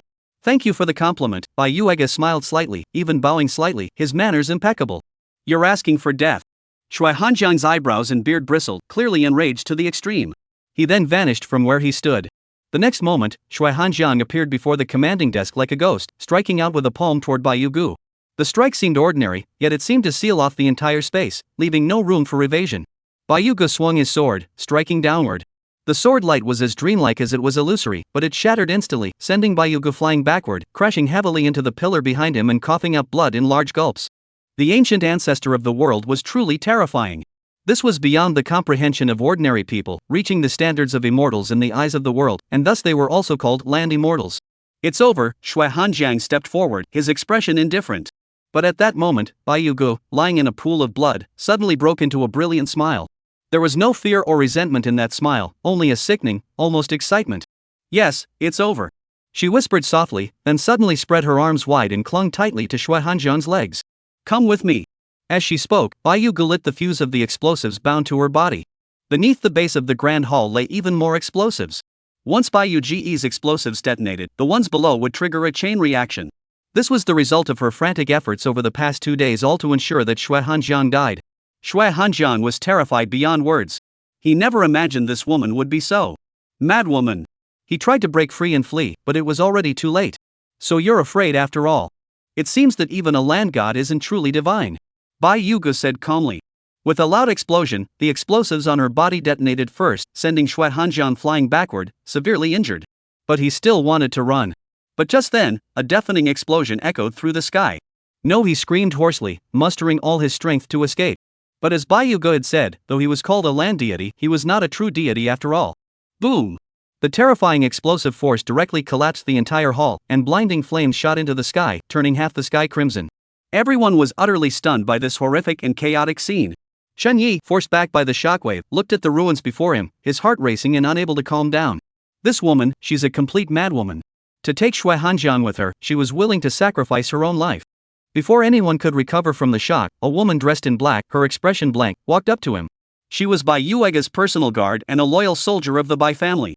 "General Chen," the woman handed him a letter. "This is what the general entrusted to you before he died, to be delivered personally." Chen Yi took the letter but hadn't had time to speak. The woman took a step back, bowed deeply before him, then suddenly drew the short knife at her waist and slit her own throat without hesitation. Blood gushed out, and she fell straight to the ground, her face showing no sign of pain, as if she had merely fulfilled her duty. Seeing this, Chen Yi clutched the still warm letter and remained silent for a long time. He grew increasingly convinced that Wang Xing had been right, the Bai family truly had no normal members. He then opened the envelope and pulled out the letter inside. Upon unfolding it, Chen Yi's face couldn't help but betray an expression of unprecedented astonishment. Chapter 65, The Heart of a Commander is Corrupt. Please continue reading. The paper was thin, but the words were sharp as a knife, exuding the same madness and resolve as its author. Chen Yi clutched the letter, momentarily speechless. The contents of the letter were actually quite simple. Gu ordered him to take command of the army immediately after her death and stabilize the situation in the Great Liang Kingdom. She also stated that she had already submitted a petition to the court, recommending him as the new Grand Marshal of Daliang, with the title of General of the Western Campaigns, to oversee all military and political affairs in the region. At the end of the letter, she even kindly offered advice, instructing him to attribute all the slaughter and harsh policies since the siege to her, the deceased, in order to win over the hearts of the people and dispel the resentment of the Daliang troops and civilians. Chen Yi remained silent for a long time. He raised his head and looked at the palace ruins still billowing black smoke, with only one thought in his mind. This woman is utterly she has even calculated her own death down to the last detail. But to make him the military governor of Daliang? Are you kidding me? Chen Yi knew himself well. His current position had been earned through blood and sweat on the battlefield, but in the imperial court he had no power or influence, and was utterly without roots. As the saying goes, every position has its own person, and the newly conquered territory of Daliang is a piece of prime territory. There are countless eyes in the court of the Great Yang Dynasty glaring at it with greed. How could such an opportunity ever fall to an unknown nobody like him? So, in Chen Ye's view, Bai Yuege's last will and testament was nothing but nonsense. He didn't believe it could possibly succeed. He could even imagine the uproar that would ensue once Bai Yuege's memorial reached the imperial court. Those noblemen and aristocrats would likely curse his ancestors for generations. Thinking of this, Chen Yi silently put the letter away. This matter was doomed to fail. And as Chen Yi had anticipated, when Bai Yuege's memorial recommending Chen Yi reached the emperor's desk, it immediately sparked a fierce debate. In the imperial court, voices of opposition surged like a tidal wave, nearly tearing the roof off the building. Ridiculous. Absolutely ridiculous. Who is Chen Yi? A crude military officer of humble origins who merely stumbled into a few military achievements. How dare he aspire to the position of a high-ranking official? The Great Liang Dynasty has just been established, and there are countless tasks awaiting attention. We need seasoned statesmen to govern the nation. How can we entrust such a crucial role to a mere upstart? General Bai must have been swayed by this villain. In no time, opposing memorials piled up like mountains, and the officials' words were so harsh they could drown a person. Everyone believed this was impossible. After all, the coveted position in the Great Liang Dynasty had already been targeted by various factions. How could it possibly fall into the hands of an unknown upstart like Chen Yi? But just then, an unexpected faction stepped forward and openly declared its support. The Meng family. When Meng Yi, who had been idle at home, used his family's influence in the court to explicitly support Bai Yuege's memorial, the entire court was stunned. Everyone knew that Bai Yuege had taken Meng Yi's military command, forcing this seasoned general to retire from the battlefield. Such a deep grudge would have turned anyone else into sworn enemies. Therefore, the Meng family not taking advantage of the situation was already considered generous. Why would they go out of their way to support Bai Yuege's decision? What was he really up to? Just as everyone was still in a state of shock and confusion, news arrived that Bai Yuege had sacrificed his life for the country and perished alongside the enemy. The news sent shockwaves through the court and the country, and the weight of her recommendation letter grew heavier. It was no longer an ordinary recommendation letter, but the final words of a general who had sacrificed his life for the country. The situation became awkward. After all, no one dared to openly oppose the last wishes of a hero. They would be drowned in the spit of the people of the Great Yang Dynasty. At this critical moment, the Meng family stepped in again, announcing their unconditional support for Bai Yuege's decision.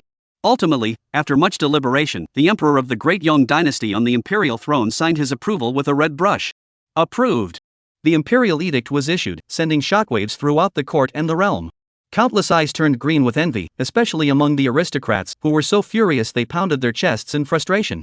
They couldn't fathom how such a lowly commoner could have snatched such a huge advantage. However, they soon began to console themselves. It doesn't matter, he's just a crude soldier.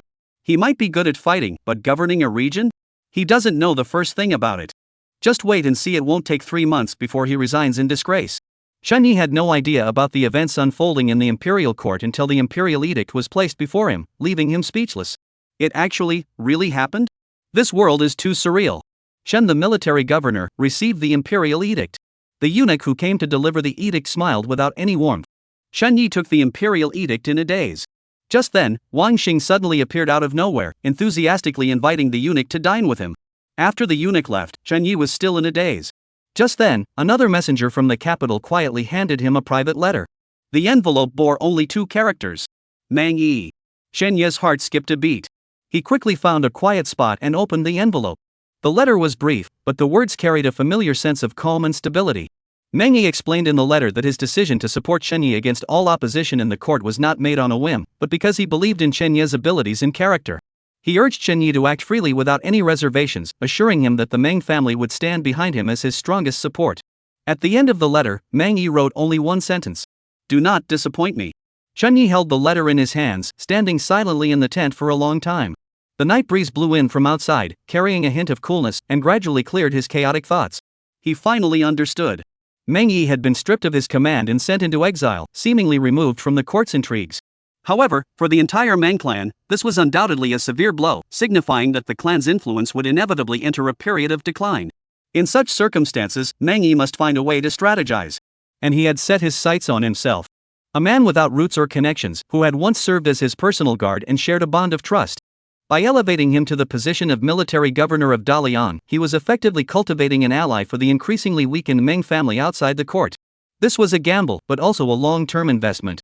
If he won, the Meng family would reap rich rewards. If he lost, given the Meng family's current situation, it wouldn't be too bad either. At the same time, Chen Yi also understood why Bai Yugu, that madwoman, had chosen to recommend him. She had likely seen this coming long ago, knowing that recommending anyone else besides Chen Yi would be futile in gaining the Meng family's support. Without the Meng family's backing, establishing a foothold in the newly conquered territory of Dalian would be nearly impossible. That's why she chose him. Meng Yi had clearly seen this as well, but he still went ahead with it because it was to his advantage. Having come to this realization, Chen Yi exhaled deeply. Damn it, these military leaders are all cunning bastards, capable of manipulating people's hearts and minds down to the bone. With matters having come to this point, Chen Yi had nothing more to say. He walked to the desk, picked up a brush, dipped it in ink, and wrote a few brief words on the paper. He then sealed the envelope and handed it to the Meng family's messenger. "Tell the general that I understand what needs to be done." Chapter 66, Thunderous Measures, Rising Prestige. Please continue reading. The capital of the Great Yong Dynasty, the Meng Mansion. In the study, the candles burned brightly. Meng Yi read the reply in his hands and couldn't help but smile. "Father, do you really trust that Chen Yi? For him, we've almost offended half of the officials in the court. Is it worth it?" A young member of the Meng family stood beside him, his face betraying confusion and resentment. It wasn't just him, many within the Meng family couldn't understand Meng Yi's decision. Meng Yi held the letter close to the candle flame, watching it turn to ash, and said softly, "Before, I couldn't be certain, but now I can only say it was worth it." As he spoke, he rose and walked to the window, gazing at the full moon in the sky, his voice cold and distant. "Do you know why you can't lead the troops as a general now? Your son does not know. Please enlighten me, father." The young man bowed his head and spoke. "Because you only see the immediate gains and losses, but you fail to focus on the bigger picture and look further ahead. Chen Yi is a clever man, and a ruthless one at that. There's no doubt about that. Even Bai Yugu, that madwoman, sometimes judges people better than I do." Meng Yi turned around, looked at his sons and nephews, and said solemnly, "I have a feeling that this is the most worthwhile investment our Meng family has ever made. If you don't believe me, we'll just wait and see." The former palace of the Great Liang Dynasty now served as a temporary military headquarters. Chen Yi sat on the commanding seat, his gaze sweeping over the dozens of De Yong generals standing below. The atmosphere was tense. These were all the fierce generals who had followed Bai Yugu through countless battles, each as stubborn and unyielding as the next. At this moment, their gazes toward Chen Yi were filled with scrutiny, disdain, and above all, jealousy. A young upstart who rose to power on the back of Bai Yuji's last will, what gives him the right to command them? "Commander Chen, you have just taken command of Dalian. May we inquire about your plans so that we may follow them accordingly?" A bearded deputy general spoke with a forced smile, but his tone was far from respectful. All eyes turned to Chen Yi. "That's right, General. The capital is in chaos, and bandits are rampaging outside the city. This mess is going to be a nightmare to clean up. In my opinion, we should follow the example of General Bai and just kill them all. Kill them until the heavens shake and see who dares to disobey." Everyone spoke at once, seemingly offering advice, but in reality, they were all waiting to see Chen Yi's humiliation. Chen Yi remained silent, listening quietly. This was not the first time he had encountered such a situation. Back in his first world, when he ascended the throne, he faced genuine internal and external crises, with the court filled with hypocrites who paid lip service but acted otherwise. That was truly a time of immense difficulty.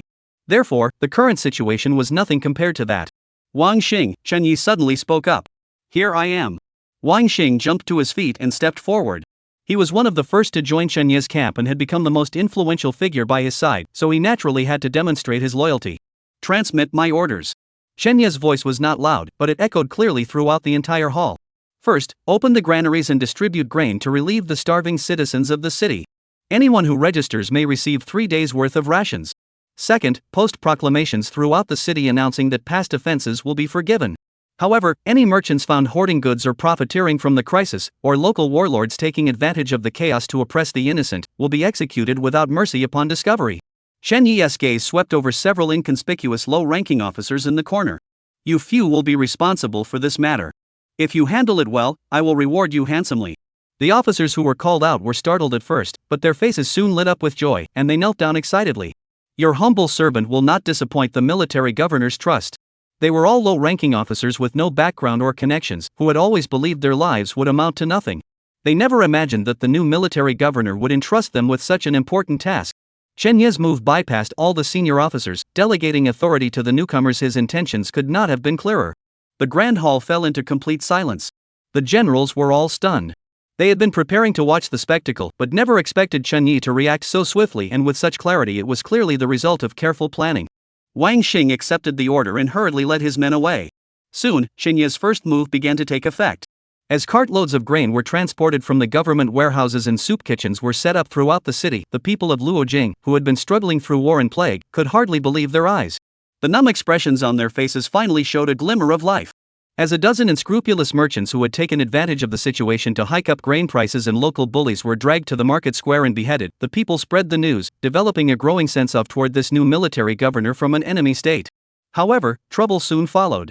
There was no grain left. It turned out that the several large granaries in the city had only a thin layer of grain on the surface, with nothing but empty space below. A high-ranking official in charge of the grain stores, who had been brought before them, knelt on the ground, trembling with fear, and said, "My lord, this grain was secretly sold off by the officials in charge of logistics at the time, in collusion with several major aristocratic families in Luoyang, before the city fell." Upon hearing this, everyone's gaze once again turned to Chen Yi. After all, a grain shortage was a major crisis, and everyone wanted to see how Chen Yi would handle it. At that moment, Chen Yi smiled. "Not bad. I was just looking for an excuse to deal with them. They've handed me the handle of the knife themselves. Don't blame me for being ruthless. Wang Xing. Present.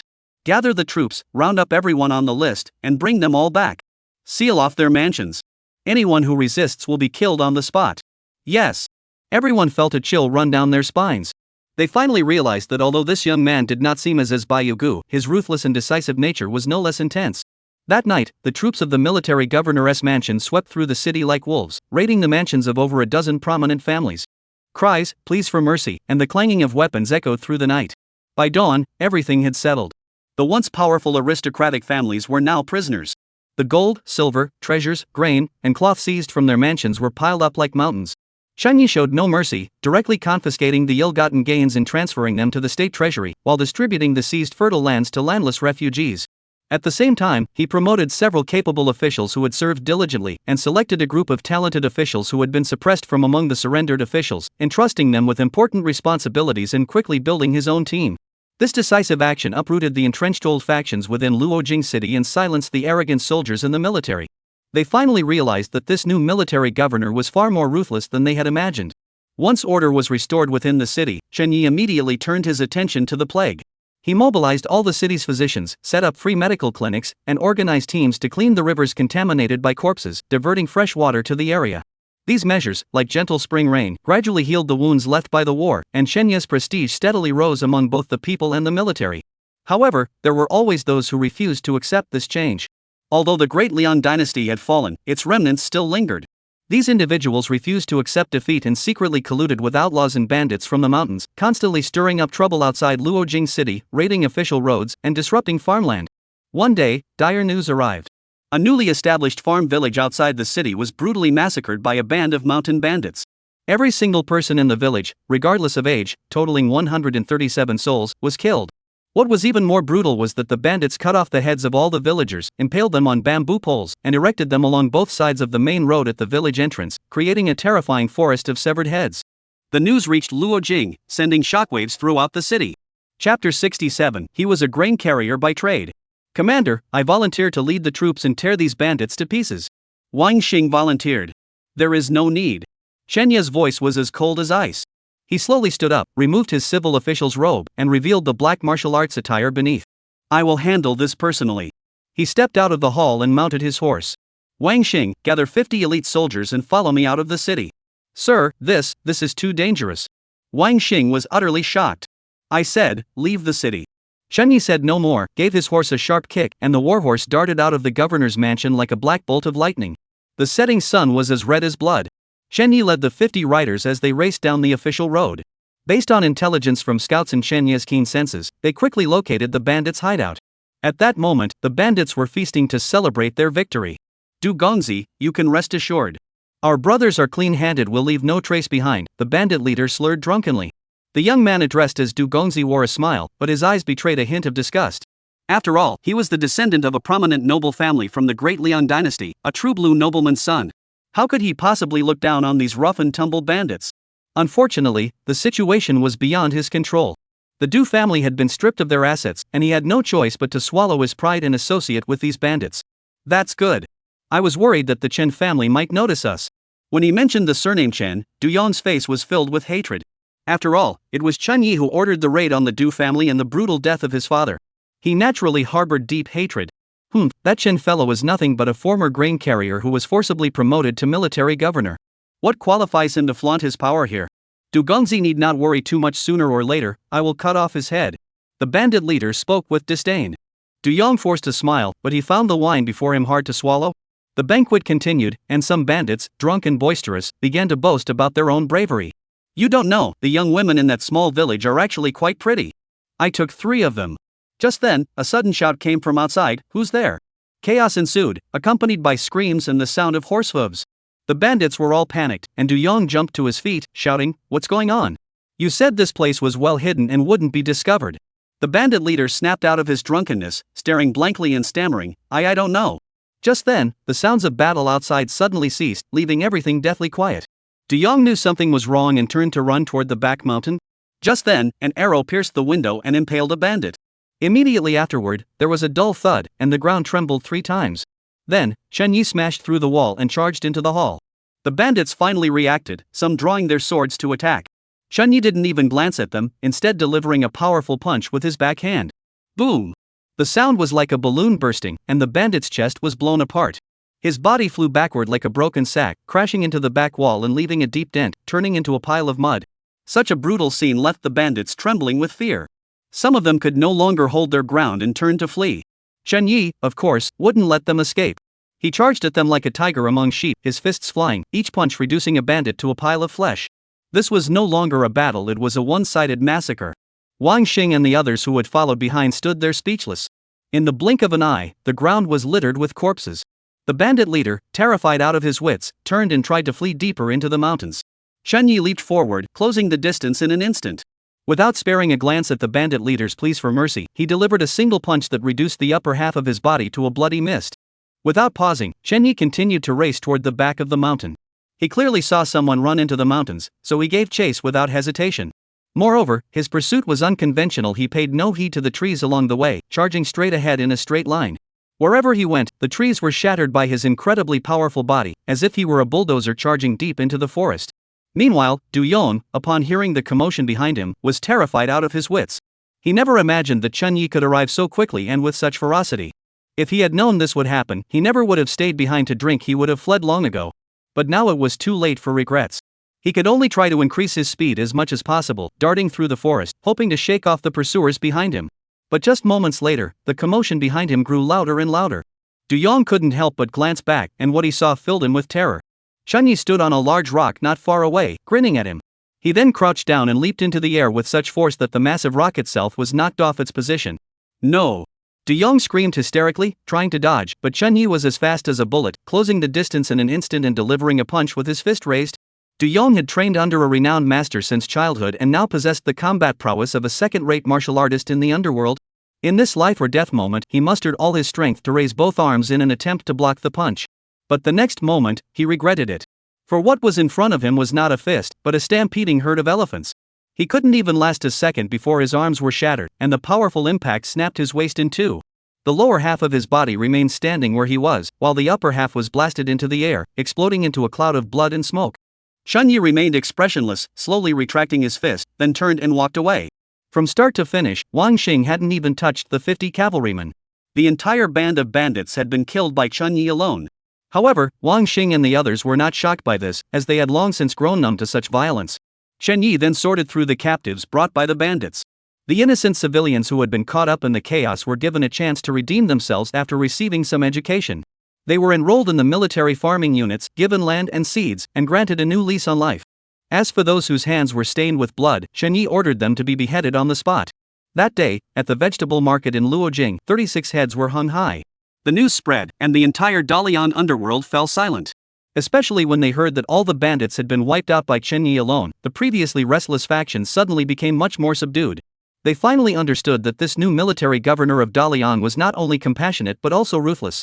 Chapter 68: Fortifying the walls and clearing the fields, winning over the corrupt. After the deterrence came reconstruction. Chen Yi gave no respite to the remnants of the former regime, immediately issuing an order to fortify the walls and clear the countryside. Dozens of anti-bandit squads, composed of elite veterans and newly promoted low-ranking officers, combed through the mountains and desolate villages around Luojing like a comb, sweeping back and forth multiple times. Bandit gangs were completely eradicated, their leaders beheaded and displayed publicly, while those who followed were sent to mines for forced labor. In a short time, the long-standing bandit problem was eradicated, and the areas around Luojing quickly returned to peace. Following the iron-fisted crackdown, a more lenient approach was adopted.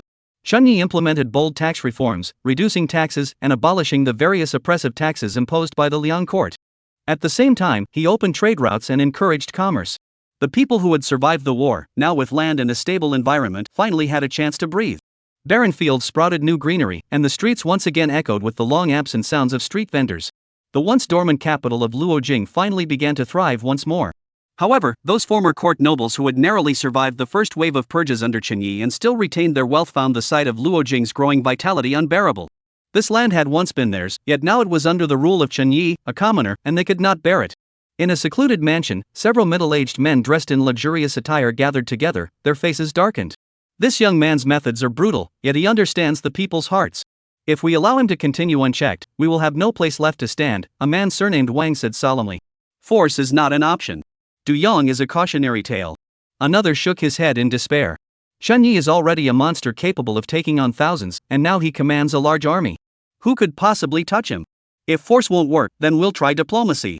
The Wang family head who had spoken first flashed a cold, ruthless glance. What do you mean, Wang? My Wang family has a legitimate daughter, 16 years old, of unparalleled beauty. Tomorrow, I will send her to the governor's mansion. The head of the Wang family sneered, then prepare 10,000 taels of silver and various rare treasures. I don't believe a man of humble origins can resist that. Everyone present lit up at the suggestion. Exactly. If we can't kill you, we'll corrupt you. Let him indulge in a life of luxury, erode his ambitions, and gradually infiltrate our people into his inner circle to undermine his authority.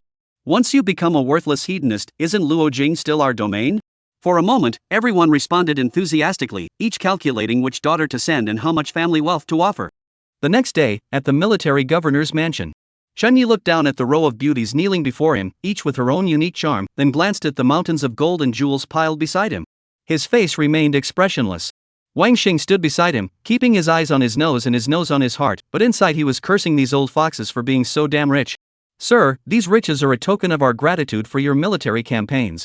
As for these women, they have all come of their own free will, admiring your might. We beg you to take them in. The speaker was none other than the head of the Wang family. He wore a forced smile, bowing and scraping, his attitude utterly subservient. A token of our gratitude? Chen Yi smiled, then walked over to a woman and lifted her chin with his hand. The young girl's body trembled, her tear-streaked face looking pitifully beautiful, enough to make any man feel compassion. What is your name? My name is Wang Roland. Her voice was as soft as a mosquito's buzz. A nice name. Chen Yi nodded, released her hand, and turned back to his desk. Wang Xing. At your service. All gold, silver, and jewels are to be confiscated and deposited in the treasury. They will be used to repair the city walls and compensate the wounded and fallen soldiers. As for these women. Chen Yi paused, his gaze sweeping over the anxiously waiting beauties below. The mansion is in need of maids to sweep the courtyards, wash clothes, and cook meals. Let them serve there. At these words, the expression on the face of the Wang family head, who had been smiling broadly, froze. He had hoped to win Chen Yi over with the allure of women, but instead, he ended up with this outcome. The women were immediately in an uproar, some even beginning to sob softly. Especially Wang Roland, who looked at the head of the Wang family with tear-filled eyes. Father, I don't want to do laundry and cook. The head of the Wang family forced himself to speak to Chen Yi. Sir, these women are unable to carry heavy loads or perform manual labor. How can they do such menial tasks? If your household is in need of maidservants, I can send some immediately. No need, Chen Yi cut him off abruptly, then spoke indifferently. You just said they all came here voluntarily because they admire me. Since that's the case, it's only natural for them to do some work. As for not knowing how to do things, no one is born knowing everything. They'll learn with time. Hearing Chen Yi's words, the head of the Wang family nearly ground his teeth to dust, but since the situation was beyond his control, he could only swallow his anger and leave grudgingly. When the news spread, the former royal families who had been plotting in secret were all stunned. Not only that, but Chen Yi had sorted through the ledgers and letters seized from the mansions of the Du family and others, categorizing them to clarify the alliances and enmities among the aristocratic families of Luo City. He then exploited the conflicts between these aristocratic families, playing a game of divide and conquer. He recruited a group of relatively docile individuals, granted them certain commercial privileges, and then instructed them to suppress their enemies. As a result, these old aristocrats began to fight among themselves. Meanwhile, Chen Yi seized the opportunity to reclaim various monopolies, securing stable tax revenues, and the development of Luojing flourished at an unprecedented pace. Before long, a year had passed. In the capital of the Great Yong dynasty, the aristocrats who had once declared that Chen Yi would be driven out in less than 3 months were stunned when they saw the reports about Luojing. The report stated that Luojing was now thriving with commerce, its population 3 times larger than before the war, and its government granaries stocked with enough grain to sustain the entire city for 3 years. It had clearly become a prosperous region. How could a commoner possibly transform a ruined city into such a thriving metropolis in just 1 year? Where did he acquire such extraordinary skills? Meanwhile, within the Mongolian mansion, Meng Yi listened to his nephew's reports with satisfaction, stroking his beard and smiling. Meanwhile, as the Great Yong court was shaken by Chen Yi's actions, in the martial arts training ground of the military governor's mansion, Chen Yi stood bare-chested, his bronze-colored skin taut with muscles like coiled dragons. With each breath, a wave of scorching heat emanated from his body. He didn't use any techniques, just a simple punch. Whoosh! The fist's force sent the air surging, compressing it into a muffled explosion. A massive boulder weighing thousands of pounds shattered into a pile of debris. Over the past year, aside from handling government affairs, Chen Yi had dedicated all his time to rigorous training. The results were quite impressive. First, his rank as a brake army captain had reached level 4. Second, his various skills had skyrocketed, and his strength had undergone a complete transformation compared to a year ago. Chen Yi could sense that the next career advancement was drawing near. This also eased the sense of urgency in his heart. He was well aware that with the stabilization of Luojing, the remnants of the De Liang faction were no longer a threat, and the true danger would come from the De Yong Empire. After all, his current performance was too dazzling to go unnoticed, and it was bound to arouse the suspicion of certain individuals. However, Chen Yi was not afraid. On the contrary, as his strength grew, a subtle thought began to form in his mind. Chen Yi continued his arduous training, and after half a year, on a certain day, when he had exhausted his last ounce of energy and completed an extreme training session, the long-awaited prompt finally appeared before his eyes. Chapter 69, available tomorrow at midnight. Wutong Didi informed me that the chapter will be released tomorrow. I had originally planned to go VIP tomorrow afternoon, but since the release time is now flexible, I've decided to stick to the original schedule and release it at midnight. This way, I can provide the best reading experience for all of you readers. However, due to potential delays in going VIP, the release time is estimated to be around 12:03 a.m. to 12:05 a.m. Those who are used to staying up late can wait, while those who prefer not to stay up late can simply wake up tomorrow morning and read it directly from bed. As for how many chapters will be updated, I am currently writing non-stop, and I will guarantee at least 5 updates tomorrow. If possible, I will aim for 10 updates. In any case, I will do my best to update as much as possible while ensuring the quality of the updates. I also hope that everyone will continue to support me, even if it's just a first subscription. Speaking of which, it's been several years since I started writing this book, and this isn't my first time publishing it, but every time I do, it leaves me feeling quite moved. Although my abilities are limited, and what I write won't please everyone, I always give it my all. I even feel anxious over some poorly handled plot points. Of course, I'm not saying this to elicit sympathy. After all, this is my profession, and I earn my living through it, so effort is only natural. Moreover, given the current economic downturn, everyone is struggling to make ends meet. I only hope that through my humble writing, I can provide a small haven where readers can relax and unwind. Having said all that, I still hope that all of you readers will support me. If you're not willing to spend money, you can watch ads in to get free chapter cards. The next chapter is about to enter the climax of the plot, and for the following chapter, I plan to try something different. As for the main world's storyline, I will continue to develop it simultaneously. This book has come this far thanks to your support. Though the results aren't outstanding, they're sufficient, and I'm truly grateful. Once again, Moonlight extends my heartfelt thanks to all of you for your support. Wishing you all good health and happiness. Chapter 70, Job Change, Dragon General of the Nation. Please consider subscribing. Occupation, Breaker of Armies. Captain LV5 has reached the maximum level. Do you wish to change jobs? Chun Yi took a deep breath and selected yes. Immediately, 3 completely different career paths began to emerge. Xinguo Longjiang, commanding 10,000 troops, your presence alone can shake mountains and rivers. You are a natural-born military genius and the soul of the legion.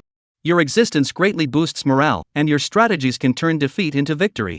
Talent, Dragon command of 10,000 soldiers under your command, the combat strength, morale, and recovery of your troops are greatly enhanced. The army forms a cohesive unit, united as one, capable of suppressing higher-ranked foes with sheer military might. Note, if the number reaches hundreds of millions, even immortals must step back. Divine Martial General, you have attained enlightenment through martial arts, with divine insight that transcends the ordinary. Your perception surpasses that of mortals, enabling you to anticipate future events, discern illusions, and strategize from afar to secure victory. Talent, Divine Strategy. Your mental power has greatly increased, allowing you to perceive the entire. Chapter 71, The autumn wind is chilly. It's time to add a layer of clothing. Please consider subscribing. Time flies like a white horse passing by, and 5 years have passed in the blink of an eye. Over the past 5 years, the former lands of Dalian have undergone profound changes. Chun Yi remained in Luojing, reforming the bureaucracy, replacing corrupt officials with capable and ambitious young men from humble backgrounds. At the same time, Chun Yi launched several military campaigns, completely eradicating the last few organized rebel forces within the borders of Dalian. During this period, Chun Yi survived countless assassination attempts.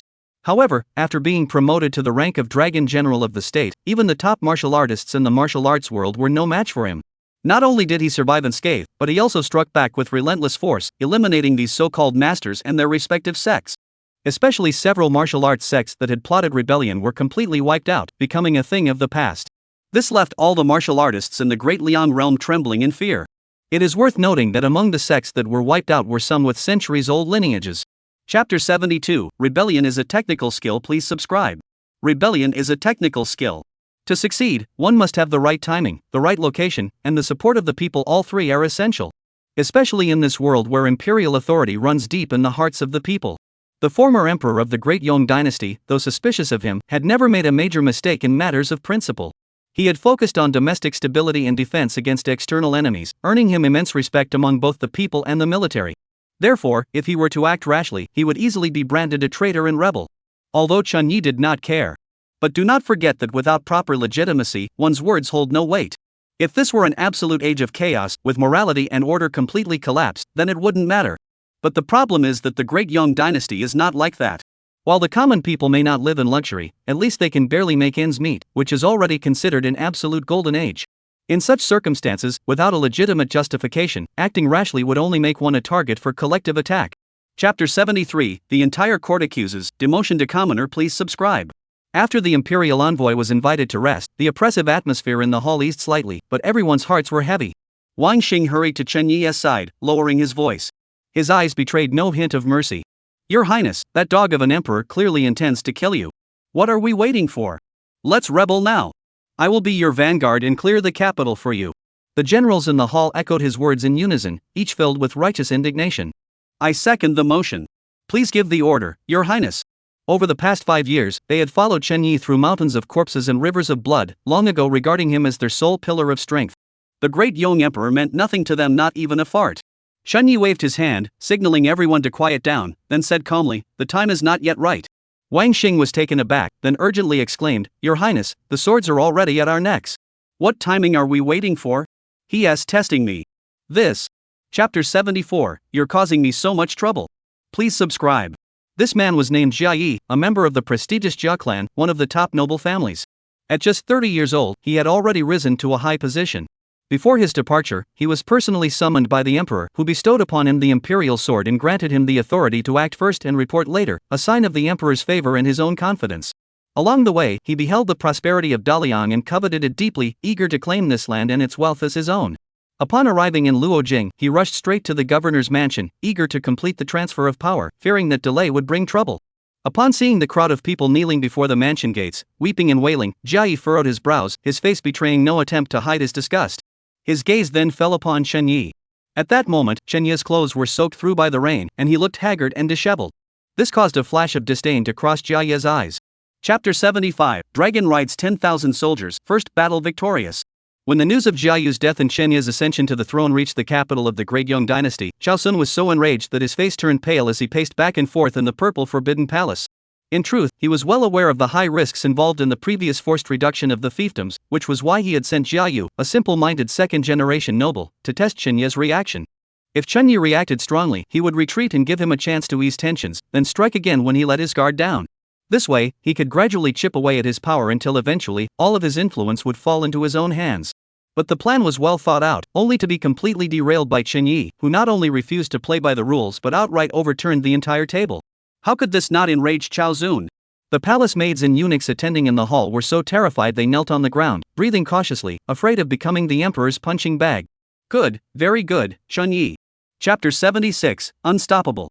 What did you say? Cao Zun glared at the messenger kneeling before him, his young, handsome face twisted with fury. Say it again. The messenger trembled like a leaf, his voice trembling with tears as he repeated, Your Majesty, Shuozhou City has fallen. Chenye's army, in just 2 days, they have breached the walls of Shuozhou City. 2 days. A fortress as impregnable as a golden wall had held out for only 2 days. Cao Zun's face turned ashen. He never expected Chenye to act so swiftly and ruthlessly. The grand hall fell silent, not a single voice dared to speak. After a moment, Cao Zun took a deep breath and turned his gaze to an old general with half-gray hair and beard standing at the back of the ranks. General Li, what is your assessment? The old General Li Xian stepped forward and bowed, saying, Your Majesty, I have heard of Chenye. He trained troops in Daliang for 5 years, and all his men are battle-hardened veterans. He should not be underestimated. The defeat at Shuozhou was due to the element of surprise. Chapter 77, The Ancestor of the Mu Clan. Please subscribe. The Battle of Shuozhou shattered Cao Zun and the entire court's illusions of luck. People finally realized that Chenye was no longer the easily manipulated warrior he once was. He was a fierce tiger that had bared its fangs, ready to pounce on anyone at any moment. Cao Zun suddenly remembered something and immediately ordered someone to go to the Meng family to invite Meng Yi out of retirement. However, soon after, a palace attendant rushed in, trembling with fear, and knelt down with a thud, his voice trembling with tears. Your Majesty, it's bad news. The Meng family has just sent word that General Meng suddenly fell ill last night and is now bedridden. He may not have much time left. Ill? So conveniently ill? Why didn't he fall ill earlier or later, but chose to do so just when I needed him most? Cao Zun wasn't a pushover. He immediately understood that this was the Meng family making their stance clear. They don't want to get involved in this matter. A sense of abandonment and betrayal overwhelmed him. Chapter 78, The Fall of the Great Yong Dynasty. Please subscribe. He still wore his yellow robe, his face expressionless, simply staring calmly at the Mu family patriarch. Everyone, step back. You are no match for him. Your Majesty. Wang Xing exclaimed urgently. Step back. Chenye repeated, his tone leaving no room for argument. The personal guards reluctantly obeyed, gritting their teeth as they slowly stepped aside, clearing a space between the two men. At the same time, the Mu family patriarch raised his eyes and gazed at Chenye from a distance of over 100 feet. Without hesitation, the Mu family patriarch shot into the sky like an arrow released from a bow. As he hung mid-air, the ancient long sword at his waist had already been drawn from its scabbard. Hum! A faint sword chirp echoed, as if even the moonlight had been drawn to this single stroke. The sword's glow was so fast it defied description. It didn't seem like a slash, but more like a moonlit reflection on water, fleeting and elusive, yet impossible to avoid. Put. Chapter 79, Ascending to the Divine Master, Waiting to Return. Bleeding to beg for subscriptions. All martial arts sects within the borders of the Great Yong Empire must register within 1 month, submit a list of their disciples, and swear allegiance. Their lands and populations must be recorded in the Yellow Register and taxed according to the law. Upon the issuance of this decree, the entire realm erupted in chaos. How dare they? We are free roaming martial artists, living by our own code of honor. Why should we be bound by the imperial court? Our sect has existed for 800 years, and even the founding emperor of the previous dynasty treated us with respect. How dare this Chenye, a lowly rebel, dare to give us orders? The new emperor is declaring war on the entire martial arts world. In an instant, the major sects were filled with indignation. They boasted of being prestigious and righteous sects with a long-standing reputation, some even claiming a history longer than that of the Great Yong Dynasty. In their eyes, the martial arts world was the martial arts world, and the imperial court was the imperial court. The two had always kept to their own domains. Yet now, this new emperor dared to bring these outsiders under the harsh laws of the court, which was a blatant trampling of their dignity. Chapter 80, Marching to the Grasslands, A Bloody Hunt. Please subscribe. Chenye summoned Wang Xing and handed him the thick stack of surrender documents. Take these surrender documents, gather the Ministry of Revenue officials, and go house to house. Count every inch of land, every head of population, and every hidden weapon. Record everything in detail and register it on the books. If anyone dares to withhold information or disobey orders, you have my permission to act as you see fit. Your Majesty may rest assured this is a task I am well versed in. Wang Xing grinned, his eyes brimming with excitement. Additionally, inform them that what belongs to the court remains with the court, and what belongs to the martial arts world remains with the martial arts world. I will not interfere in the internal affairs of their sections. However, if any of their disciples break the law, they must be dealt with according to the laws of the Great Qin dynasty. There will be no exceptions for these martial artists. Yes, Your Majesty. Chen Ye's style was decisive and swift. As edicts were issued from the capital, all the major martial arts sects complied. They voluntarily opened their mountain gates, handed over their land deeds, and registered every member of their sects. Chapter 81, The True Ruler of the World. Please subscribe. On the grasslands, 1,000-strong black armored cavalry force charged like a sharp dagger, piercing the heart of a medium-sized tribe. The leading officer didn't even bother with words, merely pointing his long sword forward and uttering a single word. Kill! The iron hooves of the warhorses shattered the tranquility of the grasslands, and the tribe's tents were easily set ablaze. Panicked herders scattered in all directions. However, what drove them to despair was that some of the lower-ranking herders who should have been fighting alongside them had turned their weapons against their own people, helping the Central Plains troops identify the locations of the nobles. General, Bata's cattle and sheep are in that enclosure. Over there. That's where they're hiding the women. Chen Ye's psychological strategy was more deadly than the sharpest swords. It easily exposed the internal conflicts within the grassland tribes, turning the long-oppressed lower-class herders into the most loyal guides for the Great Qin army. Chapter 82, The Three of You Women, Attack Together. Soon, the three carefully selected beauties, filled with anxiety and anticipation, were led into the emperor's chambers. They were all the pride and joy of their respective sects, bearing the heavy responsibility of bringing honor to their families. However, when they finally faced Chen Yi, they realized why their sects had placed such importance on this matter. The aura emanating from this man was simply overwhelming.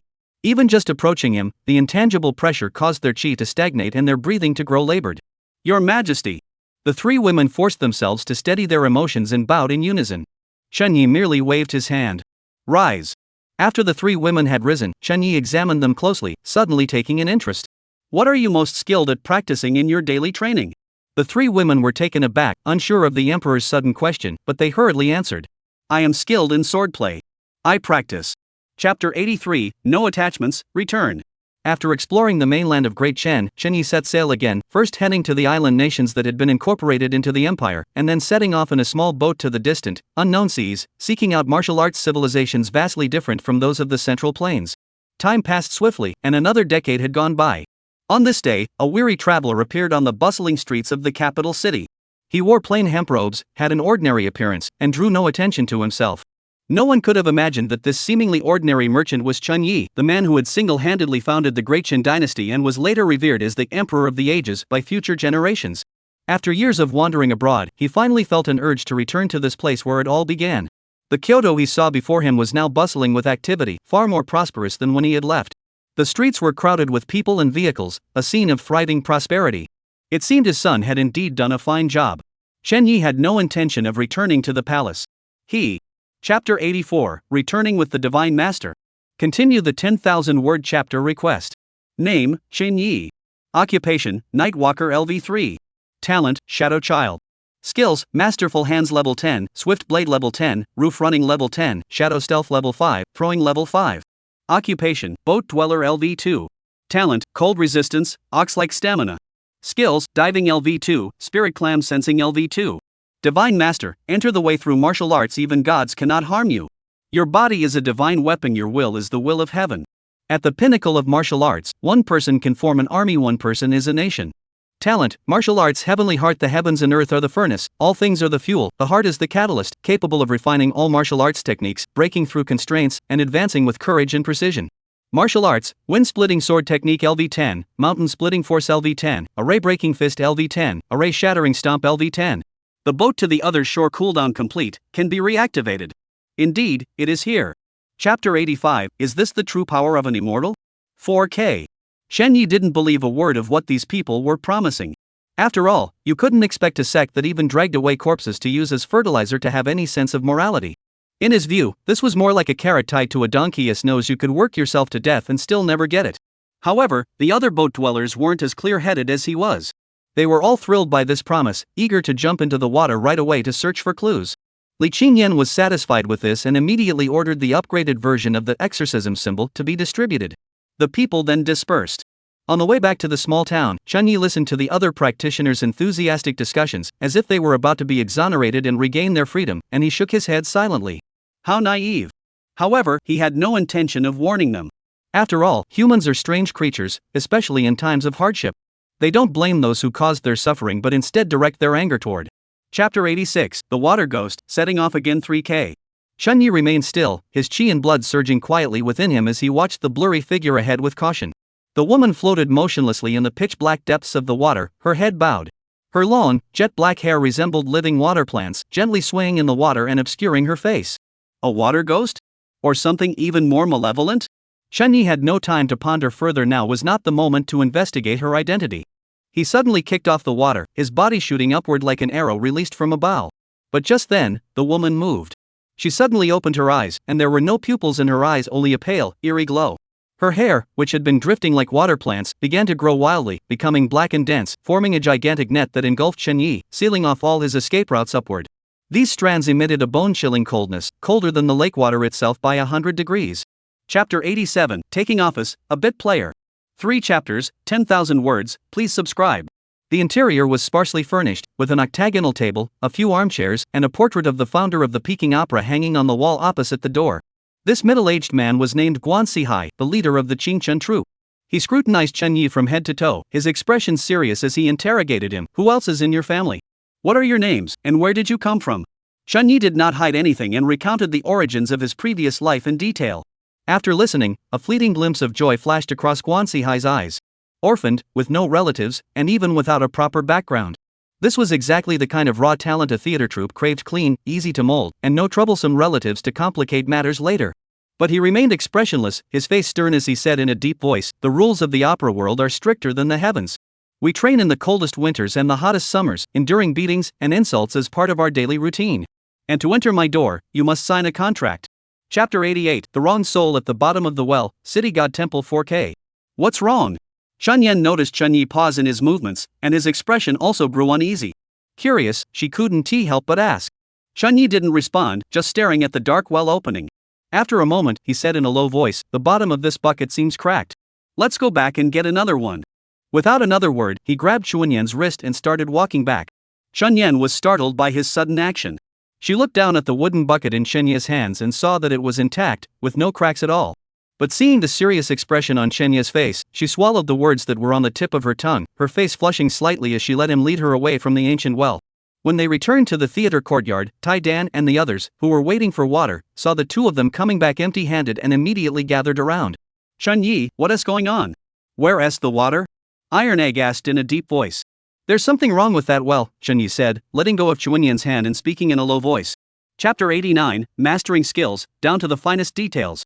2 attendants immediately stepped forward and tied up Husan, who was as limp as a rag, with a rope. The group of city rats in the courtyard were all stunned. They never imagined that the 2 men who had been so close moments ago, calling each other brother, would turn on each other so quickly. Xiaola didn't even bother to glance at these worthless thugs. He glared at them and barked, "Officers are conducting an investigation. All of you get out of the way." Upon hearing this, the thugs scattered like birds, scrambling to escape. A moment later, by the old well. The mist around the well had dissipated, and the female ghost had retreated back into the well.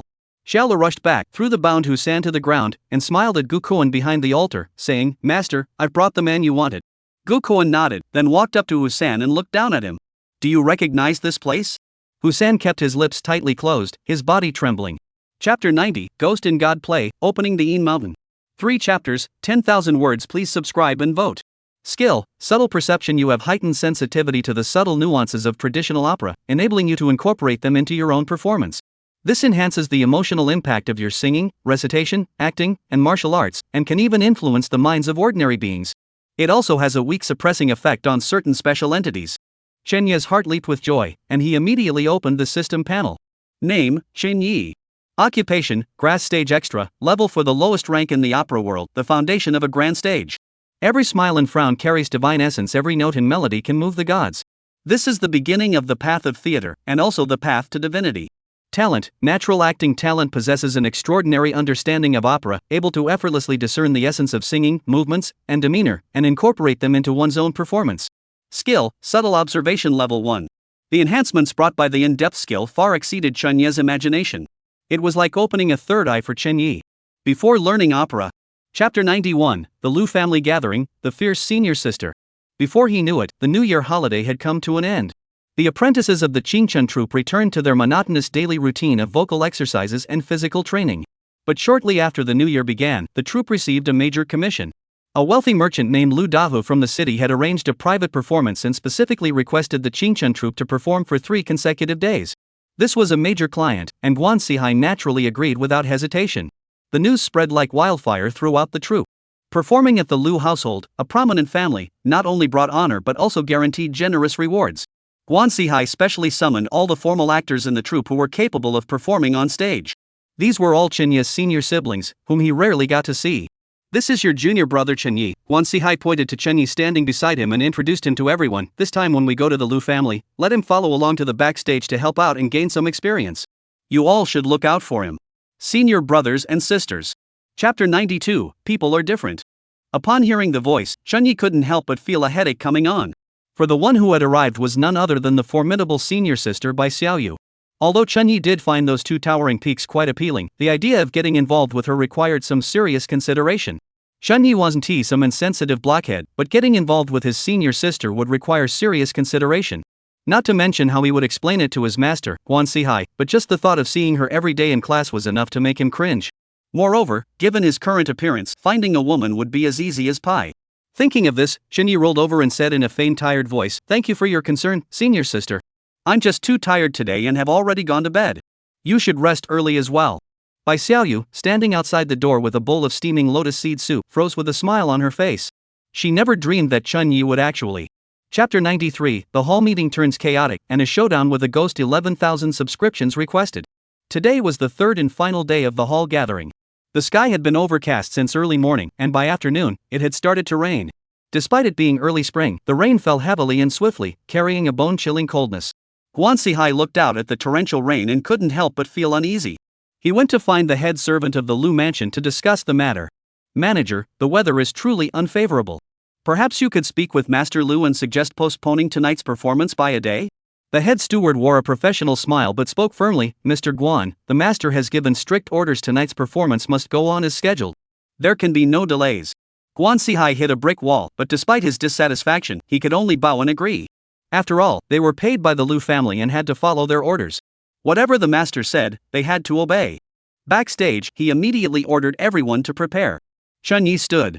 Chapter 94, Career Change, The Soul-Stealing Diva. Impossible. Lu Dahu denied it first. That location was personally divined by Master Jingxian of the Heavenly Empress Palace, and even the exhumed remains were personally exorcised by her. How could there be any mistake? Though he spoke thus, Lu Dahu's confidence was clearly waning. Chen Yi smiled. "Mr. Lu, whether the Taoist master was right or wrong, I don't know. But you saw what happened tonight. How do you explain that?" Lu Dahu's face turned pale, then red, before he lowered his head in deep thought.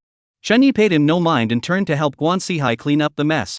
The possessed by Xiaoyu was severely weakened and remained unconscious, while the young actor who had played the faithless lover slowly regained consciousness. However, his condition was also poor, trembling uncontrollably and muttering repeatedly, "Ghost, red-clothed ghost." It took a while for everyone to figure out what was happening. It turned out that this young actor. Chapter 95, I thought you were a Taoist master, but you're a martial artist? Lu Dahu sighed. "Chen Xiaoxiong, this is a token of my gratitude. Please help me get through this crisis." "Mr. Lu is joking," Chen Yi said with a faint smile, but he did not touch the stacks of silver dollars. "I'm just a singer. Last night, I was just acting on impulse. Don't take it seriously. Exorcising demons is not my specialty. You should find someone more skilled." He spoke politely, but his refusal was clear. What a joke. This entire matter reeked of something sinister. A ghost capable of possessing a living person and setting up a ghostly illusion. And a Taoist nun from the Heavenly Queen's palace who hid her true identity and deliberately set a trap. Neither of these entities was someone to be trifled with. Chen Yi, though not one to shy away from trouble, didn't he want to unnecessarily provoke such a massive headache. Upon hearing this, Lu Dahu's smile froze on his face, quickly turning into a bitter and pleading expression. Chapter 96, The Truth, Altered Memories. Continuing with a 10,000 word update, please support with subscriptions and votes. Upon returning to the Lu mansion, the first thing Chen Yi did was wash off his makeup and change back into men's clothing. As soon as he stepped out of the room, he saw Lu Daha anxiously waiting outside the door. Upon seeing him emerge, hope immediately flashed across his face. "Chen Xiaoxiong, you're finally back. It turned out that while Chun Yu was investigating the matter at the Heavenly Empress Palace, Lu Dahou hadn't been idle either. He had gone to great lengths to seek out experts, hoping to resolve the issue at home. Unfortunately, as a newly wealthy individual, he had no access to true experts. Otherwise, he wouldn't have asked his friend Shishir how to help him find someone to handle the matter. As for ordinary Taoist priests and monks, upon hearing that the ghost could possess a stage actor and continue performing and speaking, they refused outright without even bothering to come. A few bold ones who did come were unable to discern anything, as the vengeful spirit of Su Lan was not even present in the Lu household. This only made Lu Dahou grow even more desperate. Chapter 97, Mastering a New Skill, Making a Grand Entrance. Su Lan's ghostly figure twisted wildly in the air, and the swirling black mist nearly engulfed the entire courtyard. At that moment, countless fragmented memories were washing over her soul, eventually coalescing into the cold, hypocritical face illuminated by the lamplight. It was her. She was the one who killed herself. It was also her who had deceived her own soul with lies, altered her memories, and turned herself into a weapon to confront a man who had long since ceased to be part of her life. All the pain and resentment she had endured after death stemmed from this hypocritical woman. Thinking of this, Su Lan's anger boiled over, and she longed to return immediately to confront Jing Xian. However, there were still some matters to attend to at the moment. The overwhelming demonic energy slowly subsided, reforming in midair into the form of Su Lan. She lowered her head to look at Lu Dahou, who was not far away, her expression complex. The hatred was gone, replaced by an indescribable. Chapter 98, Alas, what a tragedy. That night passed without incident. The next day, Lu Dahou personally arranged a lavish banquet to entertain the theater troupe. Chun Yu was treated as an honored guest and invited into a private room. Also present at the table was Guan Sihai. Lu Dahou held a wine cup, his plump face flushed red with excitement. Shen Xiaoxiong, there's no need to thank me for such a great favor. This cup of wine is for you. He downed it in one gulp. Shen Yi smiled and drank the wine in his cup as well. After 3 rounds of wine, Lu Dahou ordered someone to bring in a heavy box, which he opened in front of Chen Yi. Golden ingots, shiny and neatly arranged, glinted in the light, dazzling the eyes. Shen Xiaoxiong, this is the agreed upon 100 taels of gold, along with the deed to 3 shops in the southern part of the city. Please count it. In addition, Lu Dahou took out a deed to a house. This is a 3-courtyard house in the west of the city. I am also giving it to you as a token of my goodwill. Chapter 99, The Curtain Falls continued in 3 chapters. Upon returning to the quiet room, Chun Yi immediately sensed something was amiss. The incense in the room was several times stronger than before, and the air was filled with a sweet, cloying fragrance that made one feel restless and uneasy after a while. The middle-aged nun from before was nowhere to be seen, replaced by several young nuns with solemn expressions. They said little, merely guiding the arriving women into the familiar secret passage. In the deep, dark passageway, the sound of footsteps echoed. The deeper they went, the colder the air became, piercing to the bone. When he once again stepped into the massive underground stone cavern, despite having prepared himself mentally, the sight before him caused his pupils to contract sharply. The number of women in the cavern had nearly doubled since his last visit. They were crowded together in a large circle, their expressions fervent and obsessed, muttering incantations under their breath.